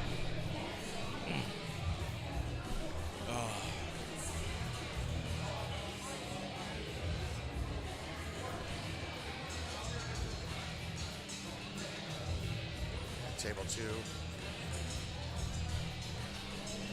Somebody kicked my camera again? Are you kidding me? Look at that. Yeah, you got moved over a little bit. All right, I gotta pay attention to these guys.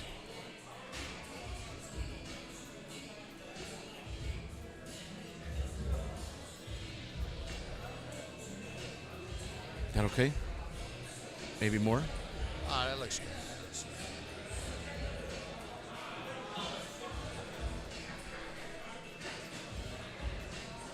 It's not perfect, but I'm gonna leave it there. Yeah, they keep kicking my camera.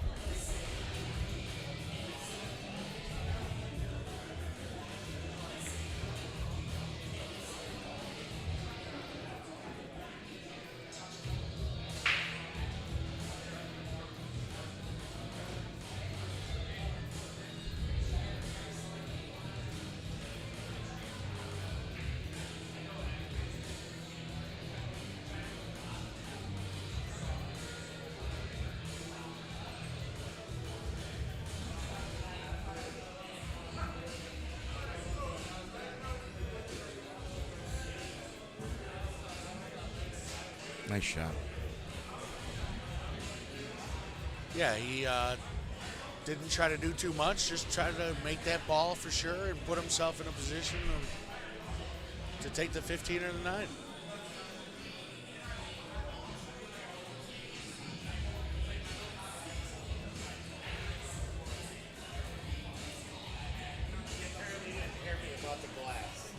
That's right. Thanks, man. Keep that as far away from the equipment as possible. It paid off for him. Made that 15 all the way up. Still going to have problems with that 11 there on that 4, I think.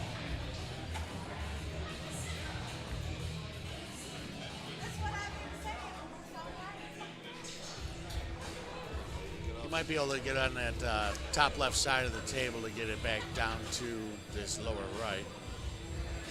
But as we all know, it's only one shot at a time.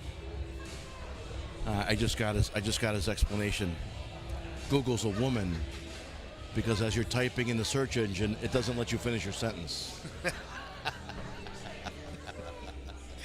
Igor, we're gonna get you're gonna get shut down. Yeah, all these dreams and aspirations of making, getting it and growing it. Yep, all out the window, John. It was funny though.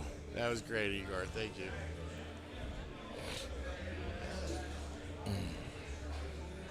That was funny.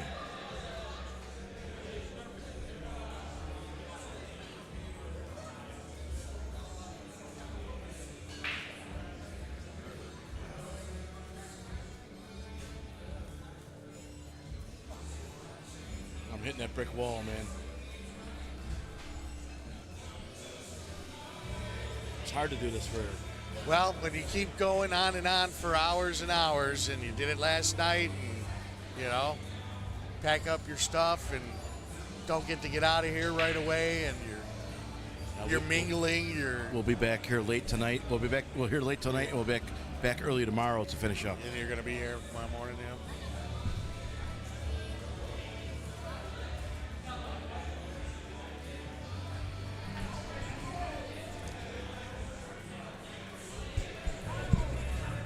Hey, Mike, how many teams are left? How many teams are left?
Kids running around.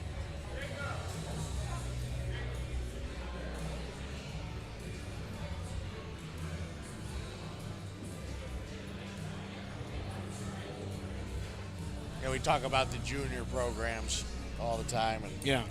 you know the great thing is that there are people out there that put the time in with the kids, and you know, one thing that I hope doesn't get forgotten is that we still got to teach the etiquette of the game, you know, because that makes a big difference, you know, being a community, if you will. And I agree. nobody's here to do this to make a living, you know.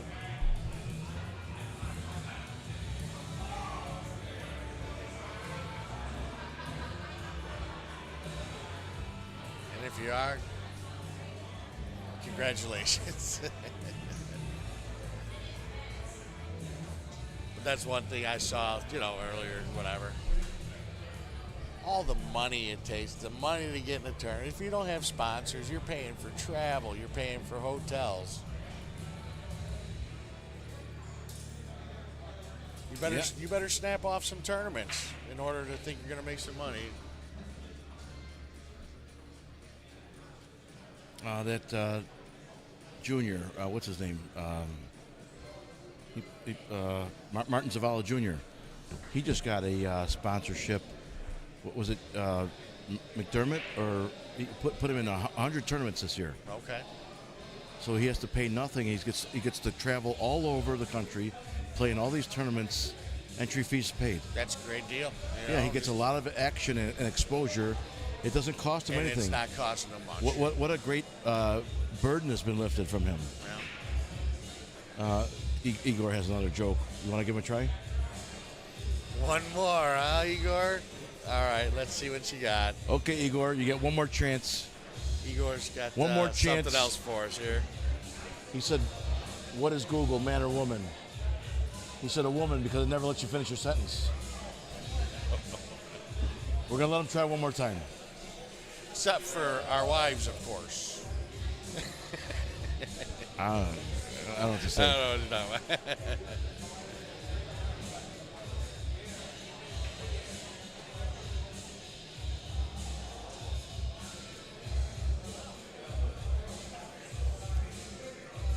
If you guys want to go ahead and donate some stars to Calcutta Kid, that helps us out. Purchase a group of stars, and that's money that goes straight into our account. Helps put gas in the tank, folks. Nice shot. Boy, I almost missed it. Almost. I thought he caught that lip.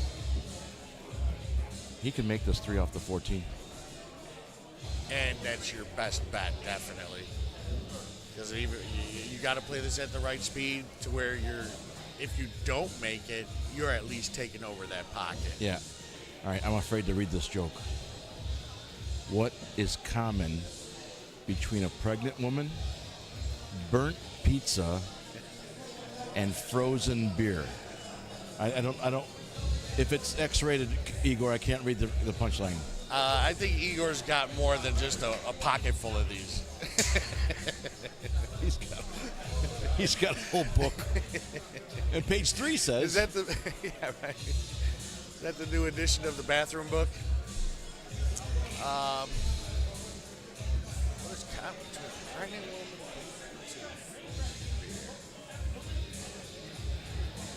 If it's X-rated, what is common? Yeah. What does a pregnant woman, burnt pizza, and frozen beer have in common?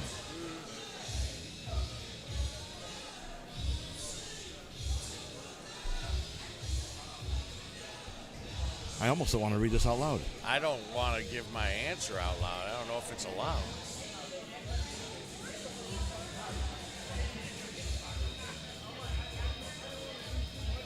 How about anyone that's on? You got any ideas?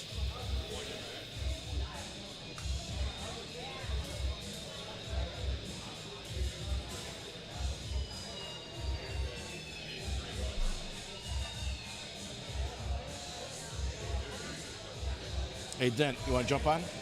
You want to jump on for a while? I can walk around for a minute. I need to stretch my legs. Huh? Yeah? Yeah, jump on. Oh, shit. We're a little bit behind. We got to We're in the middle of a safety. What's up? I can't read that out loud.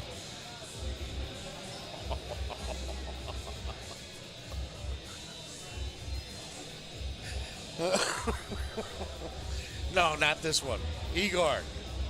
Got to tone it down a little bit. Well, that's Dan Greenwald. Well, Dan gave the punchline to that joke. You got okay. Hold on. Could be one of many. Go ahead. Say it again. That's great, Steve. You're seldom sober. 350. Wow. Holy cow. It's a good match. 350, yeah, it is. Good job. This game decides it. This is the last game. All right. All right. So this is the last game on table 3. Marbles. Whoever wins this decides it. Was I talking over you? Go ahead. No, you're good. You're good. We're down to this last game.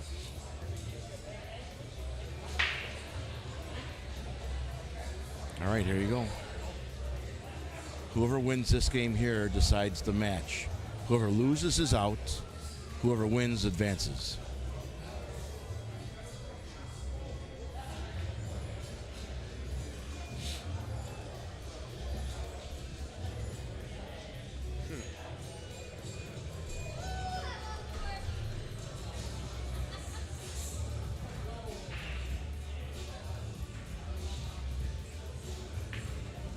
Oh, that was perfect. Oh, that was a great shot. It was perfect. Yes.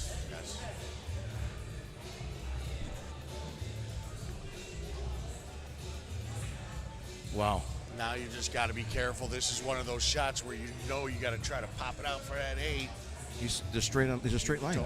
Yeah, he's pretty straight on this, I think. He tried to create an angle. Exactly. Yeah, you try to create an angle, you put some English on it, and you end up throwing it right into the titty.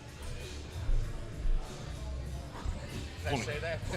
Point. The point. Thank you. Point of the Sorry. pocket. Point.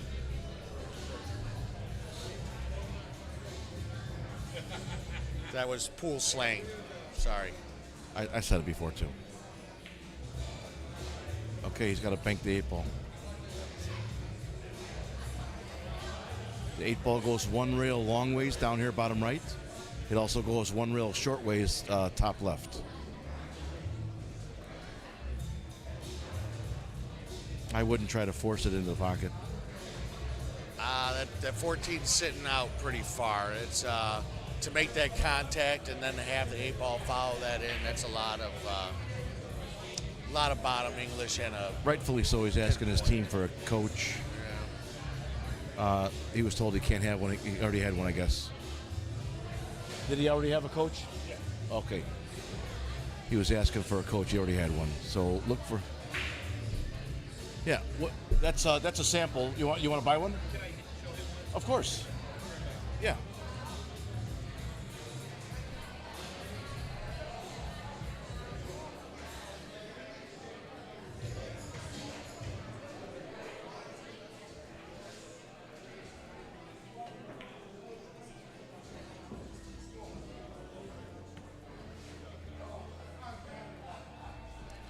Well, he created some distance there. That's about all he could have done, right? Shot. So it's all about judging your speed off that rail now. Yeah.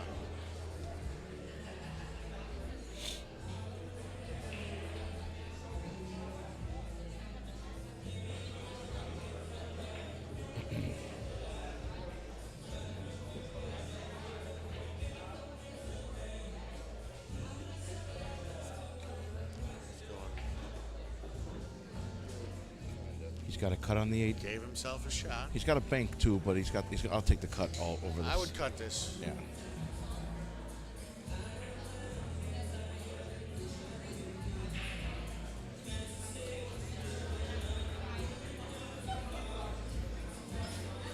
This is to advance. Winner stays, loser gets to go home. Chalk it up as another experience. 8 ball in the corner for the win.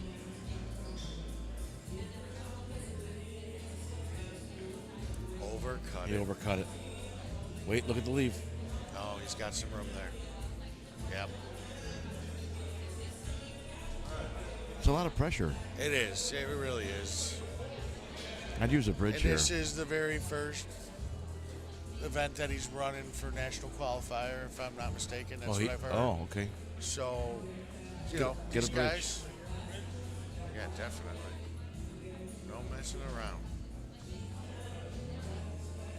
All right. Young man's got the 8-ball straight in using a bridge for the win, and he missed it.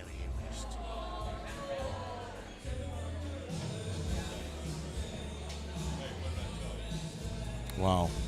That, What a change of events. it's amazing. That's the game. Listen for his team to go crazy. There it is. No, one of them was happy. Seldom Sober edges out Pool Tank Clan by a very narrow margin. The final score? Pool Tank Clan gets what? Seldom Sober? Wow. He'll get it for you. So final score of 428 to 332. I'm going to take a walk around. I'm going Yeah, to go let take a Dave and Denson stream for you guys for a little bit. I'll be back in a moment. We'll just be waiting here for another match.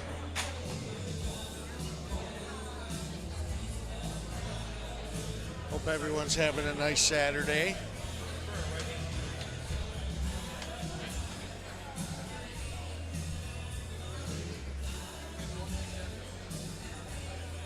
If you're just joining, I decided to come out for the day and watch and keep Chief company for a little bit. So.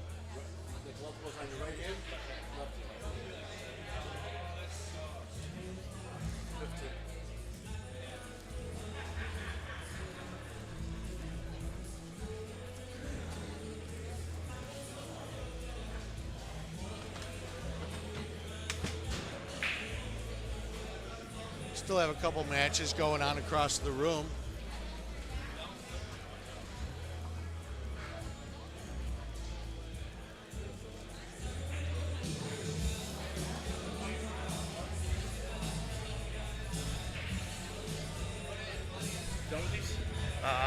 Yeah, thank you.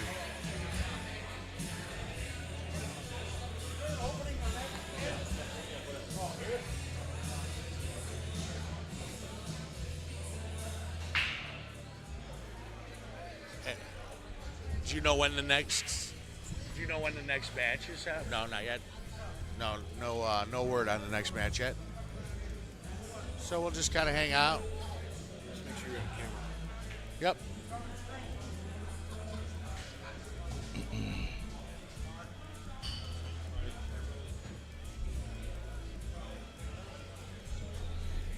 Well, I learned to shoot with boneheads, so I don't have to use that stick. Dan. Kirby's talking to you. Yeah, both of them. Kirby, yeah, I was looking at both. I was just starting to read these comments. Yeah, Dan, a lot of guys are like that. Some guys are just can't do it with the other. Hold on. They just can't do it with their opposite hands. There's only a few shots that I'll shoot lefty, but I have short legs, and I grew up playing on a 9-footer, so I learned how to use that bridge. Kirby, yeah, I play ACS on Thursday nights. I'm in the Crestwood, Illinois area. Grew up and raised in that area, and never really ventured out much. Just we've had so many good pool halls in that area, and just tremendous shots. So it's a tough area to try to be a pool player in, but we manage, right? How about yourself, Kirby? What league you in?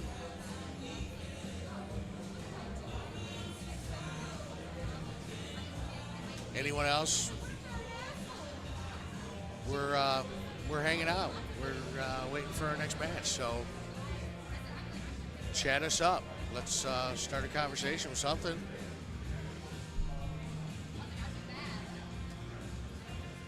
What are some of the things you love about the game? What are some of the things you hate about the game?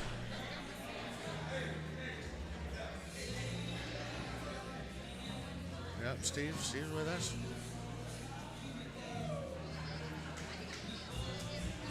You know, Kirby asked, with the bridge, do you have to hold it or can you lay it down? That's a good question. I thought it was an extension of your hand, so that's what I thought. You would have to keep control of it in your bridge hand, if that makes sense. Someone correct me if I'm wrong.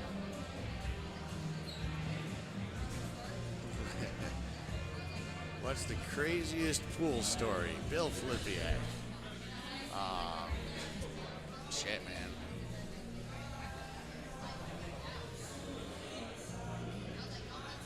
I've had a few, just over the years.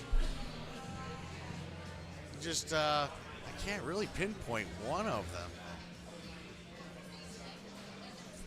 I did have a match, here's the craziest pool story. I had a match a few weeks ago. It's a four games, set up for a match for the ACS. So I lose the leg, and my opponent breaks. Well, he breaks dry, and I ran out the rack. So second game, I break and scratch on the break. Well, my opponent then goes on to run out that rack. Third game comes up, and my opponent breaks dry again, and I ran out that rack. And then our fourth game, I broke and ran out the rack. That's actually probably one of the craziest pool stories, I guess, that I've been a part of, recently. But that was a fun match. But I appreciate Jim and John for allowing me to come out, hang out, get my face out there a little bit. Coming on?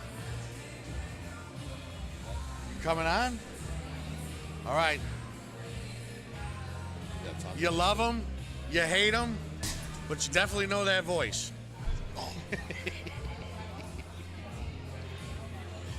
It is.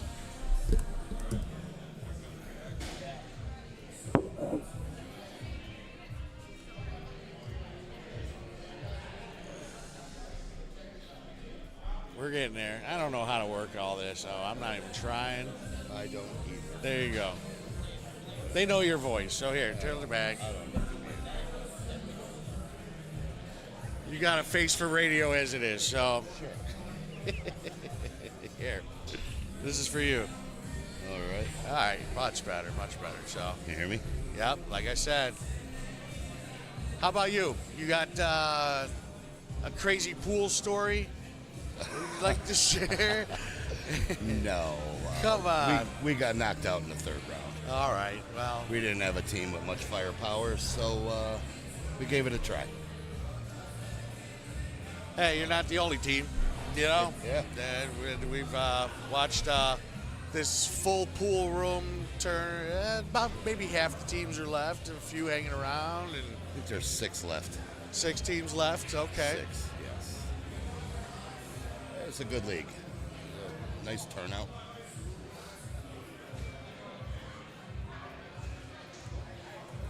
Yeah, it was a good turnout to, for this tournament. This match here is over. Oh, yes. That was, I think that was the B side. Seldom Sober. Yeah. We beat them last night. Okay.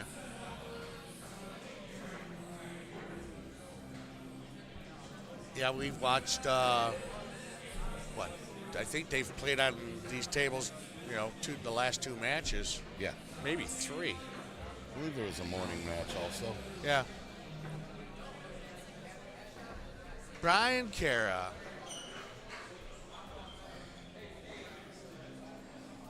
So we got, man, Kirby's been with us all day. I got to give him a shout out for sure. Thanks for hanging out. You ever have a shot you missed because you lost and got into the same situation? Well, Kirby, I'm guilty of it. Sometimes it's hard to just let a shot go, you know, especially those easy ones that you take for granted. You step up, you're in the middle of you're in the middle of a run and you miss that one shot. It gets you. You know what I mean? You've been there before. Brian Care's up here. What's going on, Brian? Dabbling my feet. A little bit of commentating. But we're right now, guys, you're just watching some practice go on. We're waiting for the next match. Not too quite sure exactly when that's going to be, but They're playing now. yeah, looking like it's the next match coming up. Okay. Randy, I believe. I figured at this point we're pretty close to, being match to match to match to match without any interruptions in between or any layovers or whatever. Yeah, this table will get played. Hi, on guys. How are you?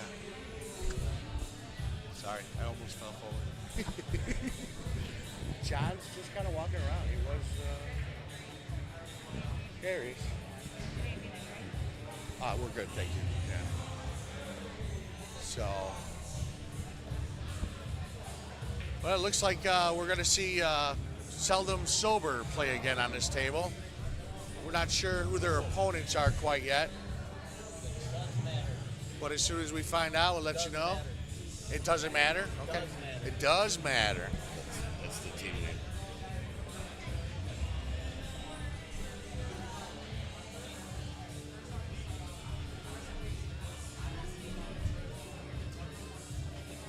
To both of you, who was your biggest influence? Good question. Tom Cruise? Vince. On the snap, Vince. Damn, that's a good one. Yeah. Got 30-some years of playing pool and played with a lot of good players through the years. When you're growing up and you just start getting into this game, I was probably late 80s, early 90s, and Moscone, Right. the names. It's like Minnesota Fats. You got Eddie, Fast Eddie. Who else? Efren. Man, what a player! Efren is What the a young guy. player! Wow. Just what a player. And a guy, just from watching video clips of him and interacting with, just the spectators or the people paying a $10 fee to play a game of 9-ball with him or whatever. Sure. He's just so interactive Very. with the fans, and that's huge. It makes you a good guy. That's for sure. You can be as good at this game as you want. But if you're not a good guy, it changes everything. That's the way I look at it.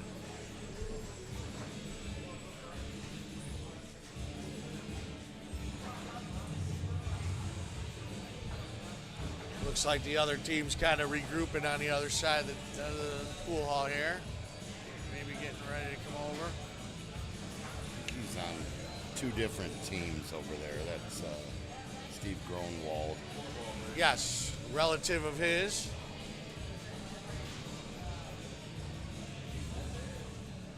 This is their match right Brian here. On Care.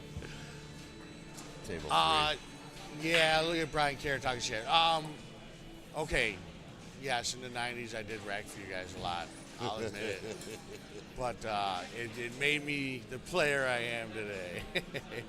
when you ranking for everybody at the small little You hall. You get tired of it. You get tired of it. of You racking know, the then balls. you find yourself, Start you know, playing. starting to play a little better and racking less. I came up in Chicago Heights Billiards, so that was a whole different animal there. Yeah. Like Runnels, Mark Prodico. Yeah, yeah. Jeff Jones played there as a young guy. A lot of good players came out of that room. But that's it.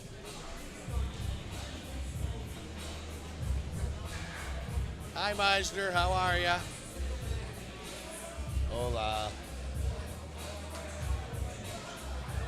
We're just hanging out, waiting for our next match, guys. So, you know, there's a Stick chat. around. There's a chat box there. Feel free.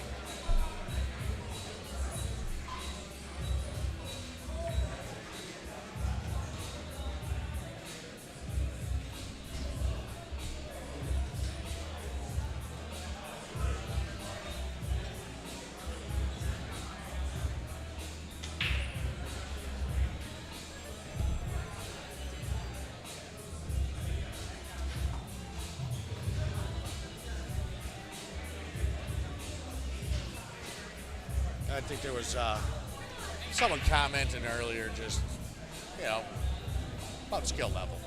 But we'll go there. You know, there's different parts of the country, the world, and, you know, you're just in one of those areas that it just, you know, it's hard to travel to for, you know, your players in different areas. And that's why he's trying to branch out. You know, go to different areas, branch out this, the USAPL. Yeah, it's a good league, and I wish there was more of it. You know, other areas, different people. Yeah, with being around and watching this tournament, it's, you know, learning the format, learning the scoring. It's pretty interesting. BCA rules. Yeah, right. So you're not looking at any slop. Right. You're still ball in pocket.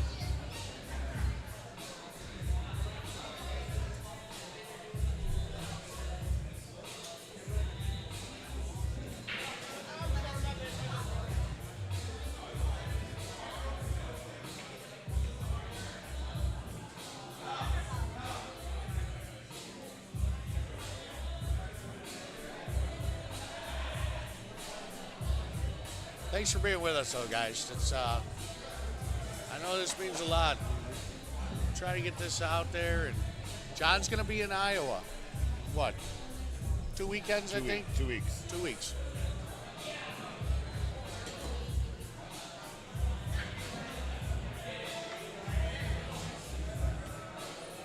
I know he was talking about package to be able to provide the Derby this year too. So pay-per-view. Yeah, go through CueConnect Kit. Help these guys out.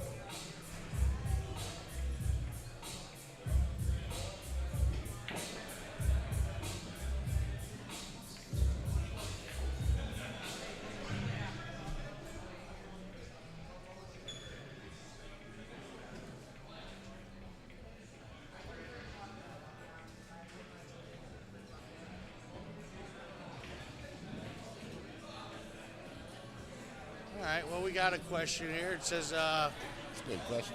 if you could play 3 rounds of 9-ball with Earl Strickland, how much would you pay to play exhibition game? Not bet against him, just to play against him. 3 sets? Challenge match. Like a challenge match. 20 a game, I'd pay. Good experience. I think there's no amount of money that you couldn't pay to have a good experience with Earl Strickland. Right, you can't put a value on that. You really can't. Oh, that would be fun. Especially if you play enough safeties and piss him off. He might break a cue.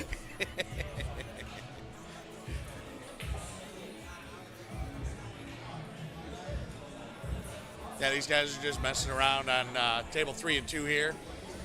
We're waiting for our next match. These guys are going on their 3rd match on the TV tables. So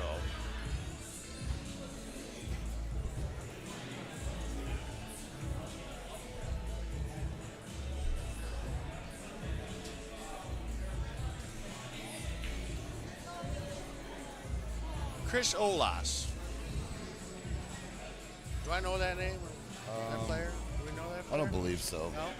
Yep, I'll I be met- there. I Put met me on the TV table. Chris about 7-8 years ago was an APA regional event. Good guy. Real Okay. good guy. Well, come on up, Chris. I guess we'll be here for a few more matches or so.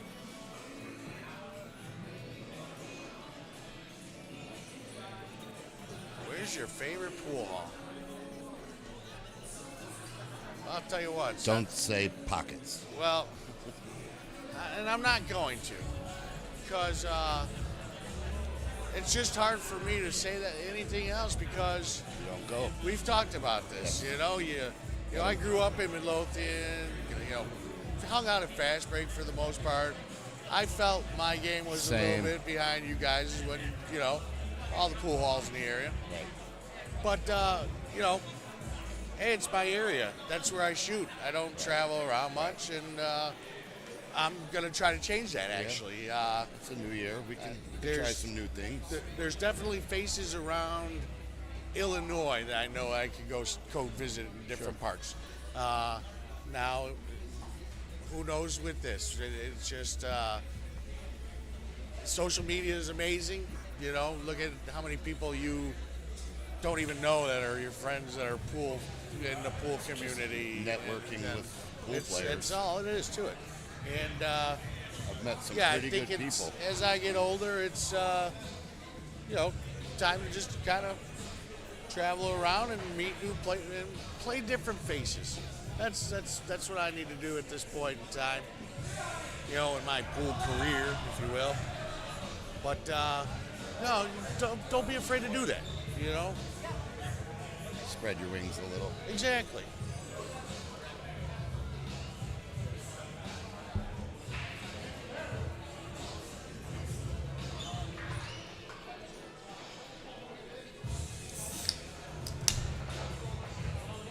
Bradley Billiards all day. I'll tell you what.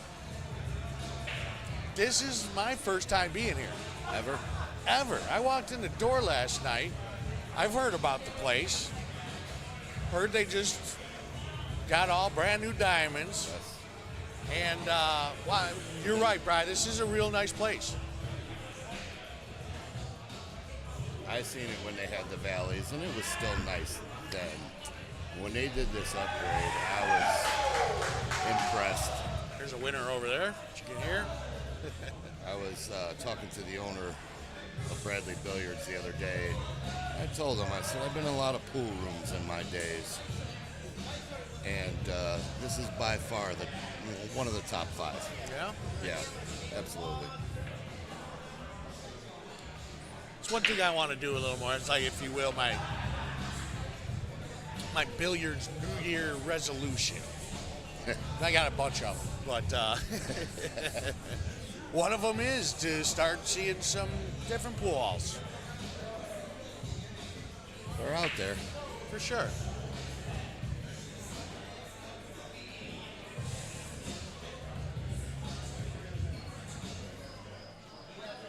Three minutes from home, you can come say hi. Just like old times.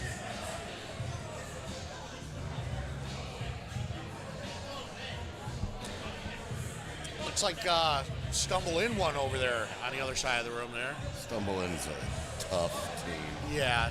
They had 3 players pushing 600.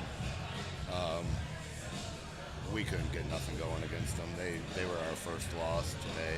Oh, that's tough, especially if they get a jump out on you to try to come back. And That is the same team that won nationals last year.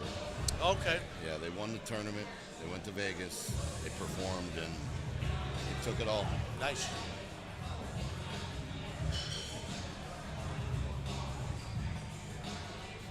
I think that actually gave them the hot seat. Is that what that was, that believe match? so. Yeah. Can't see that far. I think so because they're in that They're still round of 2 on the top side bracket. Right. So the rest is all attached to the bottom.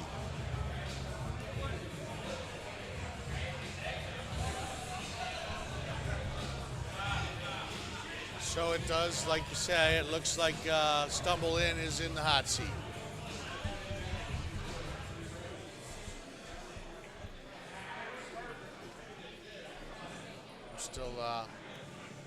watching these guys practice as the other team kind of slowly settles in here.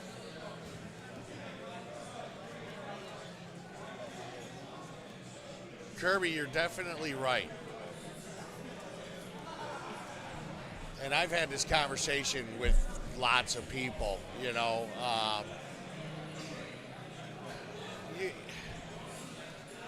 You get to a certain point where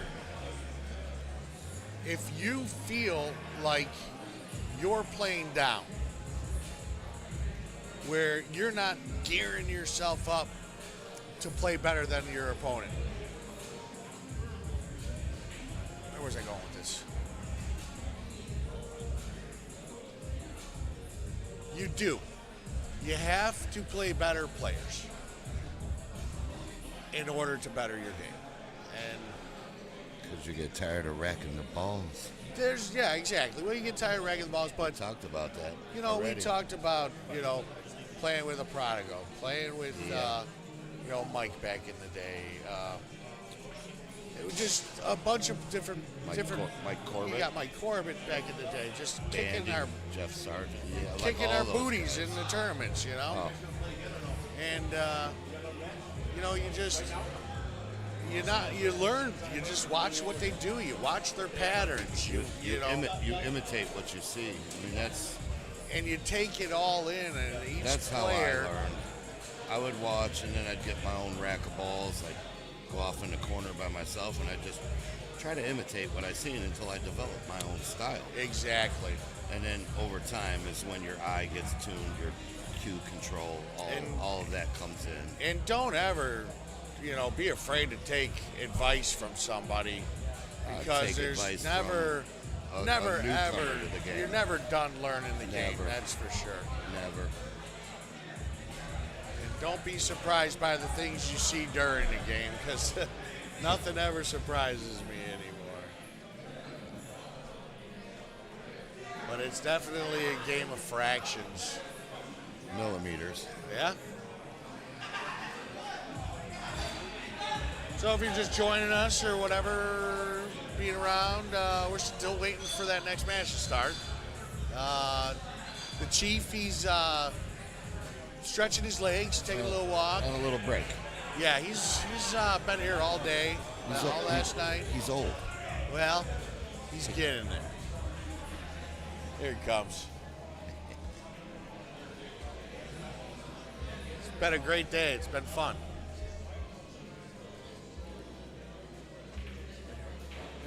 Chief, you want back in? No. Coming back. All right, we're just waiting for that next match, like we were saying. I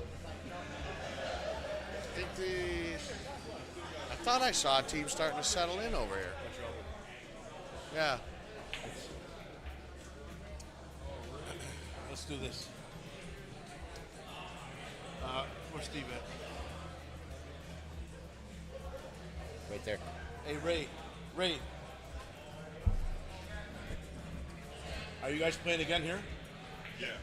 So, your team is seldom sober. Yeah. You're gonna play again here. Yeah. Do you know your team, your opposing team? What? It does Yes. matter. Yes, it does matter. It does matter. That's what Ray was saying. All right, we need the captain, but it does matter.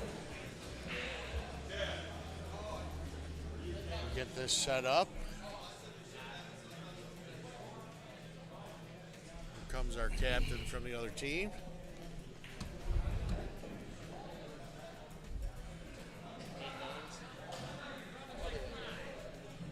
No, he's ready for you. Yeah. Yeah, he's ready for you. My bad, I thought you said something else. Nope. It does matter, right? This does matter. It does matter. Hold on. Okay, it does matter. DOES. Does matter. Yes, it does. Yes, it does. Your captain? Yeah, Chad. Chad Nesselrot? All right, Nesselrod. No, you close. 2 S's. Damn. Double S. ELRODT? Yeah. T silent, you gotta know it, man. Okay. player 2. You guys, Sean, Matt Plackey. Matt what? Plackey. Matt. Placy. Adam Cunnington.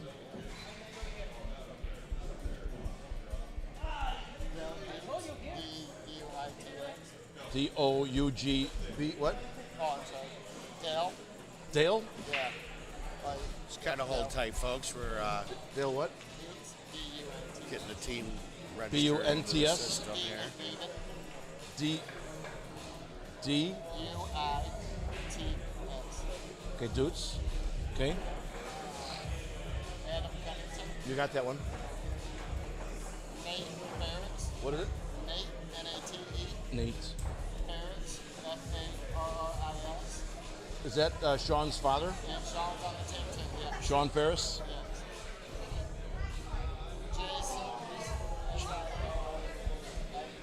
What do you guys get? A 20-man roster or what? S-I. He's, yeah.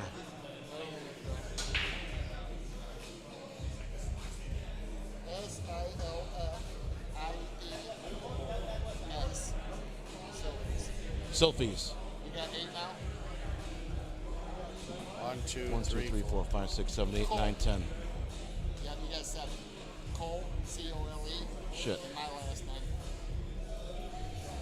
Here you go. Cole. N-E-S-S-E-L-R-O-D-T. Got it.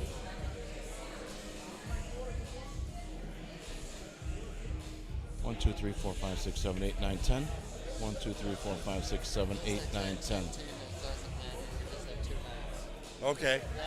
Chet, Cole Nesselrot, Jay Silphy, Sean Ferris, Nate Ferris, Dale Doots, Adam Cunnington, Matt Plackey, and you. Does matter. Good luck. It matters. Does matter. All right, everybody. Looks like we're about to settle in for the next match.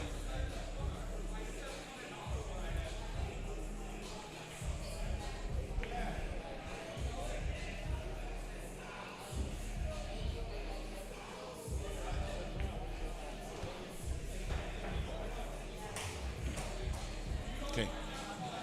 All right, thank you. Thank you, John. Yeah, no, thank you.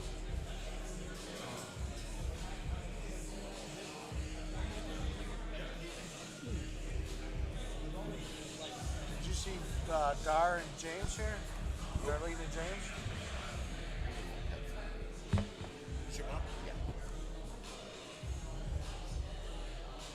Say it again. Are they still here? James Miller James and Miller and Darlene were here. Yeah, he came by and said hello. Oh, okay. This is closer for them, being out in Indiana.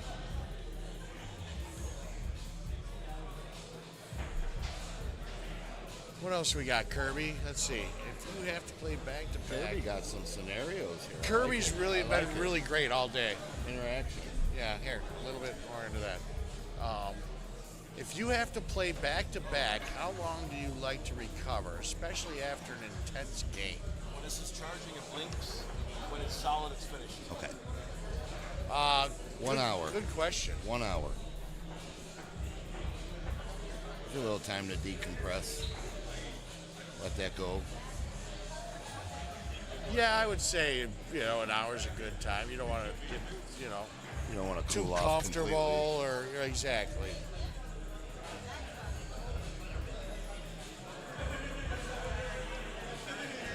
Kirby has definitely got top-notch questions. Anyone else want to get into the chat with us? Displaying right here. You see one of the owners, the owner. I don't know how many there are. Okay. And he's one of them. Well, it's a real nice place. Like I said, it's first time here.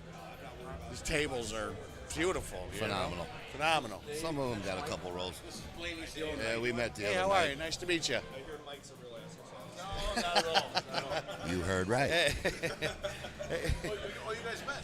You can talk to the whole population. It's 50-50, Some good pool, man. This was more, I don't mean to be, So, yeah. but this is more entertainment. And know I keep telling you that we're going to get going here shortly, but I'm thinking we're going to get going here shortly.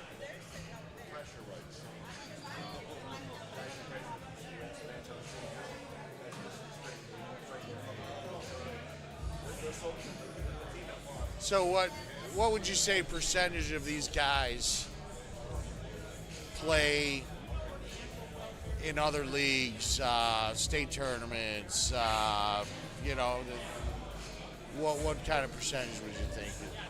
Are they? Is there a lot of? There's an APA league down this way. I take it. There are APA leagues here in Kankakee County. Okay. I would say a majority of these guys, they probably play other leagues. Yeah. You know, you got Chalk It Up Billiards up the road in Mantino. They host a variety of leagues. We got another person chiming in. Would you rather be the best kicker in the world or have the best break in the world? Well, that depends. You guys are coming up with some great questions That depends on your position game. Well, you find yourself in a lot of situations where you got to kick at a ball. Exactly. The break is the most important shot of the game. My son asked me, he goes, man, you can make some really tough shots, you know. I go, well, that's because when you leave yourself like garbage, you learn those shots, right? True story. so yeah, you know. True story. But I would have to say, in this case, I would have to say break. Definitely. You know, especially when you get into a certain level where if you break, like I was telling you earlier, if you break and dry or you scratch, you could have no shot. Right. You could be watching that game end very fast, you know. So you just got to, I would say definitely the break. Definitely the best. Best break would be nice. I think so too. I mean, what do they say? Your normal break is you're going to make a ball 60% of the time. I think that's what I've heard of. Yeah. If you find a break that gives you more of a higher percentage, then definitely you want to tune with that break. Stay with it. Right. So now, if you're breaking like a monster, and you're smashing the rack, and you're making balls, and you're feeling comfortable, and that could go on for 2-3 months. You get to that point where now it's not as comfortable. I've heard, someone taught me, just to move your cue ball a half an inch. Half an inch, quarter of a ball. Whatever it may be, Could make just the world of change it up difference. just that little bit, and that's getting back to the mental game. You know, that's all it could be. All right? I moved my ball a quarter inch. It's got to make a difference. Usually it does. It's amazing how that works. Think we're about to flip a coin here finally. Oh, little coin flip, huh? Well, we're set up over here to the left. We're set up over here to the right. We've got to get going here shortly, folks. I'm telling you.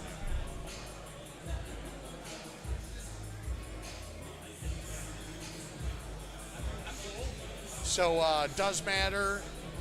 Just got finished with a match on the other side of the room. So it took them a little bit to not only celebrate that win, to move up, but get their stuff, get back over here to the TV tables. So.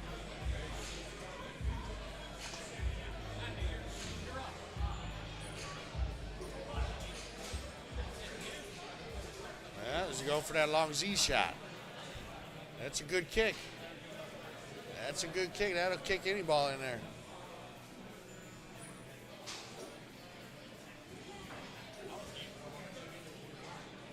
Look at this guy. What the? I didn't see him do any of that in his matches, but that's that's pretty impressive, you know. But hey, you're walking up to the table. You got no pressure. You're just having fun. Right. You know, just goes to show how loose you can be, just having fun with the game. You know, in a non-pressure situation. In a non-pressure situation.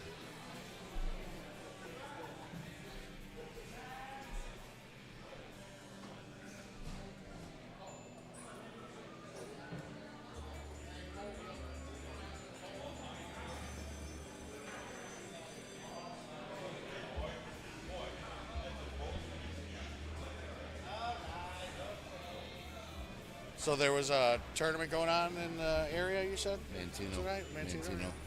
They host a weekly tournament every Saturday. $15. It's APA handicaps.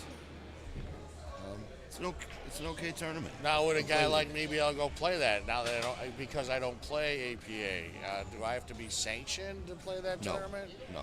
Just pretty much go and known ability. Just for handicapping purposes, you'll be a 7. Sure. I know a lot of places do that. Yeah.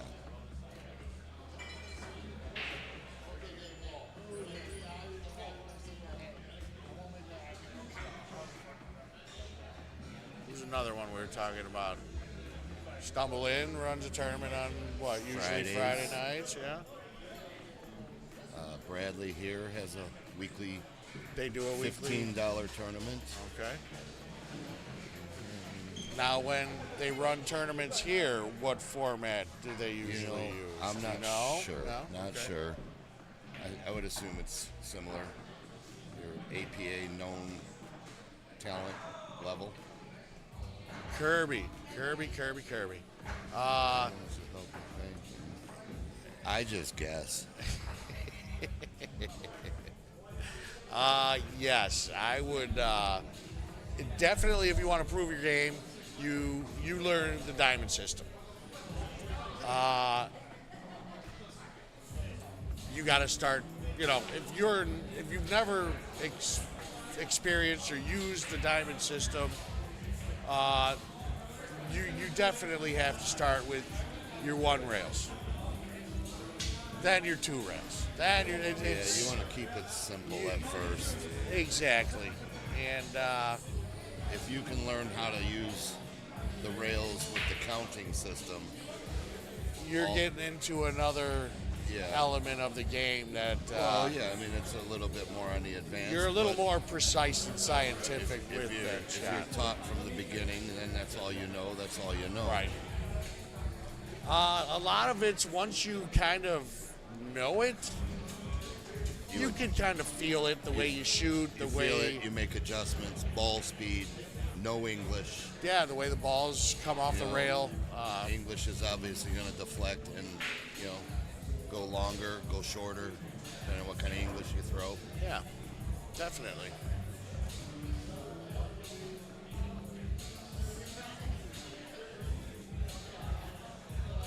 Well... Martin Zavala was sponsored by Jacoby. By Jacoby it was. Yeah. Okay. Make sure you say that. Martin Zavala Jr., just to clarify, his sponsorship was actually through Jacoby. So just want to clarify that up, Martin. Was there a question about that? I said the wrong thing. Oh, okay. Yeah, I could have gave you that information.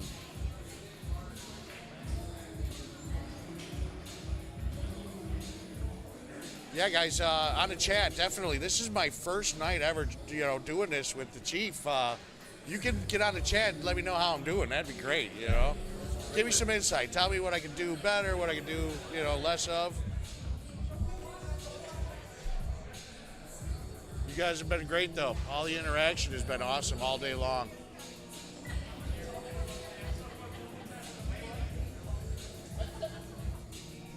My phone won't stop ringing. Well, Mr. Popularity over here. Well, it looks like we're going to get our match finally going here on table 3. We're finally going to lag the ball. They started on 2, and they're in their first game.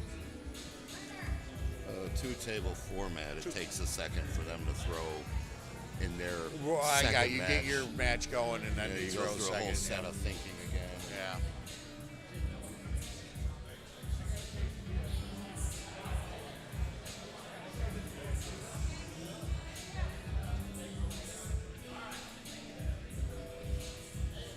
There you go.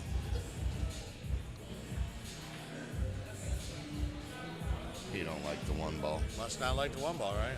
He likes the 13. Oh, that's different. To each their own. True. I prefer to use the 2 ball. I'm an 11 kind of guy.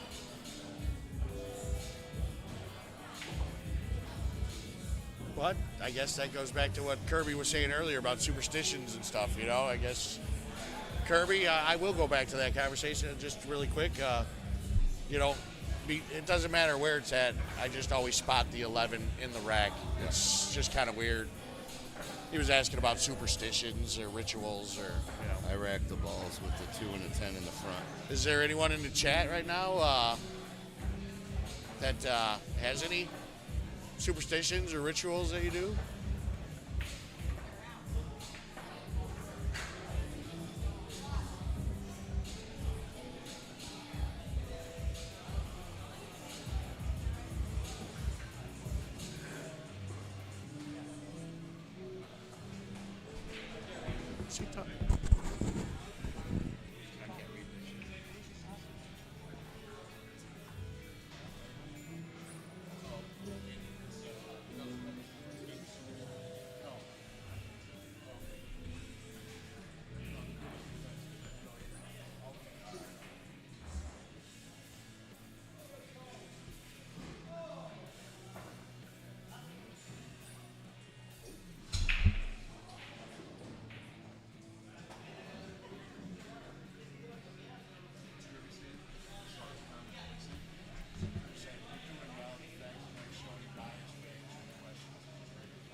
Get him on the line. Hey, Kirby, thank you very much. Appreciate that. I'm going to watch you guys for a minute.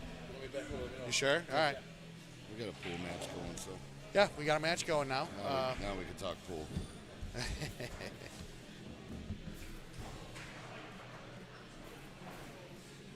Yeah, we're watching Seldom Sober, who's been dominating these tables the last couple matches. Looks like Does Matter decided to come over and see how they fare. Winner moves on. Loser gets to get an early night start on sleep, I guess. True. Or an early night start on drinking, whatever way it goes.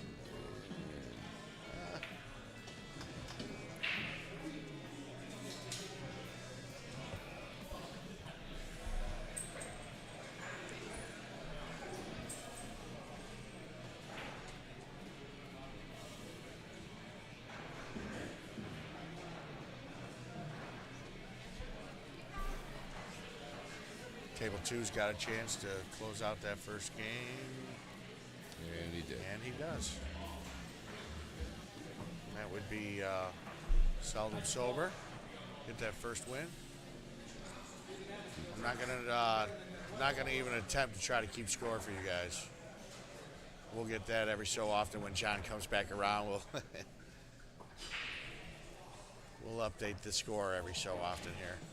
It's this one, but I don't know how to do Yeah, it. no, I'm not gonna. It's above my pay grade. Right now it's 14-6. Does matter. Man, the quesadillas look great. Still in a food coma from dinner tonight. Where'd you guys end up going? Texas Roadhouse. Nice.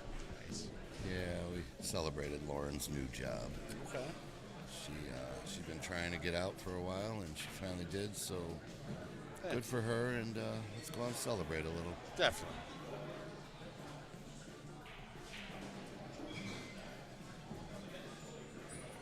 Use the rail here. We use the rail here first. Looks Yes. like it, yeah. Good shot. Kind of forced to play the 7-ball right here. Or is he going to try to pull maybe a 6-4 combo? 6-4 combo might go. He's looking at it. He's calling it. Yeah.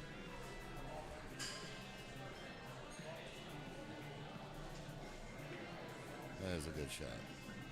Stay off of that 14.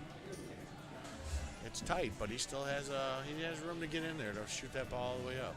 He's got a little bit of a goofy angle. Little right angle here. on the 3-ball here. You're gonna have to run and bump into it. And he did. 7-ball. He's still okay, I think. A little trouble with the 5. He can get that 5 past the 10.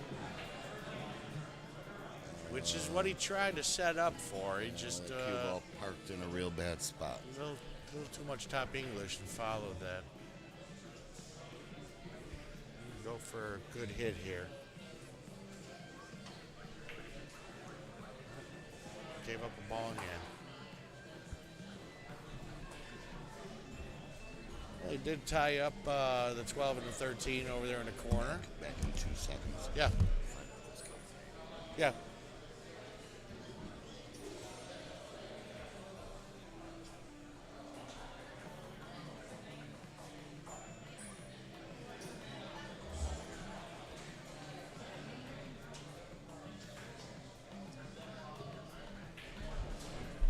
Not sure what he's going to do here with his ball in hand.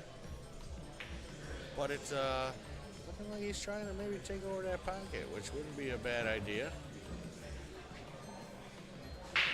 This 5 ball down here on the bottom left is covered by the 11 ball, so you pretty much got a safe shot all around by trying to definitely get that 6.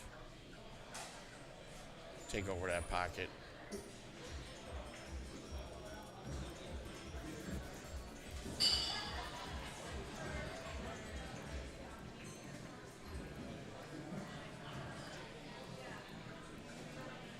His 12 and 13 are still together down there, but at least his 9 ball's in the pocket for a breakout shot.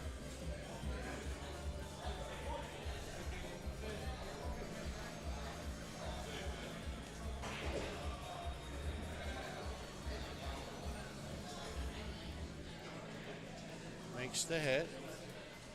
Is he going to be able to get his 9? He's going to try to pocket that 9.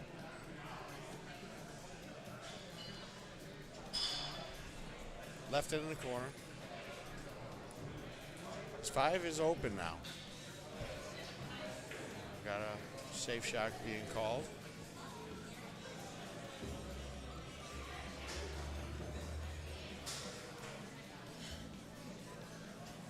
This is a smart shot right here.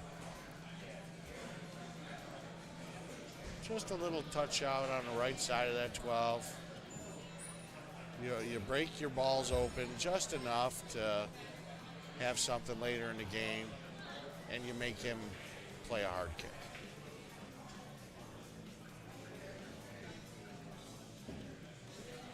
Ooh, opened up on him a little bit. Gave him a look at it, but it's definitely not a gimme, if you will. No shot is in this game.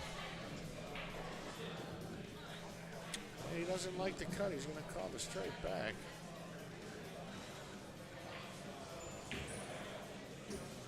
He doesn't like the straight back. He's going to call the cut.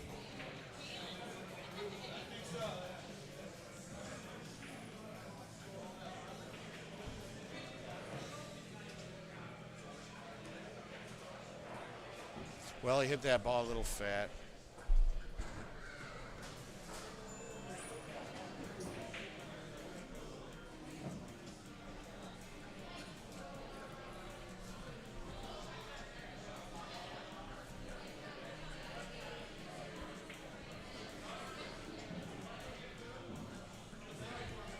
Watch a little bit of both tables here.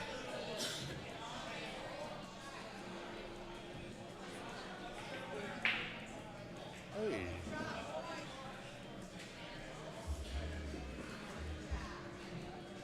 Seldom sober, one on table 2, so they won their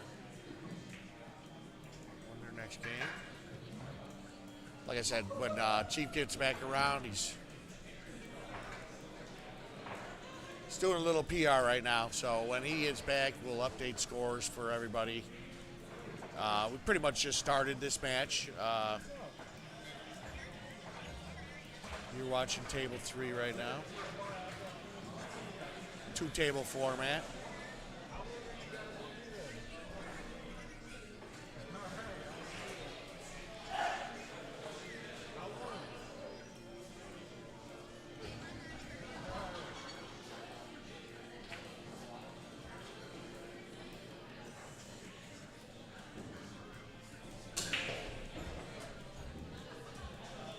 See if he can take care of this combo. Set himself up for another shot to get back down here on the 10.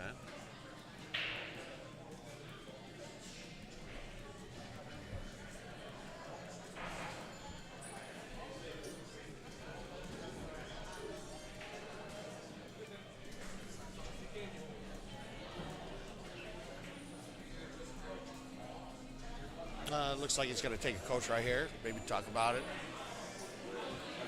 Hey, you know, some people might even say, why would he take a coach here?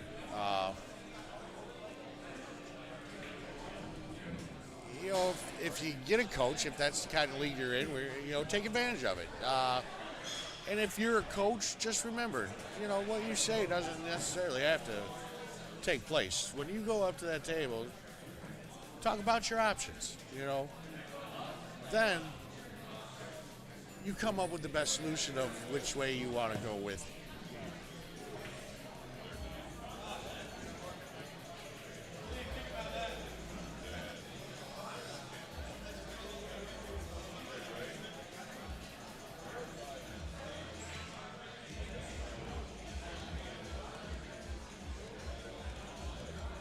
But I do believe his best bet is to definitely take care of the combo.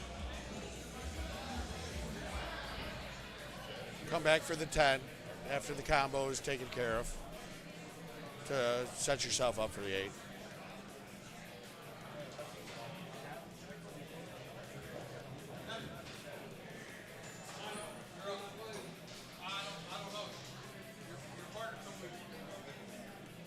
Put a little draw on it, so you better hope he doesn't hit it solid and make both of them. Seen that happen before. All right.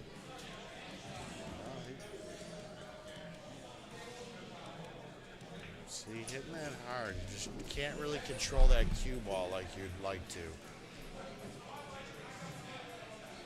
I think I would have played that combo a little softer and laid up that 12 ball in there to be able to play a shot on the 10. I had to go find out his name. Call him, hey, that guy, and it doesn't matter. Right. His name is Adam. Adam, I met him Cole last over night. there. And Okay. Randy's seldom sober. All right. I'm not sure about his name. Well, I know they got their names on their shirts over there, so that'll be a little easier. That would be Moy. Okay.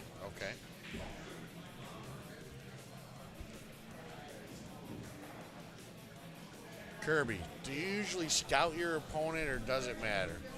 Do you have to tell the league who your coach is or can you pick anyone during the game? In this league, the USAPL, it doesn't matter. Anybody can coach anybody. Okay. You don't have to designate a coach before the lag or anything like that. Because some leagues are. You have to designate your coach, and then they Yes. have to be your coach through the match. You can't have. Trying to think when You know. I played this before. That sounds like you had to declare your coach. I could be wrong. Do I scout my opponent? All right. So in the situation that I'm in, I shoot one night. I shoot one night a week leagues.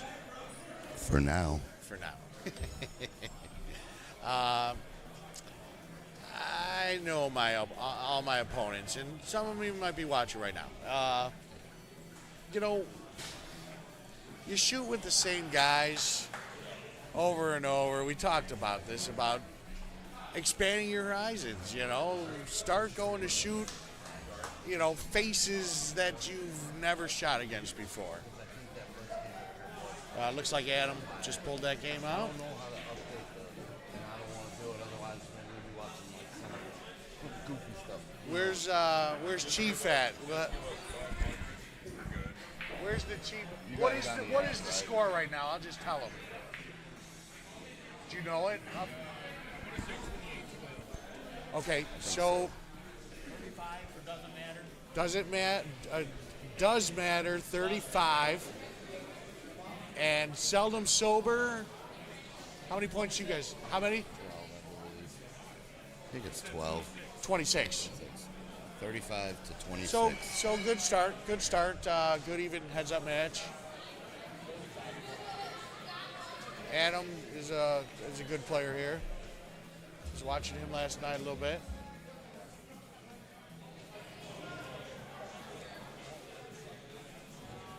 I think that's how. What's that? I think that's how you open that. They said, I ain't messing with it. Well, we got a ball on the break and a little bit of a decent spread there. He's spread out pretty good. Looks like, what do you think? I think stripes are a little... Nothing's tied up. I would probably take stripes right here. Yeah. You got really no good If you opening got a decent shot. right. And you got, I don't know if you got the 12 on the side there or all the way down. You got the 14 ball shot. But it looks like the stripes are a little more manageable than the solids are. The one ball's... Yeah, that one ball's pretty stuck there. It's in a goofy spot. He's looking at the 10 ball on the side. I think he's scoping out the stripes right now.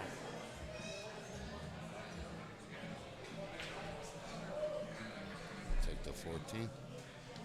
Looks like 14 for the 10. I was going to say, it looks like Seldom Sober got another win over on table 2.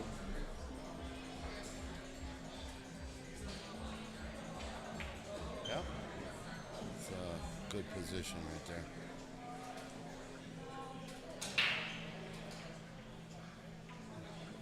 Now you got to make a good, Well, you just got to roll up and clear the 4 ball. It looks like he's got ball. either the 9 or the 13 after this 10 I think ball the 9 shot. ball passes the 3 ball for sure. But once again, when you get into it, make your decision. You know, pick And which stand shots on you're gonna shoot before you shoot it.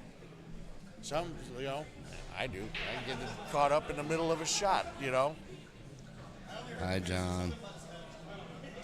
He said we're handsome. Ah, thank you. He's probably enjoying his break. I'm sure he is, and as he's well having he should be. I hope he's having a cocktail at least. I believe he's been really good pacing himself today. It's a long day. When you start drinking, it's a long day. It makes it a little longer. Get a bump on that? Yeah, I think he froze on it. Yeah, I think he did.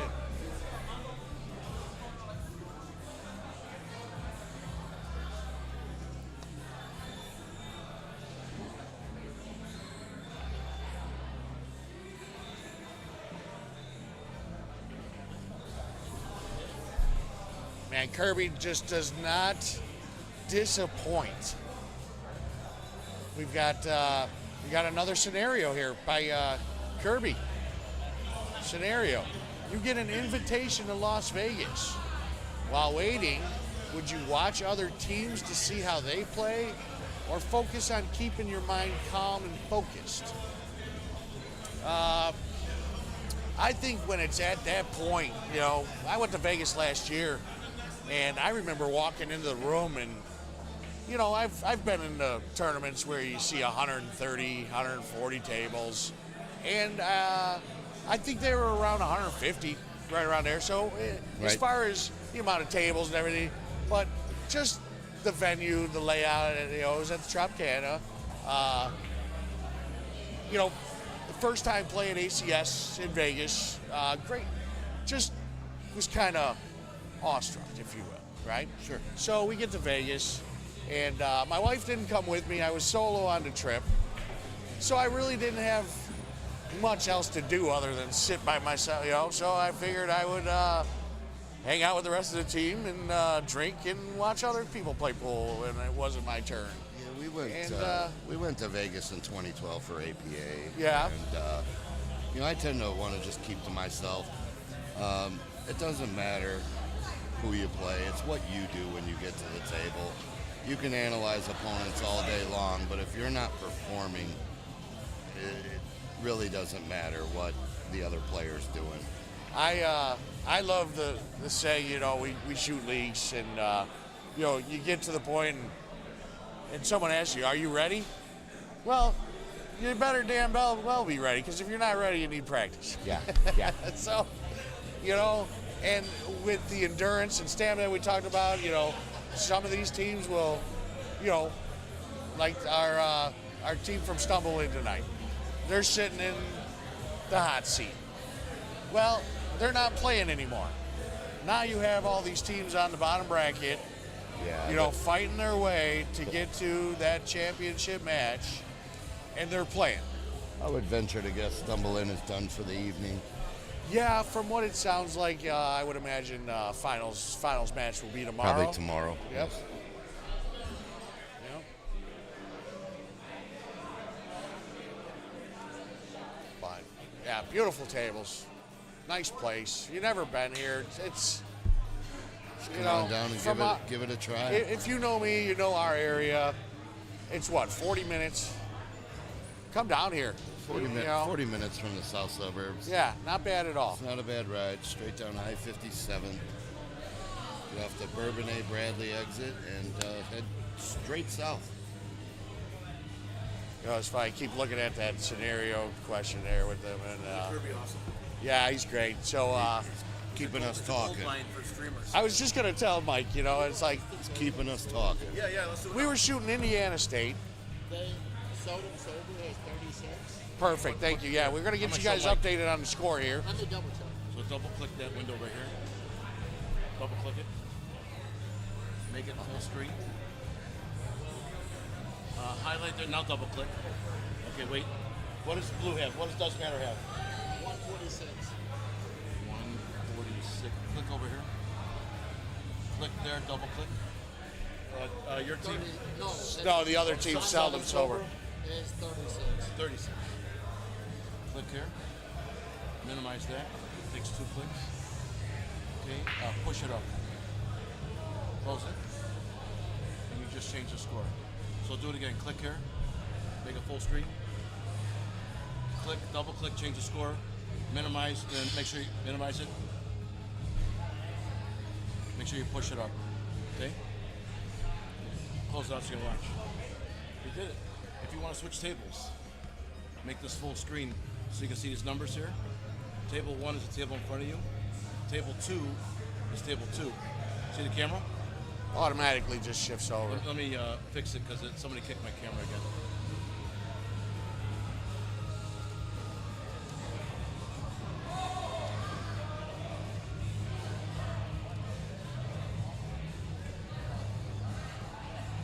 So we've got a good match going on. Seldom Sober has run into Does Matter, and they're giving them a good fight. Save 2. And then 5 is the whole room. Wow. Okay? I'll change it like this so you can see better of the room. Like that. I'll save that as 5. So 1 That was is a table good 3. hit. Somebody moved it again.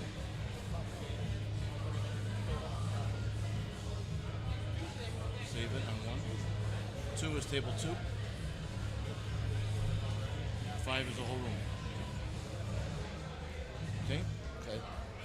And then you know how to change that. So I'll minimize this. Whatever you do not hit that button. Don't close this one, you're saying? Yeah. Don't close it because we'll have to start the whole scene over again. Kill the stream. Oh, yeah. Yeah. Okay. Click destination. See the chat? You can read the chat and go up and down with the chat. Okay. You click destinations. 27, 28 people watching right now. Is this YouTube? Tell your friends. YouTube, Platforms. Facebook, Twitch, and Vimeo. Let's get a few more viewers on for the Calcutta Kid.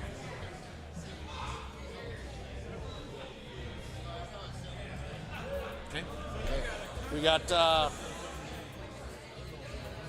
Rob Talchik watching us. Thanks, Rob, tuning in, supporting Calcutta Kid.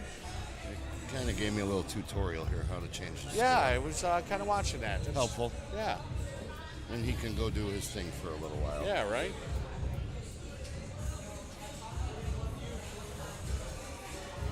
So it looks like Adam just pushed up a little bit much, locked on that 10.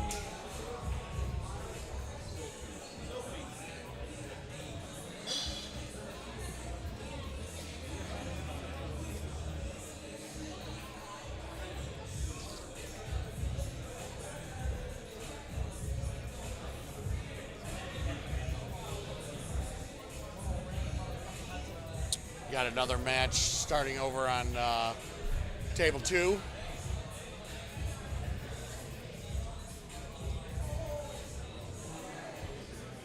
Lagging for break.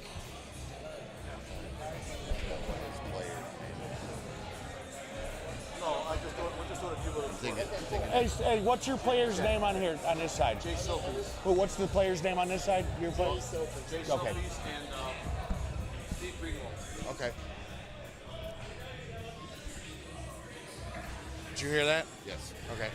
So we got It's wearing a shirt that says Jay on it. Jay, and we got Junior. This is Steve. Steve. Looks like you'll be playing on table 2, right? Okay. I like your game, man. Keep it up.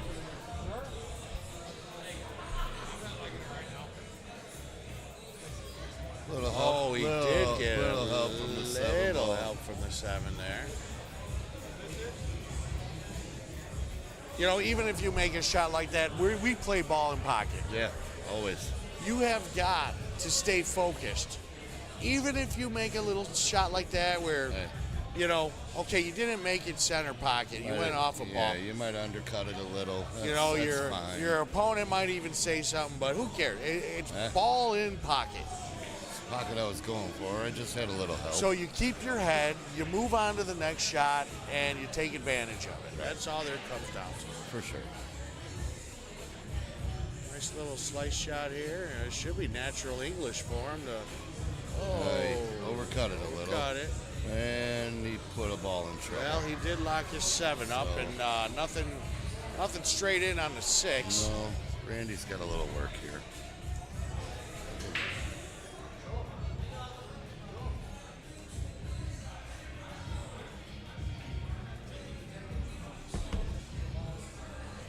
It's amazing how a table layout could look from 1 second to the next. How the dynamic of the game can change. Constantly changing. What's the Indiana store? Oh, Kirby. Yeah. So back to rituals and superstitions. I had a good day playing in Indiana State. I think it was a couple years ago. I was out there with my kid Joe. Laporte? Yeah. You know, Joe's just kind of asked me the same thing. He goes, "What do you want to do?" We were done shooting for the night Friday, going into Saturday, knowing that we were going to have a long day just like this, and put on some Pink Floyd, and just a couple hours of that, it just got me into a place that felt good. So music's a good way to stay in tune with it and be able to kind of get away from it, if you will, if it makes sense. I don't know. I like to practice with some AirPods in my ear. Yeah. Kind of drown out all the sound around you and get in your own head and, And then, do what you do. A lot of people don't even, that comes into part of the mental aspect of the game, you could be sitting there at the pool hall or wherever you play at the bar, and a song that you just don't like or whatever comes out, you still got to play through that, That's where tuning it out, your distractions. Back in the older days, when I worked at Pro Time Billiards, how many times, can you hit the eject? Can you hit the eject?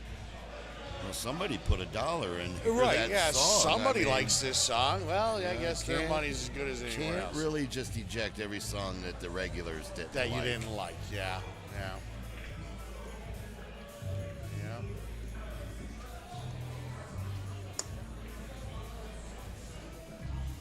But that just adds to all the distractions that are out there while you're shooting, and that's part of the mental game, is being able to get past all that. Yes. And keep shooting. The miss that we were talking about earlier, you miss a shot, you got to move forward. We all miss a shot. We know the game is 90% mental. Yeah, we were asking about that I earlier. like to say I could go to the zoo, get a gorilla out of the gorilla cage, and teach them how to pocket balls. But mentally, how are you moving the cue ball? Right. Where are, how is your cue control? Anybody could pocket balls. Well, I'm going to give a shout out to Jimmy Gray. Remember that name from years ago? Jimmy Gray, wow. So I was, I think maybe a week or so out of high school, right? Okay, years and years ago. And I was going up to Fast Break in Midlothian there, and, I'm banging balls around, doing what I do. I'm shooting by myself. He walks up to me. He says, You're gonna bang around balls all your life. Ooh, did you see that? That was a great kick. And he got no reward. No reward. Oh, that hurts. That hurts. You know? So he walks up to me. He goes, "You're gonna bang balls around all your life? You're gonna learn how to play this game." Right now, I'm banging the balls around. I said, "You know what? No, I took the stick, house cue. I didn't have no sticks or whatever, right? Put the house cue down. I said, well, Jimmy, I guess I'm not shooting another damn ball until you teach me how to play this game, you know?" You want me to learn? Be my And it teacher. got me into the group that I needed to get into, where it was the better players of the house, if you will, at the time, and that's what it's all about, you know. I've had that discussion about, even my kid.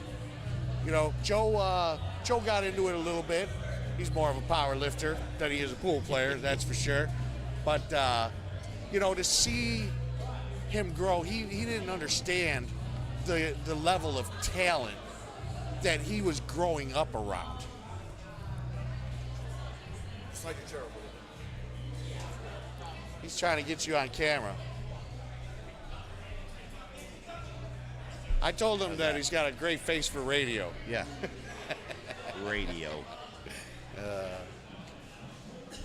But good memories, and that's those are all the things that make you the player you are today.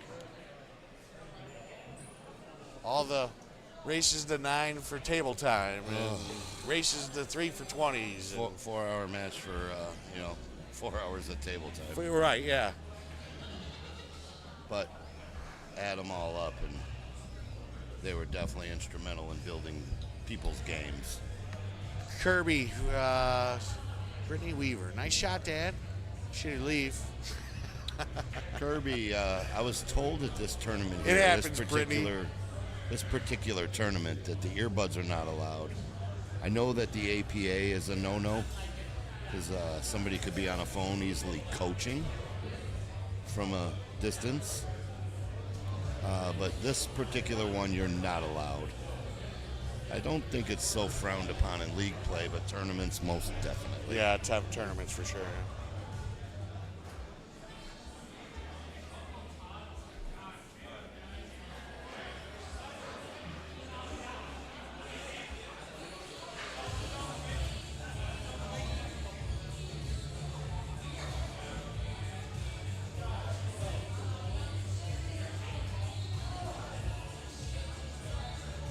Assuming that Randy is Brittany's dad. Definitely a great assumption. Did he get out of there? She said Randy, MF, and Hudson. I was looking at the phone. Did he get out of there and make a hit on that ball? I don't believe so, no. We'll find out if Adam takes ball in hand. No, he's got ball there in you hand. go. Okay. I mean, he was buried. Yeah. That was a very tough place to be. Yeah, it was. Like you say, you make a good shot and you just don't. He just overhit it. It's don't get the payoff of at least having a look at it. It's hard to control the cue ball. Yeah, on he a would. kick shot. He would have even asked to just to be able to slice that for a bank shot at Right. that point. Right. It is hard. It's hard to control a cue ball on a bank shot. That's for sure. Or kick shot. Yeah, on that kick shot that he had, especially on that tighter angle. Yeah. Because your cue ball's coming in more straighter, and you just don't get the bounce off the rail. Right. Like you'd like to get it out of there.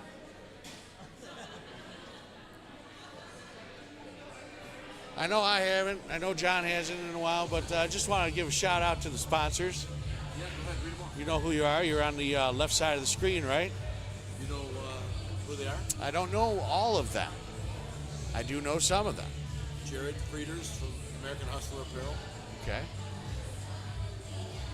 Yeah, you got to rate it up. You want me to read that? Jared Frieders.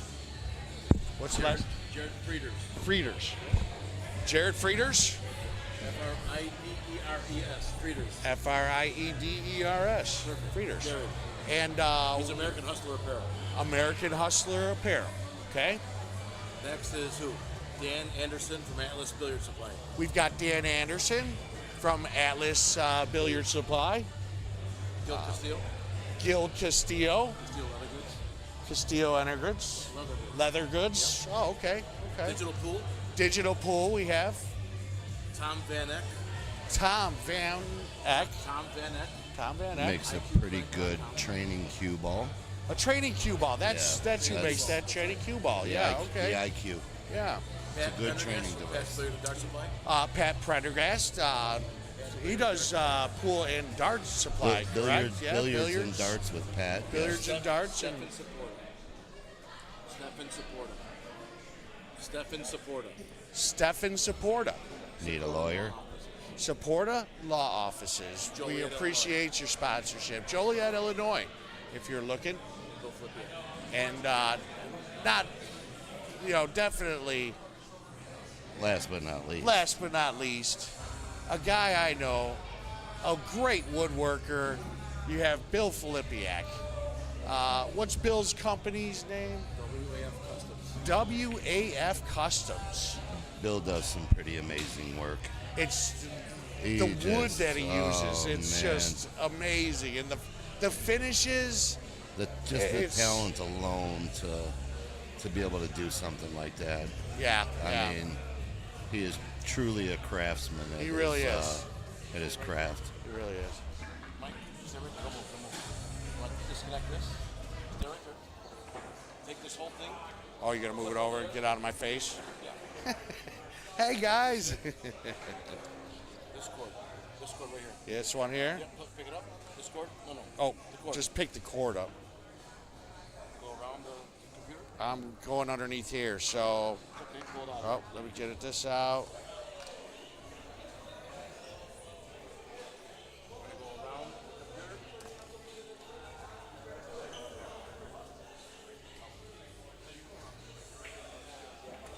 So Randy got out of that game, and he's going to break this next one. I hear the term bank versus kick. For those just learning, what's the difference? Good question. Kirby. All right, we're back. Now you can talk and not be in his face. All right, good deal. So the difference between a bank shot and a kick shot. A bank shot is when you make contact with your object ball and send that ball one rail or two rails or three rails up to 7 rails. There's a 9 railer too. So you're actually getting a shot on the object ball cross, whatever it may be, cross corner, straight back. Your kick shot, you will kick from the rail and hit a rail to shoot your shot, if that makes sense. Hope that helps a little bit. I'll take a picture and send it to you. Okay. Give me a second, I'll send a text.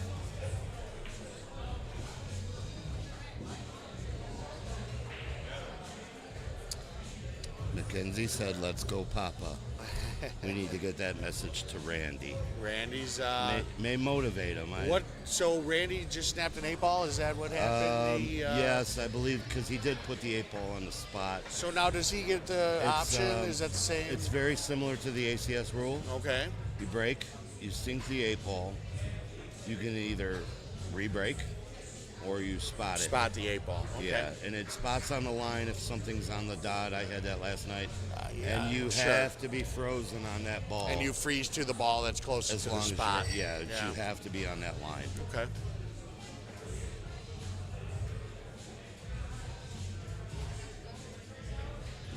Just like any other game where a ball gets pocketed out of turn or whatever, your bank game, your one pocket game. Yeah, that comes back up. Comes back up to the spot, and if there's a ball blocking the spot, it's on the line. On the line towards the back rail.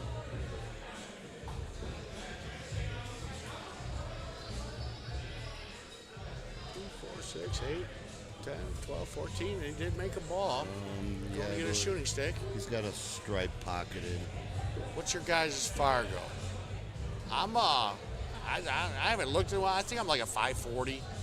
I haven't played a lot where Fargo was involved. A few Friday nights out where did we go? We'd go out to Downers Grove. Downers Grove. We'd go out there and play their Friday night tournament. Yeah. Never really did anything though. That's what sucks, you know. You feel like you shoot good, but yeah, what are you gonna do? You know, it's just a number.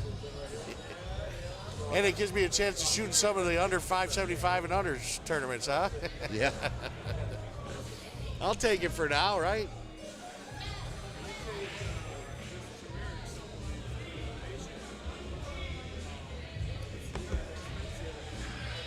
And it's Fargo numbers are going to jump, right? And until you get a certain amount of games kind of underneath your 200. belt. Yeah. If you get a 200 robust, then you're getting pretty close to locked in. Yeah. But it goes up and it goes down.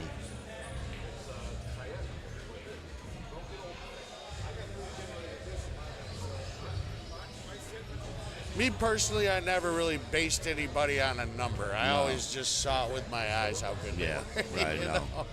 Your stick tells more than a number, yeah. computer-generated number based on statistics. We see that with a few APA players here and there where, you know, doesn't matter Right. until one weekend of the year, you know. That's when Right. they're world beaters as a 4, 5.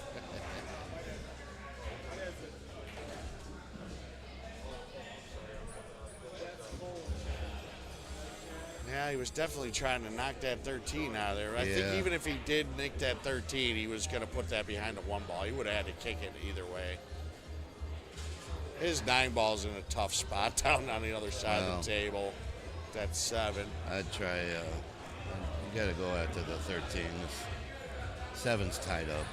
That's your emergency. Exactly. And you play this soft, too, to keep this ball here down on the rail so he's got something longer going Correct. the other way, you know. He gave it a little muscle You there. play too much and things like that happen, you know. Right. That's why you play that shot softly. Just depends on what your odds are of making that kick shot and actually getting shape on the 9. Right. You know, so Slim to none in that in a situation. situation like that, you're better off just taking the hit, leave them long. Yep. You're opening up your ball. You got to leave them as tough as possible. Yeah. You can't. Just try ball to in win hand. the game off that. Right. Yeah. That's where you need to stop making balls. That's a fine line where people, you know, it's when to play it safe, when to keep going, you know. And not every day we're in a booth together.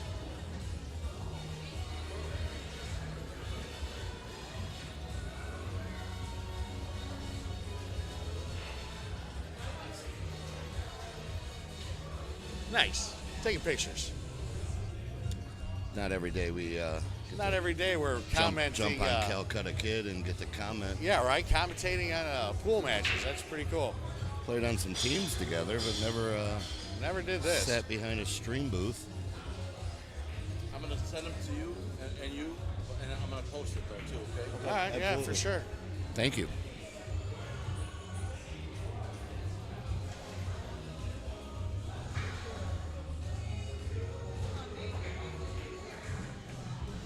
So where does it say number of how many people do we have with us right now? Where is that number? That is in this one. Oops.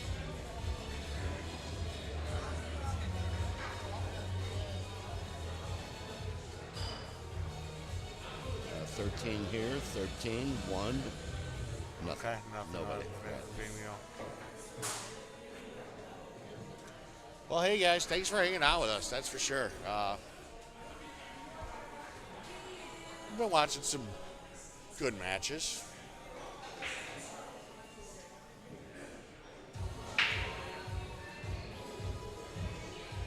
They haven't brought us the score in a minute. Yeah, we should update the score here very soon.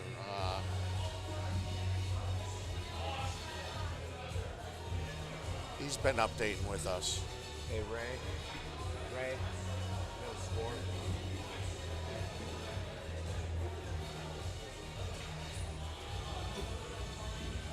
Is it 167 down? Just say blue and red. Blue and red. Blue is who? So blue is 157. Blue does matter. Does matter. 157. 6'7". Oh, was it 6'7"? Yeah, they have 57. 57. Okay. PRYZ. PRZY. BY. PRZY. BYLA. Yep. Look at that. I did it. Hey, not bad. I did it. You got a little tutorial and you were able to take care of it. 3-minute tutorial was all it took. Did you push it up? Yes. You pushed up. Don't close the damn thing. Nope, no close. No, not this one. Yeah, just- None of them. Go back to our chat, maybe. Yeah. Top right, or like right to the right over here, right? What is the race for this match and where are we at? Please and thank you. All right, Brittany, we just updated the score. Does Matter is winning 167 to 57 right now.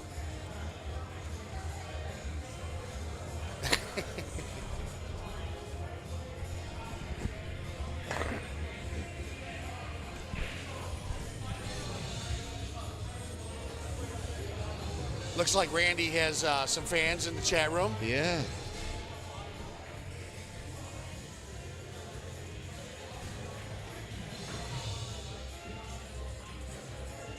So another shot here. You just play it nice and slow, you know. Nice and easy. Nice Roll it and up. easy. Yeah. It came right around for the 9 in the side. Yeah. That's just a miss. If he makes the ball, he gets a better angle on that to get shaped. So happens. Let's see what Adam can do with this.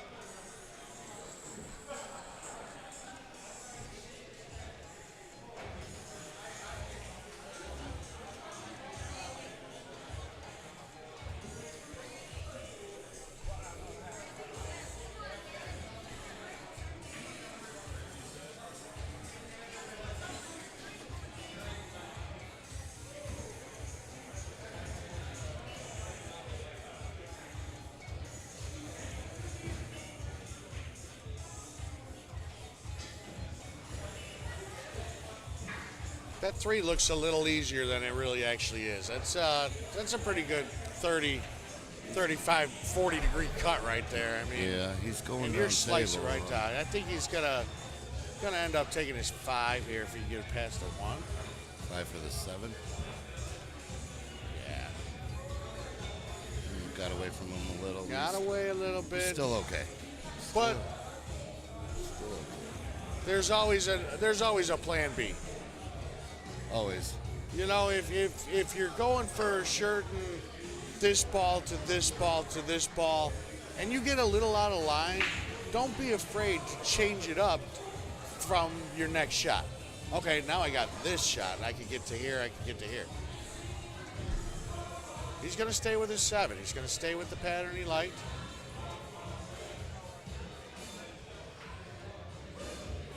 Should be able to squeeze on out here for the 1 ball. Yeah, he got right by that Got 13. it. Now does the 1 ball angle give him enough to get on that other side for the deuce? He's going to probably I think you got to draw out for the 3 right draw here. back here for a 3 ball in a corner And shot. Then you could play the 2 ball down in the top right corner. Right. Just roll up for the 8 in the side. Yep. And he's cueing it pretty low. He is. It looks like he's definitely going to draw this ball.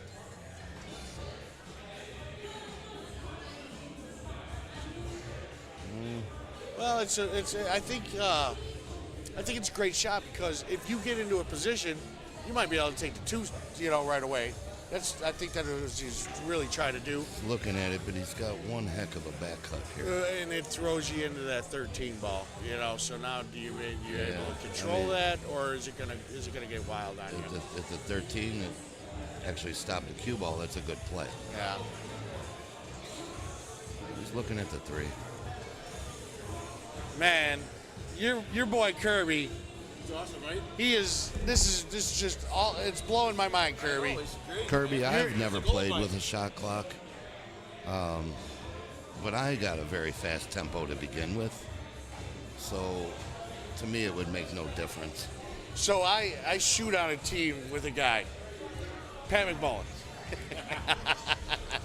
Pat needs a shot clock.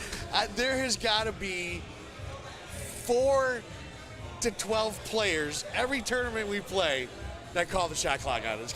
It's great. I love it.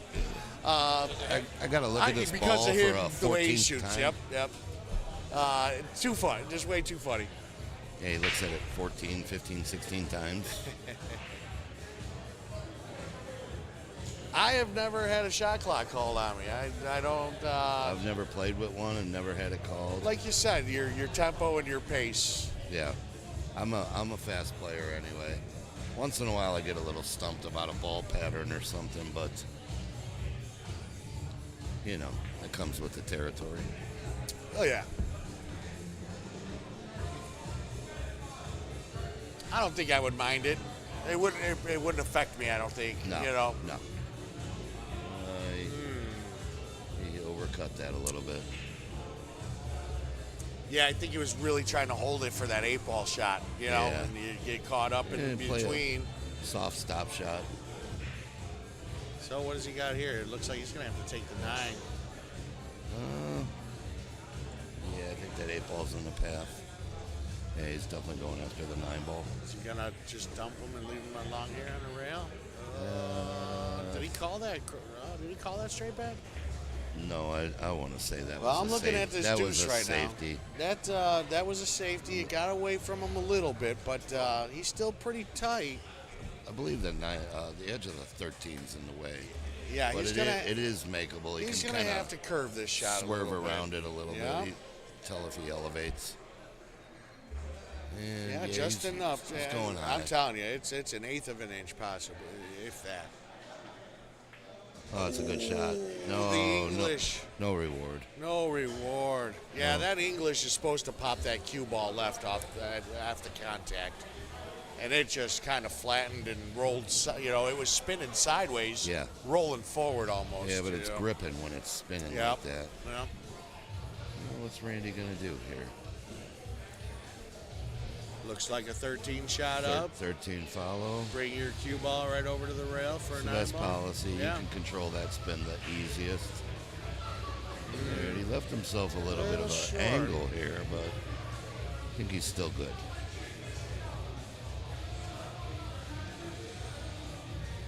Hey, Good walked cut, it in. good touch. Going to get a little bounce, and he's it looks gonna like you're going to get this. pretty damn near straight in. He's going to like this one.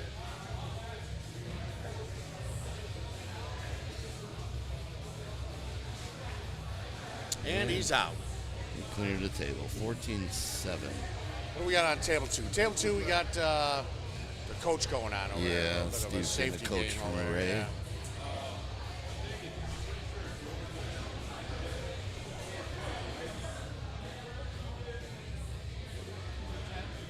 Of course. I was appreciating the gift. If you don't mind, you can come. I don't mind if you guys do it. Come on. Oh, you're full. Oh, Yeah, sweet. you're full. That's off. You Go, guys go have a little break. Yeah, I'll go with you. All right. We'll see you guys shortly. Just so you know, when you go behind the field house, I got to be able to understand you when you come back. So far, so good. Never moments. It's getting okay. But no, you're doing great. You're doing all right. Both of you guys are doing fucking awesome. All right, good. All right, thank you. Hey, don't mess them up too bad. Is this you? Yeah, but what am I supposed to do? What do you want me to do? Put it over here? Put your name on it. So I'll put it in there. Tell Mike Miller I said hi. I'll be in shortly. Hey, Mike.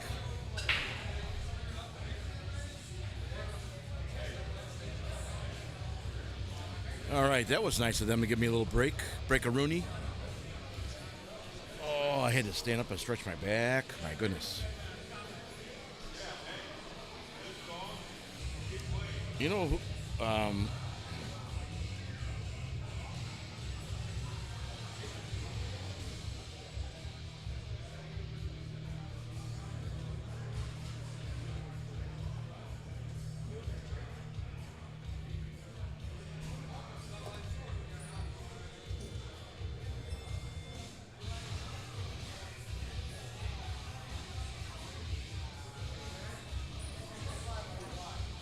All right, tell me the score, sir. Red is 71. Holy moly.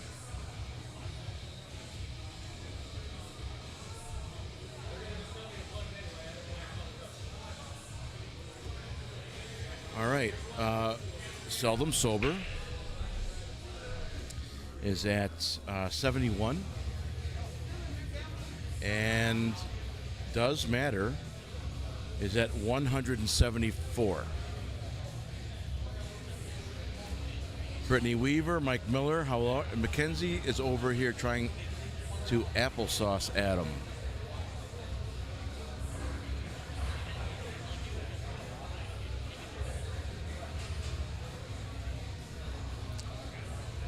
Kirby, you're a gold mine for a streamer. Thank you so much for your interaction. Thank you. Everyone else, thank you for your comments. It certainly does pass the time. Thank you.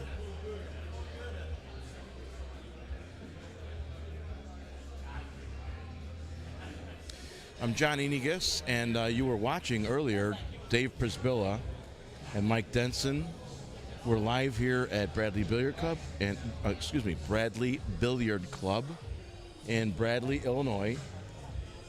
We're about 3 miles south of the 315 exit on I-57 in Bradley, Illinois, at a excellent pool hall called Bradley Billiard Club. 14 diamond bar boxes and 1 9-foot gold crown. We're winding down the day's events. There are someone just stood in the way. I'm going to guess 6 teams left. So it looks like, with it being 9:30 at night, it looks like we're coming back tomorrow, which I don't mind.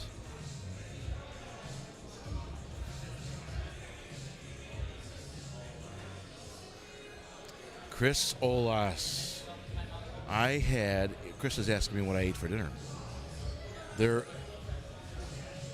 Italian beef wraps with mozzarella and hot giardiniera with the yao juices. So good. They don't have fries here, so I got some chippies. Chippies in that nacho cheese sauce. They're okay. Store-bought chips. Prefer the homemade chips. If you've never made homemade chips before, just let corn tortillas get a little bit one day old, where they start to get a little bit hard. Take a pizza cutter, cut them in fourths, get some hot oil, fry them up. Salt and pepper, maybe a little seasoned salt, maybe a little taco seasoning. So good.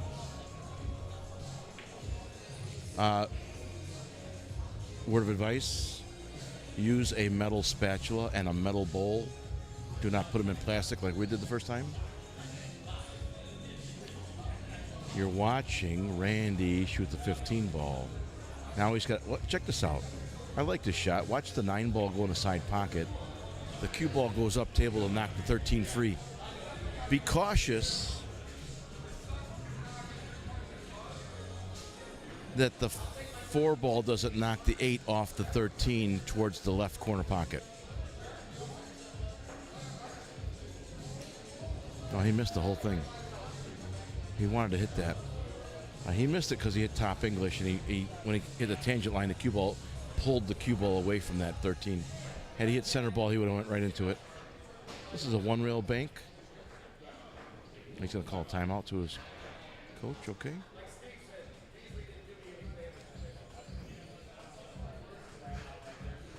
This guy rocking a Dennis DeYoung hair, man. I'm jealous.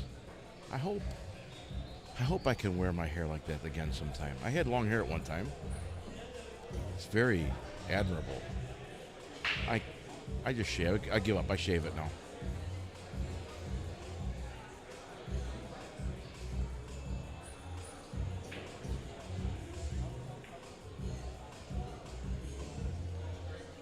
So I guess what he's asking his captain or coach, he's got a bank on the 9 ball, right? 9? No, it's 14. He's got a bank on the 14. Does he want to drag the cue ball around towards the 1 ball so he can shoot the 13 in the top left corner? Or does he want to risk running into it? Or play safe? Look at this.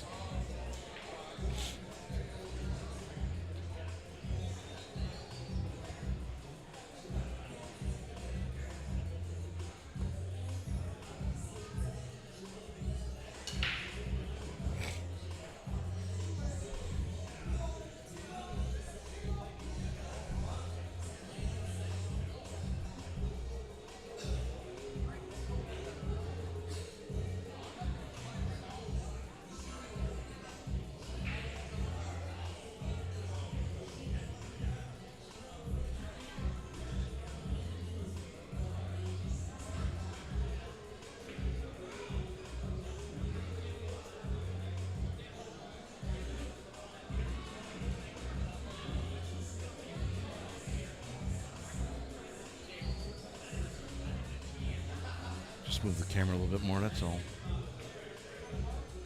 Make sure you guys can see the players better.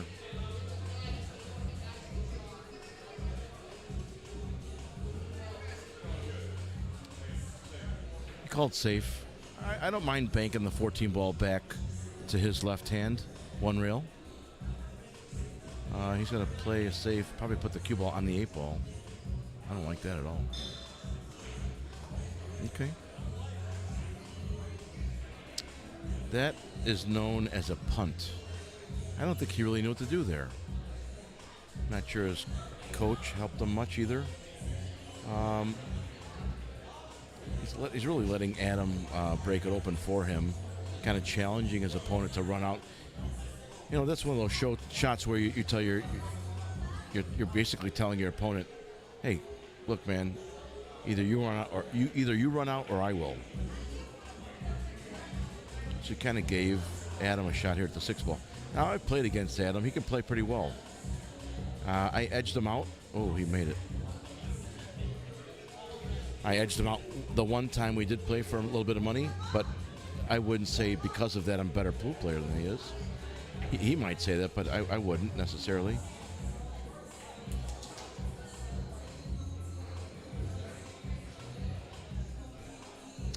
Chris, we gave away some towels earlier. We had a little snafu with the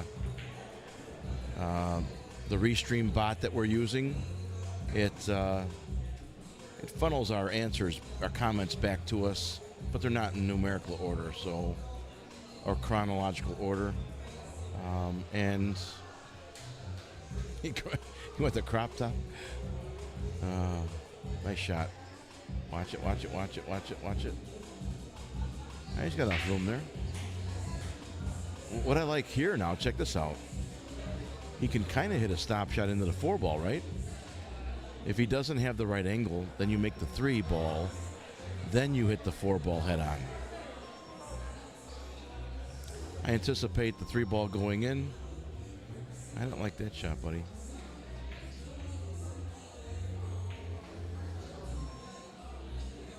He's kind of going about it as though he doesn't intend to play safe.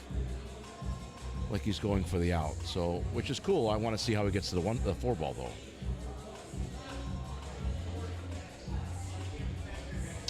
Kirby says, how many coaching can you get in this league? Yeah, one per game, 1 per teammate per game, I believe. 1 per teammate per game. There's no way he's going to stop there.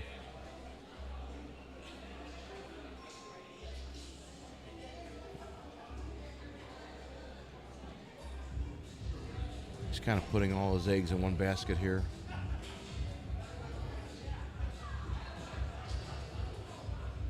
He's hoping to make the 1 ball in the top right with right hand spin.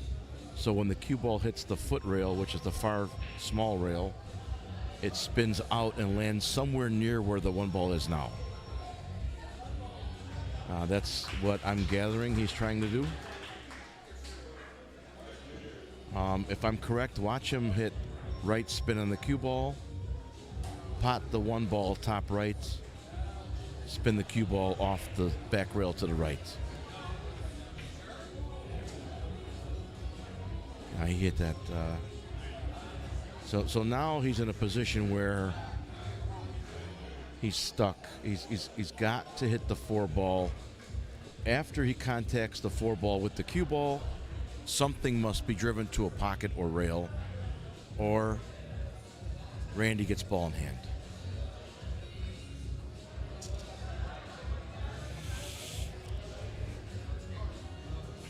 Okay, JT's got your question answered, Kirby. 1 per game, 3 per set.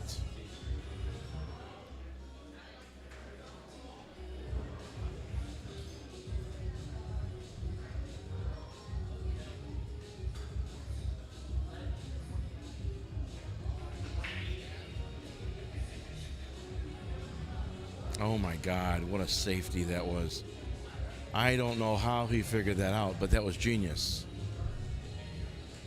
He blocks the 14 with the 8, and he froze the cue ball on the 13 on the foot rail.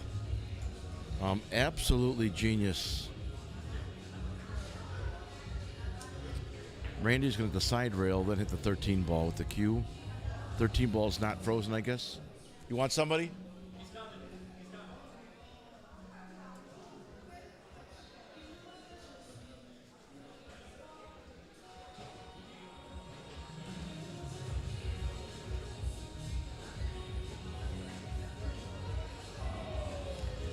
He's going to kick the side rail, hit the 13 off the foot rail, slowly. Good hit.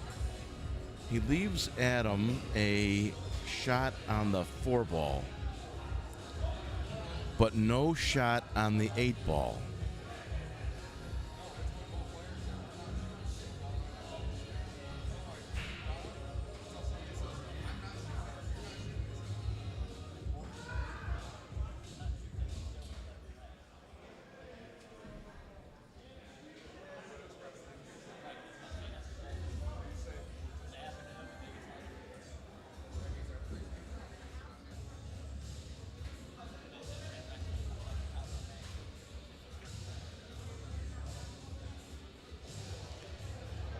Adam, I guarantee you, did not want to make that 4 ball.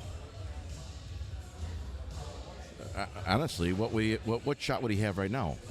So you can only guess that he intended to miss that 4 ball the entire time, hoping that Randy makes this 13, and Randy's forced to hit that 14 ball away from the 8.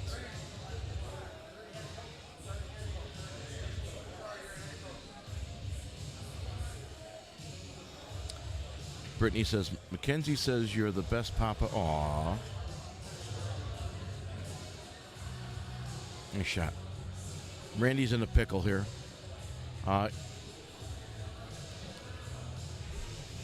He's got a kick bank. He can kick off the foot rail, bank the 14 off the left side rail for the side pocket, right side pocket.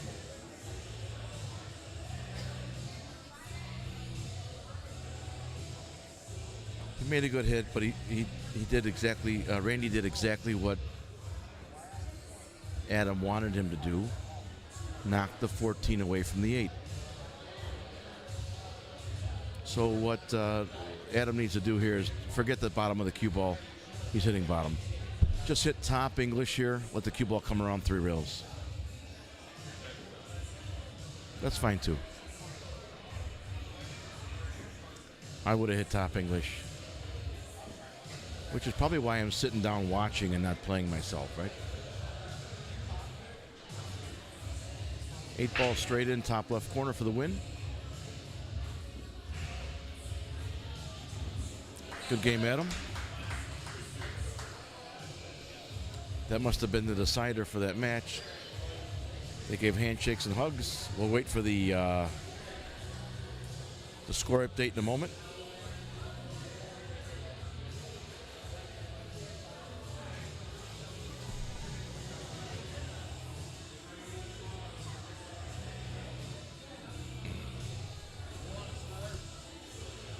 Does matter. 271. Seldom sober. Wow, so close.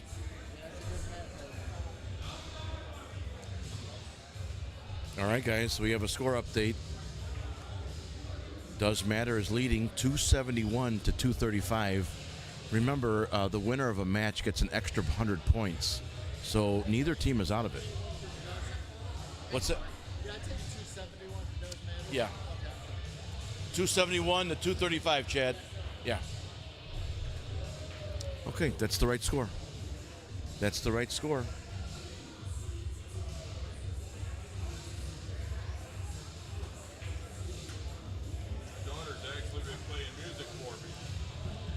You play good, Randy.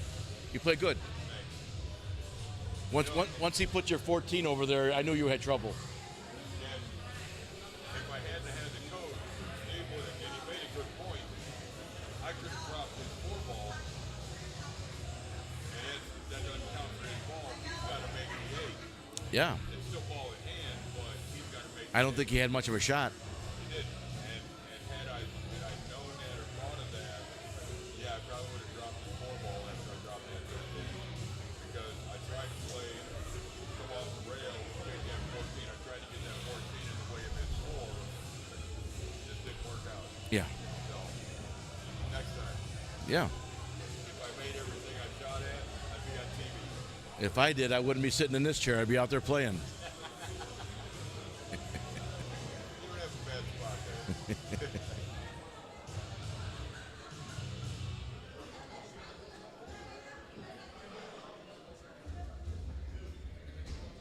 My thing is I'm too hard on myself on a loss. I'm sure we all are. I'll repeat what I said earlier. Show me a player who doesn't mind losing, and I'll show you a loser. Right. Nobody likes losing, and you shouldn't. No, you should not get comfortable with that. No. Never.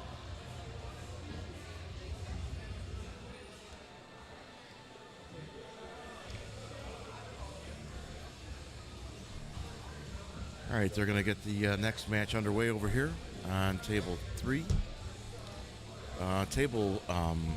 Excuse me, let me move my stuff around here. Table 2 is this the last match? Is this the last match?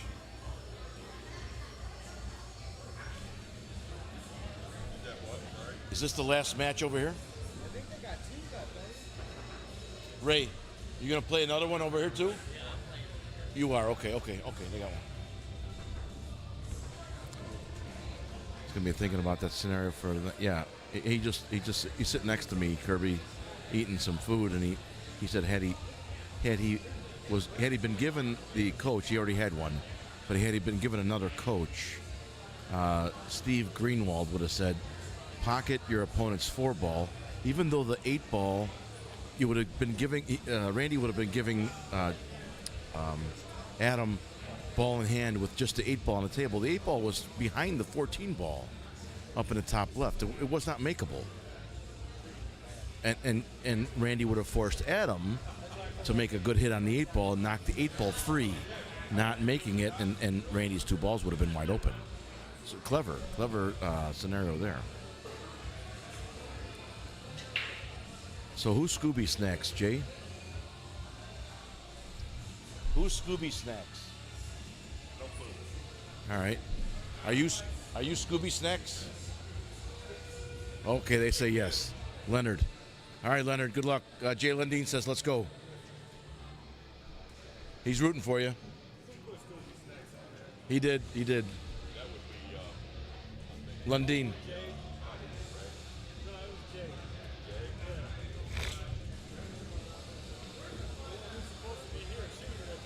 Yeah. He would already give. That's one reason why you, as a coach, you have to be mindful of when you interject to give your opponent advice. Too early, and something like this could happen where Steve would have given Randy the right information at a crucial moment in the game. But I'm sure Steve used his coach earlier in that game. In a point in the game where it helped him. He just could have used one more or waited and used the coach there, he would have won, I believe. Excuse me.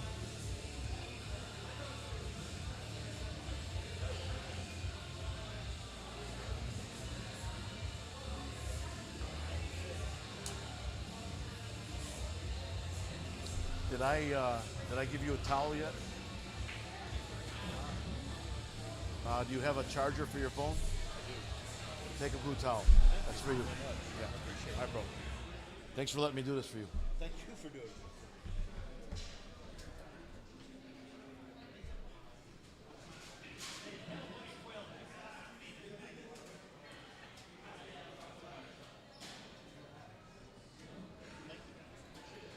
It's our second year in business, so we picked 2-ball color. Okay. Makes So sense. next year they'll be red for a 3-ball. That's kind of cool. Yeah. Start a collection now, and then Get 'em- 15 get it- years from now, you get 'em have a all. full Get- set. yeah, get 'em all. No, I appreciate it. Getting good views. We are. So this stream here, because we play a silly guessing game on here, just to keep interaction. We are at. Where are we at here? Here we go. 700 comments, 5 shares. Nice. So far, 750 views. Okay. Good. Tomorrow will I be don't know if that's good or not. tomorrow will be over 1,500. Yeah. Yeah. This is the first video today. 185 comments. 185, That was early. 13 shares, and then that got 1,800 views. Nice. So thanks for my knife. You're very welcome. I didn't open it yet. Is it one of those snakes that jump out? No. Cool. It should have been, huh? That would have been better. Look at Chief screaming like a little girl on the stream. Ah. I'm not a snake person. Look what I'm a spider person. look what Steve Gillespie got me. I'm gonna show you guys real quick. Check this out.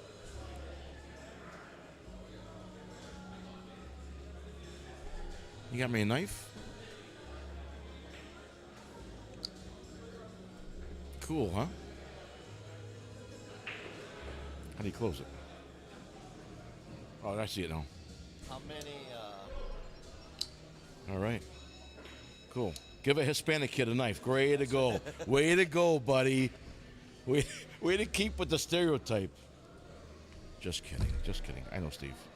Did you throw your question from yesterday out there? Let me see. Which one? The one about the containers on the container ship? that you Oh, met no, I Bruce didn't. on? All right, so there's a. okay, so here's the trivia question. Let's see who can get the answer. Use the internet. Yeah, don't use Google. Use Noodle. Noodle's much more difficult to get the correct answer. Don't use Google. Use your Noodle. The question is, Steve and I were talking to a. Let me turn the camera so I can see you. Steve and I were talking to a young couple last night. Steve let us know they worked for the trucking industry, right? Or he did. No, I didn't. You do, okay. And I said, trivia question. All those freighters that come in from the Gulf of Mexico through to Panama that have all those containers on them, what, I'm asking you guys now, what's the average number of containers on a single vessel coming through the Panama Canal into port through southern states, the Gulf of Mexico? Whether they port at Corpus or Florida, Alabama, Texas, or Louisiana. What's the average number of containers on a single vessel? Containers are the metal rectangle things that fit on the back of semi-trucks. Come on, guys.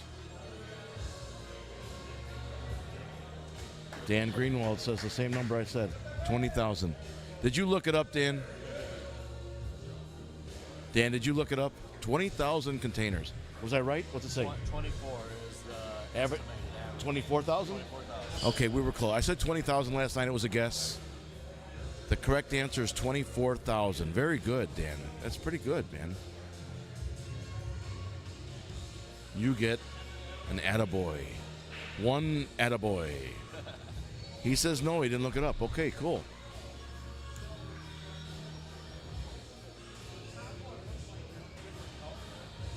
Chris Olas says 1,800. No, wait. And then what did you tell me? You want to jump that on? Throw it in. Yeah. And then put your up 2 o'clock on the thing. Yeah. 2 o'clock. Yeah. What did you say was the acceptable loss? 10%. So let me get this correct. If they put 20,000 containers on a ship due to the waves, and some of those containers fall off, and they rest at the bottom of the ocean, right? Yep. What's the acceptable loss for one trip? 10%. That's 2,000. Yeah. They're allowed to lose 2,000 containers. And that could be 2,000 containers full of TVs or diapers or whatever they're shipping over here. Each ship is allowed to lose 2% and 10%, and they consider that a successful journey. Yep. And of course now they consider it a successful journey if they don't get hijacked by pirates and everything else. Unbelievable. I can't believe there's that much garbage, if you will, at the bottom of the ocean. Well, Gulf of Mexico. It's crazy. All right, we're watching Leonard versus Dale.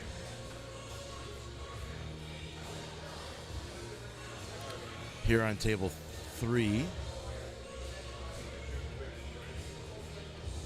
You've seen Ray play. Ray's over there on table 2. I'll show you table 2 in a second. If I go over here and I click this button, you can watch Ray shoot over there.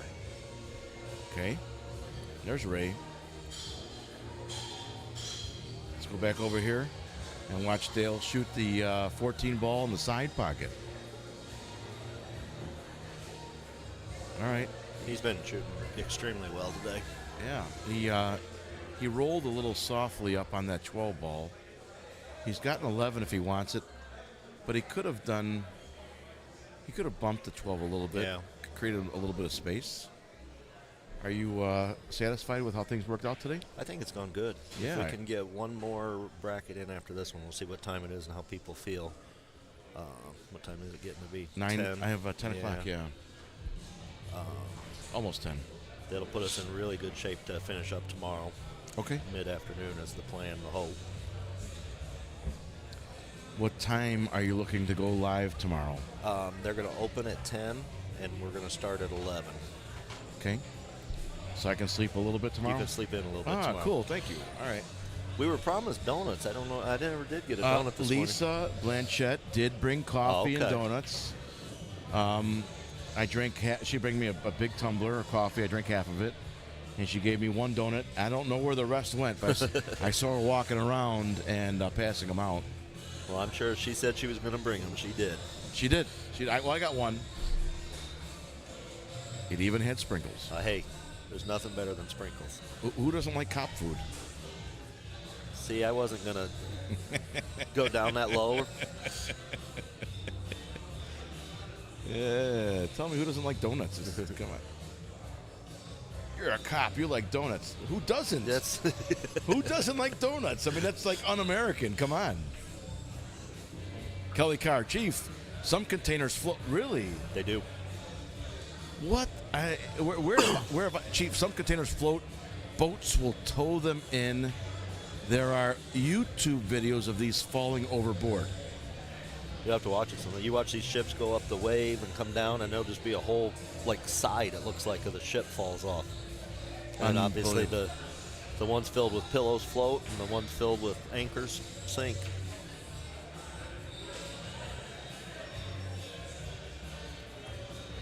Wow. A lot of them, especially the newer ones, are still new enough, haven't been beat up. They're somewhat airtight. Oh, really? So they'll have some buoyancy to them. So what happens? They contact the distributor and say, "Listen, we lost that, so you got to send another one." Yep. Wow. Insurance, I'm sure insurance probably covers. It's all insured. It's amazing. Whole part of my world I never really paid attention to.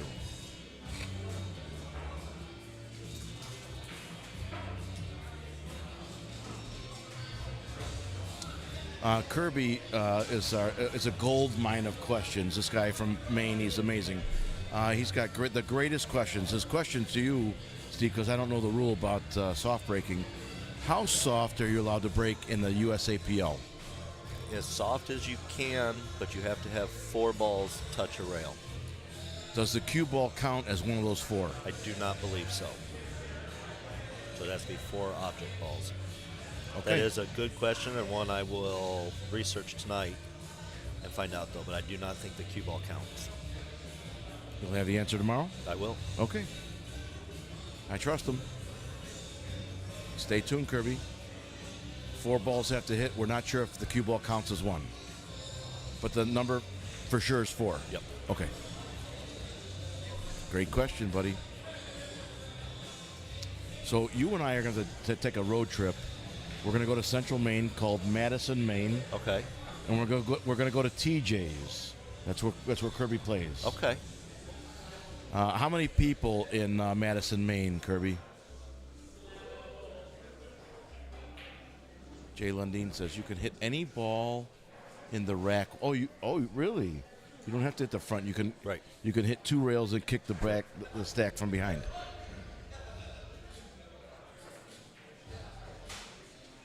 Unless a ball is pocketed, so you don't have to have 4 balls at a rail. I'll have to check that. I think you still have to have 4 balls hit the rail, even if the ball is pocketed. But she might be right, or he. I don't know. Kelly. That's Kelly. Well, I'm gonna assume Kelly's a girl, but that's an assumption. You know, are we allowed to ask those questions nowadays? I don't think we are. I think what do we say? I think you. What's your pronoun, Kelly? What's your pronoun? I think that's what we ask. What's your preferred pronoun? What's your preferred pronoun? Yes, you can hit the end rail. No kidding. I'm gonna guess Kelly's a female, but just a guess.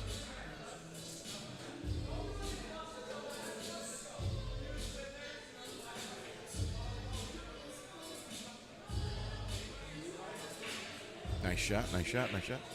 She says last time she checked, she was female. Okay. All right. It's good to know. Good to know.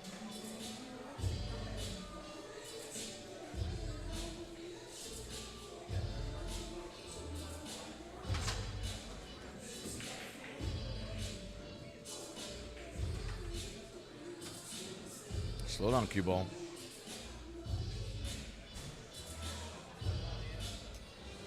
These diamond tables, you don't have to put much on them for that cue ball to go zipping around there. These are in great shape. Someone told me, I think it was Kyle Gray, told me that Bradley Billiard Club acquired these tables from the APA Nationals last year. I believe that is true. I think that's what I heard. And so they're slightly used, but they were all brand new there. I think that's fantastic. Can you imagine the amount of tables they're putting out, though? Because you see that every time they have a big tournament like that where they sell the tables off afterwards. A couple hundred. Oh, at least each time. Yeah.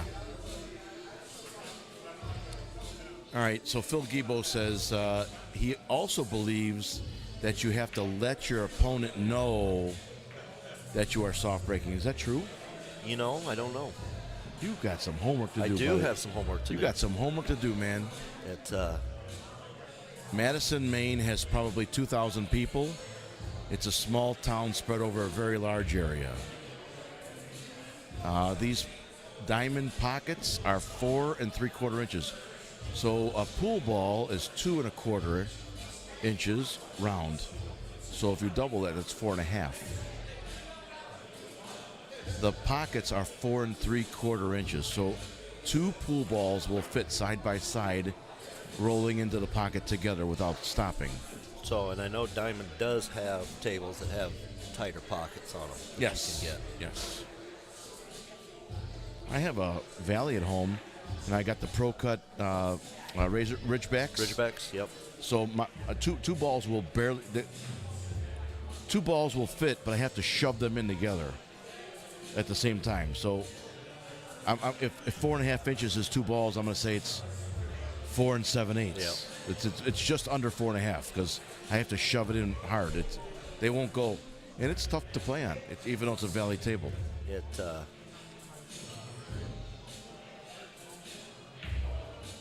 Bradley Billiards here had a 9-foot in the front that had super tight pockets. Well, they still And have a gold crown there. Is it the one that's I don't know gone? if it's the Oh. one, or I think it's the one they replaced with the 9-foot diamond up there. Gotcha. But that was a lot of fun to play on because you had to be accurate or it wasn't going in. Could you imagine playing on 4-inch pockets like the pros did No. at the Moscone Cup this year? And, we watch it and we talk about it, oh, they should do this or they should do that, or how easy that shot should be. And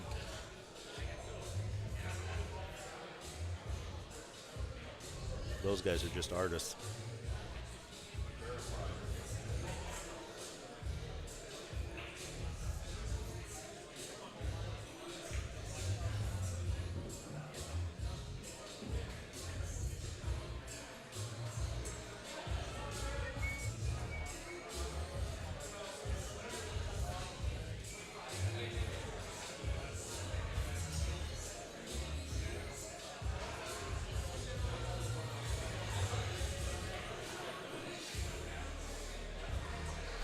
So how did somebody from Madison, Maine get turned on to a stream from Central Illinois? Yeah, so I'm assuming, Kirby, if you want to answer for us, I'm assuming he just found us when we push our videos out to random sites, and sometimes we just tag everybody, and we belong to several pool-related Facebook pages.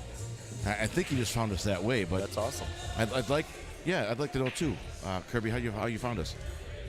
He's a supporter of us. He's bought products. He's won products from us. He engages often into our stream. So those 700 comments, he's part of them. That's good. Many of them, which is good. I don't mind. I love it. His questions are engaging.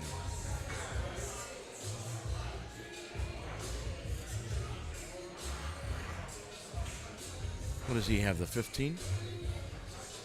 Yeah, the 15 and the 13 in the other corner, but he can't get to that at all.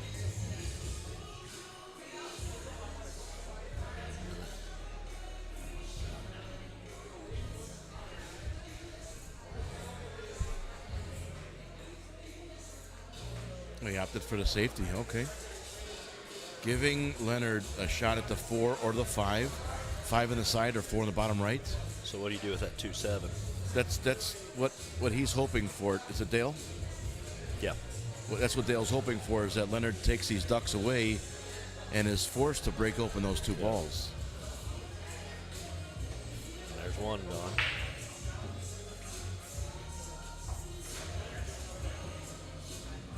He could shoot the 5 into the 13 and just hide the cue ball over here and challenge Dale to bank out. That still leaves his 2-7 tied up, though. It does. Do you push the 2 down by the hit the 7, push the 2 down by the 13, leave the cue ball there? I would try a hero shot, hit the left side of the 2 ball, make the 13, have the cue ball come all the way back down this way. That's actually good too. That might have worked, yeah. I don't think you can see either one of them. Let's see if you can see the right side of the 13 ball.